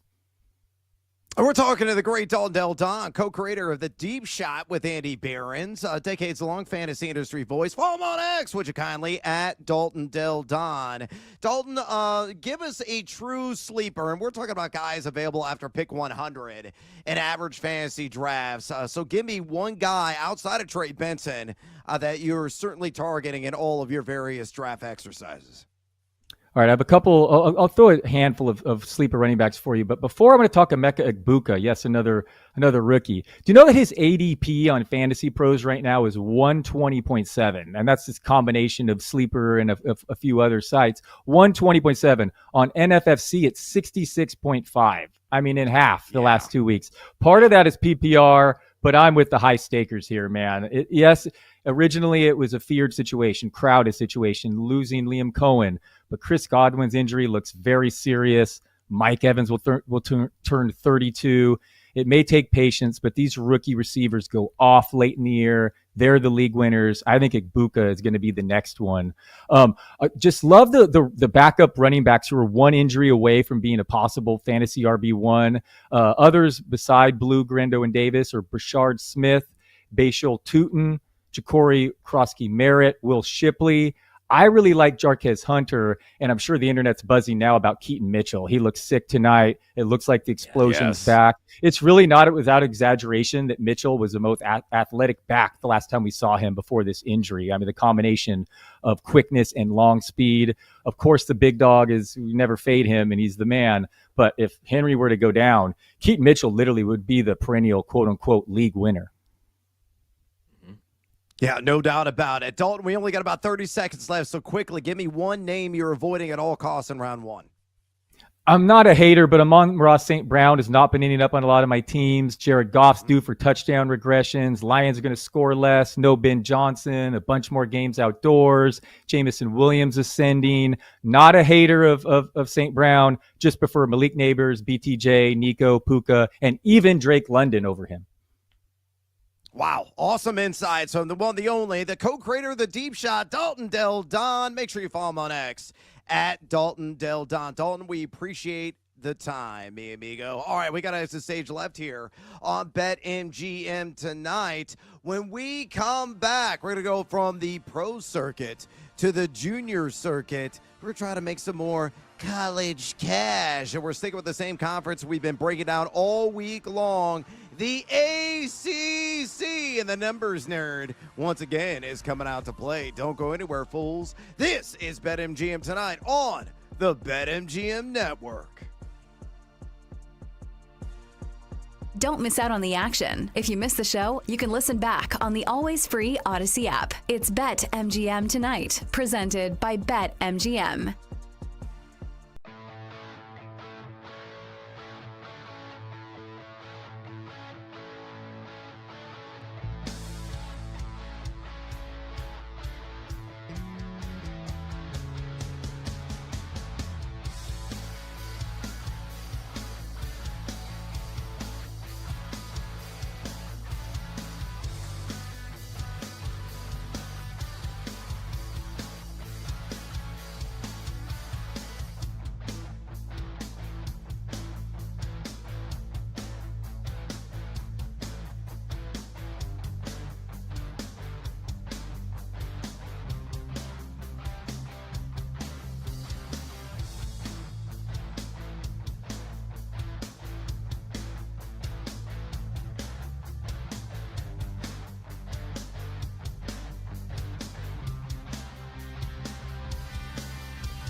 It's time to place your bets. This is BetMGM Tonight on the BetMGM Network. Welcome back to BetMGM Tonight. Brad the Big Noise Evans with you. Ryan Horvat alongside for the ride tonight on this hashtag Tequila Thursday. We're going to talk some college football. Another edition of College Cash here momentarily. Staying in the ACC, which we've been breaking down all week long, but we got to give an update on the pro circuit. We got a pair of exhibition games already underway. Again, Ravens up 14-9. Colts just booted a field goal just over 2 minutes ago in the first half. The big news, Anthony Richardson out of the game. Horvat, do we get an official diagnosis? Is it a finger issue? Is that right? They haven't officially came out and said anything that I've seen. It does look like it was a finger issue. Let me check one more time and hit the old refresh button and see if the Colts have posted anything. I don't think they have, though. So it looks like it's probably, I mean, I don't want to speculate, but that's what it looked like. He was holding his finger, not his shoulder, when he came out of the tent, which could be a good sign or could be a bad sign for them. Yeah, definitely. And they just replayed the sack that he absorbed that caused him to exit the game. Again, this could actually be a gift from the football gods, so to speak, for the Indianapolis Colts, because it could only decide the quarterback gig for week one. I mean, Daniel Jones, you may look at the box score and be like, oh, ho-hum, he's 8-17. He's only completed 47.1% of his passes, 6.8 YPA, but he doesn't have a turnover. And he's actually made some pretty sage decisions, and he threw an absolute frozen rope across his body on the run on this last drive. I know it's second and third string defenders of Baltimore, but far and away, the eye test takeaway tonight is Daniel Jones should be the starter for this Colts franchise in week one. He's got a leg up in the competition, to say the least, as Baltimore almost taken it to the house again. Colts special teams has been lousy in this game. Already gave up a punt return, almost gave up a kickoff return. But again, so far, Daniel Jones looking like he has the advantage over Anthony Richardson, who has an injury of some sort, so make sure you monitor that. Meanwhile, Bengals up 14-10 right now, 10:25 to go in the first half. Yes, Joe Burrow not only had one, but 2 touchdown passes. Why Joe Burrow was in for a second series, I have no earthly idea, but he finished 9 of 10 for 123 yards and 2 touchdowns, one to Tanner Hudson, and the other one to his main man, and Jamar Chase, who had 4 targets, 4 catches, 77 yards, and a touchdown in midseason form. Chase Brown, an impressive 5 carries for 23 yards, 4.6 yards per carry. Chase Brown also 3 catches, folks, for 25 yards. He is going to be Mr. Do-It-All this season at the running back position for arguably the best offense in the National Football League. Chase Brown worth the top 10 selection at running back all day long and going predominantly in round 3. Should not be going at that range in fantasy drafts. If you got a round 2 pick, even an early round 2 pick at a 12-team exercise, invest with supreme confidence and get down with my guy Chase Brown. Yes, no bias baked in. I'm trying to speak as objectively as humanly possible. Going to be a big, big year.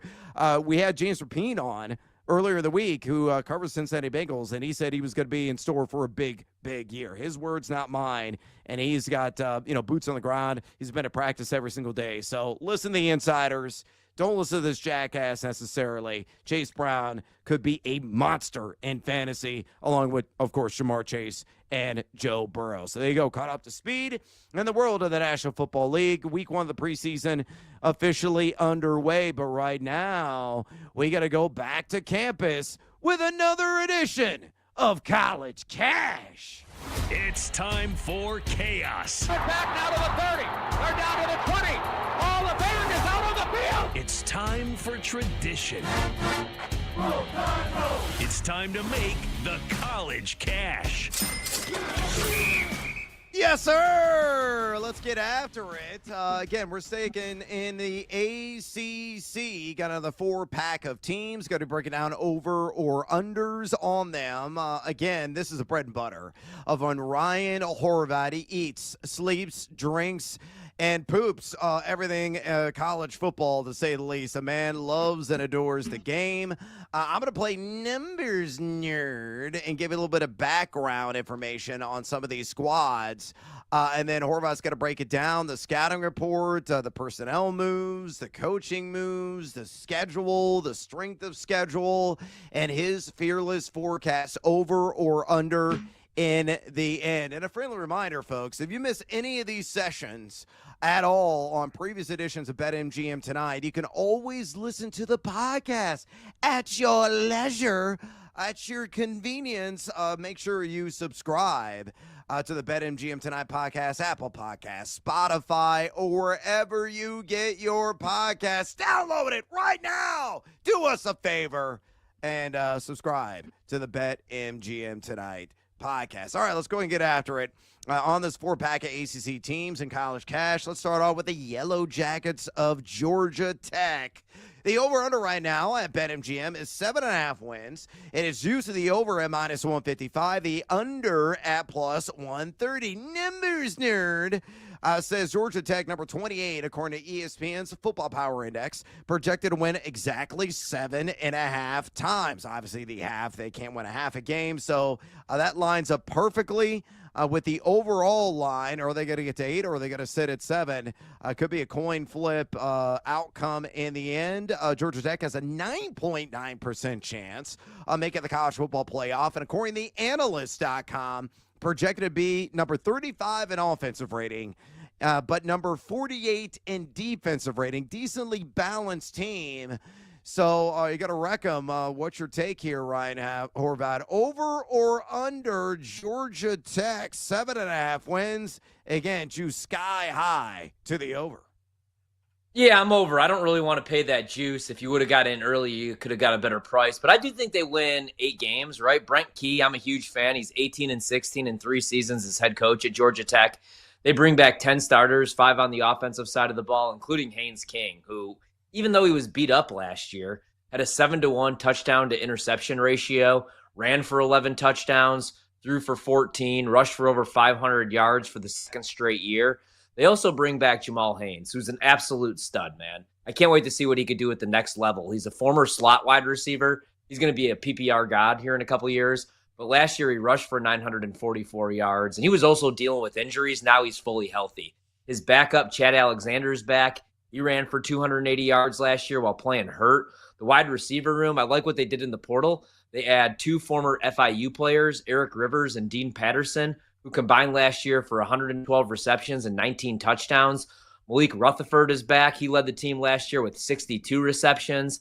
And they got a transfer at the tight end position from Cal that I like a little bit as well. They do have to replace 3 starters on the offensive line. And on the defensive line, it's going to be a complete rebuild. But I like Brent Key. I like Haynes King. I like Jamal Haynes. I think they win a minimum of 8 games. So I like the over on Georgia Tech this season.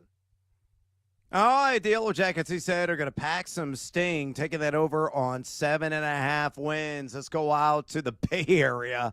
Again, it just feels weird, so strange. I'm talking about like the likes of Stanford and Cal in the ACC. It is idiotic. Everybody's failing Geography 101. But the Cal Golden Bears, yes, they are in the ACC. The over-under is just 5.5 wins for this school. Right now, juice the under at -150, plus 125 on the over. They're at BetMGM. Numbers Nerd says ESPN's Football Power Index has them at just under 60 this season, but projected to win 6.5 times. So a full game above the 5.5 line. They have a 68.9% chance, according to the Four Letter Network, to win 6 games this year. However, you look at the advanced analytics at the analyst.com, tells a completely different story. Cal projected to be number 106, folks.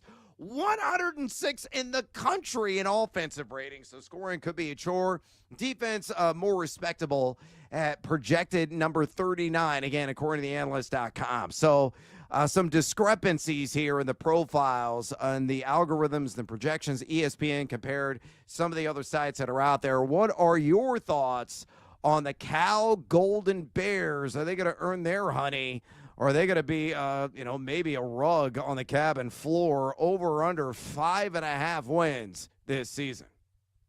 Yeah, They could win 6 games and make a bowl game. I don't want to bet it, man. I guess, for the sake of the exercise, I'll go under. Justin Wilcox, not in love with him as a head coach, 42-50 in 8 seasons. But you said it, man, the defensive side of the ball, they're going to be able to keep them in some games, right? Like last year, they only gave up 22.3 points per game, and they bring back 4 starters. So the defense should be solid. The other night, we were talking about this. Fernando Mendoza is going to be one of the better quarterbacks in college football next year. They lose him to Indiana and 3 of their top 4 wide receivers to the portal. So they bring in Devin Brown, who everybody loved at Ohio State, but he's just never been the guy. He was there the last 3 years as a backup. So just too much unknown and uncertainty for me. They could win 6 games, but I lean under. I could also see them being a 5-win team. Just too much unknown with Cal for me this year. All right, leaning under there at significant juice at minus 150. Let's go to Louisville Cardinals. And no, it's not Louisville. You got to say it properly. Otherwise, never going to be granted access to that fine community there in Northern Kentucky. It is Louisville. And eventually, sometimes it becomes Lowell. I've heard that pronunciation before, too, in those parts. Depends how much, maker's mark I think that you ultimately have, which I've known a lot of people that have gone to the assembly line there and, poured their own bottle and dipped it in the wax as well to seal it off. Yeah, you can do that at the Maker's Mark factory there in Louisville, Kentucky. 8.5 wins for the Cardinals this year. It is minus 160 on the over at plus 135 on the under. According to the numbers nerd, number 41 is the ESPN FBI ranking, 6.7 wins. That is it for ESPN's forecast. Again, well south of the 8.5 line here. 4.4% chance ESPN gives them. That is all there to make the college football playoff. Though with the analyst.com projected to have the 11th best offensive rating, but number 40 in defensive rating. What are your thoughts? Over or under 8.5 wins on Lowell? Yeah, so I bet this actually, and I took the under. I could look like a big dummy, and they could be in the ACC championship game because Jeff Brom is a really good head coach. He's 19-8 now in 2 years. I'm just not sold on Miller Moss. I know why Brom is, because 2 years ago, he coached against them in the Holiday Bowl, and Miller Moss threw for 372 yards and 6 touchdowns in that game. But he was up and down in the 9 games he started last year at USC. They do bring back Chris Bell, who I like a lot, caught 42 balls for over 700 yards. Lacey's back for a 6th year. He caught 208 passes at South Alabama. Just comes down to can he stay healthy. In the backfield, they have Isaac Brown, who is a freshman, rushed for over 1,100 yards and 11 touchdowns. Duke Watson's also back. He rushed for 500 yards. Under Jeff Brom, the offensive side of the ball is always going to be solid. But they only bring back 2 starters on the offensive line. The defensive side of the ball the last 2 years, they've lived off the big play. 70 sacks, they forced 38 turnovers, but they lose 8 starters, and it's the schedule. That's why I went under. They're on the road against Miami. They're on the road against Pitt, who I really like this year. They play Clemson, and then they're on the road against SMU. So I think they win 8 games. I think there's a chance that they're an 8-4 football team. So I actually went under on Louisville, even though I love Jeff Brom, and they have a ton of talent. I could look like an idiot, but I think they go 8-4 this season.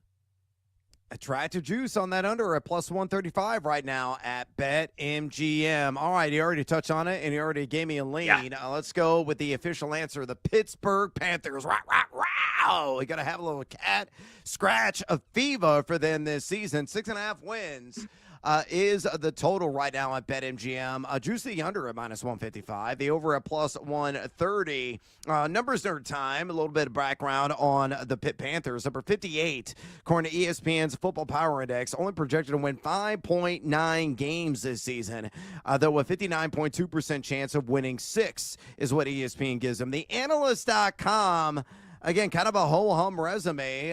Forecast at number 62 in offensive rating, number 55 in defensive rating. But apparently you ain't scared by some of that advanced data, and you're buying that Pitt hits the over, aren't you, at 6.5. Again, significant plus money at plus 130. Tell me why. Yeah, I think they win 8 games. I think that's the floor for them. I like the OC, Cade Bell, his first season. They went from being outside the top 100 in total offense, 116th, to 31st in scoring offense. They went from 3 wins to 7 wins. Now they bring back 7 starters on the offensive side of the ball, including Eli Holstein, who's a dual threat. He was only a freshman last year, had 20 total touchdowns as a freshman. They have a veteran offensive line to protect him. And remember this name, man, Desmond Reed. I think he's the best running back in the ACC. Last year, 966 rushing yards, 579 receiving yards. Wait for him in the league, man. Kenny Johnson's back. Poppy Williams Jr. is back at wide receiver. Last year, they combined for over 1,000 yards and 9 touchdowns. The problem last year, they started 7-0, but it was a Fugazi 7-0, easy schedule. Then the defense fell apart. They gave up 48, 37, 34, and 48 in 4 of their last 6 games, all losses. But Randy Bates, the coordinator, is going to be feeling the heat. They're going to have to bounce back. They got some talent. I just hate the way they close out their season, man. On the road against Georgia Tech, then they play Miami. They got Notre Dame in that stretch as well, but I think they win at least 8 games. So I do like Pitt this season for Narduzzi. All right, take a Pitt on the over. We got to take a little siesta here on BetMGM tonight. We come back. Fade or follow, NFL edition. Stick around. This is BetMGM tonight on the BetMGM Network. The Colts stink. On the move, take the BetMGM Network with you. Catch live Wagertainment anytime on Odyssey, iHeartRadio, or TuneIn.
Let's get back to the madness. This is BetMGM Tonight with Brad Evans and Ryan Horvat on the BetMGM Network.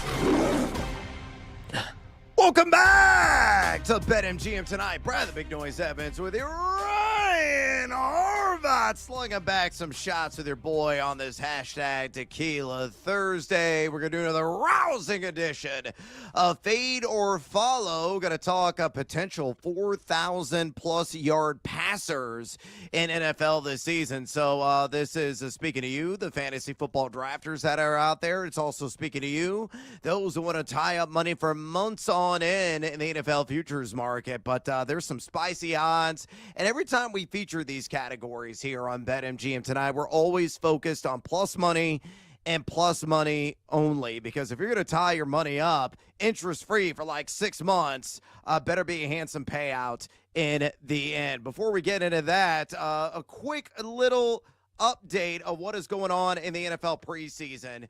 Again, a couple of big storylines have come out of that Baltimore game against the Indianapolis Colts. So the Ravens up 21-9. All the Ravens do is cover in the preseason. Well on their way to doing that yet again, that we have a second half yet to be played. Again, big storyline. Anthony Richardson just 2 for 3 in the game for 21 yards. Didn't look all that great, but he exited with a finger injury. Unknown exactly what that is. Hopefully we're going to get some more information from Steichen there at the end of the game, but TBD on his availability here moving forward as he's dealing with a reported finger injury. Daniel Jones only 10 of 21. That's 47.6% completion rate, though he's looked better than that by the eye test. Only a 6.9 YPA when he has had time. He's made a couple of pretty good throws to a bunch of second stringers in this game, and of course playing against second and third stringers of the Ravens. But Jones could have a leg up in the quarterback competition there in Indianapolis. DJ Giddens, by the way, the guy I'm keeping tabs on, 6 carries, only 17 yards in that first half. Only had 1 target, did not have a reception. The other big takeaway, Tyler Warren caught all 3 targets early on for 40 yards. Could be a top 10 fantasy season for him at tight end in year number 1. And of course, the Ravens play nothing but backups tonight, so we don't care about Cooper Rush and company. Meanwhile, the Bengals up 14-10 at the 2-minute warning there in the first half against the Philadelphia Eagles. Eagles trotting out nothing but backups, but not Cincinnati. Zach Taylor had said, hey, we got to get rid of these sluggish starts that we've had the last couple of years. So we're going to play our starters a couple of series in the preseason, and he's delivered on that promise. Joe Burrow, oh my God, was he on fire. Reportedly having his best training camp of his NFL career, and he showed it today. 9 of 10 on the 2 series that he played for 123 yards and 2 touchdowns. One to Tanner Hudson, the tight end, and the other one, to his main squeeze, Jamar Chase, who, folks, finished with 4 targets, 4 catches, 77 yards, and a touchdown tonight. And that's it. Dropping the mic and taking the pads off and going to be chilling like a villain on the sideline the rest of the game. Chase Brown was spectacular as well. 5 carries, 23 yards, 3 receptions for 25 yards as well. Again, Hudson, 2 for 21 and that touchdown. The well-oiled machine already off and peeling out right now. The offense of the Cincinnati Bengals. I have Joe Burrow to lead the NFL in pass yards at plus 550. I have Jamar Chase to lead the NFL in receptions at plus 700, which I wagered on early this week at BetMGM. This is going to be a galactically good offense from beginning to the end, assuming all the key pieces stay healthy. But again, 14-10, now under 2 minutes to go in the first half. Cincinnati up on the Philadelphia Eagles. So there's your update there. By the way, get in on the excitement at BetMGM with an any sport, no sweat token. If you don't win your wager, you'll get a stake back in bonus bets. So opt in right now. You have no excuses on that any time, no sweat token, only at the king of sportsbooks, that being BetMGM. And 2, phone lines remain wide open. You want to talk fantasy football with us. You want to talk sports betting with Horvey and I as well. Some way to contact us. We want to hear from you. Just pick up the phone and dial us, fools, at 833-732-3875. 833-732-3875. Got any fantasy football questions? We are here to help, so do not be sheepish. Pick up the phone and dial us, 833-732-3875. All right, it's time to get after it with another edition of Fade or Follow. Will you fade or will you follow? Whose car are we going to take? On BetMGM tonight. All right, again, the focus tonight is potential 4,000-yard passers in the National Football League. All plus money all the time. And I've got a 5-pack of QBs. Hopefully I have enough time to get through all of these. So I'm going to throw out the player name. I'm going to throw out the associated juice. And then I'm going to ask Ryan Horvat, is he going to fade that player or is he going to follow that player to get to 4,000 yards? Let's go to the Motor City and vroom, vroom with Jared Goff. He is plus 110 to reach the 4,000-yard threshold through the air. So, knowing all that information, Horvat, are you going to fade or are you going to follow the artist formerly known as Goffle? So 3 straight seasons thrown for 4,000 yards. I know Ben Johnson's gone, and I agree that there's going to be some regression, most likely in the touchdown category, but I don't want to fade the yards, right? Because I still have some serious concerns about the defensive side of the ball. Last year, even with Aiden Hutchinson on the field, he led the league in pressures, had 7.5 sacks before he got injured. He was going to win Defensive Player of the Year. He was the overwhelming favorite. Even with him on the field, they couldn't generate a pass rush. They had a decent draft, but on the other side of him, on the other edge, is Marcus Davenport. I don't remember the last time he played 11 games in a season.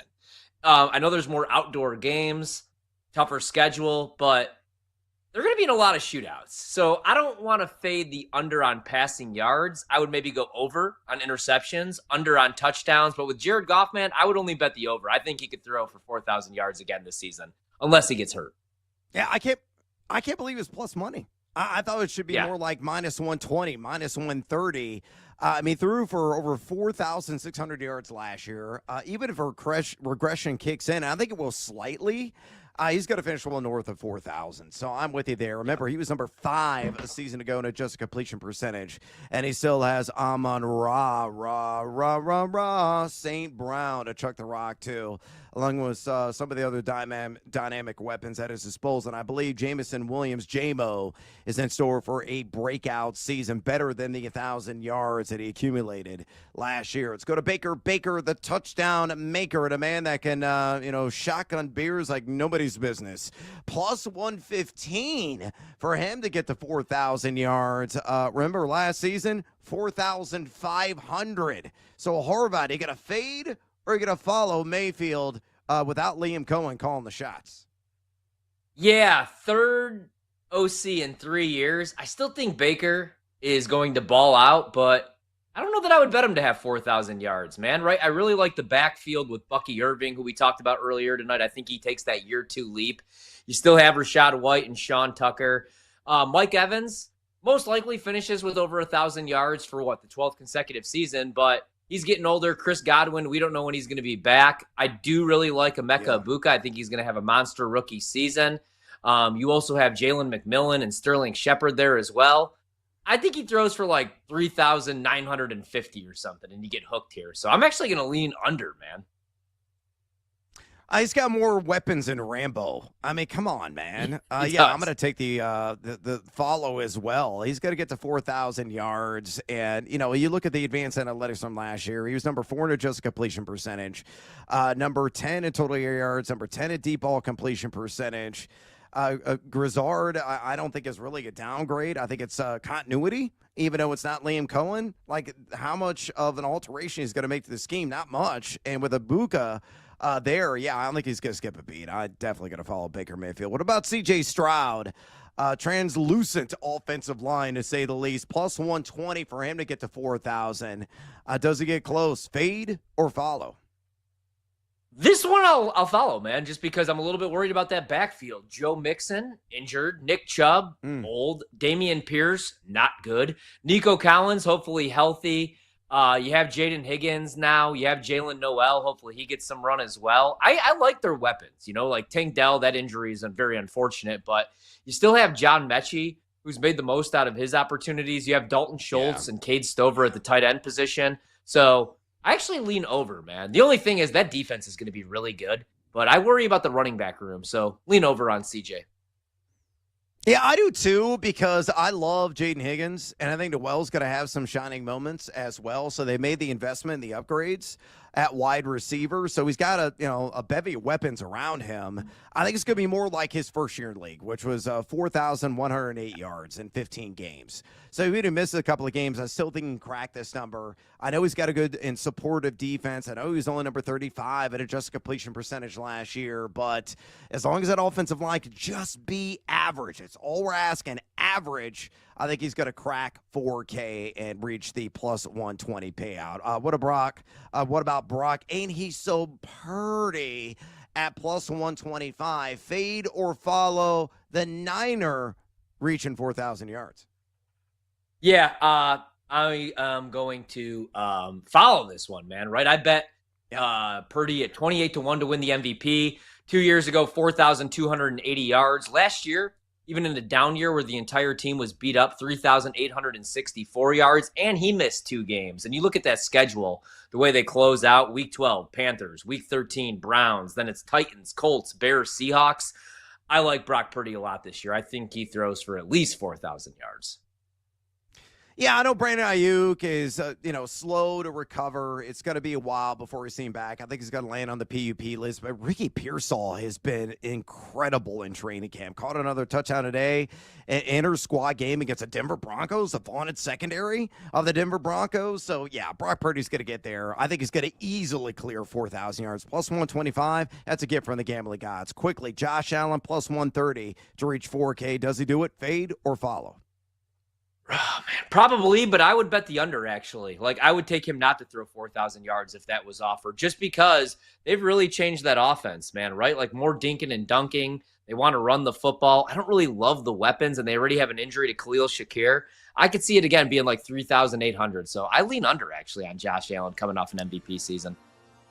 I do too. I think it's going to be around 3,800 to 3,900 in the end for the great Josh Allen. All right, we got to take a little siesta. When we come back, we're talking Chicago Bears with the one, the only Clay Harbor. Don't go anywhere, fools. This is BetMGM tonight on the BetMGM Network.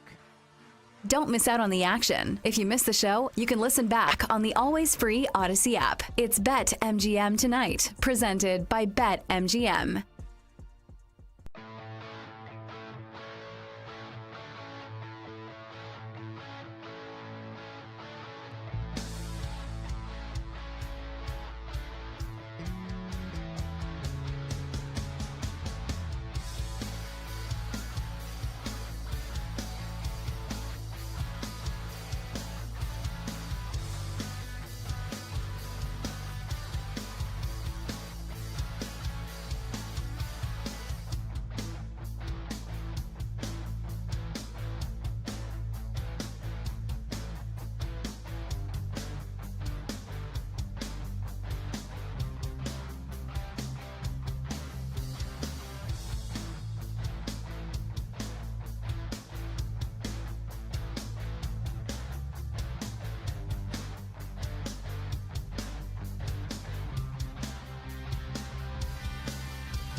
and sweat with the pros. Welcome to BetMGM Tonight on the BetMGM Network.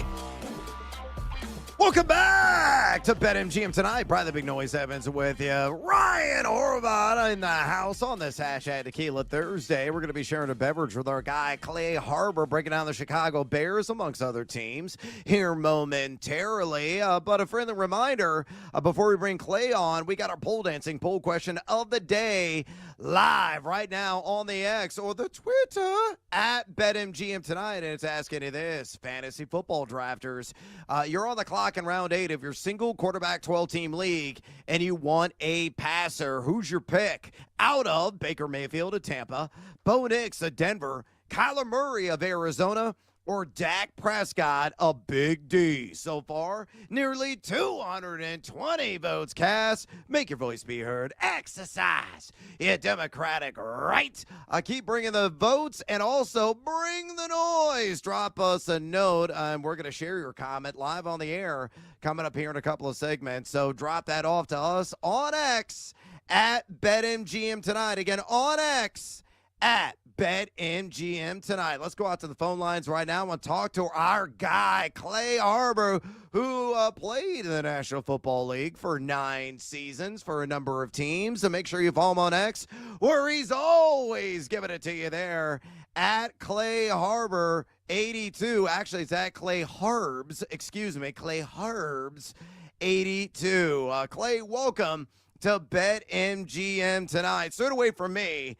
I may be in the minority, but I strongly believe Rome Odunze will actually outperform DJ Moore this season in fantasy football. Is my assessment off, in your opinion? And what are your thoughts on the sophomore receiver's breakout potential? How has he looked so far in camp? Based on the reviews I've read, pretty damn good.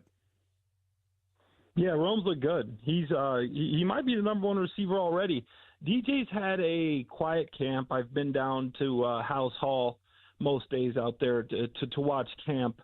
And DJ's been quiet. Rome's probably been the favorite target. But you always got to remember, Colson Loveland has been having a great camp. You know, he's drafted 10th overall by the Bears.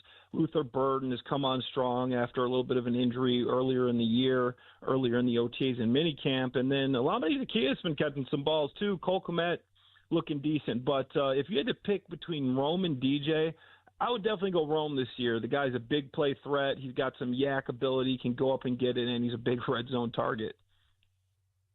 Clay, sticking with the offensive side of the ball, I'm a Caleb Williams truther and believer, man, and there's a lot of people out there saying that the Bears got the draft pick wrong. They should have taken Jaden Daniels, and I get it, but it's 1 year of sample size. And I love the Ben Johnson hire because Caleb's picked up some bad habits, holds on to the ball a little bit too long, but I think he's going to be under center more. Bears are actually going to use some pre-snap motion and play action, something that they didn't use at all last year. Where are you at with Caleb, though? Because now people are overreacting. There's some clips, the drill where he throws his arms up. He looks pissed off. Where are you at with Caleb, man? Do you think he could take that year 2 leap this season? Yeah, I think Caleb could take that leap. I think he's had an up and down training camp. I mean, as you would expect, second-year guy, learning a new system. Ben Johnson's throwing a lot of stuff at him just to see kind of what he's got. And I think he's in this mode of seeing what Caleb can do, what he's most comfortable with, so we can really build this offense. And right now he's throwing the full playbook at him. But when you get into the season, you got to realize that this game plan becomes really tight and really concise. It's not like this training camp where everything's available. You know, you go in with what you're best at. Obviously, you got to attack the defense in certain ways with where they're weak.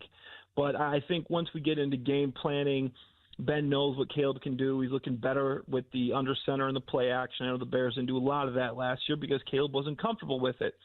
He's definitely improving every day in camp. You know, it's not perfect yet. I think Dennis Allen's defense is better than a lot of people give him credit for. He's doing a great job. Dennis Allen is over there disguising coverages and whatnot. But you're absolutely right. There's a lot more shifts. There's more motions. You're switching up the snap count, the personnel grouping. So Caleb's learning a lot. And I think by the time the season comes around with the game plan and you really tighten this thing up, that you're going to see a different Caleb Williams this year. Clay, I want to ask you one quick follow-up, and then I want to ask you about the defensive side of the ball. But, with a new coach coming in, what I'm hearing is, I think it was Albert Breer who had the report that Ben Johnson's kind of throwing everything at Caleb, then he's going to take things away. Is that usually how it works, man, with a new play caller or head coach, or do they usually try to ease, especially a young quarterback, kind of into the new playbook? No, I feel like you throw as much as you can. Typically, in my experience, you throw as much as you can at the guys, and you see what they can retain. And then if they can't retain it, then you got to slow it down. But I think Caleb's doing a good job of the retention part. So he's going to get a lot of stuff, and you've been seeing some procedural stuff. Some days the pre-snap looks good. Some days it's a little bit slow. There's been delayed games. There's been some false starts, but I think that's going to get cleaned up the closer you get to the regular season. And then, like I said, once you get into the game plan week and you really slim this thing down, and the book goes from you're reading about 500-page book novel to a 100-page quick story, short story. So it really shortens down, and you really get a chance to really dive in and really discover and digest the game plan when you get into season. Yeah, for sure. So we expect the offense, obviously, to take a big leap under Ben Johnson, even if it takes a little bit of time, a couple of weeks. But the defensive side of the ball, man, you brought up Dennis Allen. I love that hire. Maybe he's not a head coach, but I think he's a really good coordinator. I worry a little bit about the pass rush. I bet the win total over 8.5. I think it's worth a stab at 6-1 to win the division. I mean, not a big bet, but for them to win 9-10 games, I think the defense has to improve. Where are you at with that pass rush and the defense? Do you think it's good enough to win 9-10 games and compete in the division year one for Ben Johnson and Dennis Allen? Yeah, I think you're right. There's a little bit of a question mark there. I think the first two guys, Montez Sweat, everybody's hoping he comes out and he has a big year like he did a couple of years ago. He was playing injured last year. He's been looking good in camp. He's been looking good. So I think we're going to have a bounce-back year for Montez Sweat. Hopefully he can get around 10 sacks. Dio Dangbo, interesting guy. Signed him for a ton of money. I think he's the 19th highest-paid edge rusher, and he had like 4.5 sacks last year.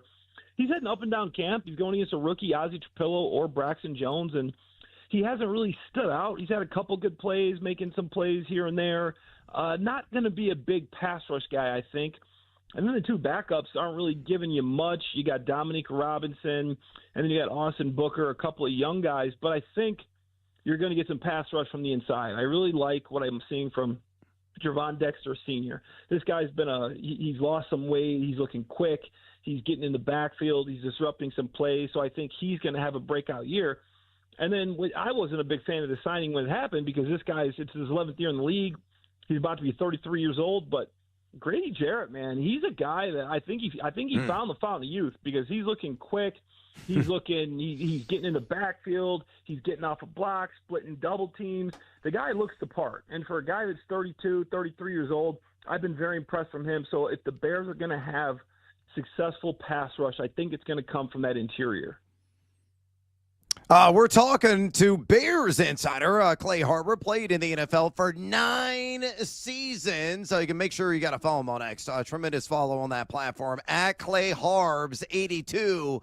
Again, on X at Clay Harbs 82. Clay, let's break down the Bears backfield here. Does DeAndre Swift dominate the opportunity share running back this year, in your opinion?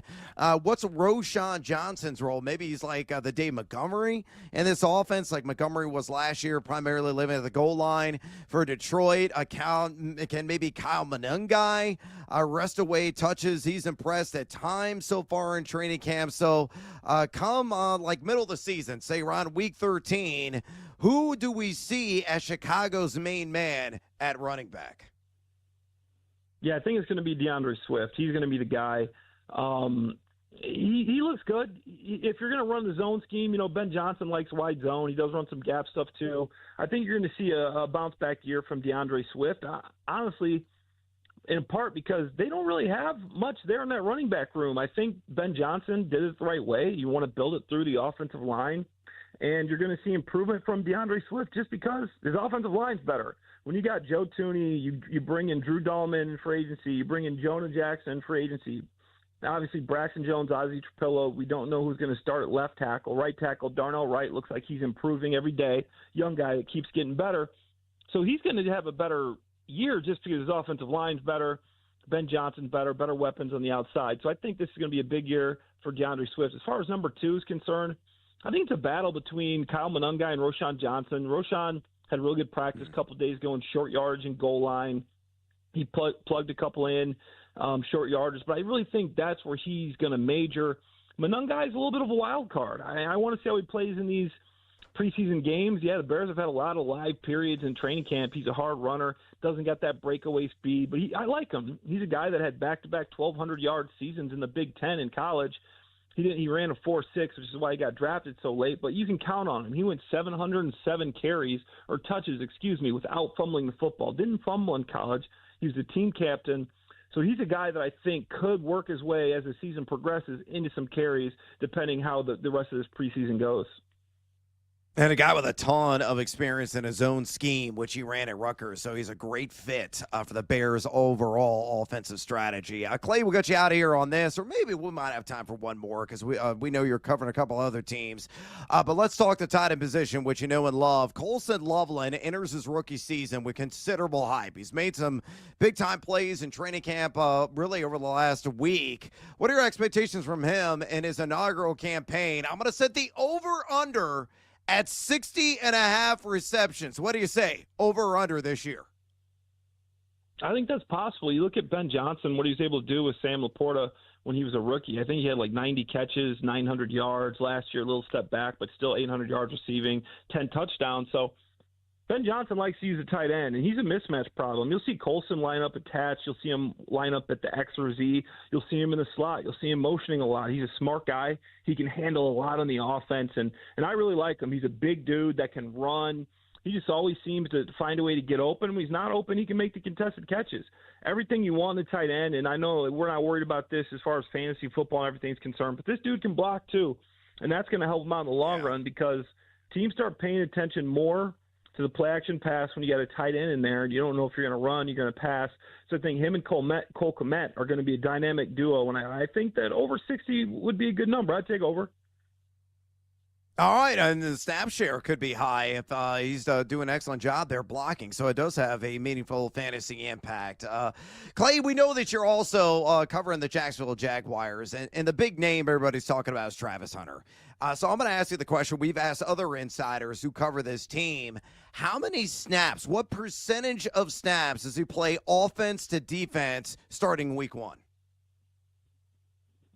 I mean, it's hard, and I know he's a guy, you're playing wide receiver, you're not going to get hit that much. Cornerback, you're going to have to come up and tackle a little bit. So you're playing a position where if everything goes right, you're not really getting hit that much. And from everything I've heard, the guy's just the Energizer Bunny, doesn't get tired. So obviously it's up to him. I mean, I know people say he's going to get hurt.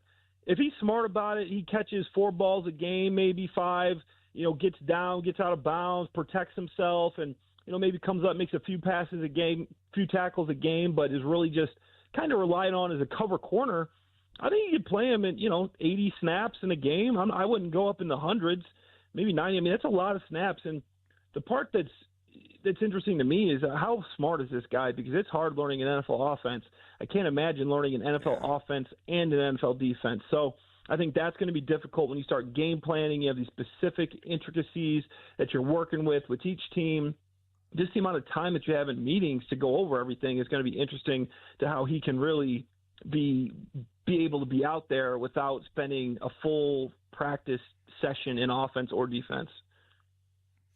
Clay, I'm enjoying the conversation so much. I'm going to squeeze in one more. Is this a year that Trevor Lawrence finally delivers on the hype?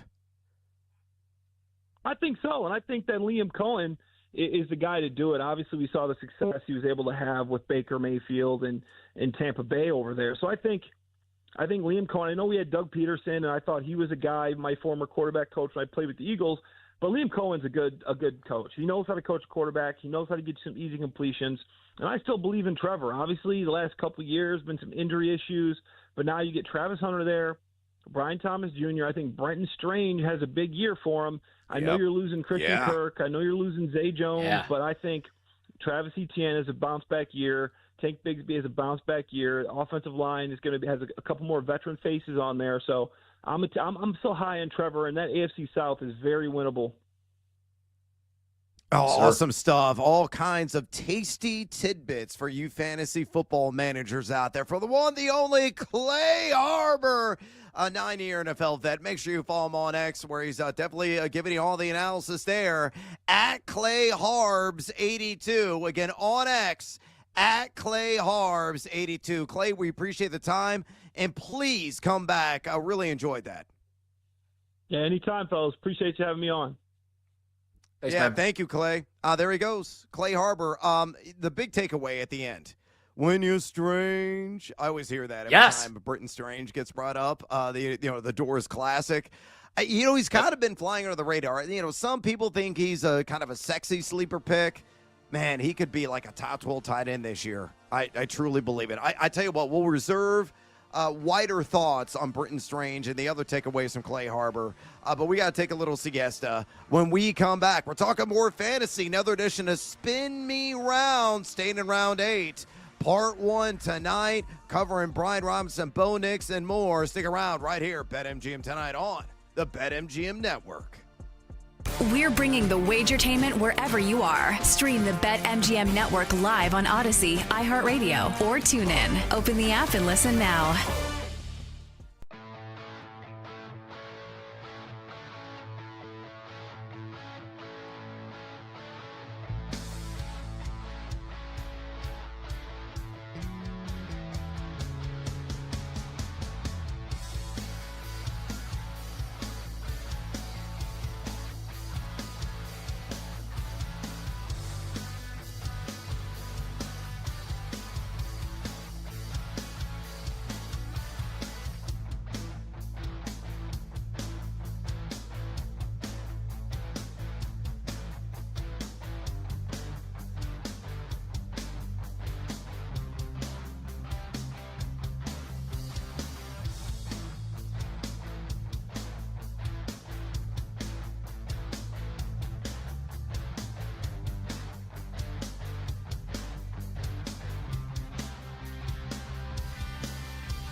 It's time to place your bets. This is BetMGM Tonight on the BetMGM Network.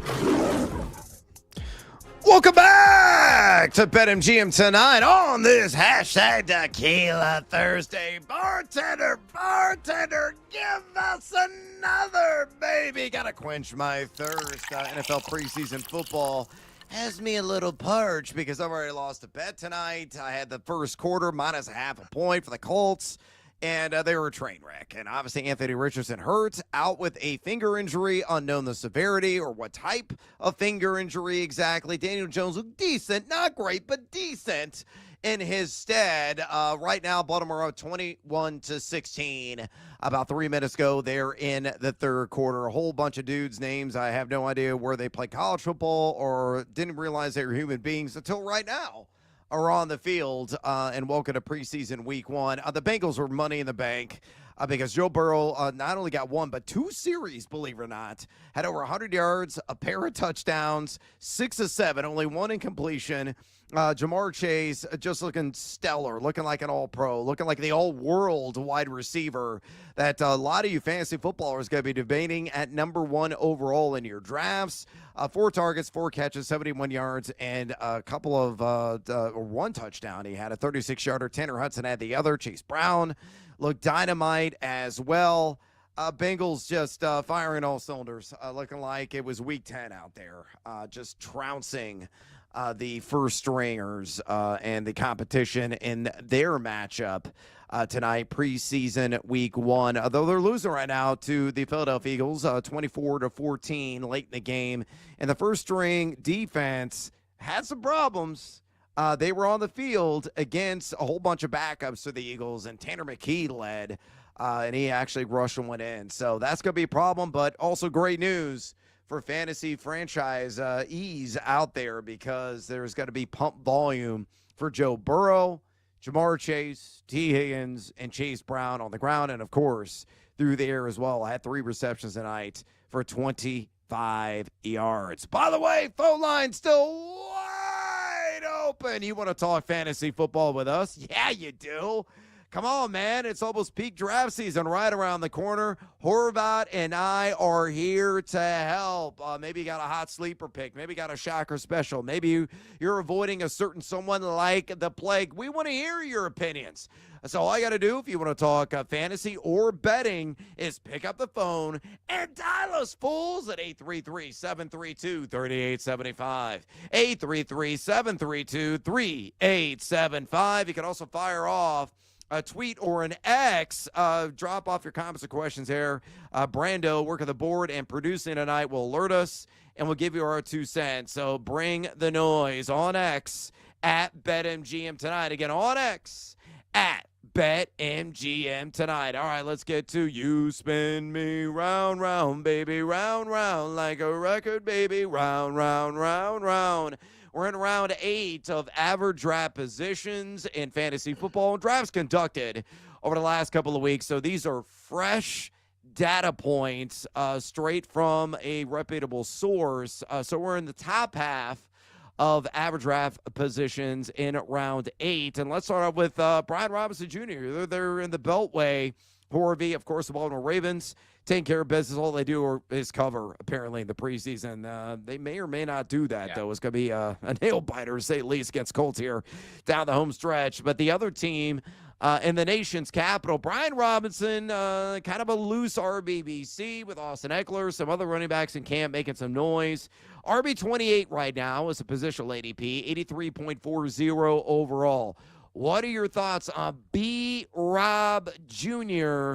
Can he turn a profit and maybe finish in the RB2 range in 12-team leagues this year? I'm going to say no. In fact, I'm not touching him in any fantasy leagues, and I actually bet the under on his rushing yards this season at 750.5. Right, it's the final year of his rookie deal.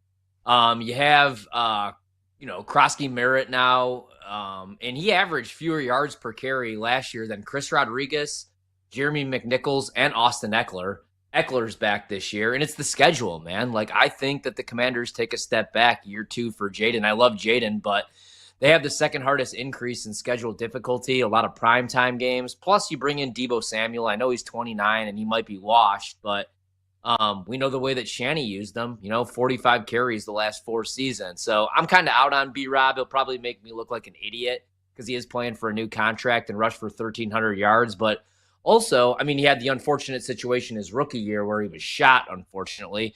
But he's dealt with lower body injuries all 3 seasons. He's missed multiple games. So I like the under 750.5 rushing yards, and I'm not touching. I'm selling in fantasy this year.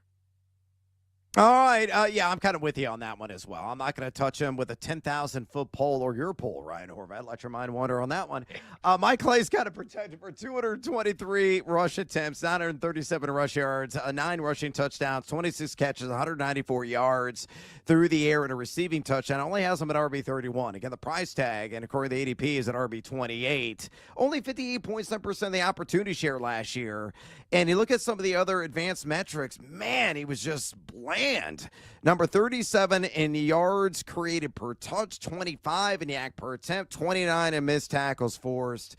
There are other running backs in that tier that I prefer over Brian Robinson Jr. Let's go to quarterback. And Bo Nix is going to be a sophomore sensation or more of a slumper in his second season. Quarterback 8, 87.67 is the ADP. So what are your thoughts on Bo Nix? Are you buying on the bull, or is this still a bearish price? Nope, I'm a Bo lever. See what I did there? I think he's a top 10 quarterback. I think if anything, man, he might be a little undervalued, right? Like the first 5 weeks of the season, I mean, he was a rookie, right? And Sean Payton clearly didn't trust him. There was the game where he completed like 9 passes in the first half for -7 yards.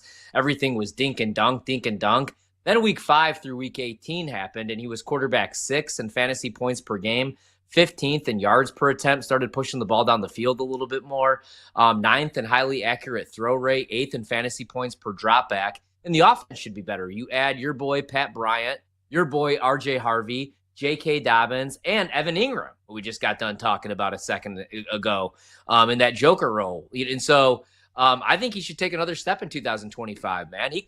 There's a good chance he could be a top 5 quarterback. He could also run with the football as well.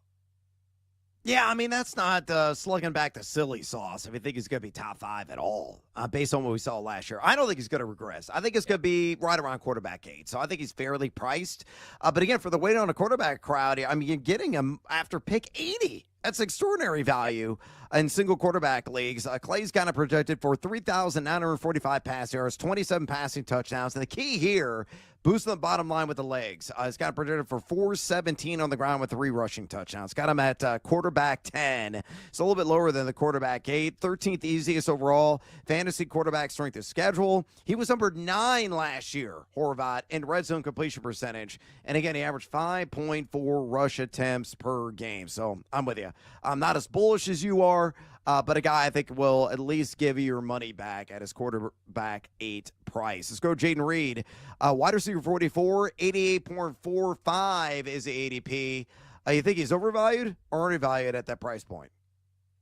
I'm going to say he's properly valued, man. 2 years ago, 2024, he was a fantasy darling. He was wide receiver 26 in fantasy points per game. He had 10 total touchdowns. I thought he was going to take that year 2 leap, be more of a gadget guy as well. Instead, among 85 qualifying receivers, he was 15th in yards per route run, but he was outside the top 40 in target share. He only ran a route on 69.3% of dropbacks, which was 64th among all receivers, and that's the concern. Now you add Matthew Golden, who kind of fills the same role, the guy that could take the top off the defense. I do like Jaden Reed. Right now he's dealing with a foot injury, but I think he's properly placed just because of the way that Green Bay uses their receivers. And I'm higher on Matthew Golden, even though he's only a rookie, man. I think he's going to ball out. I'm talking to Andy Herman and all my friends that are at camp every day. Sounds like Matthew Golden's the real deal, and we heard it from Jordan Love himself. So I like Reed, but I think he's properly placed because I don't know how LaFleur is going to use him. It was a weird offseason where I thought he was going to hold out. Him and his agent wanted him to have a bigger role in the offense. So let's see if he gets it. But I don't know. Too much uncertainty for me. Way overvalued in my estimation. I think he's going to finish outside the wide receiver top 50, and I wholeheartedly agree that Matthew Golden's going to be the real deal Holyfield. I moved him to wide receiver 27. He's 30-1 right now at BetMGM to win an Offensive Rookie of the Year, and I think he's going to very much be in that conversation. He has not recorded a single drop at camp so far. He's got elite speed at 4.29 40-yard dash. He can run inside routes. He can play outside comfortably. Jordan Love has said absolute stud. His words, not mine. Said he's very polished as a first-year player. He is going to be the WR1 in Green Bay this season at the expense of Jaden Reed. He only averaged 4.4 targets per game. So I am going to politely pass on Reed, especially at wide receiver 44 there in round 8. What about Josh Downs of the Colts? Again, we think maybe Daniel Jones got the advantage tonight as Anthony Richardson out with the finger injury, unknown the severity. Downs' ADP, positionally wide receiver 45, 90.57 overall. Thoughts on him, or are you not touching him given the quarterback situation? That's the concern, right? I mean, year 2, he was wide receiver 28 in fantasy points per game, but that's what you worry about, man, is the quarterback situation. It looks like it's going to be Daniel Jones. Even if Anthony Richardson didn't injure his finger, Daniel Jones has just looked better. I think he's a stable, really good option, wide receiver 3, wide receiver 4, with potential to be even better. It's just I worry about the quarterback situation. I worry that Indianapolis legitimately could be the worst team in the league. So I think he's properly placed right now. He is back at minicamp, which is good. But he's been dealing with these soft tissue injuries, another concern that I have. So I think he's right where he should be. Yeah, I mean, decent bench wide receiver. He's going to be good in a pinch. Yeah. He can maximize a matchup. He was number 5 among all NFL wide receivers in route win percentage last year. So he's got the shimmy and shake in the open field. A pretty sizable target share at 7.6. You just need to pray to the football gods that Daniel Jones is the quarterback, because he will not airmail everything from 15 yards away like Anthony Richardson. A little bit more accurate there. So Downs decent, but not spectacular bench option for fantasy football purposes. What about Mark Andrews? We're watching Baltimore. Of course, didn't play tonight. Now the starters did. Tight end 7, 92.45 is the ADP. Do you think he got that hands transplant in the offseason? I think he's going to have a bounce back year, right? I do think he's properly placed because he might just be completely washed and need the hands transplant. I'll tell you this, though. Revenge game week 1 after that terrible drop, I'll be betting all of his props. Isaiah Likely is going to miss some time, and then we'll see, what he looks like when he comes back. So who knows, man? Maybe Mark Andrews is a steal this year. Plus, not in love with the wide receivers in Baltimore. D-Hop doesn't really do it for me. So I think properly placed, but who knows? Could be a bounce back year. Yeah, I mean, the yardage will just be subpar. Isaiah likely has a chance to play into week 1, so that's no guarantee he's going to miss any extended time, although, he's missing valuable developmental time in training camp. Fun fact, Mark Andrews was number 1 in passer rating when targeted among tight ends last year, 140.9. Just needs to catch everything in sight, and he may do that. And, of course, we know he sticks out like a sore thumb in the red zone, even with Derrick Henry on this roster. Let's go Dak Prescott. Quarterback 9, 93.43 is the ADP. I'm expecting a monster year for the shining star of the Dallas Cowboys. Do you agree? Totally agree, man. Right now, we got some serious concerns about the defense. If Micah Parsons does get moved or if he doesn't get paid, so they should be in a lot of shootouts. You get CeeDee Lamb, a running mate, and George Pickens, who apparently has looked great at camp. Jake Ferguson, if he could stay healthy, should have a bounce back year and hopefully score more touchdowns. Worry a little bit about the backfield, but that's great for Dak because he's going to be putting the ball in the air 35 to 40 times per game. And again, I like the Brian Schottenheimer hire because 2 years ago when he took over as play caller, Dak led the league in touchdown passes. So I'm really high on Dak this year. Yeah, I am too. Mike Clay's got him projected for 4,350 passing yards, 27 touchdowns, 198 on the ground, 2 rushing scores. He's got him as quarterback 14. I think he's underselling him. I think he could very easily be a top 10 quarterback this year in fantasy.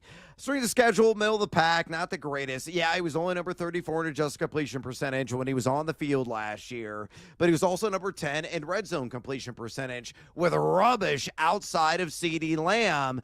Remember, 2 years ago in 2023, he threw 36 touchdown passes.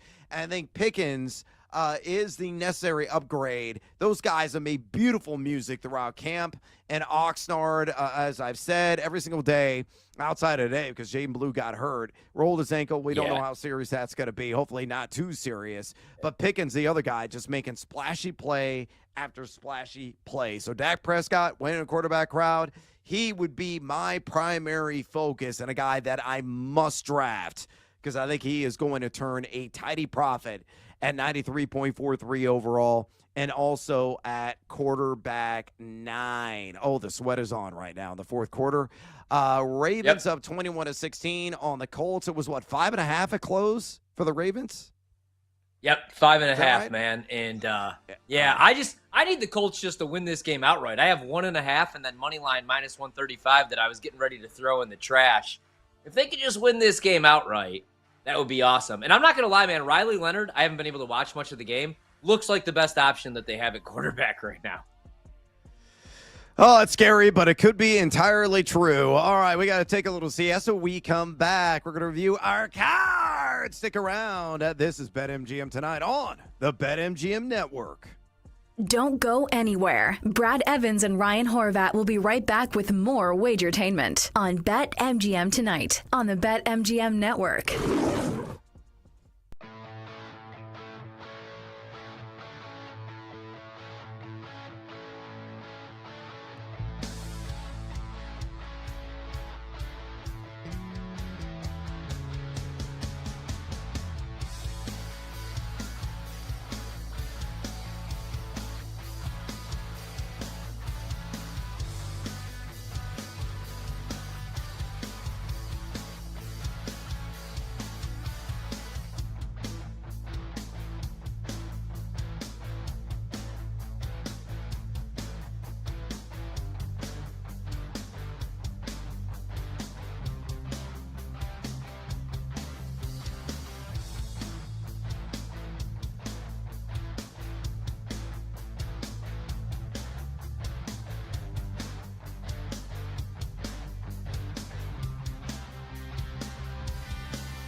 It's time to place your bets. This is BetMGM Tonight on the BetMGM Network.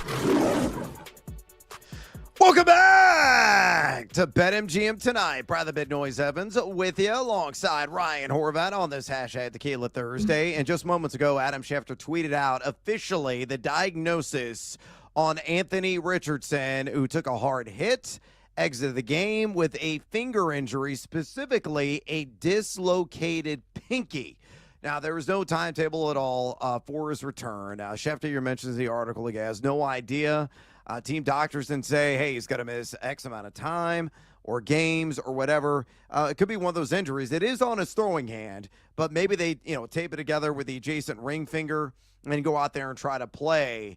But again, Daniel Jones looked decent tonight. Riley Leonard's looked probably better than all of the quarterbacks tonight. What's your kind of guesswork on how this is going to be assessed? And again, I think it's trending right now to Daniel Jones starting week 1. Yeah, I agree, man. So what they were going to do is rotate both guys so they would get reps with first team. So it was supposed to be Daniel Jones getting the start in preseason game number 2. Then Anthony Richardson would come out and roll with the 2s. But Daniel Jones looked better. He can make more of the throws. He's a more accurate quarterback. They're both pretty good athletes. Anthony Richardson probably the better athlete, but Daniel Jones the better quarterback. I got to be honest, though, man. Riley Leonard, granted he's playing against garbage men right now, doesn't look half bad.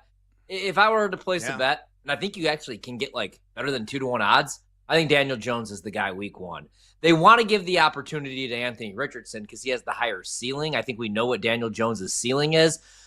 But again, he wasn't the reason that the Giants won double-digit games and made the playoffs a couple of years ago, but we know that he could quarterback a team to wins. We don't know that Anthony Richardson can do so. So I do think that ultimately Daniel Jones wins the job, man, because Shane Steichen this year might be coaching for his career, for his life. So he's got to try to produce some wins, and you can't do that, just by evaluating a guy that could be the guy. You got to go with the best available option, or you're going to lose that locker room. So I think it's Daniel Jones.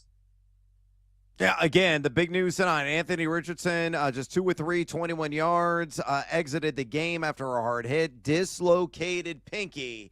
According to ESPN's Adam Schefter, unknown how much time, if at all, he misses. But Daniel Jones looking like he is on path to be your quarterback 1. And Riley Leonard, for you dynasty fantasy drafters out there, keep him on your radar, especially given his duality upside. Dude certainly used his legs a ton when he was at Notre Dame, as Horvat knows and loves that institution. All right.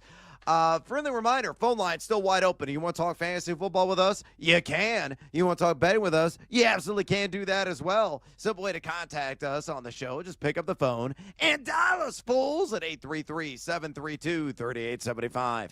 833-732-3875. And we do have a caller right now, believe it or not, picked up the phone and dial those magic digits. I'm pulling up the information as we speak, and let's go and bring him on, or her on right now. It's Jenna from New York who wants to know why Horvat and I have Mahomes at QB1 and not Josh Allen. We got to clarify what Jenna is specifically asking, because I also have Josh Allen very much as quarterback 1.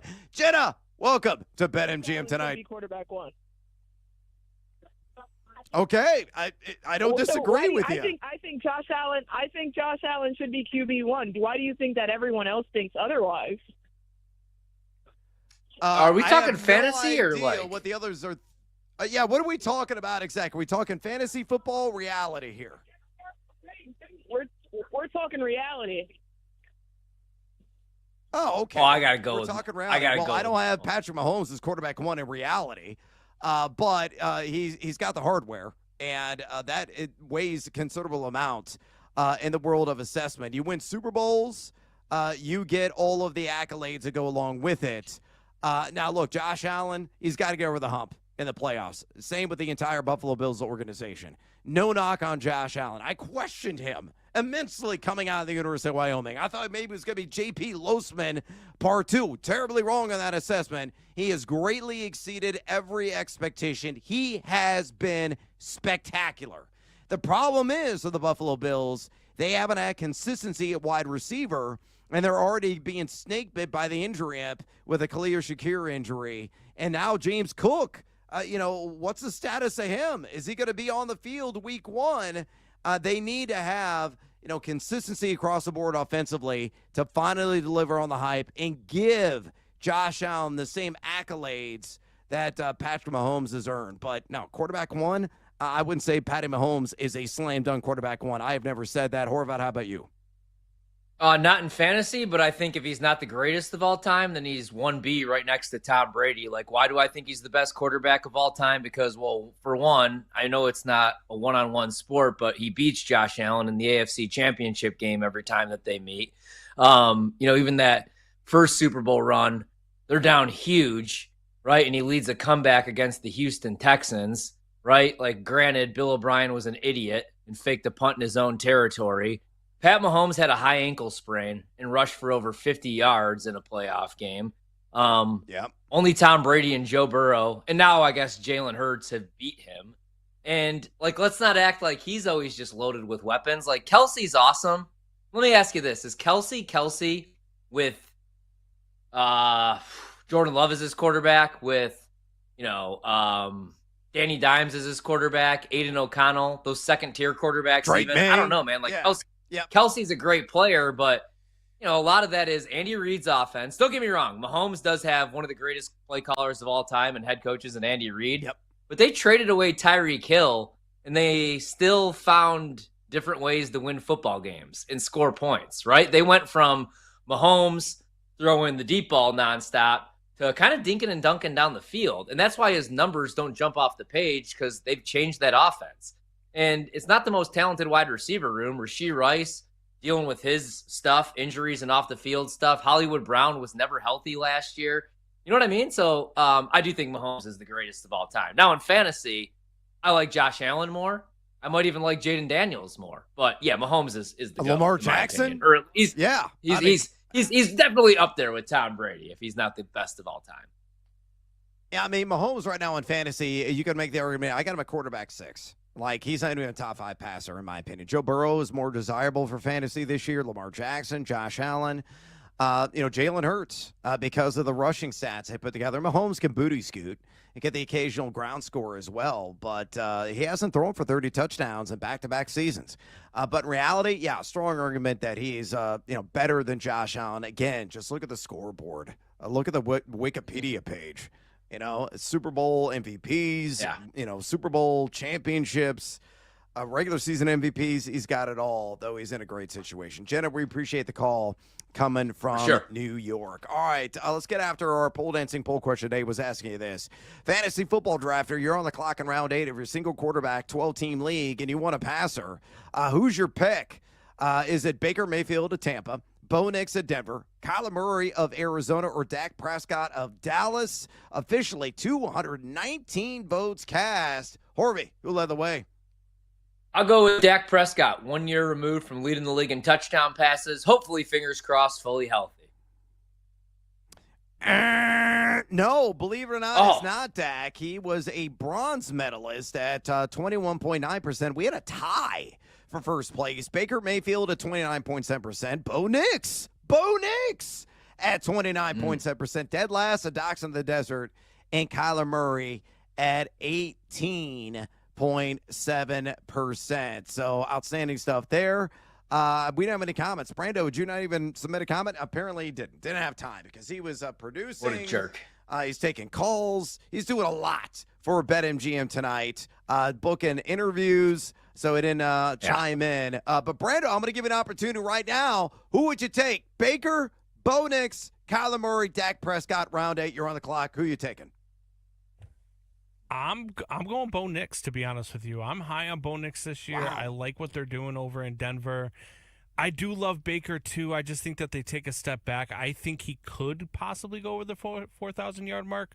But if I had to take somebody right now, gun to my head, I'm going with Bo Nix. I think he's going to have a fantastic year out in Denver. All right, Bo knows fantasy points, and I put him up. He certainly showed that in his first season. Will it carry over to year 2? Offense looks a hell of a lot better. I think he's really going to be firing all cylinders. All right, we got an interception, a meaningful one for spread purposes. late in the game, and they're already in enemy territory. The Ravens pick off. I don't even know who's throwing the ball. Got another backups in there. Returned it for like 5 yards. They're down around the 43-yard line of Indianapolis. Down 5. Again, the Ravens laying 5.5 at close. All right, let's go ahead and get after it with our cards. How are your top 3 picks of the night looking, me, amigo? Dump, man. Ravens, Colts, under 37.5. Actually, we had the Colts in the first half as 4.5-point favorites. They were getting smoked. Right now, though, actually, hold on. We're still alive. 21-16. So hopefully no more scoring, and we get under 37.5 by the hook. Colts first half's a loser. Anthony Richardson, it was a small bet, but did not score a rushing touchdown. In fact, he got himself hurt. The night comes down to this. Ravens money line in the first half paired with the under 36.5. I got both bets separate, but I'm also going to parlay those. So again, Raiders, they're starting all their starters. And Seahawks playing nobody, man. No Sam Darnold, no JSN, thank God. No Kenneth Walker. Let's keep him healthy until at least week 1. Raiders, at least going to give their starters the opening drive. So Geno, Genti, Bowers, all those guys. So let's go. Raiders money line first half, -177. And the under in the game, 36.5. Both games look like they're going to go over. So let's get an under home. Like that one quite a bit. Numero on my card. Marlins on the money line. What the hell? 5 runs they've given up in back-to-back innings late. They're down 7-6 bottom of the 8th inning, but they got the first runner on, nobody out. Hopefully that'll come through. Jacob Marcy did cash in on the over 1.5 HRR plus 125, and I had the stupid Colts a -0.5 point in the first corner. That one did not come through. Parlay Pete still waiting for an outcome on his 2-legger in the WNBA. My sledgehammer didn't hit. Alicia Gray.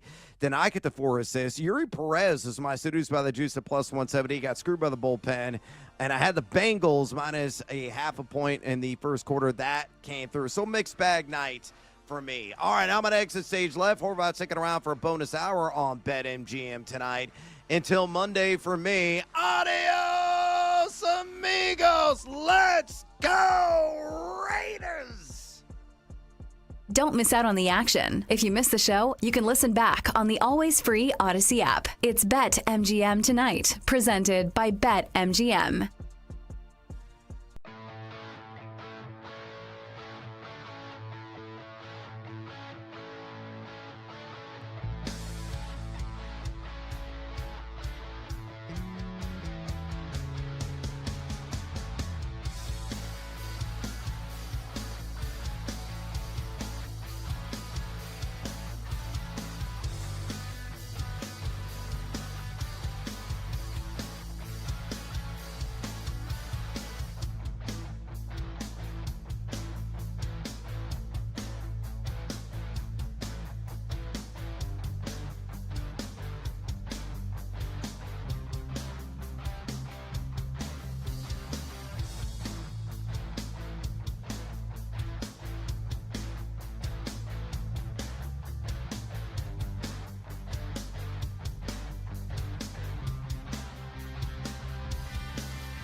Let's begin. Raise up, take your shirts off, throw them around your head, spin them like a helicopter. It's BetMGM Tonight After Dark with Ryan Horvat. Some zig, I'm gonna zag. All right, the theme of the night is all dogs hopefully take us to heaven. Nobody wants to bet Seattle U, except for this guy. Presented by BetMGM, the sports book born in Vegas. BetMGM tonight, solo hour. Ryan Horvat with you here for the next 60 minutes. We got Brandon Combs producing the show. Monty's running the video. And we're going to talk a little NFL football because tonight we got preseason action. We got three games going down.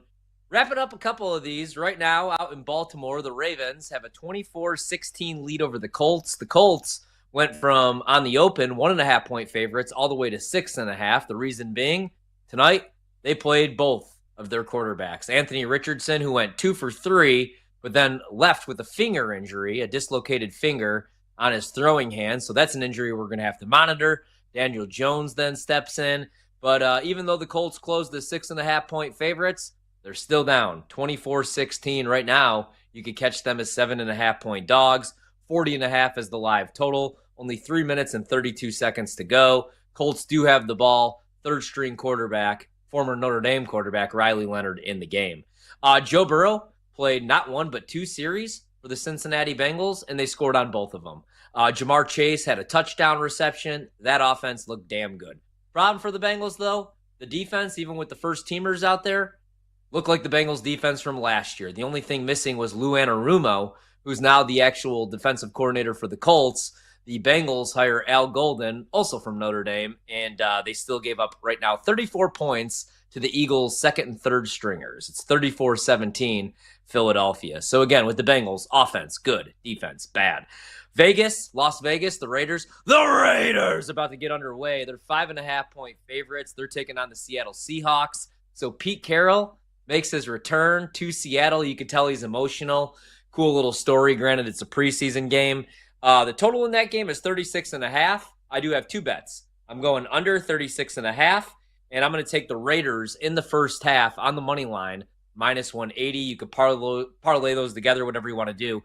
Raiders are going to play their starters tonight, at least for a drive. So Geno Smith, Brock Bowers, and Ashton Genty, who I'm really excited to see tonight, the running back out of Boise State, and we'll keep you up to date what's going on there. I am going to, once again, click into this game because we're frozen up on my NFL network.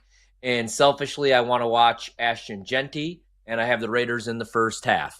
All right, let's do a little bit of this here on BetMGM tonight, which, of course, you could always listen to live anywhere with the Odyssey, iHeartRadio, or TuneIn apps. You could also download the BetMGM Tonight podcast wherever you find your podcasts.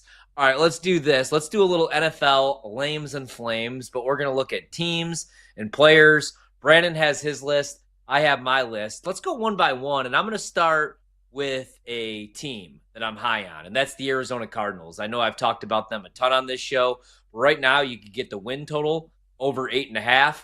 You could get them at a juiced over 7.5. I think they win a minimum of 8 games at least, man. They need to for Jonathan Gannon, or he might be out, and I don't think that's really fair. He was the defensive coordinator for the Eagles a couple of years ago when they made their Super Bowl run, and finally they spent some money on the defensive side of the ball. They've had really creative concepts. The pass rush, I really like what he does, but he just hasn't had the horses. This year in free agency, they spent a ton of money. I like what they did in the draft, especially getting Will Johnson, the defensive back out of Michigan, round 2. I thought that was a steal. I know there's an injury concern, but I think that's more long-term rather than short-term. And Walter Nolan from Ole Miss, man. I mean, last year, they were outside the top 20 against the run. That should be much improved. Even if they finish top 15 defensively, I think they win double-digit games. It comes down to, on the offensive side of the ball, can Kyler Murray stay healthy for an entire season? Can Marvin Harrison take that year 2 leap? Can James Conner at 30 years old stay healthy and rush for 900, 1,000 yards? I do like Trey Benson as well. And you have maybe the best tight end in the league, at least a top 3 tight end in Trey McBride. So I like Arizona, man. I like them to win 10 games and make the playoffs at plus 150. Brando, hit me with one of your flames. Yeah, this football season is going to be a lot of fun because you and I agree on a lot of stuff, but we have a lot of disagreements, and the Cardinals is definitely one of them, and another one of your Flames is definitely one of my lames. So it's going to be fun, man, because it's going to be interesting. There's going to be a lot of a lot of crap talking between the two of us when one of us is right and the other one is wrong. But let me go with my. Well, first I'll be nice flame, because I'm going to be right. All right, we'll see. Let's go with the Carolina Panthers, man. I think Dave Canales has done a fantastic job over there. I love the way Bryce Young looked at the end of last year. I love the addition of Ted McMillan. I really think that this Carolina Panthers team is poised to take a huge step. Now, when I say take a huge step, I think they can win 8 to 9 football games. However, in the NFC South, that could be good enough to win the NFC South. So I do think that they do have an outside chance of being that division champion and going to the playoffs. So I'm very high on the Carolina Panthers. I love what they're doing. Again, Dave Canales has done a fantastic job. He said last year when he benched Bryce Young, he said that Bryce Young took exception to it, but then that's how Bryce Young earned respect and started really to follow the things that Canales was saying. And I think that he just brings that flame. I think that he is one of those coaches that is starting to become a player's coach. He's a young guy, young head coach in the league, and I think that players are really starting to lock on over there in Carolina. So Carolina Panthers are going to be one of my bigger flames heading into this season. All right, we're underway right now. Vegas does take the opening kickoff here in the first quarter, and they take it to about the 40-yard line. Nice little return. Looked like a fumble, but no, it is not a fumble. McCormick on the return, so looks like we're going to see the first snap here for Geno Smith as a member of the Vegas Raiders. You got to remember, Chip Kelly comes over from Ohio State. He's calling plays. Pete Carroll, the head coach, and Ashton Genty is on the field, so we're going to get to see his first carry as a rookie. Granted, it's preseason action. All right, while I watch that, how about Trevor Lawrence? I know that that's what you were insinuating, somebody that you're down on. And you know what? I'll throw the Jags in there too. Jags over 7.5 wins. Trevor Lawrence over 21.5 touchdown passes. Man, this is the perfect buy low on both. 2-3 years ago, back-to-back years, Jacksonville was the big favorite to win the AFC South. That first year under Doug Peterson, they make the playoffs. They win a playoff game. Granted, Trevor Lawrence did throw 4 picks in the game, but they come back, they beat the Chargers, and then they took a huge step back. Trevor Lawrence just needs to stay healthy. Every year he's beat the hell, man. The dude's tough. I don't know if he's going to live up to the hype as the number 1 overall pick, but he could take a beating. Last year, got knocked out early. It was Matt Jones. And I like the offensive side of the ball for the Jags because of the weapons that they have, man. Right? Brian Thomas is an absolute stud, should have double-digit touchdowns once again this season. Travis Hunter's the great unknown because his ceiling, as Michael Jordan once said, is the roof. He's going to catch a ton of screens. I don't know how much he's going to play on the defensive side of the ball. I like the backfield with Tank Bigsby, and I think ETN, if he doesn't get traded, could have a huge bounce-back year. Worry a little bit about the defensive side of the ball, but they got to stay healthy. Last year, they went from playing a ton of zone to a ton of man, and they lost their best cover corner in Tyson Campbell. Reason I like him is Liam Cohen, and that's the reason I'm betting Baker Mayfield. I'm betting Trevor Lawrence over 21.5 touchdown passes, man. I think he finishes with a minimum of 24 to 28. Liam Cohen, 2 years ago at Kentucky, made everybody believe that Will Levis could be a starting quarterback in the National Football League. Will Levis is terrible. And we may never see Will Levis ever again. And then last year, Baker Mayfield, we thought there was going to be some regression because Dave Canales took the Carolina job. Instead, Baker Mayfield was a top 4 quarterback through 40 touchdown passes and over 4,000 yards. I don't know that T-Law is going to throw for 4,000 yards or 40 touchdowns, but again, we only need 22. And that division is still weak, man. We just watched the Colts with Anthony Richardson, Daniel Jones, and Riley Leonard urinate down their legs in a preseason game against a bunch of backups, and they're going to lose that game.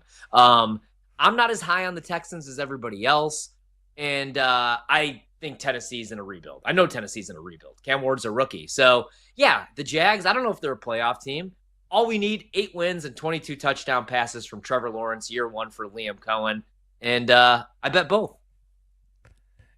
Yeah, I'm definitely not high there.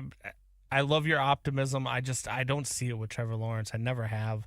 I don't know what it is, but somebody I do see it with here is Omarion Hampton, right? Like Omarion Hampton, for me, watching this kid in North Carolina, even his freshman year as a backup, still had 6 touchdowns. He had like 400 yards on 80 carries that year as a backup, but then he gets the ball in his hands, and he's the starter his sophomore and junior year. He rushes for over 3,000 yards. He has 30 touchdowns in those 2 seasons, and he just takes off, man. And he's going to get every opportunity in a Jim Harbaugh offense to run the ball and be the playmaker that he was at North Carolina. And I think that he's going to be able to do that. I bet this kid to win Rookie of the Year. I'm high on him. I'm going to have a lot of Omarion Hampton stock in fantasy this year.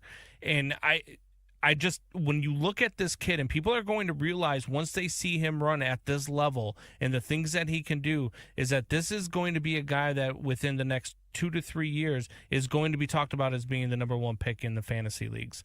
He is that damn good. So I'm very high on Omarion Hampton. He's definitely going to be the flame for me. The other flame that I had was Rome Odunze, dude. I'm high on Rome Odunze. I know we talked about him, and I know your other flame here too. But I love Rome. I think in his second season, I do, and I love what Clay Harbor had to say earlier, where he thinks that Rome is already starting to peak as maybe the one this year. And I think that too, because I watched what DJ was last year, and I saw his body language last year, watching him through 16 games and watching how he almost seemed like he didn't want to be here. So I think Rome Odunze is going to take a huge step this year in that offense, in the Ben Johnson offense, and he's going to be a flame as well. Yeah, my last flame, even though, there was the clip where he waves his arms and he can't hit the net, Caleb Williams, man, right? I know there's some bad habits, as I've talked about a ton, but he's going to be under center more. We talked about that, tonight a little bit earlier on in the show as well. I don't think he's going to take those bad sacks because I think he's going to be on time and getting rid of the ball quicker. I think they're going to run more 12 personnel. I know Cole Kmet right now is running with the 2s. There's a reason for that. Colston Loveland is freaking awesome, dude. Right? Like Tyler Warren's really good as well. We just saw that in his first preseason game. He's probably going to catch 60 to 80 balls most likely because he's going to see a ton of targets with crappy quarterback play. I don't know if Colston Loveland puts up the same numbers, because you have Rome Odunze. You still have DJ Moore. I don't know what the backfield situation is going to look like. I like Monungai. I loved him at Rutgers, but I don't know if he's the guy his rookie year. I don't know if it's Roshan. Yeah. I'm pretty sure it's not going to be Swift, dude. But I'm high on Caleb because I think he's going to be under center more. He doesn't turn the ball over, right? He had that huge streak of games and dropbacks where he didn't throw a pick. He was excellent in the red zone, 13 touchdowns, no picks, a really good QBR. I think he's going to ball out this year, right? Like, I feel better that Caleb shows signs that he's the guy and that the Bears didn't get it wrong not taking Jaden Daniels number 1. I'm more sure about that than the Bears winning 10 games year 1 for Ben Johnson, but I feel pretty good about the Bears over 8.5 wins and Caleb's over on his passing yards. I think he might be the first Bears quarterback. What's that? Sorry? Did you like the way that Caleb responded to that? I sent you the video earlier when he was asked about that video. Did you like the way he responded to that? Yeah, I did. He laughed it off. I think he's done a great job with the media in Chicago, man, right? Like the two places that you worry about, obviously New York with their media and then Chicago when it has to do with the Bears because that's what everybody cares about. But hit me with a lame. Let's go negative here. Yeah, so I've got one of my lames is one of your flames. That's Trevor Lawrence. We all know how I feel about Trevor Lawrence, but let's go with Travis Kelce, man. I think Travis Kelce is just I think he's cooked. I thought he was cooked last year. I don't know why he decided to come. I mean, I kind of know why he decided to come back. The guy's an athlete. He's a competitor. He wants to win. But look, he's got $1 billion girlfriend, right? And he's out partying and he's out living the life and traveling all over the world and seeing things and he's living his life. I just think that he's past his prime. I don't think you're going to get the same Travis Kelce that you're used to seeing over the past couple of years and with the Super Bowls and winning and doing all this stuff because I just don't think Travis Kelce is there anymore. I don't think he's into it as much anymore. So he's going to be a huge lame for me this year. I'm going to go with, I don't think this guy's going to be a lame, but I did bet the under on the touchdown passes at 29.5, and it's Baker Mayfield. I still think he's going to be solid, man, right, in a top 10 fantasy quarterback. But last year, first off, let's start with the fact that he's got the third straight year with a new OC. So 3 new offensive coordinators in 3 years. He had a career high 5% touchdown rate average everything last year was a career high, actually. Before last season, his career high of touchdown passes was 28. And that's a number that he set his first year as a Buccaneer. Last year, finishes as a top 4 fantasy quarterback, and over 40 touchdown passes. Yeah. I don't know, man. I don't know. I think there's going to be a little bit of regression, right? I still think he's going to be solid, but I worry about Mike Evans getting a little bit older. I worry, when is Chris Godwin even coming back? I like Emeka Ibuka, but he's a rookie, and it's the schedule of defenses that they see and secondaries, dude. They face the Jets, the Texans, and the Eagles all in September. All of those secondaries are rated in the top 10, right? And something that nobody's talking about for whatever reason, Tristan Wirfs, PFF's highest graded pass blocking left tackle, is going to miss the opening month of the season, dude. So I don't think Baker Mayfield throws 30 touchdowns this year. Maybe he throws 28, maybe he throws 27. I'm going under, though, on him. All right, let's take a quick break. We'll stick with the lames. Before we get out of here tonight, I'll give my 5 dark horse teams to make the college football playoff as well. Raiders go 3 and out in their first drive with Geno Smith and Ashton Genty. Keep you up to date on what's going on in that game, as well as BetMGM tonight.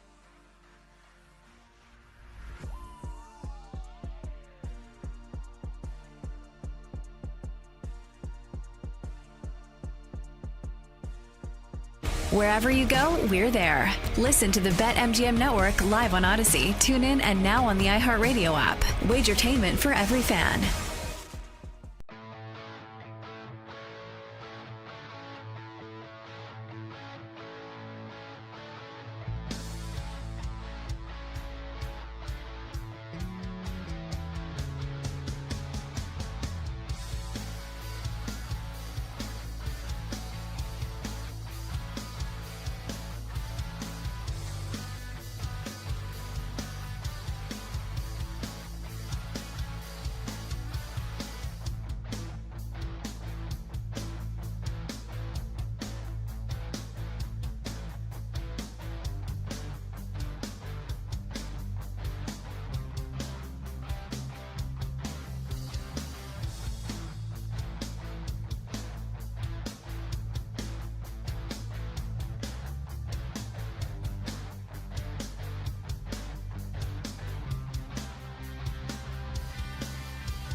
Let's get back to the madness. It's BetMGM Tonight After Dark with Ryan Horvat.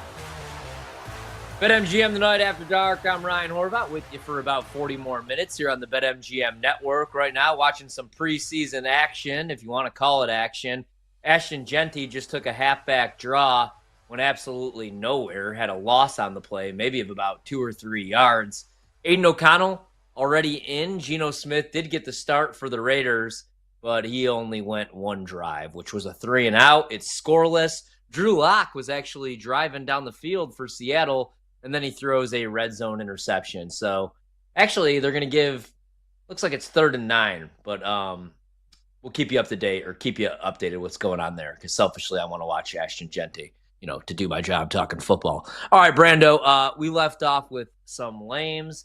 You are not high on Trevor Lawrence. I have to disagree. I don't know how high I am on him. Maybe I'm just high, but I think he could throw 22 touchdowns and the Jags could win 8 games. Let me go with another lame for me. And I'm going to go with 2 teams I want to throw out here really quick. I'll do a little 2 for 1. 2 teams I'm out on this year. I don't know if I'm fully out on them. I'm just not taking the over, and I'm not all about the hype. And that, for me, is 1, the Detroit Lions in the NFC North. They lose Aaron Glenn, the defensive coordinator, but more importantly, they lose Ben Johnson. We just got done talking about the Bears and what he brings to the table for the offensive side of the ball and for Caleb.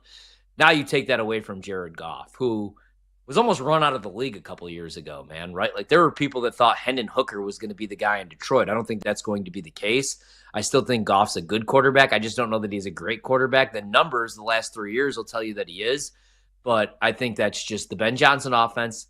That offensive line, which now Frank Ragnow is gone. So one of the better centers in the league is gone. And I think that offensive line takes a step back. I love the skill position players. I love Jamison Williams and St. Brown. Really like Jahmyr Gibbs and David Montgomery. But now, more outdoor games, different play caller. I have some serious concerns about the defensive side of the ball for the Lions. I love Aiden Hutchinson, but he's coming back from a broken leg, man. And even with him on the field last year and his leading pressure rate, they still didn't generate any pressure. So I thought last year was the year for the Lions, dude. Just like how 3 years ago or 2 years ago now, I thought it was the year for the Ravens. You had a historically good defense, and you got the Chiefs at home, and you still couldn't get the job done because even though you were running the ball for 6 yards per carry, you dropped Lamar back 35 times in cold weather. Same situation for the Lions, man. Last year, you won 15 games. Jared Goff didn't have to play outdoors in cold weather. You got to play in a dome at home in Detroit, and you wet the bed against a rookie quarterback, against a bad defense in the Commanders. So I'm out on Detroit. And then with the Rams, Stafford had an epidural yesterday. He's got a bad back, and he's going to be 38 years old, dude. I love Devontae Adams. He's 32 years old. I love McVay, but he's only a coach. And if Stafford's out, he can't go back him up. That's Jimmy Garoppolo. Remember how it ended with Jimmy Garoppolo and Devontae Adams the first time? Puka Nacua is going to ball out. Kyron Williams, if he stays healthy, is going to ball out. I like the defensive side of the ball. They hit on all their picks. Jared Verse could be a double-digit sack guy for years to come. But I like too many teams in that division, man. I think San Francisco's back as long as the defense isn't a mess. And I don't think that's going to be the case even if they don't have the horses because Robert Saleh, while not a very good head coach, is a good coordinator. I'm high on Arizona. And then you have Seattle, who's the ultimate wild card, because I am a believer in Mike McDonald, and I think the defense could be top 10, maybe even better. But how good is Sam Darnold going to be when he doesn't have the same offensive line that he had in Minnesota? When he doesn't have Justin Jefferson, Jordan Addison, and TJ Hawkinson, and Kevin O'Connell, a very underrated play caller, and the coach of the year calling the play. So I'm out on the Rams and the Lions, like as far as like hype, and them winning the Super Bowl or being contenders. I don't think either team wins 12 games, and I don't think either team finishes as a top 2 seed. Maybe I'm crazy, though. Monty put it in the chat, and this is a great question. Would you bet the Rams to miss the playoffs at plus 120? I would. Let's say Stafford.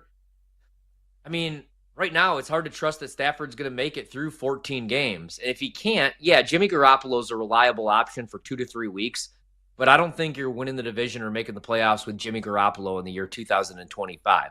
Something happens to him, it's Stetson Bennett. I like Stetson Bennett when he's playing against Sonny Dykes and TCU.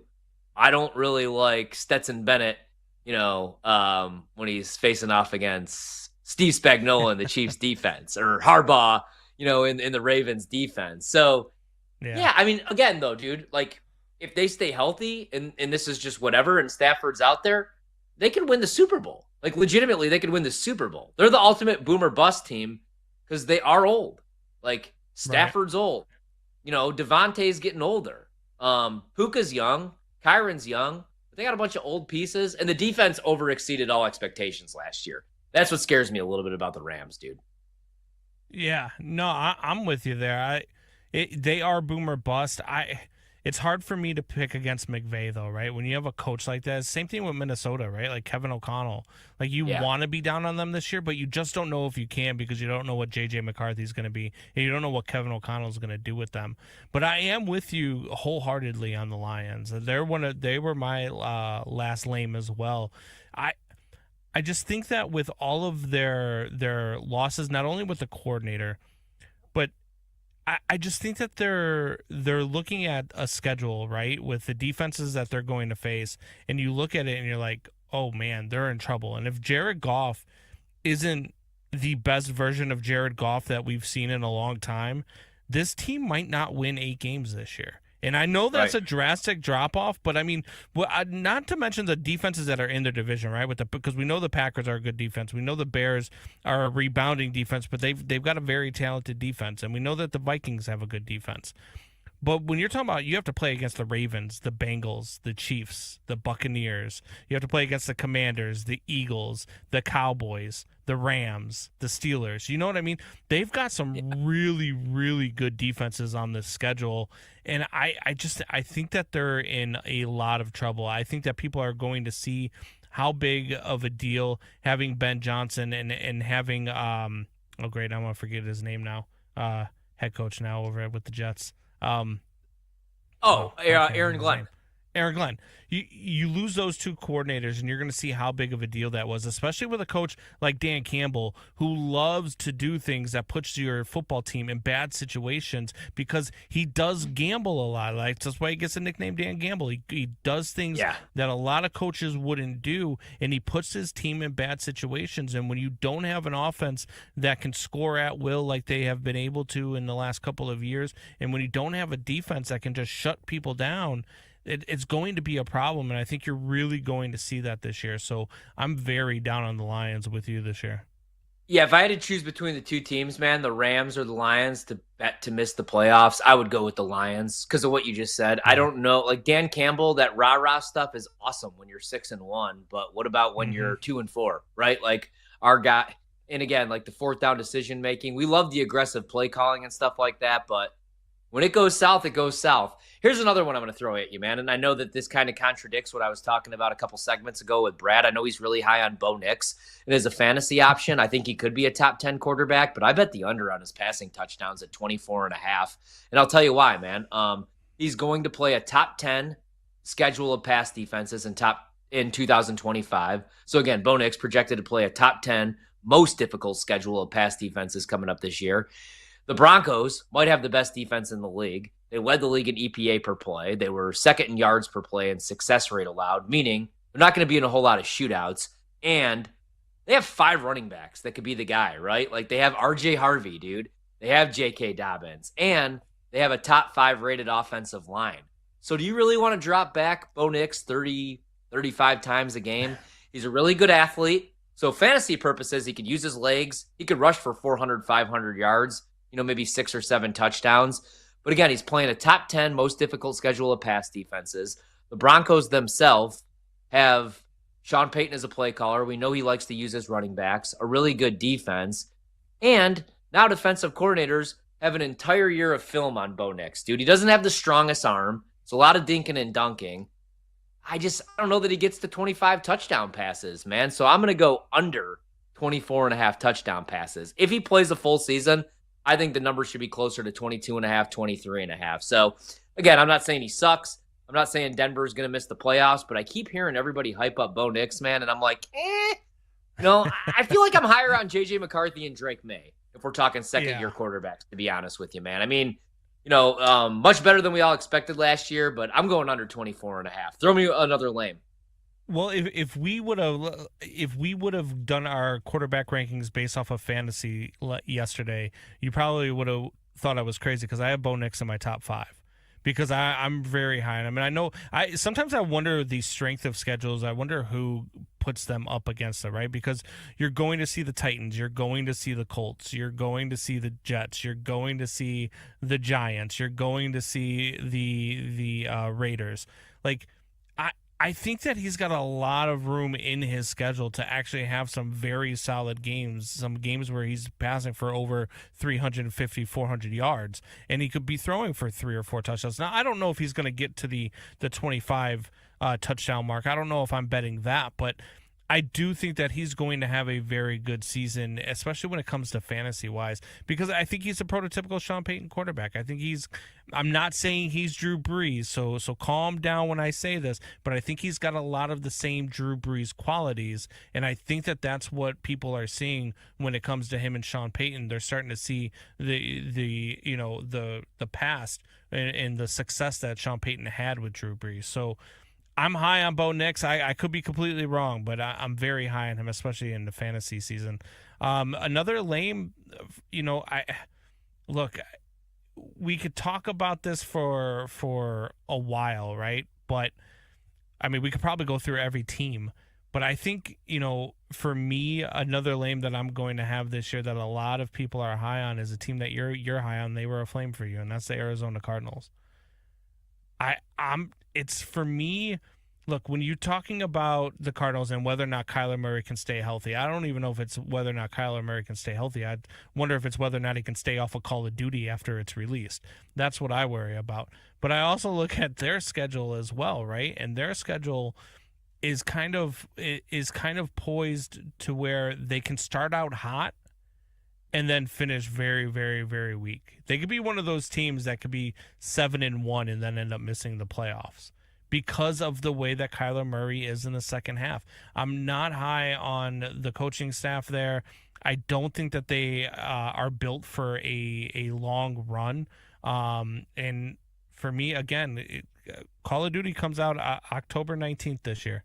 So we're going to see, because on October 19th, they play the Green Bay Packers, and then on November 3rd, they play the Dallas Cowboys. So we're going to find out whether or not the Call of Duty release thing is a true thing.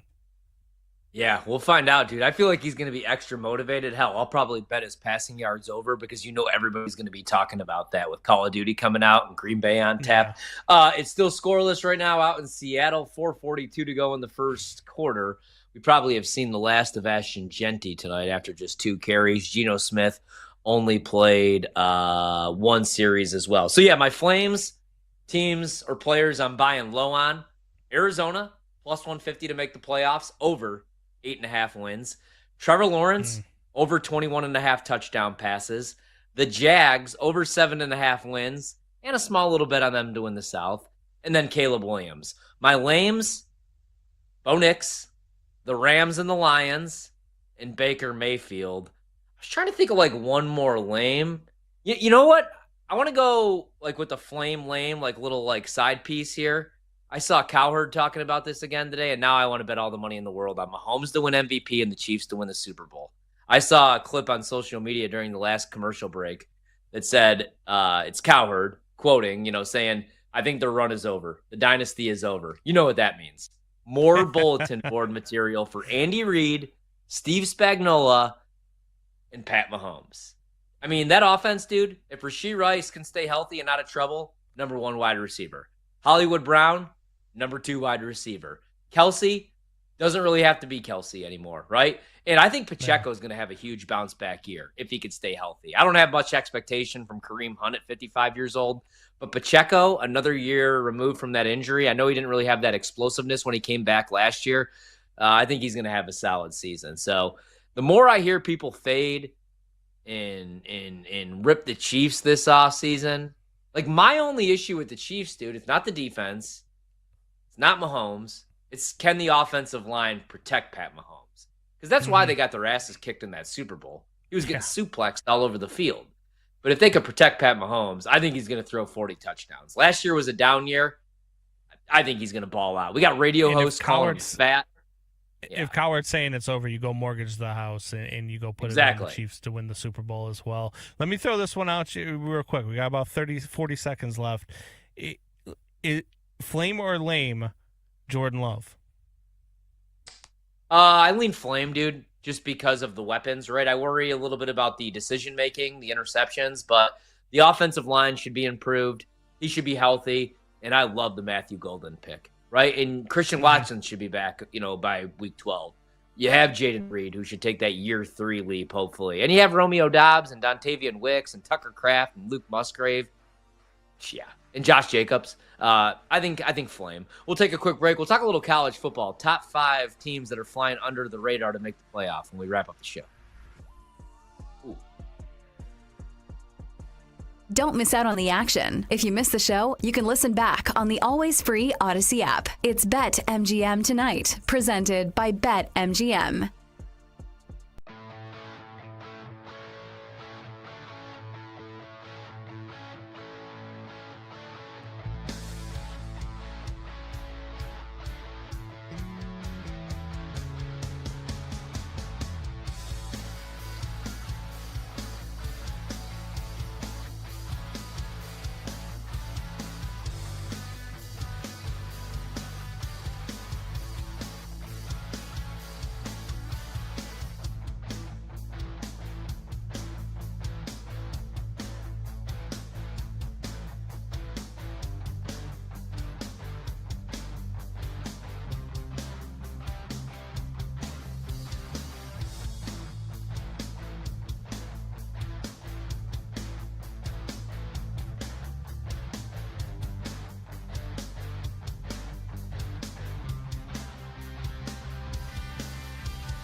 Let's get back to the madness. It's BetMGM Tonight After Dark with Ryan Horvat. BetMGM Tonight After Dark, wrapping up the show. Ryan Horvat with you here on the BetMGM Network, where you can find the show Monday through Friday, 7 to 11 p.m. Eastern. You could also download the BetMGM Tonight podcast wherever you find your podcasts. Listen to the show and all of our shows here on the BetMGM Network live anywhere with the Odyssey, iHeartRadio, or TuneIn apps. It's preseason, but Seattle's up 7-0 on the Raiders, 39 seconds to go in the first quarter. And that's all we really have going down tonight here on BetMGM Tonight. You could get in on the excitement at BetMGM with any sport. They got no sweat tokens, and if you don't win your wager, you get a stake back in bonus bets, which is always great. And if you haven't done so, make sure to download the BetMGM app. All right, we talked a ton of NFL, flames and lames for the upcoming season. We've done power rankings, top 10 quarterbacks. Let's do a little college football because we're only 15 days away from the start of the season, and we're going to talk 5 college football sleepers. I don't know if these are my top 5, but I feel like, these are teams that not everybody's talking about. Let's start at number 5. A team that I'm pretty high on is Pitt. I'm not the biggest Pat Narduzzi guy as a head coach, but I do like what they're doing at Pitt. On the offensive side of the ball, man, I really like their running back, Desmond Reed. Last year was all ACC first team, finished with 966 rushing yards, 579 receiving yards. I think those numbers go up.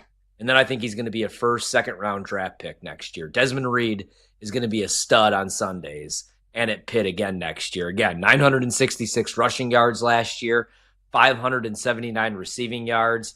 They have a veteran offensive line with a ton of experience, and Eli Holstein's back at quarterback. Last year was only a freshman, and as a freshman, 2,228 passing yards, 328 yards on the ground, 20 total touchdowns, and now it's year 2 in the Cade Bell offense, and that was Pitt's issue 2 years ago. They were 116th in the nation in scoring offense. Last year, with Cade Bell taking over as the play caller, they move all the way up to 31st. They went from 3 wins to 7 wins.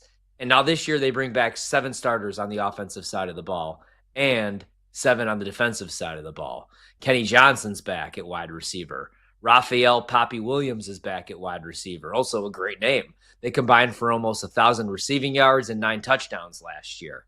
The issue was the defense. They got off to a hot start. They were 7-0, and then they gave up 48 points, 37 points, 34 points, and 48 points. And they lost 4 of their last 6 games. Randy Bates, the defensive coordinator, has to feel the heat after that collapse. But I like Pitt at least to win 8 games. The schedule's a little tough.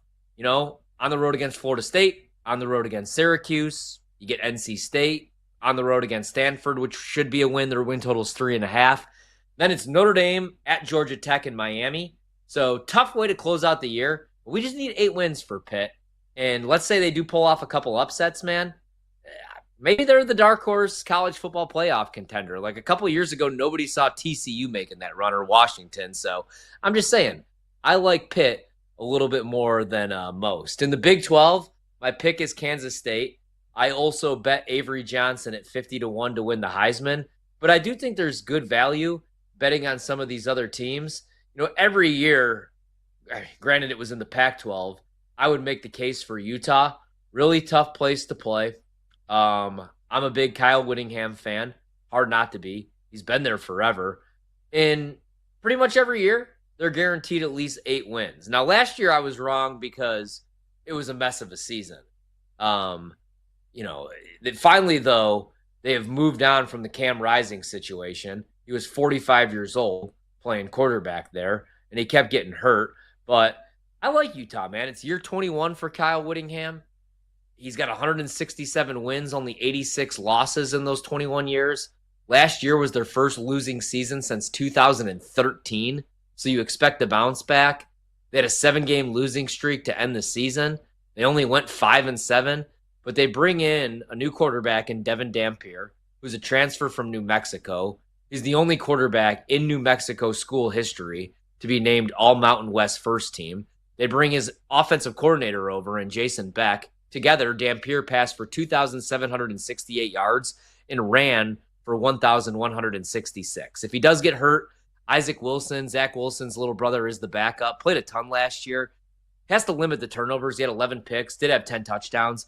They bring in 5 transfers who were expected to play right away. Washington State running back Wayshawn Parker, who rushed for 768 yards as a freshman. Bentley's back at the tight end position. 3 new wide receivers. All 5 starters back on the offensive line. And even last year, when they had a 7-game losing streak and finished 5-7, they were a top 25 defense. They only gave up 20 points per game. They should be better this season. They got 4 starters coming back. Jonathan Hall's back. Fano's back. Together, they combined for 73 tackles and 3.5 sacks. And since replacing Urban Meyer in 2005, Kyle Whittingham's had 3 losing seasons. So as long as Devin Dampier can make the transition from the Mountain West to the Big 12, I think they go over their win total. And I think they got a legit shot to win the conference and make the college football playoff, man. On the road against UCLA to kick off the season in non-con. Then they get Cal Poly. On the road against Wyoming. They get Kansas State, who I like to win the Big 12 at home. They get Arizona State, everybody's picked to win the Big 12 at home. And again, Rice-Eccles, one of the toughest places to play in the country. Nobody wants to go to Utah. So I'll have Utah on this list right next to Pitt. Kansas State, I've talked about them enough, man. Big fan of the coaching staff. Avery Johnson got off to a nice start last year. Then there was a little bit of a collapse. But it's year 3. He's the guy. I like the weapons. Like I said, I like the coaching staff. Don't hate the schedule. So Kansas State for me, number 4. Number 2, I'm going to go Oklahoma. The thing that sucks if you want to bet Oklahoma props or take them to make the playoff or go over on the win total is the schedule, right? Is the fact that they're in the SEC now. But big year for Brent Venables. The first 3 years he's been there as head coach, they've had losing seasons in 2 of them. They go out, they get John Mateer, who could throw for 3,000 yards this year and rush for another 1,000, tied for the league lead or the nation lead in touchdowns last year. He's a legit Heisman candidate. I believe that went from like 50-1 to 18-1, but I'll throw Oklahoma on that list. And then lastly, give me Nebraska. Dylan Raiola the last 3 weeks of the season actually played really good because they went out and they, it was like a weird situation where they had Dana Holgerson was like a member of the staff, but then the last 3 games of the season, he took over calling plays. And Raiola, kind of like we talk about with Caleb Williams, his bad habit is he holds onto the ball too long, forces throws, which Caleb doesn't do, but holds onto the ball too long. Those last 3 games of the season, he was getting rid of the ball in under 3.5 seconds, completed over 70% of his passes. And this is what Matt Rule usually does. Year 1, year 2, at all of his stops, he builds some culture. Then year 3 is when he wins games. So there's 5 dark horses, college football sleepers for me. Pitt, Kansas State, Utah, Oklahoma, Nebraska. I also like Navy. Last year, Navy wins 10 games. They bring back pretty much everybody and both coordinators and Blake Horvath, who could be a Heisman candidate. And then your boys, Brando, Toledo. I'll let you hype up Toledo, though, because those are your babies this year out in the MAC. I do love Toledo. First, I want to touch on Oklahoma, though, because, look, when you look at their schedule, I didn't realize how much of a gauntlet their schedule is, because that's the problem. Their road games, man, at South Carolina, at Tennessee, in Tuscaloosa against Alabama. And oh, by the way, if you get out of those games, you are at home versus Michigan, you're at home versus Texas, you're at home versus Auburn, you're at home versus LSU. Holy hell. Yeah, so yeah, if you only lose 2 games, you should be in the college football playoff with that schedule. Absolutely, 110%. Yeah. The reason I like them, though, dude, is, I mean, they got to win. If they don't, Venables is done. That is a tough schedule, though. Michigan, Texas, Bama, LSU, they face all of them. But I don't know, man. I think Mateer could be really good. I mean, last year, granted, it was at Washington State. Him and Ben Arbuckle, who also comes over. He's the OC from Washington State. He comes over to help fix the Oklahoma offense. In 2022, when he was at Western Kentucky, that offense was top 10. Last year, him and Mateer together had the 6th most productive offense in the country. They averaged nearly 37 points per game. Mateer threw for 3,000 yards, 29 touchdowns, ran for another 15 touchdowns. Like I said, tied for the lead in the nation with 44 total. Also rushed for 826 yards, dude. But they do have some uncertainty, right? They lose 6 wide receivers to the portal. Deion Burks is back, though. And we know the defense is going to be good. That's the one thing that Venables knows, and that's what he did at Clemson. He was the defensive coordinator last year. They only gave up 318 yards per game and 21.5 points per game, and they bring back 6 players with experience. They do have to replace Danny Stutzman and Billy Bowman Jr., who are studs, but I think they're like the ultimate boomer bust team, right? The defense is going to be good, and now with Mateer, the offense should be better. But again, Michigan week 2 non-con, Texas, Bama, and LSU, that's tough. That's what's Ole tough Miss about Oklahoma. is on there too. I mean, yeah, it's a tough schedule. Look, for Toledo, man, look, I don't know if a MAC champion ever gets into the college football playoff. I think that they probably should. I think if you win your conference, it should be a lot like the NCAA basketball tournament, where you win your conference, you get in. If you're in one of the power conferences, and if you're in any of the Division I conferences, I think you should be in. Maybe they'll do that when they go to the 16-team format. But look, Toledo plays a very nice schedule, right? Outside of Kentucky week 1, they play Western Kentucky, Morgan State, Western Michigan, Akron, Bowling Green, Kent State, Washington State, Northern Illinois, Miami, Ohio, Ball State, and Central Michigan. There's 2 games there that I think that they could slip up. It's either week 1 against Kentucky or at Washington State. And I think if they win both of those games, they're going to win the MAC championship. And an undefeated MAC champion in the college football playoff, to me, I'm betting them. I want them in the college football playoff. I think they're good enough to get there. They're I'm blanking on the quarterback's name there. Tucker Gleason. Yeah. Tucker Gleason's a dude, man. He is a very mobile quarterback. If you don't know the name, go back and watch some highlights of Toledo playing last year. This kid is a dog, and if he played for any other team other than Toledo, we would be talking about him as a Heisman candidate. Oh, hell yeah, dude. He's going to be a stud, man, again this season like he was last year. And Junior Vander Ross, last year, dude, 85 grabs, almost 1,000 yards and 5 touchdowns. He's back, too. That's probably the best wide receiver quarterback it is in the MAC. So they're my pick to win the MAC. Not getting a good price. And if you like that, might as well take a little stab on them to make the playoffs. So I don't hate it. All right, we're back tomorrow night, 7 to 11 p.m. Eastern, to wrap up the week. It'll be myself and Rob Brown. Brad with the night off. He'll be back with us on Monday. If you missed anything tonight, go back, check out the podcast, BetMGM Tonight. I'm Ryan Horvath. That's Brandon Combs. Michael Montgomery, Monty running the board or running the video. We're back tomorrow night, BetMGM Tonight. That's a wrap. Come back for more Wagertainment on BetMGM Tonight, Monday to Friday, 7 to 11 p.m. Eastern on the BetMGM Network.